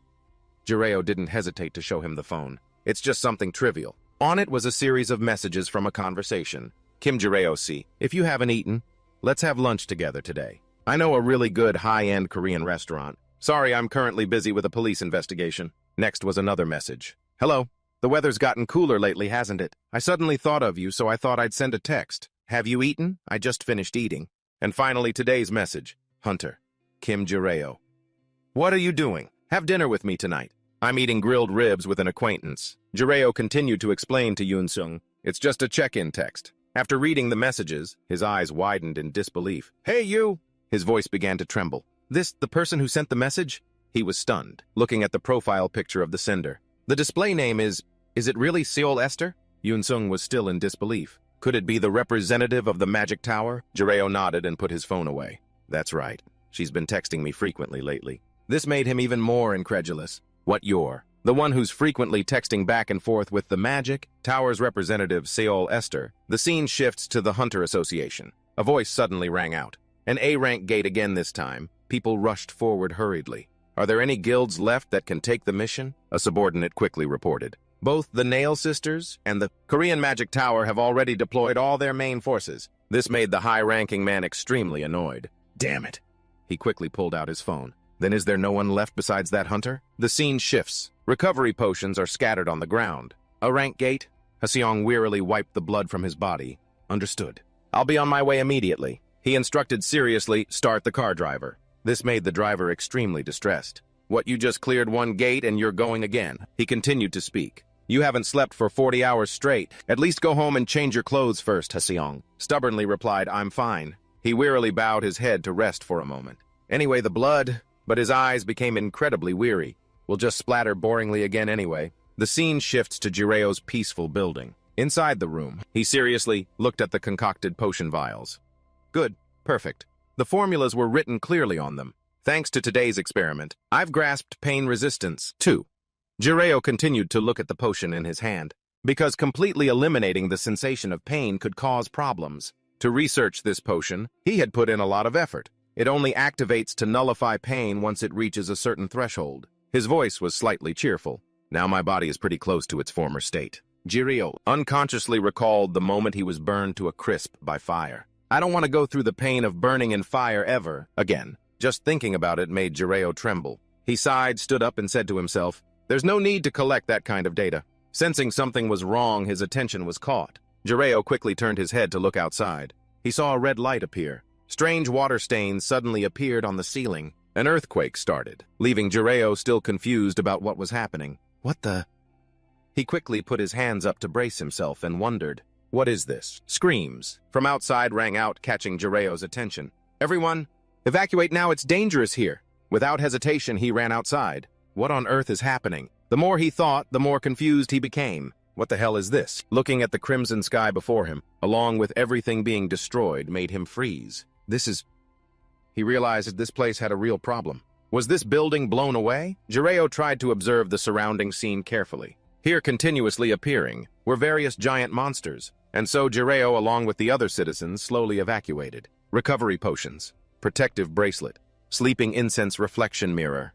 What do I need for evacuation? Just bringing my magic tools should be enough. Remembering something, he glanced at his phone. Jireo's face showed a bit of disappointment. But why does my phone have no signal? Just then, screams came from ahead. "No one's phone is working. I can't call my family," he asked himself in surprise. Could it be because everyone is making calls? But while he was still thinking, a scream rang out. "Run!" The monsters were now hunting the poor civilians. Monsters. An unlucky man was immediately chased down. A monster grabbed him. He was dragged into the sky, screaming desperately. "Help me! Move! Where are the awakeners? Call the awakeners quickly." Seeing this scene made Jireo grit his teeth and run fast. Damn it. He didn't know what to do next. But where am I supposed to run? Seeing everyone gathered up ahead made Jireo very confused. Is that the place? Do people on Earth use subway stations as shelters? In an emergency, a security guard stood blocking the way, warning, "Back up. If you go any further, it'll be very dangerous." The crowd was still pleading, "Let us in. Are you just going to let us die out here?" Seeing this, Jireo was stunned.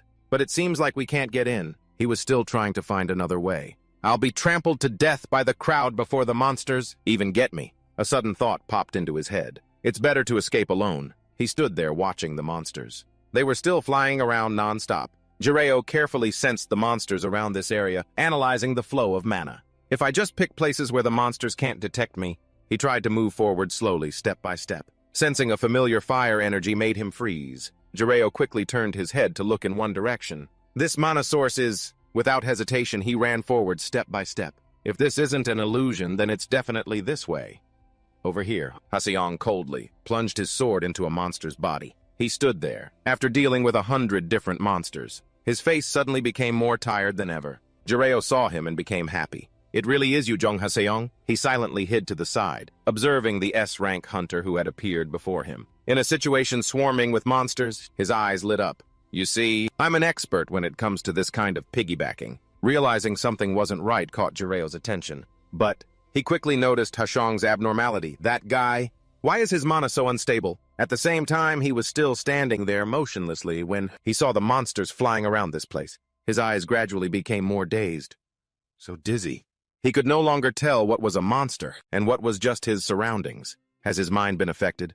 Close the gate. Then close another and another and another. Haseong's body was probably nearing its limit, and yet the situation just kept getting worse. This is definitely an act of man-made terrorism. He stood there hopeless, watching the monsters charge toward him. Who on earth is doing this and for what purpose? He unconsciously thought of Esther. The master of the Magic Tower Guild said she was heading to Cheongju. She can't make it. The monsters saw Haseong letting his guard down and charged straight in to attack. He didn't hesitate and stared intently at them. Haseong raised the sword in his hand again, so he quickly used one blow to annihilate all 10 monsters flying in the sky. I have to hold out. Their corpses gradually fell to the ground below. He used this short time to rest. Even so, Haseong's strength was almost depleted. He wearily fumbled in his pocket for a stamina recovery potion. Looking at the vial in his hand made him feel utterly helpless. There's not much left now. Suddenly, desperate voices rang out, catching his attention. Please save me. Help me. He stared blankly at the man crushed under a rock before him. A survivor? Haseong didn't hesitate. He quickly ran towards the poor man. Don't move, I'll clear the rubble immediately. After lifting the giant rock, he asked seriously. Are you okay? The man kept crying out. I can't move my leg. Please help me up. Seeing this, Haseong sighed and instructed, grab onto me. He quickly helped the poor man up, as he thought.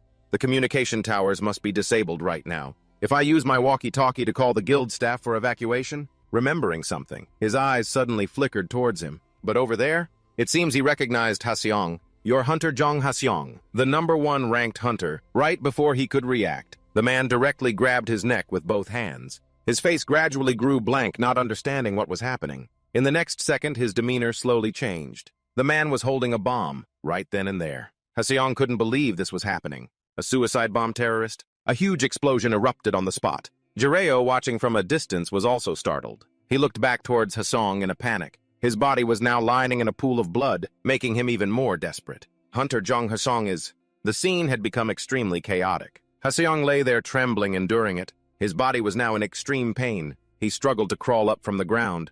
I was too careless. The blood from his body was gradually staining everything red. Was this a terrorist attack targeting me from the beginning? Because I always act alone. It was easier for them to make a move. He managed to grab the recovery potion in his hand. Could it be that even the recent dungeon breaks were intentionally set up to drain my mana, but now even holding the potion bottle made him tremble? Unable to bear it any longer, Haseong fell heavily to the ground below. His vision gradually became blurrier than ever. He quickly saw Jiraiya's figure running over. After a quick assessment of the situation, he spoke worriedly. This wound is really serious. Jiraiya continued to rummage through his backpack.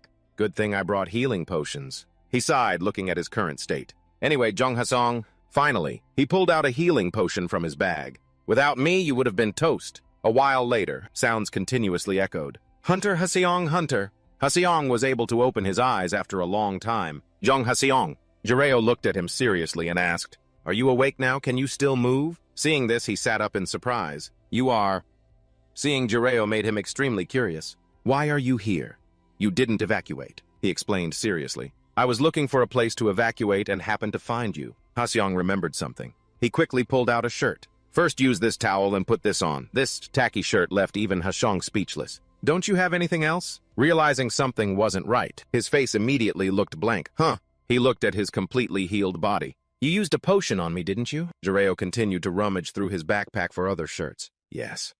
The more he thought, the more confused he became. Unbelievable. What kind of potion can heal such a severe wound in the blink of an eye? Haseong didn't forget to announce. I will definitely repay you. I wonder how much it's worth. Jiraiya's face became unreadable. I'm not really sure. He just wanted to give a vague answer. It was a gift, so I don't know the exact price. He remembered Chang Ho's face in his mind. Just then, a sound rang out, catching both of their attention. The walkie-talkie quickly signaled. Requesting response ETV headquarters. 3 A-rank individuals. The walkie-talkie continued to repeat. 3 A-rank individuals at ETV headquarters. Haseong picked up the walkie-talkie and announced calmly. This is Jung Hashong. I'm on my way now. This made Jiraiya look dazed. What? He still couldn't believe what he had just heard. What did this crazy bastard just say? He quickly spoke up to warn him. Wait a minute. Hunter Jong Haseong, realizing his actions, made him extremely confused. Where do you think you're going? You can't move around like that right now. He turned his head in surprise. Huh, Jiraiya explained seriously. Your lung was torn open by the explosion. It was only because of timely treatment. You need to rest completely now. He felt quite worried about his body. Your lung just finished regenerating. If you use mana now, it'll leave lasting damage. But he didn't want to hear any of it. I appreciate the advice. But he was preparing for the next battle. In this situation, there's no other choice. Jiraiya stood there motionlessly. You're going to use magic in that state, he thought in a panic. How important are the lungs to a mage? You know? He didn't forget to threaten him. If you do that, you could be left with permanent damage. Haseong didn't hesitate to pick up the sword from the ground. I accept that. This made Jiraiya think angrily. This stubborn fool. Kim Jiraiya, right now people are still dying. His voice became serious. There's no time. If I don't act innocent, people will continue to die. Jiraiya suddenly asked, so what? Haseong turned his head, annoyed. What did you say? He didn't hesitate to reply, so what? It's not your fault. He was still stunned by what he'd just said. You call that a reason? He continued to criticize. That's their problem. You're not the only hunter in this entire city. Jiraiya was just speaking his mind. Just for one day, you can leave it to someone else. Seeing this, Haseong let out a sigh. As soon as this is over, I'll rest. He took his sword and walked forward. So please get out of my way. Jiraiya didn't hesitate and slowly reached out his hand. He directly blocked his actions. I can't let you pass. This made Hashong's face gradually darken. Stop it, I'm grateful for your help. But if you continue, you'll be obstructing a mission. In his mind, he was still alert and thinking silently. Talking to him is like talking to a brick wall. This is beyond some heroic impulse. He continued to look at Haseong's current state. He knows how badly he's injured. Is he pushing himself this hard because of the association's orders? His eyes were filled with contempt. I've seen too many young, talented people fall into that kind of delusion. While Jiraiya was still thinking, Haseong walked right past him. I used to be like that. He was willing to sacrifice himself for all the citizens. I don't have time to argue. As he was walking away, he suddenly turned his head. He declared, Hunter Jong Haseong, this is your final warning. If you keep this up, your lungs will be permanently damaged, and you'll regret it for the rest of your life. Seeing this, he asked confusedly, a warning? There was a hint of contempt in his voice. Someone who claims to be F-rank is warning me. To be honest, I'm not buying it at all. With a rank like that, what can you even do? Anyway, I'm still going. He suddenly pulled a chain from his backpack. Haseong was turning back and slowly speaking. We'll talk later. Something was thrown at him, startling him. Haseong's face became extremely confused. Luckily, just in the nick of time, he quickly drew his sword. Finally, he was able to slash the object in two. The two pieces fell heavily to the ground below. Haseong turned around, annoyed, and shouted, What the hell do you think you're doing? Suddenly, his steps gradually became weaker. He noticed the change in his body. Unable to bear it any longer, Haseong knelt on the ground in despair. This is Jiraiya. Seeing this situation, thought happily. Good, it worked. Originally, this item only works on people B rank and below, but I tweaked it so it would work on S ranks too. His voice continued to ring out. Sorry, Hunter Jong Hashong, but this is for your own good. Realizing something wasn't right, Jiraiya quickly noticed a strange object. He stared intently at the ring on his hand. I've never seen this ring before. Could it be that after getting tricked by Kang Chang-ho, he prepared a stun resistance item? Seeing him collapsed on the ground, he sighed and thought, he prepared this thoroughly, and still got taken down by the same trick twice. He must be pissed. Jiraiya slowly approached Haseong's body. Looks like this is going to be a pain later. To save his life, he had no other choice. Anyway, I can't just stand by and watch a mage with a bright future destroy his own lungs. I can't just stand by and watch that happen. That painful image somehow resembled himself in the past. He quickly approached Haseong's body. Then he carefully lifted him. So heavy. Jireo looked at his peacefully sleeping face and sighed. Geez.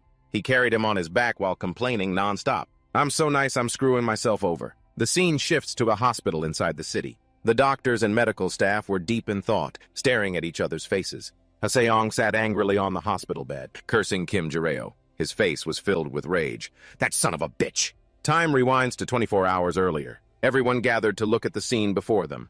The medical staff were also confused. But this is so confusing. What on earth happened? They asked in surprise. Hunter Young Haseong ended up like this. Jireo quickly replied. Do you need an explanation just to get him hospitalized? His voice kept ringing out. It's not like he was injured or in an accident. He didn't forget to explain. I accidentally used a sleep-inducing item that made Hunter Young Haseong fall asleep. This startled the medical staff, leaving them surprised. You dared to put South Korea's #1 S-rank hunter to sleep. Now, Jireo continued to ask, can I let him rest here for a bit? They kept discussing among themselves. Who is that guy anyway? What if he's dangerous? The medical staff forced a smile. Yes. Just thinking about it made Haseong so angry he clenched his fists. What the hell was that F-rank bastard thinking? His voice was filled with rage. That guy who dragged me here, has he left already? The medical staff quickly nodded in agreement. Yes, he has already left. They didn't forget to report. The dungeon break that you were worried about has also been resolved. You've been asleep for a whole day. This made Haseong turn his head in a daze.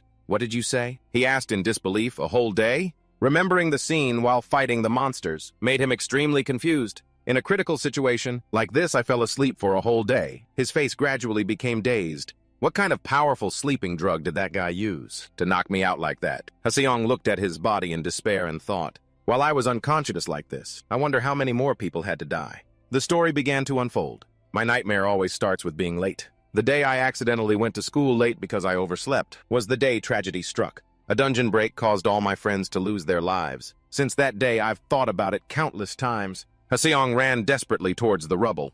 Guys, if I had been at school at that time, he tried to find familiar figures. Guys, teacher, if I had faced the monsters with my friends.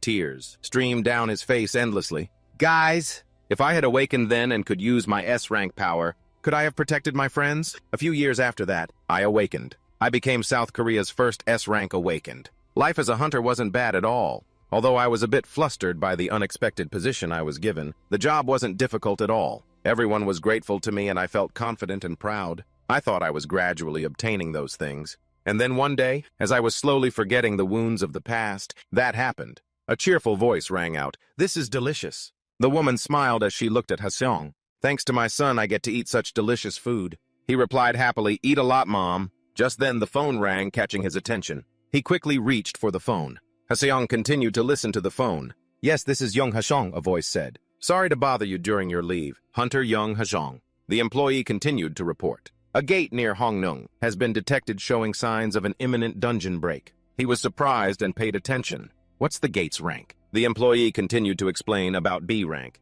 "Copy that." Haseong silently thought to himself. "B rank, I can close it quickly." He quickly probed. "How much longer until the dungeon break?" The person on the other end of the line quickly spoke up. "Probably about a day." At that time, the conditions for a dungeon break to occur were still unclear. He placed his hand back on the table. "Then I just need to close it before the end of the day." Haseong's mother looked on dazed. "Do you have to go right now?" He shook his head and explained, "It's okay, Mom." A happy smile spreads across his face. "I still have time. I'll go after I finish eating." So I thought it would probably be fine. After enjoying the meal, Haseong placed his ice cream cup on the table. He looked at his watch and then announced, "Mom, I think I have to go." Haseong didn't forget to add, "I'll call a taxi for you." The phone rang continuously, forcing him to answer. "Yes, Mr. Chairman." The inevitable had to happen. And then his face immediately turned grim. Right now, the dungeon break has already occurred. When Haseong arrived at the scene, a complete mess appeared before his eyes. The scene was in ruins with corpses strewn about. The ones who were still alive could only beg in fear, "No, don't come here." The monsters had their sights set on his body. Their eyes glowed with malice. They directly charged forward to attack this poor man. Because he was an ordinary person, he had no way to dodge. Haseong also rushed to the scene trying to stop them. He used his hands to repeatedly strike the monster's body. Finally, he was able to tear its body in half. The monster's corpse writhed in agony on the ground. Haseong was silent for a moment, looking at the scene before him. His hair gradually became disheveled as he realized something was wrong. The man from before stood there trembling and pleading. "Please save me." He rushed towards him. "Please just hang on a little longer." His voice grew increasingly urgent. "I have a recovery potion." But by then it was too late. The man died right before his eyes. It left him frozen. It was only then that Haseong truly realized his mistake.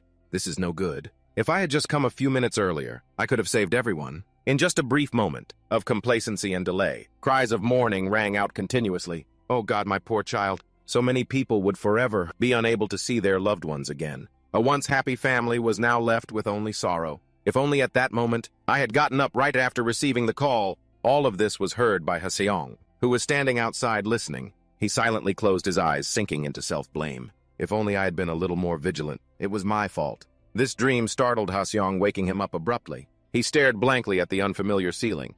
Was it a dream? He slowly sat up, thinking. I must have dozed off again without realizing it. The dream he just had must have been incredibly haunting for Haseong. That suffocating feeling again. His eyes gradually became tired and thoughtful. When I'm just living like a dungeon-hunting machine, it's rare for my emotions to fluctuate like this. He quickly pulled the IV needle out of his hand.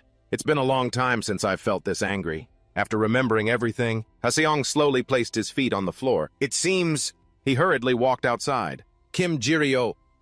His eyes became incredibly hostile. I must put an end to things with that guy. Disaster Relief Shelter, Gangnam Gymnasium. This is an announcement from the Disaster Relief Shelter. At the dungeon, a support staff member announced to everyone over a megaphone. If you are here to receive water or lunch, please bring your ID to the distribution area. His voice echoed continuously. I will repeat the announcement one more time. Inside a tent, Jireo comfortably finished his simple meal. Looking at the cramped space before him, he thought to himself. They said they provide temporary housing for those who lost their homes. How interesting. He reached for his phone again. The landlord said it would take a while to rebuild, so I guess my magic research will have to be put on hold. Thinking about this made Jireo ponder.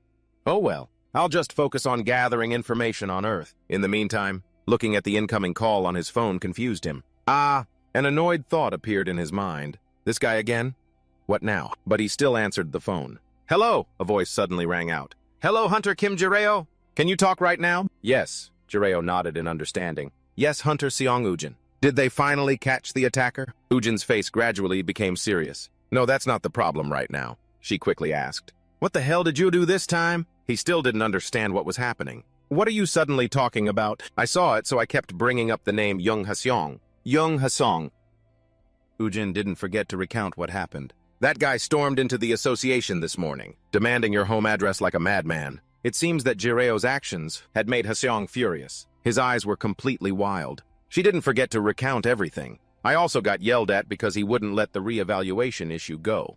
This made him speechless. I knew it, Jireo sighed. When I knocked him out, I was prepared for this. But just thinking about how terrifying Haseong is made him unsure of what to do next. He knows my number. Why did he run to the association to ask for my address? Does he really want to come and beat me up himself? He quickly spoke up.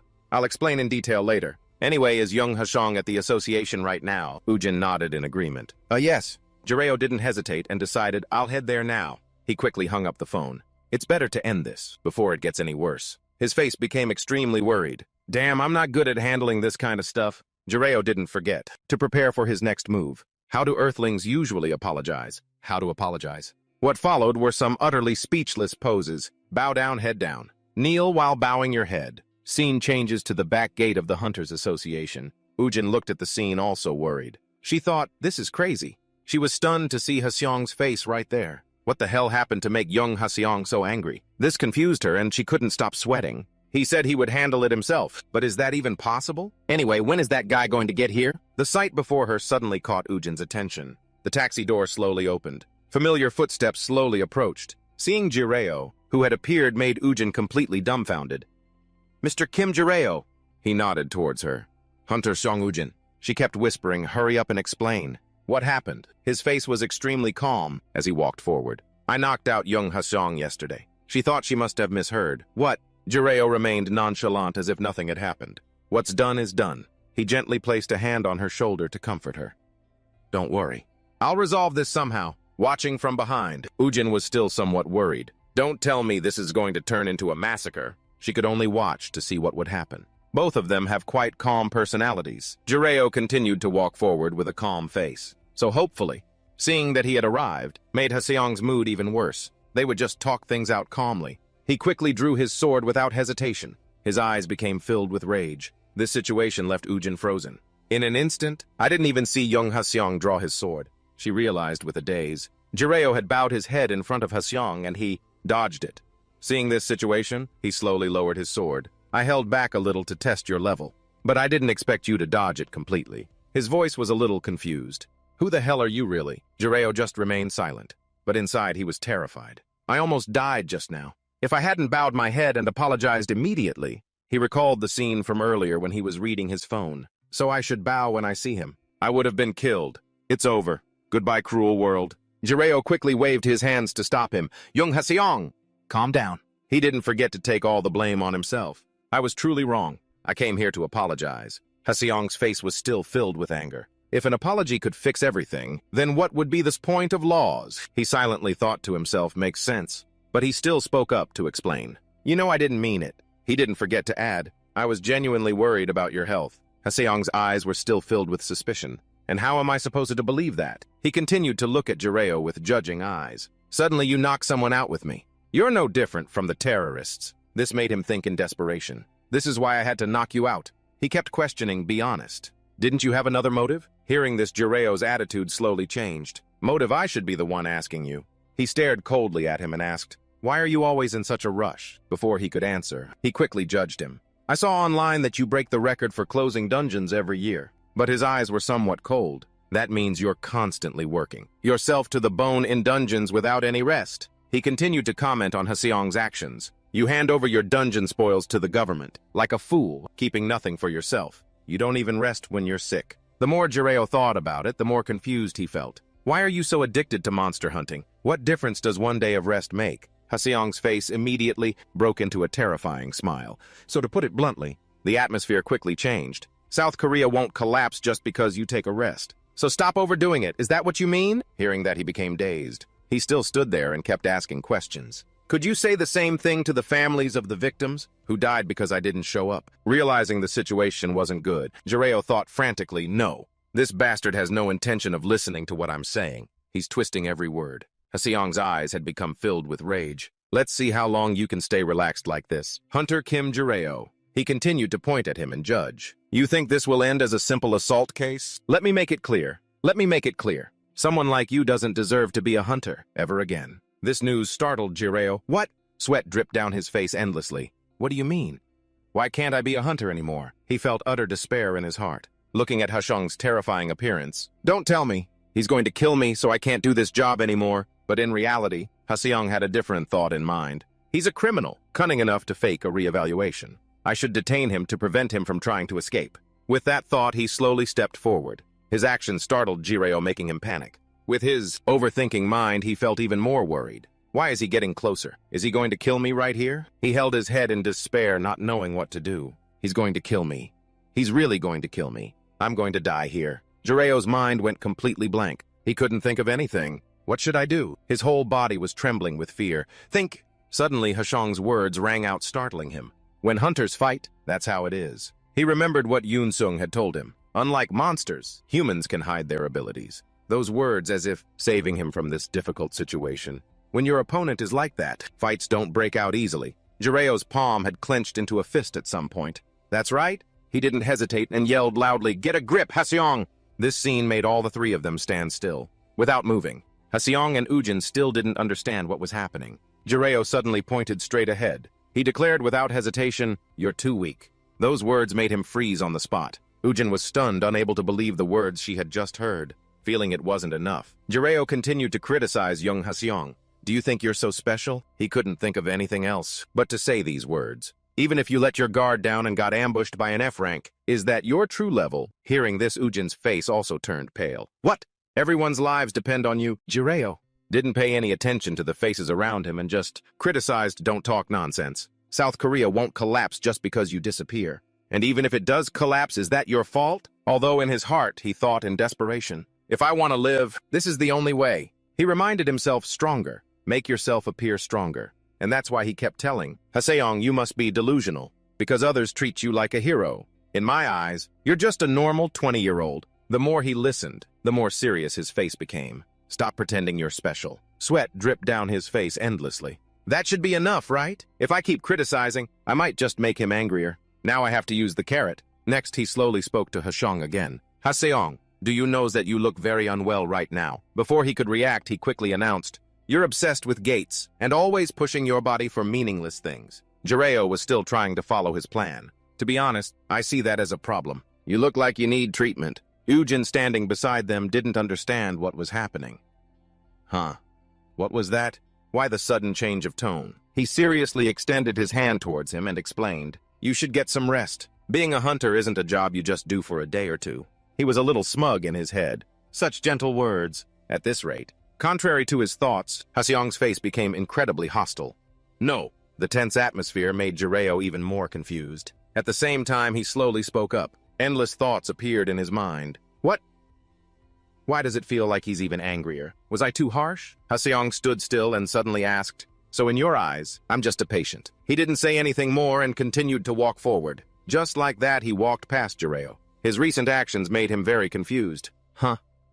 Why is he acting like that? Just then, Ujin, who was standing to the side, quickly called out, Hunter Young Hsiong. He quickly replied, I'm sorry, Hunter Xiong Ujin. The two of them stood there watching his figure. Leave this place. Jiraiya's face gradually relaxed as he thought to himself, wait a minute, I didn't get punched. Does that mean the plan worked? I can't believe pretending worked so well. Realizing that he was still safe, he didn't pay much attention to anything else. Earth's mages are more naive than I thought. This is a big discovery. I have to keep pretending, so that young Hsiong doesn't say anything. He was still lost in his thoughts when he noticed Ujin. Acting cool isn't actually that hard. I just have to act like I did when I was the great sage. Her face confused him and he wondered, now what's wrong? He quickly approached her and called out, Xiong Ujin.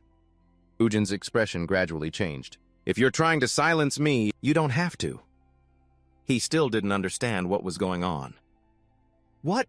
She quickly explained. I won't tell anyone what happened today, I promise. Jiraiya was surprised by that. He thought, is she being considerate? Well, she has a point. There's nothing good about rumors making a fuss. That I clashed with an S-rank hunter. He quickly replied, if you say so, then thank you. She forced a smile, remembering something. Jiraiya suddenly spoke up. So shall we go get something to eat now? Sometime later, people were still bustling on the street. Seeing the sight before them, two male students were startled. They kept talking about Hsiong.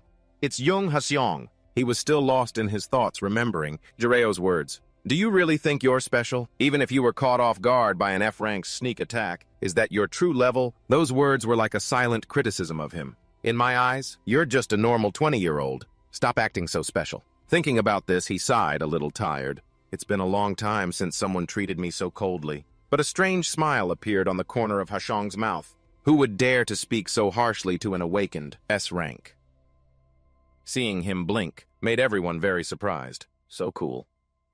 Unconsciously, he remembered the scene when everyone respected him. The more I pushed myself not to rest, the more people praised me as a true hero. He didn't forget to remember the scene when a high-ranking official told him that the more S-ranks sacrificed themselves, the safer they felt. Perhaps that made Hsiong feel suffocated. They always think that S-ranks are fine. Day by day, the story went on boringly. Then they forced me into more gates. Hsiong had to realize an important thing. No one cared about my condition. His eyes gradually became thoughtful. And then he remembered the words Jiraiya said to him. You always look very unwell, you know. He even didn't forget to add, to be honest.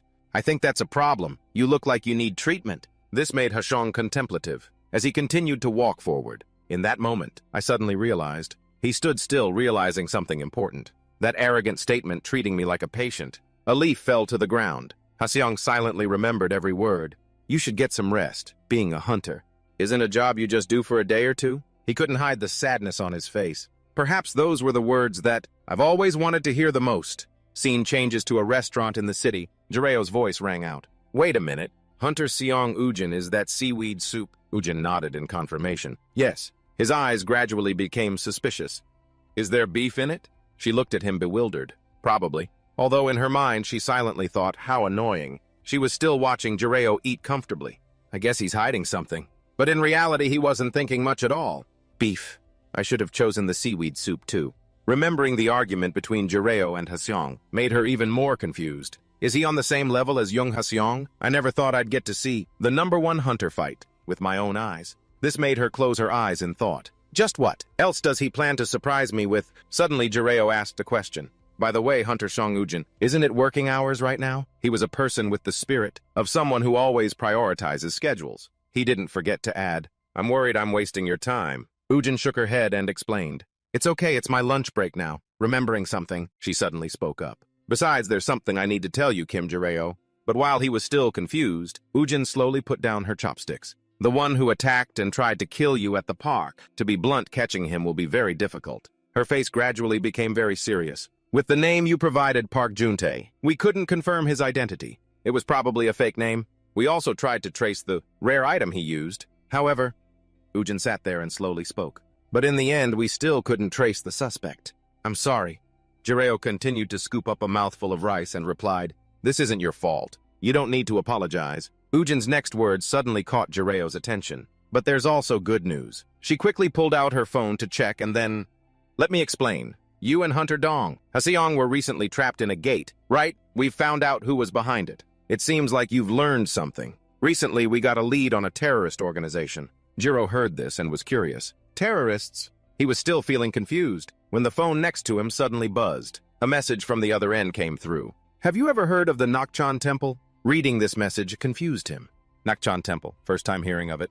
He continued to look at the incoming messages. Those terrorists are members of a fake cult. They call themselves followers of the Nakchan Temple. Jiro's face immediately became suspicious.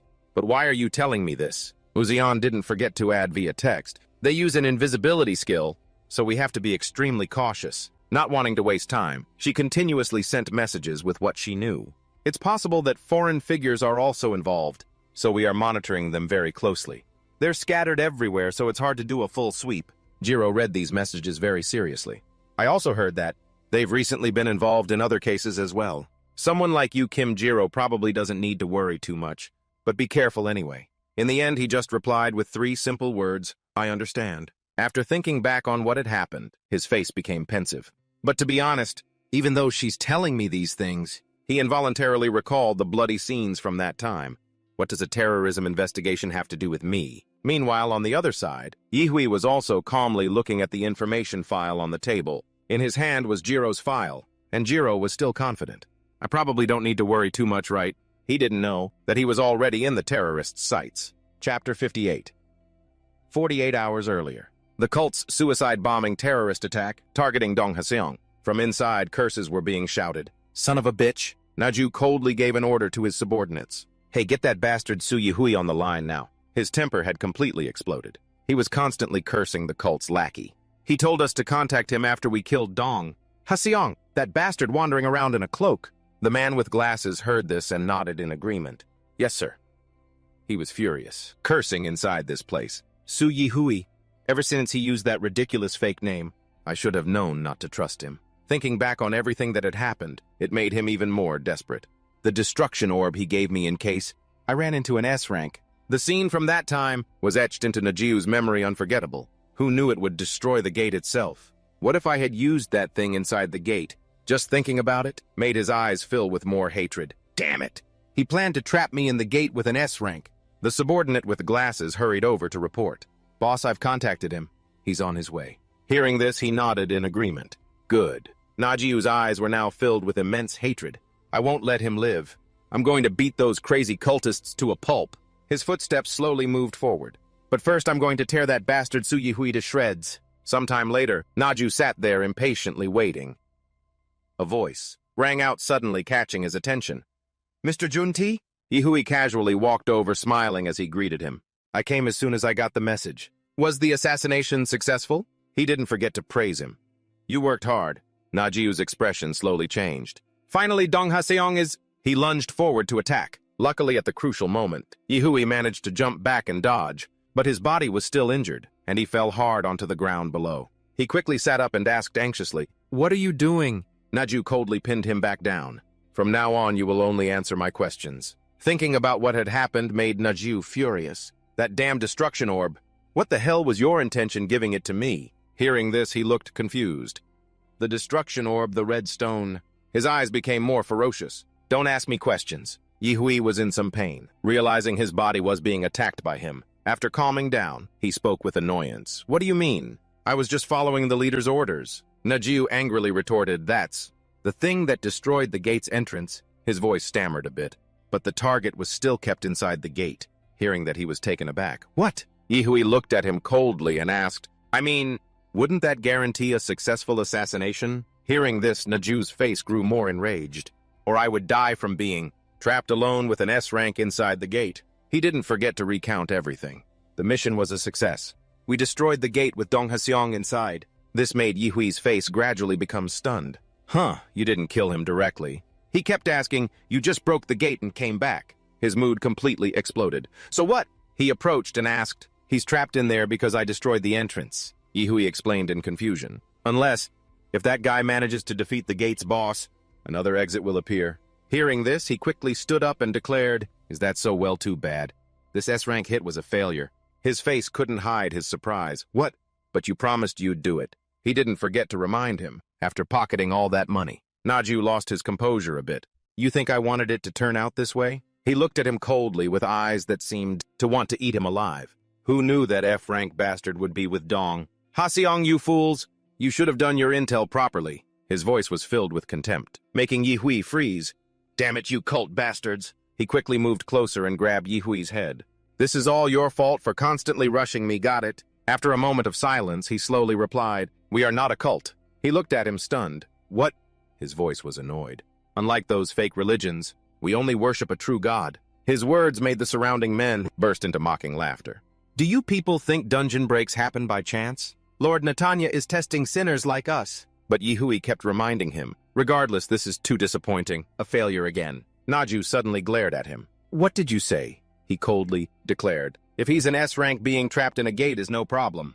He'll just kill the boss and get out. This was your last chance. Hearing this, his attitude completely changed. So, what are you gonna do? He slowly moved his blood-stained hand towards him. Get a grip. Don't you know whose hands your life is in? Yihui sighed and suddenly declared, as expected, one should not trust the godless. Seeing this, he was stunned. Huh. Before he could react, he turned his head and continuously mocked, you fools. You don't even realize our importance. We were going to expand our influence with money, but it's better to stop now. Unable to take it anymore, Naju attacked directly. You bastard! He sensed something was wrong. His face gradually turned serious. He looked at his own hands, stunned. Why isn't my skill working? A strange smile suddenly appeared on Yihui's lips. You're only just now noticing something's wrong. He then slowly stood up. Normally, you would have slit my throat the moment you saw me. The attitude he had was completely different from his weak appearance earlier. That way is faster and safer. So why did you hit me somewhere else? Hearing this, he angrily threw a punch. Son of a bitch. But just as it got close to Yihui's face, the fist suddenly stopped. He had a smug smile on his face. Why torture me slowly instead of killing me at once? It turns out he knew everything. Because deep in your subconscious you know that killing me is forbidden. He then pointed to the side, and the two henchmen were startled and stunned. Their entire bodies began to tremble. They hastily fumbled in their pockets. All of them quickly pointed weapons at their own bodies. Naju witnessed the whole scene and froze. In an instant, he realized his henchmen were holding knives to end their own lives. His face turned gray with disbelief. What just happened? The next second, all of Naju's men had committed suicide right before his eyes. Only then did he realize a dangerous fact. This is a brainwashing skill. He quickly turned his head and looked towards Yihui. This bastard is controlling my men. His face suddenly changed. No, my body is moving on its own. His eyes were filled with hatred. You son of a... Yihui coldly walked forward step by step. I am a servant of Lord Netanya. He reminded him annoyedly. Do you really think you can harm a sacred body? And still walk away alive to brag about it? When he turned his head back, his face wore a sinister smile. Pay the price for your failure. But all the people in this place were murdered by Yihui. You are all sinners? He continued to walk through the bloody scene. I had my eye on your talent, but what a pity. Perhaps it is God's will. I should focus more on the believers than rely on outside resources. He quickly put his hood back on. Why does nothing go smoothly? Yihui approached the table and picked up an information sheet. On it was Jiro's information. A strange smile seemed to form on his face. Someone keeps interfering. The scene shifts to the next morning in a vast forest. Jiro regretfully tossed the dog's corpse onto the ground below. He wearily blamed himself. I can't even do it on an F-rank monster like this. Realizing he still couldn't experiment on other monsters, it confused him. So no matter how low the rank is, I can't control monsters. Creatures like rats and birds are the limit that this body can use. Corpse manipulation, huh? He remembered the scene when he encountered Haseong inside the dungeon. If I had known this beforehand, I would have never entered that B-rank gate. The more he thought about it, the more Jiro's head ached. Why did Dong Haseong grab my collar back then? Realizing he was running out of time, he reminded himself, calm down. He continued to look at the monster's body, lying still on the ground. This isn't the only way to protect myself, and there's something called being gear-dependent in this world. Jiro's face became serious as he slowly stood up. The only problem is, he helplessly buried his face in his hands and cried out, I have no money. Jiro, in despair, sank into his own thoughts. Think, I need a lot of money for many things. I also need to find a new place to live. This made him wonder. But how do I make money? He quickly thought of various ways. Take on more appraisal side jobs, but I don't want to get kidnapped like last time. Jiro quickly pulled out his phone. All right, I've decided. This was probably his last resort. It's like returning a favor with malice, but the laws of the universe are cruel. Even if he didn't want to, he could only decide to go and use on Yoon Seung. Yoon Seung's cheerful voice came through. Hey Hyung, yeah, you okay? He nodded in understanding. Yeah. Yoon Seung, are you free today? Sometime later at a cafe in the city. Seeing him, Yoon Seung cheerfully called out, Hyung. He quickly waved his hand. I'm here. Jiro looked over in surprise. You're here. I know you're busy, but I called you anyway, right? He laughed and shook his head, explaining. Nah, it's nothing. His face looked completely at ease. When you call me to go to a gate together, I'll be there. This made him think to himself, this naive A-ranker has no idea what I'm planning. Jiro continued to calculate in his head. But An Yoon Seung needs this too. He quickly spoke up. Yoon Seung, before we go to the gate, I have something to tell you. Not wanting to waste time, Jiro got straight to the point. The place we're entering today is an A-rank gate, called the Golden Scent. The common monsters there are... His voice rang out. Guardian golems. Yoon Seung's face gradually grew grim. Golems. He didn't hesitate to pull out his phone. And today at the gate, I intend for you to conquer it alone. This news made him freeze. What? He kept asking, how can I handle a gate? Of the same level as me all by myself. When I'm just a rookie. Yoon Seung's face grew more serious. Besides, it's golems. I know, but hearing this, he became terrified and looked at Jiro. Golems are notoriously hard to beat, even compared to other monsters of the same rank. Do you know what happened to me with them? As if he had expected this reaction, he slowly called out, Yoon Seung. He quickly recited the words he had prepared. If you don't confront them, do you think your trauma will just disappear on its own? Be honest. Right now, if I put a golem in front of you, you wouldn't be able to do anything right. Just to be sure, he didn't forget to add a few more words. And you're a hunter. What would you do if one day, golems suddenly poured out of a dungeon? Yoon Seung suddenly fell silent. His face was pensive. I'm doing this partly to make money, but it's really sad to see him not showing off his skills because of fear. While he was still hesitating, he spoke again. So I'll help you. He calmly announced, today let's overcome your golem trauma. Although in his head he had other calculations.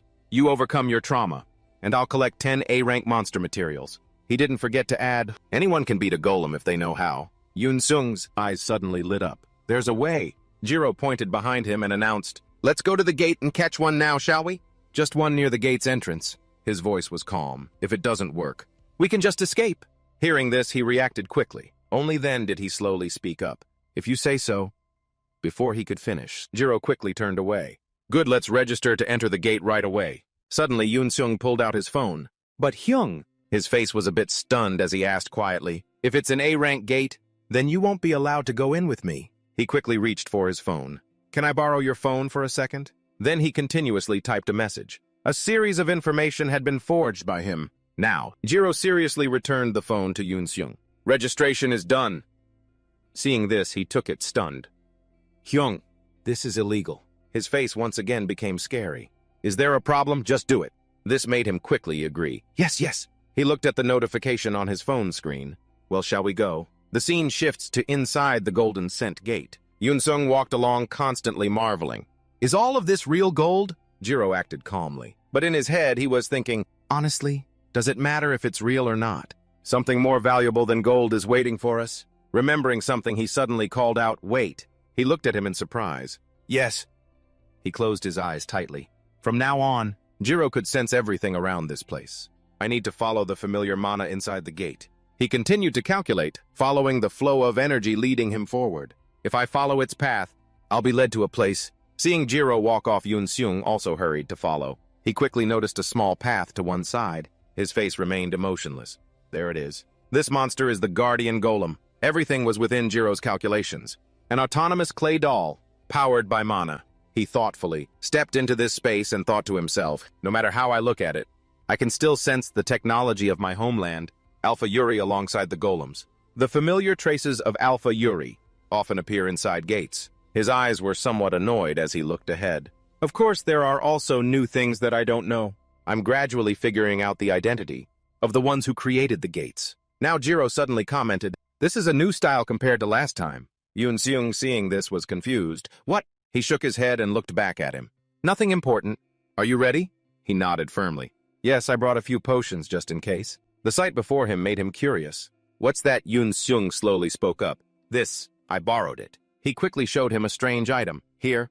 This is an item box that can store and hold a certain amount of materials found inside gates." Looking at the item in his hand made, Jiro think in surprise, "An item box! I heard these things cost as much as a nice apartment." But while Yoon Seung was still trying to figure out how to fight, Jiro spoke up again. "All right, one more thing before we start." His face was completely calm as he declared, "I'll be taking the cores and mana stones from this place, since I'll be providing you with advanced information." "No problem, right?" This information made him look stunned. Cores and mana stones. His attitude made him feel awkward. Did I just reveal my greed too blatantly? Sweat dripped down his face. He quickly glanced away. "But if I'm going to use an Yoon Seung this time, I have to get a good deal." Suddenly Yoon Seung's voice rang out. "You're not greedy at all, Hyung." He looked at him with bright eyes. "For showing me the method, please take what you need." Not wanting to waste time, he quickly announced, "Let's go catch a golem now, shall we?" Hearing this, he nodded in agreement. Yes. The two of them stood facing the giant golem. Looking at its massive form, he thought to himself, a guard. Looking closely, it's a civil security golem. He then noticed the stone on the monster's body. "Emergency stop command using light." Jiro reached into his pocket. "I knew this would happen, so I brought this." He quickly pulled out a necessary item, a laser pointer bought at Daiso. Yoon Seung saw it and was curious. "What's that, Hyung?" He seriously pointed forward. "Yoon Seung, do you see the round gem embedded in the golem's chest?" "Right." He nodded firmly. "Yes." Jiro continued to point his pen forward. "I'm going to shine a light on it for about 10 seconds. With this. You just need to block it while I do it. Easy, right?" This made him feel confused. "What?" His voice was very certain. Like I said, 10 seconds. He had already gotten into a fighting stance. In his hands, Yoon Seung now held the necessary weapons. Jiro looked at the pen in his hand, and then thought to himself again. "And Yoon Seung should be able to hold it off, but I have protective gear now too." He didn't hesitate and pointed forward. "Somehow I have to hold out for about 10 seconds. Finally, the pen was aimed directly at the gem on the golem's body. When stimulated, the monster's eyes suddenly lit up. Seeing it immediately rise up caused the surrounding rocks to crumble. Yoon Seung's face gradually became serious. He didn't know if this would work or not. After seeing the opportunity arise, Jiro seriously declared, "Now." The golem, when stimulated, charged towards the two of them. At the same time, he also announced, "Go." Jiro held the laser pointer, shining it directly on the gem on the golem's body. 10 seconds? 9 seconds? His face became very anxious, but he still tried to appear calm. The golem was now completely enraged. 8 seconds? 7 seconds? Seizing the opportunity, Yoon Seung quickly charged forward. 6 seconds? 5 seconds? The remaining time became more and more urgent. 4 seconds? 3 seconds? The monster was still rampaging, destroying everything here. 2 seconds? 1 second. After seeing that 10 seconds had passed, Jiro slowly spoke up, "Done." The laser pointer suddenly changed, catching the golem's attention. He didn't forget to remind Yoon Seung, "Step back a bit." Hearing this, Yoon Seung nodded in agreement. "Yes." Looking at the giant monster in front of him, he silently calculated in his head, "If I send a light signal, that matches the golem's emergency stop code like this." The monster stood still, as if it was being controlled by something. Finally, its two legs knelt heavily onto the ground. It could no longer control its body. Seeing this, Yoon Seung was stunned. "The golem," Jiro seriously explained to him. "That's its weak point. I'll explain the details later, so don't try to imitate this on your own." His eyes immediately lit up. "Of course! How could I do what you do, Hyung?" Jiro could only think helplessly. "No, you probably can." Not wanting to waste time, he quickly reminded him, "All right, Yoon Seung, now it's your turn." While Yoon Seung was still stunned, he continued to instruct, "This is a necessary process to overcome your trauma." He stepped forward and put one foot on the giant golem's hand.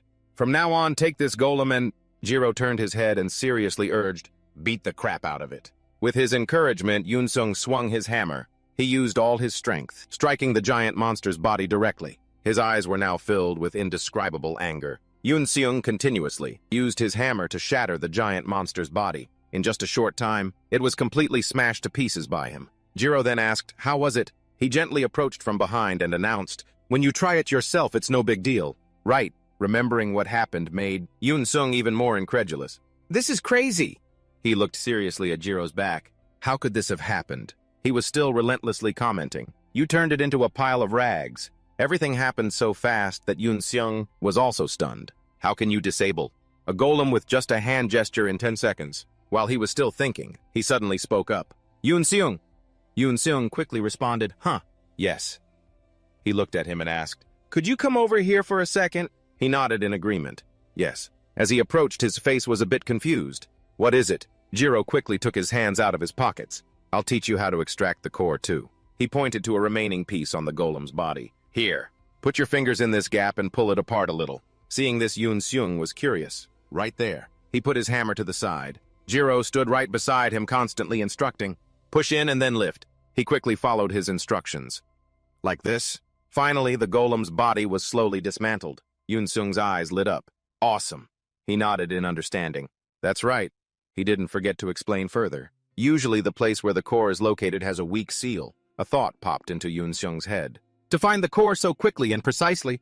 He looked at him with admiration. It's not something you can do with just a lot of experience.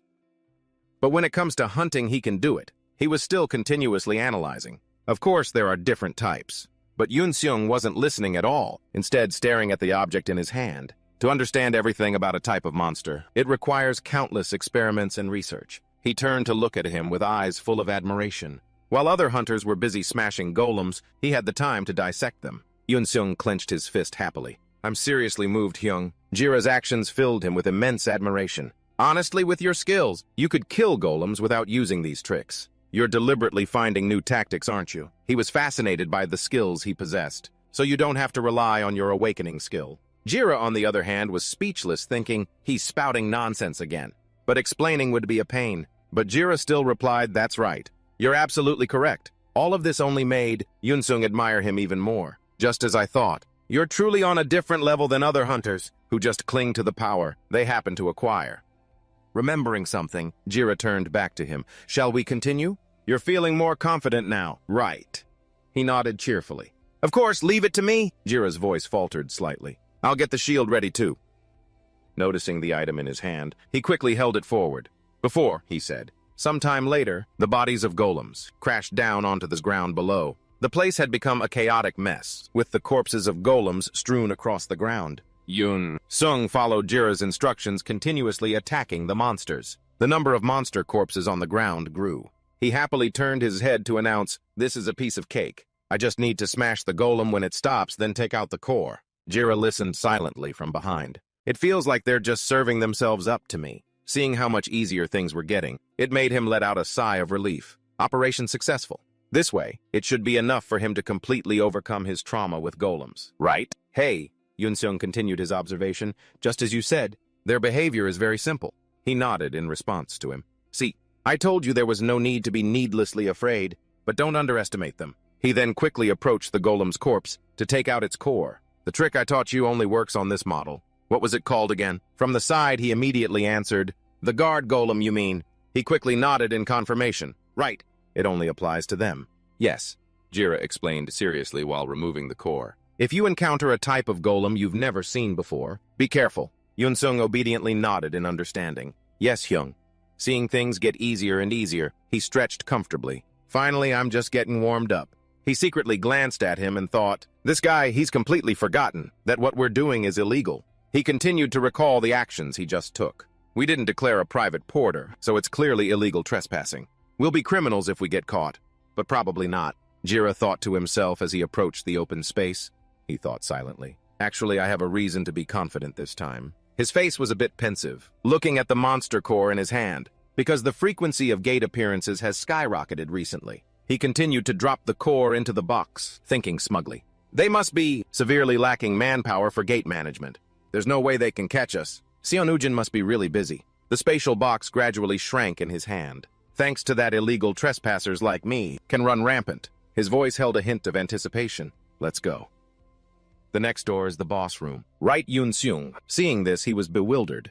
Leaving so soon, he pondered. Looks like we've dealt with most of the regular monsters, Jira thought to himself with some worry. How can I trick this kid into earning more for me? He stood still thinking about his next plan. I have to be clever. Suddenly, the area started to change. Jira immediately realized, damn it, the ground here has completely frozen over. Before Jira could react, his feet were instantly stuck fast to the ground. Yun-seung hurriedly called out to him, Hyung? His face grew annoyed as he glanced ahead. Damn it, sensing something was wrong. He looked at the gate in confusion. What is this? Mysterious figures emerged from the gate. These three people quickly approached, making Jira more anxious. Who are these people? 1 hour ago. In front of the deserted gate, Doyen asked coldly, Is everyone ready? Hearing this, Scarface nodded and continued, We're ready. But it seems a hunter entered before us. He seemed thoughtful, quickly observing. I don't think any team would dare to since golems are hard to hunt. Hearing these words, Doyen just said coldly, all the better. He spoke his thoughts very calmly. If they clear out the mobs first, we just need to take them down and claim the boss. Shorthair's face broke into an excited smile. So we're going to steal the boss. After finishing their discussion, Doyen declared directly, Today we stand here representing the Nocthon Temple, on a very important mission. His voice echoed continuously. Whatever the cost, we must obtain the boss item from this dungeon. Even he desired. What Jira needed, the core of infinite power. Listening to this, Scarface nodded in understanding. Shorthair right beside him also spoke up quickly. Of course we cannot be disrespectful to our father. We must complete this mission. Doyen continued to look at the information on his phone screen. It seems we've just received a revelation. The messages were sent from an anonymous call. Those were various messages. Gate entry registration status A-rank hunter. Number of applicants. 1. Porter, none. News from an insider at the Hunters Association. The scene shifts to inside the dungeon. Doyen thought to himself. He's clearing the dungeon by himself. The golem eater, along with his two accomplices, gradually moved deeper inside. Truly an unexpected turn of events. But it makes stealing the boss even easier. At that moment, Scarface seemed to notice something was wrong.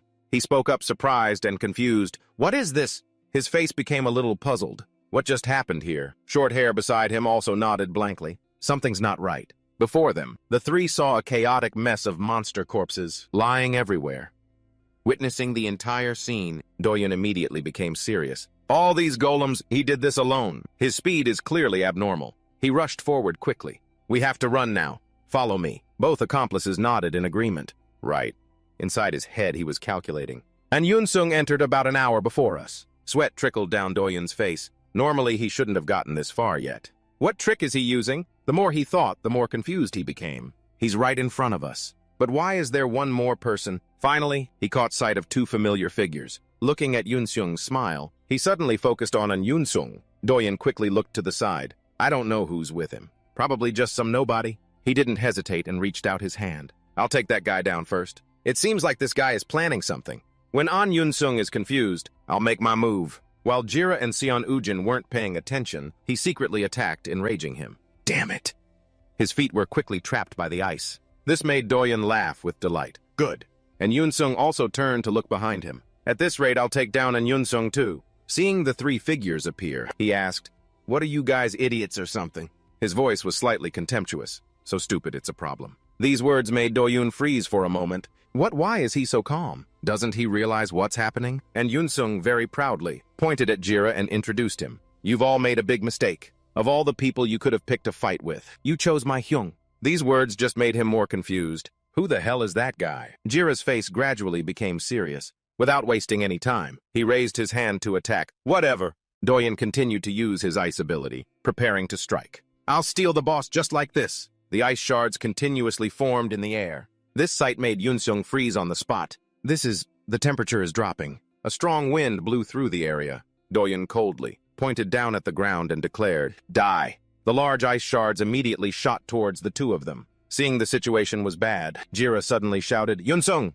Yun-seung was still standing frozen, not knowing what to do. Luckily, at the crucial moment, he managed to create a protective barrier. This kept both of them safe from what had happened. But his face showed some worry. Jira on the side had also realized the unusual situation. Not good, the power gap is too big. He continued to look towards the three uninvited guests who had appeared. That ice mage is the only one on par with Yun-seung, but the rest are all C rank. It's very difficult to face a hunter with an area of effect skill like that. Yunsung doesn't have any decent attack skills. Yunsung hurriedly coughed a few times. Hyung, it looks like he's reaching his limit too.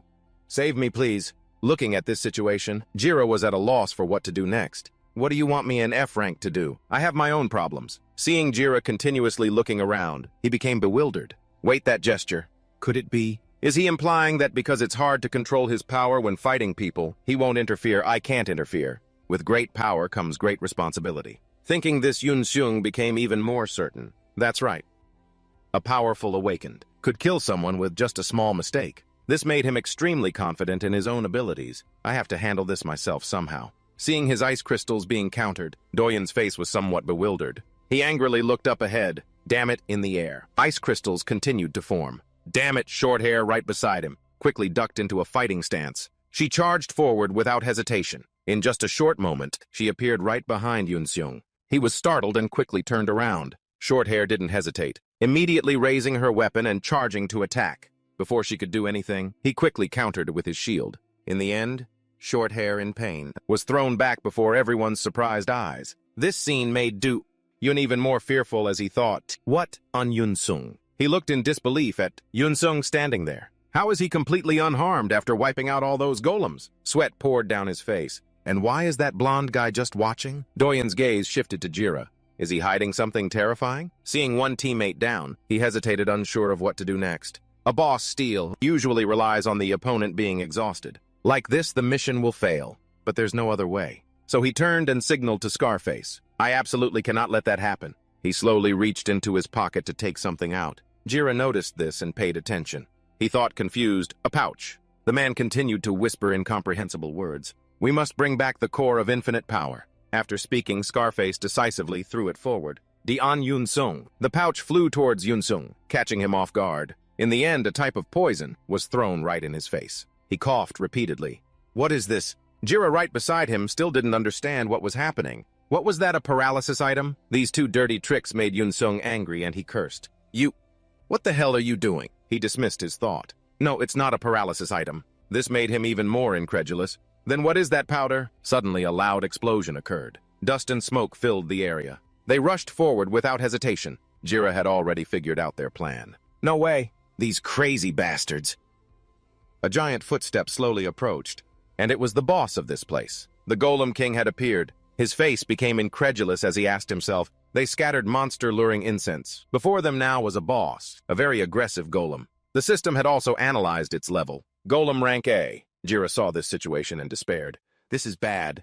He realized the plan had gone too far. That's also a golem, but it's a new model, so it'll take time to find its emergency switch. Jira quickly turned and called out, Yunsung! At the same time, the golem was aiming straight for Yunsung to attack. Get out of the way. Everything happened so fast that he stood there helplessly. A loud noise exploded. Luckily, he managed to dodge in time. The power of this monster forced him to retreat sharply. Immediately after, energy of ice continuously shot across the ground. Before he could react, these blasts of ice had appeared. It even froze, his limbs in place. He was startled and blankly turned his head to look elsewhere. Damn it! Doyen on the side had secretly done all of this. His face wore a wicked smile. The sight before him made Yunsung instantly afraid. The boss, Golem, had targeted him and was charging straight to attack. He tried to defend himself by creating a protective barrier. This barrier could help him survive for a little while longer and could withstand its attack. It didn't give up, continuously breaking through the barrier with all its might. Yunsung could only grit his teeth and defend himself right there. Seeing the situation was bad, Jira hurriedly fumbled in his bag. Damn it, this is not good. He helplessly opened the bottle of medicine in his hand. I brought him here to overcome his trauma, but it seems I'm making it worse. His face became extremely serious, as he thought. I need to avoid the worst-case scenario at all costs. Sometime later, the boss golem continuously attacked Yunsung with its hands. It seems he's also reaching his limit. Realizing something, he slowly turned his head to look behind him. At the same time, drops of water fell, catching the golem's attention. In the air, a strange magic circle suddenly appeared. In the distance, Jira was controlling it. This made Yunsung focus on him. Hyung Jira!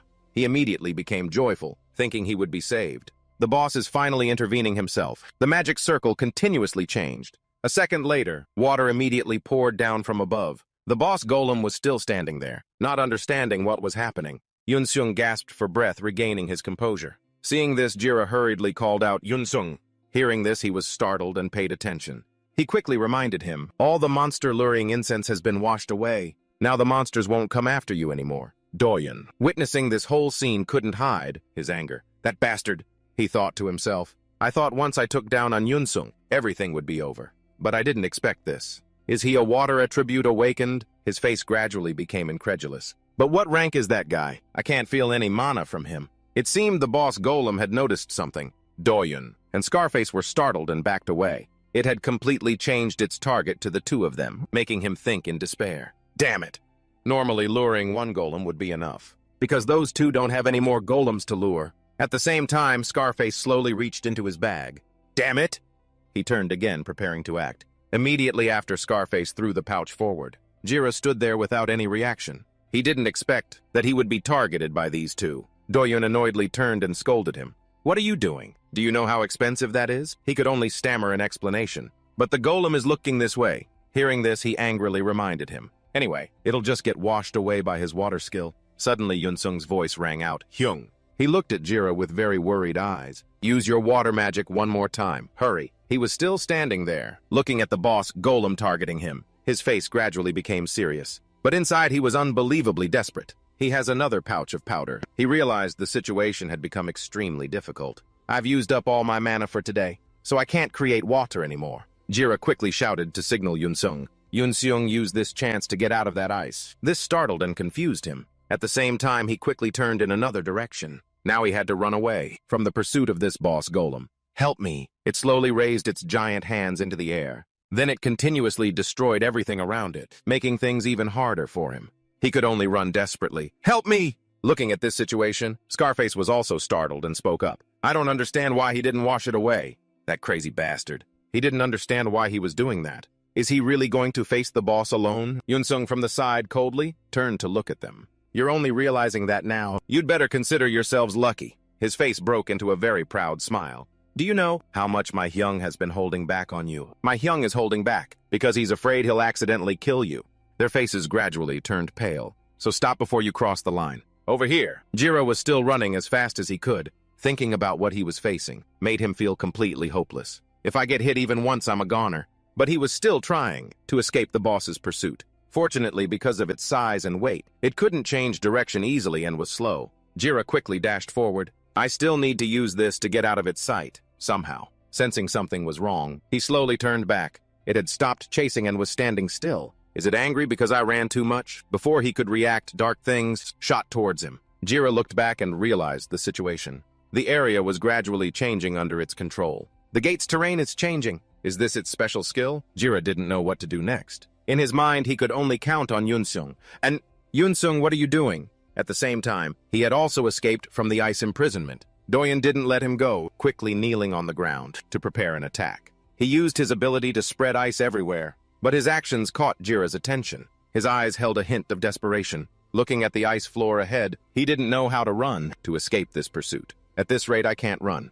Below, the ground was also reaching its limit, and a chasm was gradually opening up. The golem looked at him with glowing eyes. He thought he was done for. I'm completely cornered. He suddenly sighed. A sound rang out, catching Yunsung's attention. After regaining his composure, Jira ran quickly towards the golem. It was still looking at him with murderous eyes. He didn't care much, because the most important thing now was his life. The giant boss golem stood there, continuously trying to kill Jira.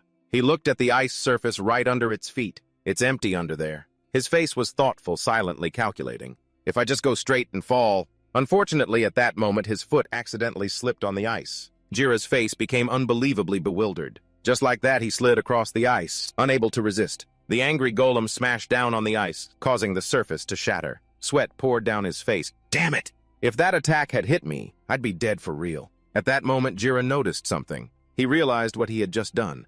I hit it, but while he was still thinking joyfully, the golem slammed its large body right into him. Finally, he felt a pain that pierced his very soul. As everyone watched, it slowly collapsed. Its massive body teetered and fell forward. Finally, it lay still on the cold ice, unable to fight back. Even its weight caused the ground to crumble. The boss golem fell from a high place. All of this was beyond Jira's calculations. He was still bewildered, asking, what? The more he thought, the more absurd it seemed. Hold on, it's really dead. Jira silently recalled the scene from before. So, in short, the monster swung and missed where I slipped down. I kicked the golem's leg, which was standing on the ice, making it lose balance. Then it fell. The weakened area caused the ground to collapse and it fell down. His face became pensive, lost in thought. I'm the one who caused it, but it's so absurd. How is that possible? Suddenly, at that moment, Jira realized something was wrong. A giant ice crystal suddenly appeared. His face gradually became incredulous. This is... He slowly walked forward, step by step. No way. Jira quickly entered the newly opened space as if searching for something. Finally, he successfully pulled out a giant core. Looking at this prize, he couldn't hide his surprise. The boss defeat reward, so it's really dead. He quickly turned to look behind him. Wait, what about Yunsung? Yunsung, along with the other two, were still looking at him with bewildered eyes. Doyun then asked blankly, what just happened? What in the world just happened? Time seemed to freeze in this place. All three of them stood there looking at Jira. Yunsung couldn't hide the awe on his face. His gaze towards him filled with even more admiration. Holy crap! He gave a confident and admiring smile. In just a blink of an eye, he saw the golem's weakness and guided it to lose its own balance. The thoughts in his head appeared when he saw his calmness. Then he delivered the finishing blow. A truly sophisticated hunting method. He didn't even need skills, and still faced that monster. At the same time, Scarface on the side also couldn't hide his surprise. Unbelievable. How could he take down a golem with his bare hands? Jira suddenly shouted, "An Yunsung!" He hugged the reward and quickly signaled, "Come here." Here the gate has opened. Hearing that, Yunsung hurriedly ran forward. "Yes, sir." Doyun just realized something was wrong. He looked on in panic as the two prepared to leave. "I can't let them escape like this." It seemed Doyun had gone completely insane as he thought. "I've been controlling my speed until now, but there's no more time." He quickly created a magic circle of ice. "I must get the core no matter what." Seeing this, Yunsung quickly stepped forward. "Bro, it's dangerous. Get behind me." Jiok gently placed a hand on his shoulder and reassured him, "It's okay. This time I'll step up officially. You're the one who needs to be behind me, Yunsung." But in his mind, he had his own plans. "It's not over yet, so I didn't want to use this." He continued to look at Doyun's crazed state. "But in a situation like this, I have no other choice." Thousands of crystals shot straight towards the two of them, without any hesitation causing Yunsung to scream in fear. "Bro," Jiok suddenly held up the mirror he'd spent so much on. In midair, a great light appeared. The ice crystals suddenly stopped. Witnessing the scene left Yunsung stunned. He looked at the ice crystals still hanging motionless, not moving at all. Why did it suddenly stop? Time seemed to stand still. The next sight made him freeze in astonishment. The direction changed. The ice crystals shot directly back towards Doyun and Scarface. The two of them could never have expected this to happen. Doyun's body was immediately attacked by his own technique. Scarface seemed unluckier as he started getting more and more wounds. Continuous screams echoed out. Jiok, however, remained incredibly calm. He stared intently at the mirror in his hand. "Looks like this field test was a bit premature, huh?" That was the reflection mirror. It reverses the direction of magic, but only for attacks of E rank or lower. Ever since I first saw it, I've been very interested. It was originally only usable for E rank or lower attacks, so I worked hard to modify it. Jiok continued to look at the two men, now completely frozen. But it seems because the base was a low-level magic tool, its durability is terrible, not wasting any time. He quickly urged, "Let's go, Yunsung. We also have to report those guys before they die." Yunsung also nodded in agreement. "Yes, sir." His eyes immediately lit up. "I'm so moved. You've avoided fighting so much, but when I was in danger, you revealed your true power like that." Though a bit confused, he still nodded in agreement. That's right. He idolized him even more as he mentioned this. "Whether it's your personality or your strength, bro, you really are." Jiok was speechless, staring at his phone screen. "I told him to report the gate criminals to the association, not the police. Right? Didn't he listen to me?" Remembering something, he silently glanced to the side. His expression became extremely annoyed. "Those annoying guys," he sighed, thinking to himself. "I just want them arrested, handcuffed, and tortured." But a short time later, handcuffs appeared on Jiok's wrists. Sitting inside a room, he was bewildered. What's going on? He was trying to remember everything. Something's messed up again. "I think I'm going crazy." Ujon walked up and called out, "Mr. Kim Jiok." She gave a surprised smile. "We meet again. Are you here for work?" Hearing this, he shook his head. "No." He held up his cuffed hands. "I've been arrested." At the same time, two large men walked towards him. "Let's go, Mr. Kim Jiok." They quickly escorted him away to the room of truth. Or more accurately, the basement. Jiok could only think in despair. Why does this always happen to me? Uyon watched from behind, a little worried. Chapter 64. The Story Retold. The full sequence of events was as follows. The scene shifts to the front of the portal. They quickly found Ji-hyuk. There, the association staff received their report. I came to the scene immediately. Do-yoon and his accomplice were also arrested by the police, and the terrorists were arrested while still frozen. I thought that was the end of it. But a guard suddenly asked, "The exit gate is open. So who was the one that took down the boss?" Yoon-sung smiled and said, "Of course it was Ji-hyuk." This news startled the man. He also realized his mistake. The two of them stared intently at Ji-hyuk with judgmental eyes. "Mr. Kim, Ji-hyuk is just an F rank, right? But this is an A rank gate." He kept scratching his head, trying to explain. That's not it, huh?" But while he didn't know what to say, they continued to announce, "Entering a gate without reporting, ignoring rank restriction regulations. Everything happened too fast. He was handcuffed by them and hunting without a license. You are under emergency arrest for the aforementioned charges." Ji-hyuk thought desperately. Arrested. These guys didn't forget to announce. "You have the right to remain silent and to an attorney. You understand that, right? Confiscate his phone." Seeing this, Yoon-sung called out worriedly, "Hey!" Ji-hyuk's face turned ashen. Damn it, back to the present. Ji-hyuk thought helplessly, the other two charges can be overlooked. But hunting without a license is very dangerous. This place belonged to the Hunter Association. Basement interrogation room. Sweat dripped endlessly from his face. "If I'm not careful, I'll really go to jail. Get a grip." The investigator slowly spoke. "So to be clear?" "Yes." He stared at the report in his hand. "You were just the porter, and all the monsters in the gate were killed by Hunter and Yoon-sung. Is that correct?" He nodded firmly. "Yes, that's right." This made the man even more suspicious. And forgetting to report when entering the gate was just an oversight. He again nodded in agreement. Of course. Now Ji-hyuk didn't forget to add, "How could an F rank like me possibly hunt an A rank boss?" The man next to him quickly whispered to the investigator. "That sounds reasonable." They kept discussing among themselves, which Ji-hyuk overheard. Just now Hunter Seo Uyon used new equipment to reevaluate his awakening ability, and we have the results. The investigator was somewhat stern as he listened to these words. He's really an F rank. After a moment of silence, he quickly placed the information sheet on the table. "Well then, Mr. Kim Ji-hyuk, for now, we will only give you a warning for entering the gate without notice." He didn't forget to add, "But a record has been made. Next time it will be considered a repeat offense, and we won't be so lenient." Ji-hyuk nodded in understanding. "I'll keep that in mind." Although inside he was overjoyed. "Whoa, I'm free." He was trying to carefully recalculate everything. "Now I just need to go out, sell the cores I got from my inventory and strike it rich." Remembering something, his face immediately became serious. "Wait a minute thinking about it." Ji-hyuk realized a harsh truth.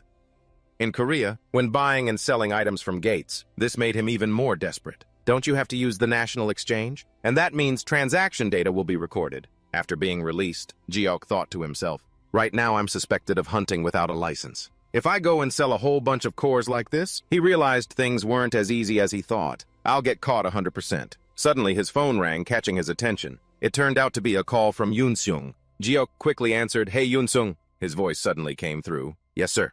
"Are you done with the interrogation?" He continued to whisper to him over the phone. "I told them I killed all the golems, but the investigators keep asking me for proof of the hunt." Hearing this, he was stunned. Proof of the hunt! Too frustrated, Ji-hyuk couldn't hide his sigh. "I guess there's no other way." A tear streamed down his face. "Damn it, I'll go get it," he said to himself. "This is my karma for wanting to trick an Yoon-sung." The scene shifts to the Nocturne Temple branch. Elder Day was a bit stunned, listening to what his subordinate had just reported. What he asked again stunned. "All our followers who entered the gate were arrested." This man was Elder Day, a mid-level manager of the Nocturne Temple organization. Yes, he kept asking questions. "What about the item?" "We didn't get the item." The subordinate nodded in agreement. "Yes." At this, Elder Day sighed wearily.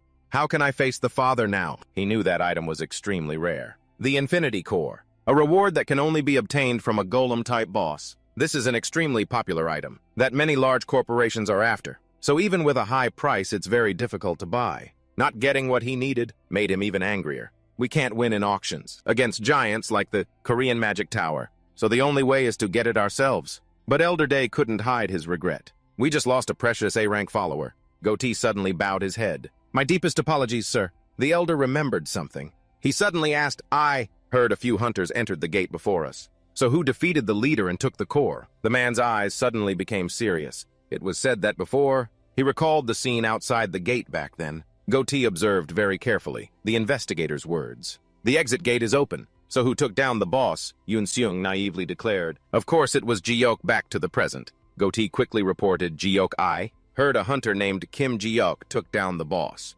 He didn't forget to add what he knew for Elder Day. Since there's no news of a new core being sold, the core must still be in his possession. After a moment of thought, he coldly gave an order. And we also need to fill the empty spot of an A-rank hunter that we lost. Capture him. His voice couldn't hide his anger. Make sure to brainwash him and get the core back at all costs. Elder Day didn't forget to remind Goatee, this time it's best not to fail again. Time passed until the next day. Uyeon was walking down a long road, staring at her phone screen. Something not being right made her look up in surprise. She looked ahead. She quickly asked, "And Yoon-sung, is that you?" Seeing her, Yoon-sung turned around in surprise. He smiled and chatted, "Hunter Seo Ujon. Are you on your way home?" She nodded. "Yes, what are you doing here, Yoon-sung?" He was a bit hesitant, then immediately recounted, "I just came back from the exchange selling some golem parts." This made her even more curious. Golems. From yesterday's gate. Yoon-sung didn't know how to explain. About that?" She suddenly cut him off. "Actually, I wanted to ask you something." Ujon quickly voiced her suspicion. "The one who killed his boss yesterday was Hunter Kim Ji-yeok, wasn't it?" Sweat dripped down his face. His voice became strained. I didn't say anything. Seeing this, she thought to herself, I had a feeling and it turns out it's true. This made her even more suspicious. That Kim Ji-yeok guy actually managed to take down an A-rank boss. But Ujon was still kind enough to warn him, be careful. The staff at the association have already started talking about this. This time it was just a light disciplinary action. But the Hunter Association has started to keep an eye on Kim Ji-yeok. She sighed quickly, looking at her phone screen. No matter how good he is, if he keeps going into high-level gates like this, it's not good, she thought to herself. I should just tell him directly. Seeing Ujon's actions, he was very confused. Huh? Who are you calling all of a sudden? She explained seriously, the porter. A voice on the other end said, the phone is off. Please leave a message after. Seeing this, Yoon-sung hung up. He's not picking up. She sighed, looking at her phone. His phone is off.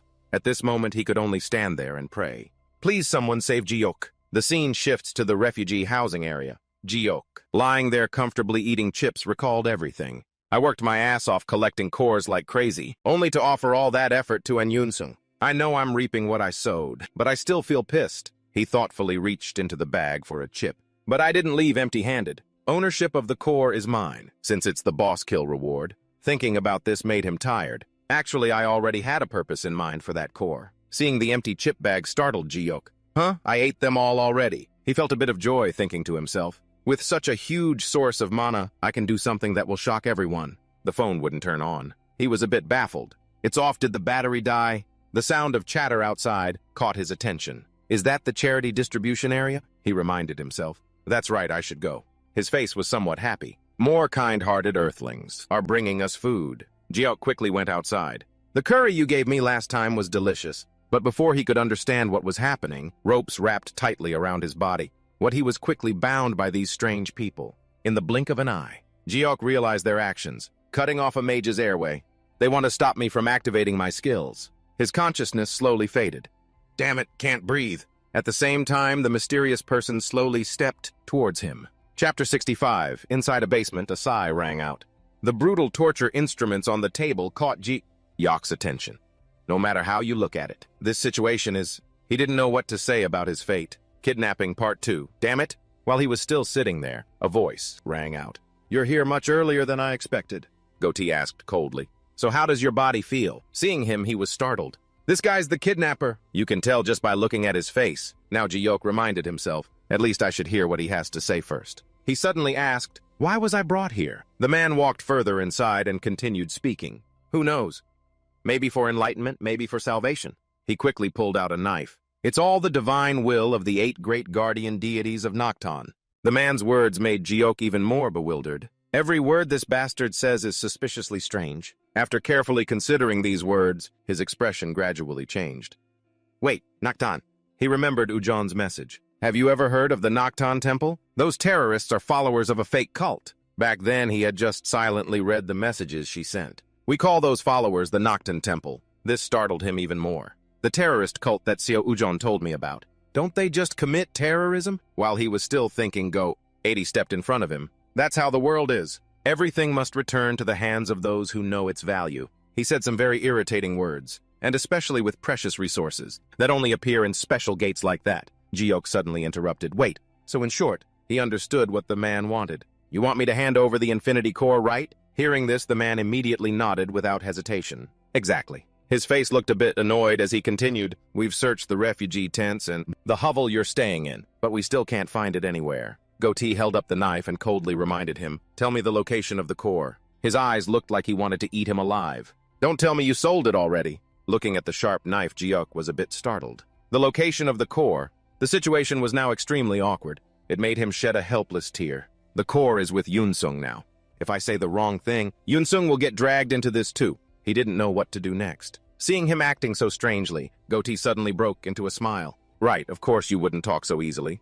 He brought the knife closer to his face. "Well then I'll help you a little." Before he could react, blood immediately splattered on his face. He realized his hand had been stabbed at some point. At the same time, Goatee's face wore an incredibly evil smile. "This guy, he's really dangerous." After a moment of silence, Jiok finally spoke up. "All right, from now on I'll do as you say." He looked at the blood dripping endlessly onto the floor. "So please don't use this method anymore." Inside, he felt extremely worried. Luckily, I adjusted my pain sensitivity beforehand. That should have hurt like hell. He stared intently at Goatee. "So I just need to tell you the core's location, right?" Seeing Jiok behave like this startled the man. What the hell?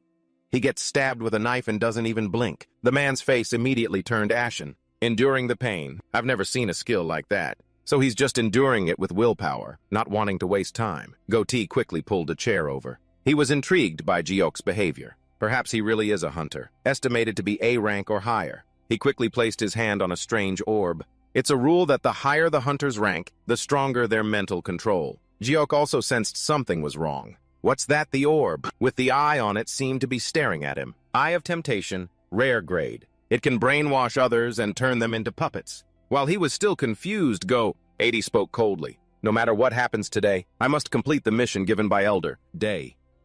Brainwash."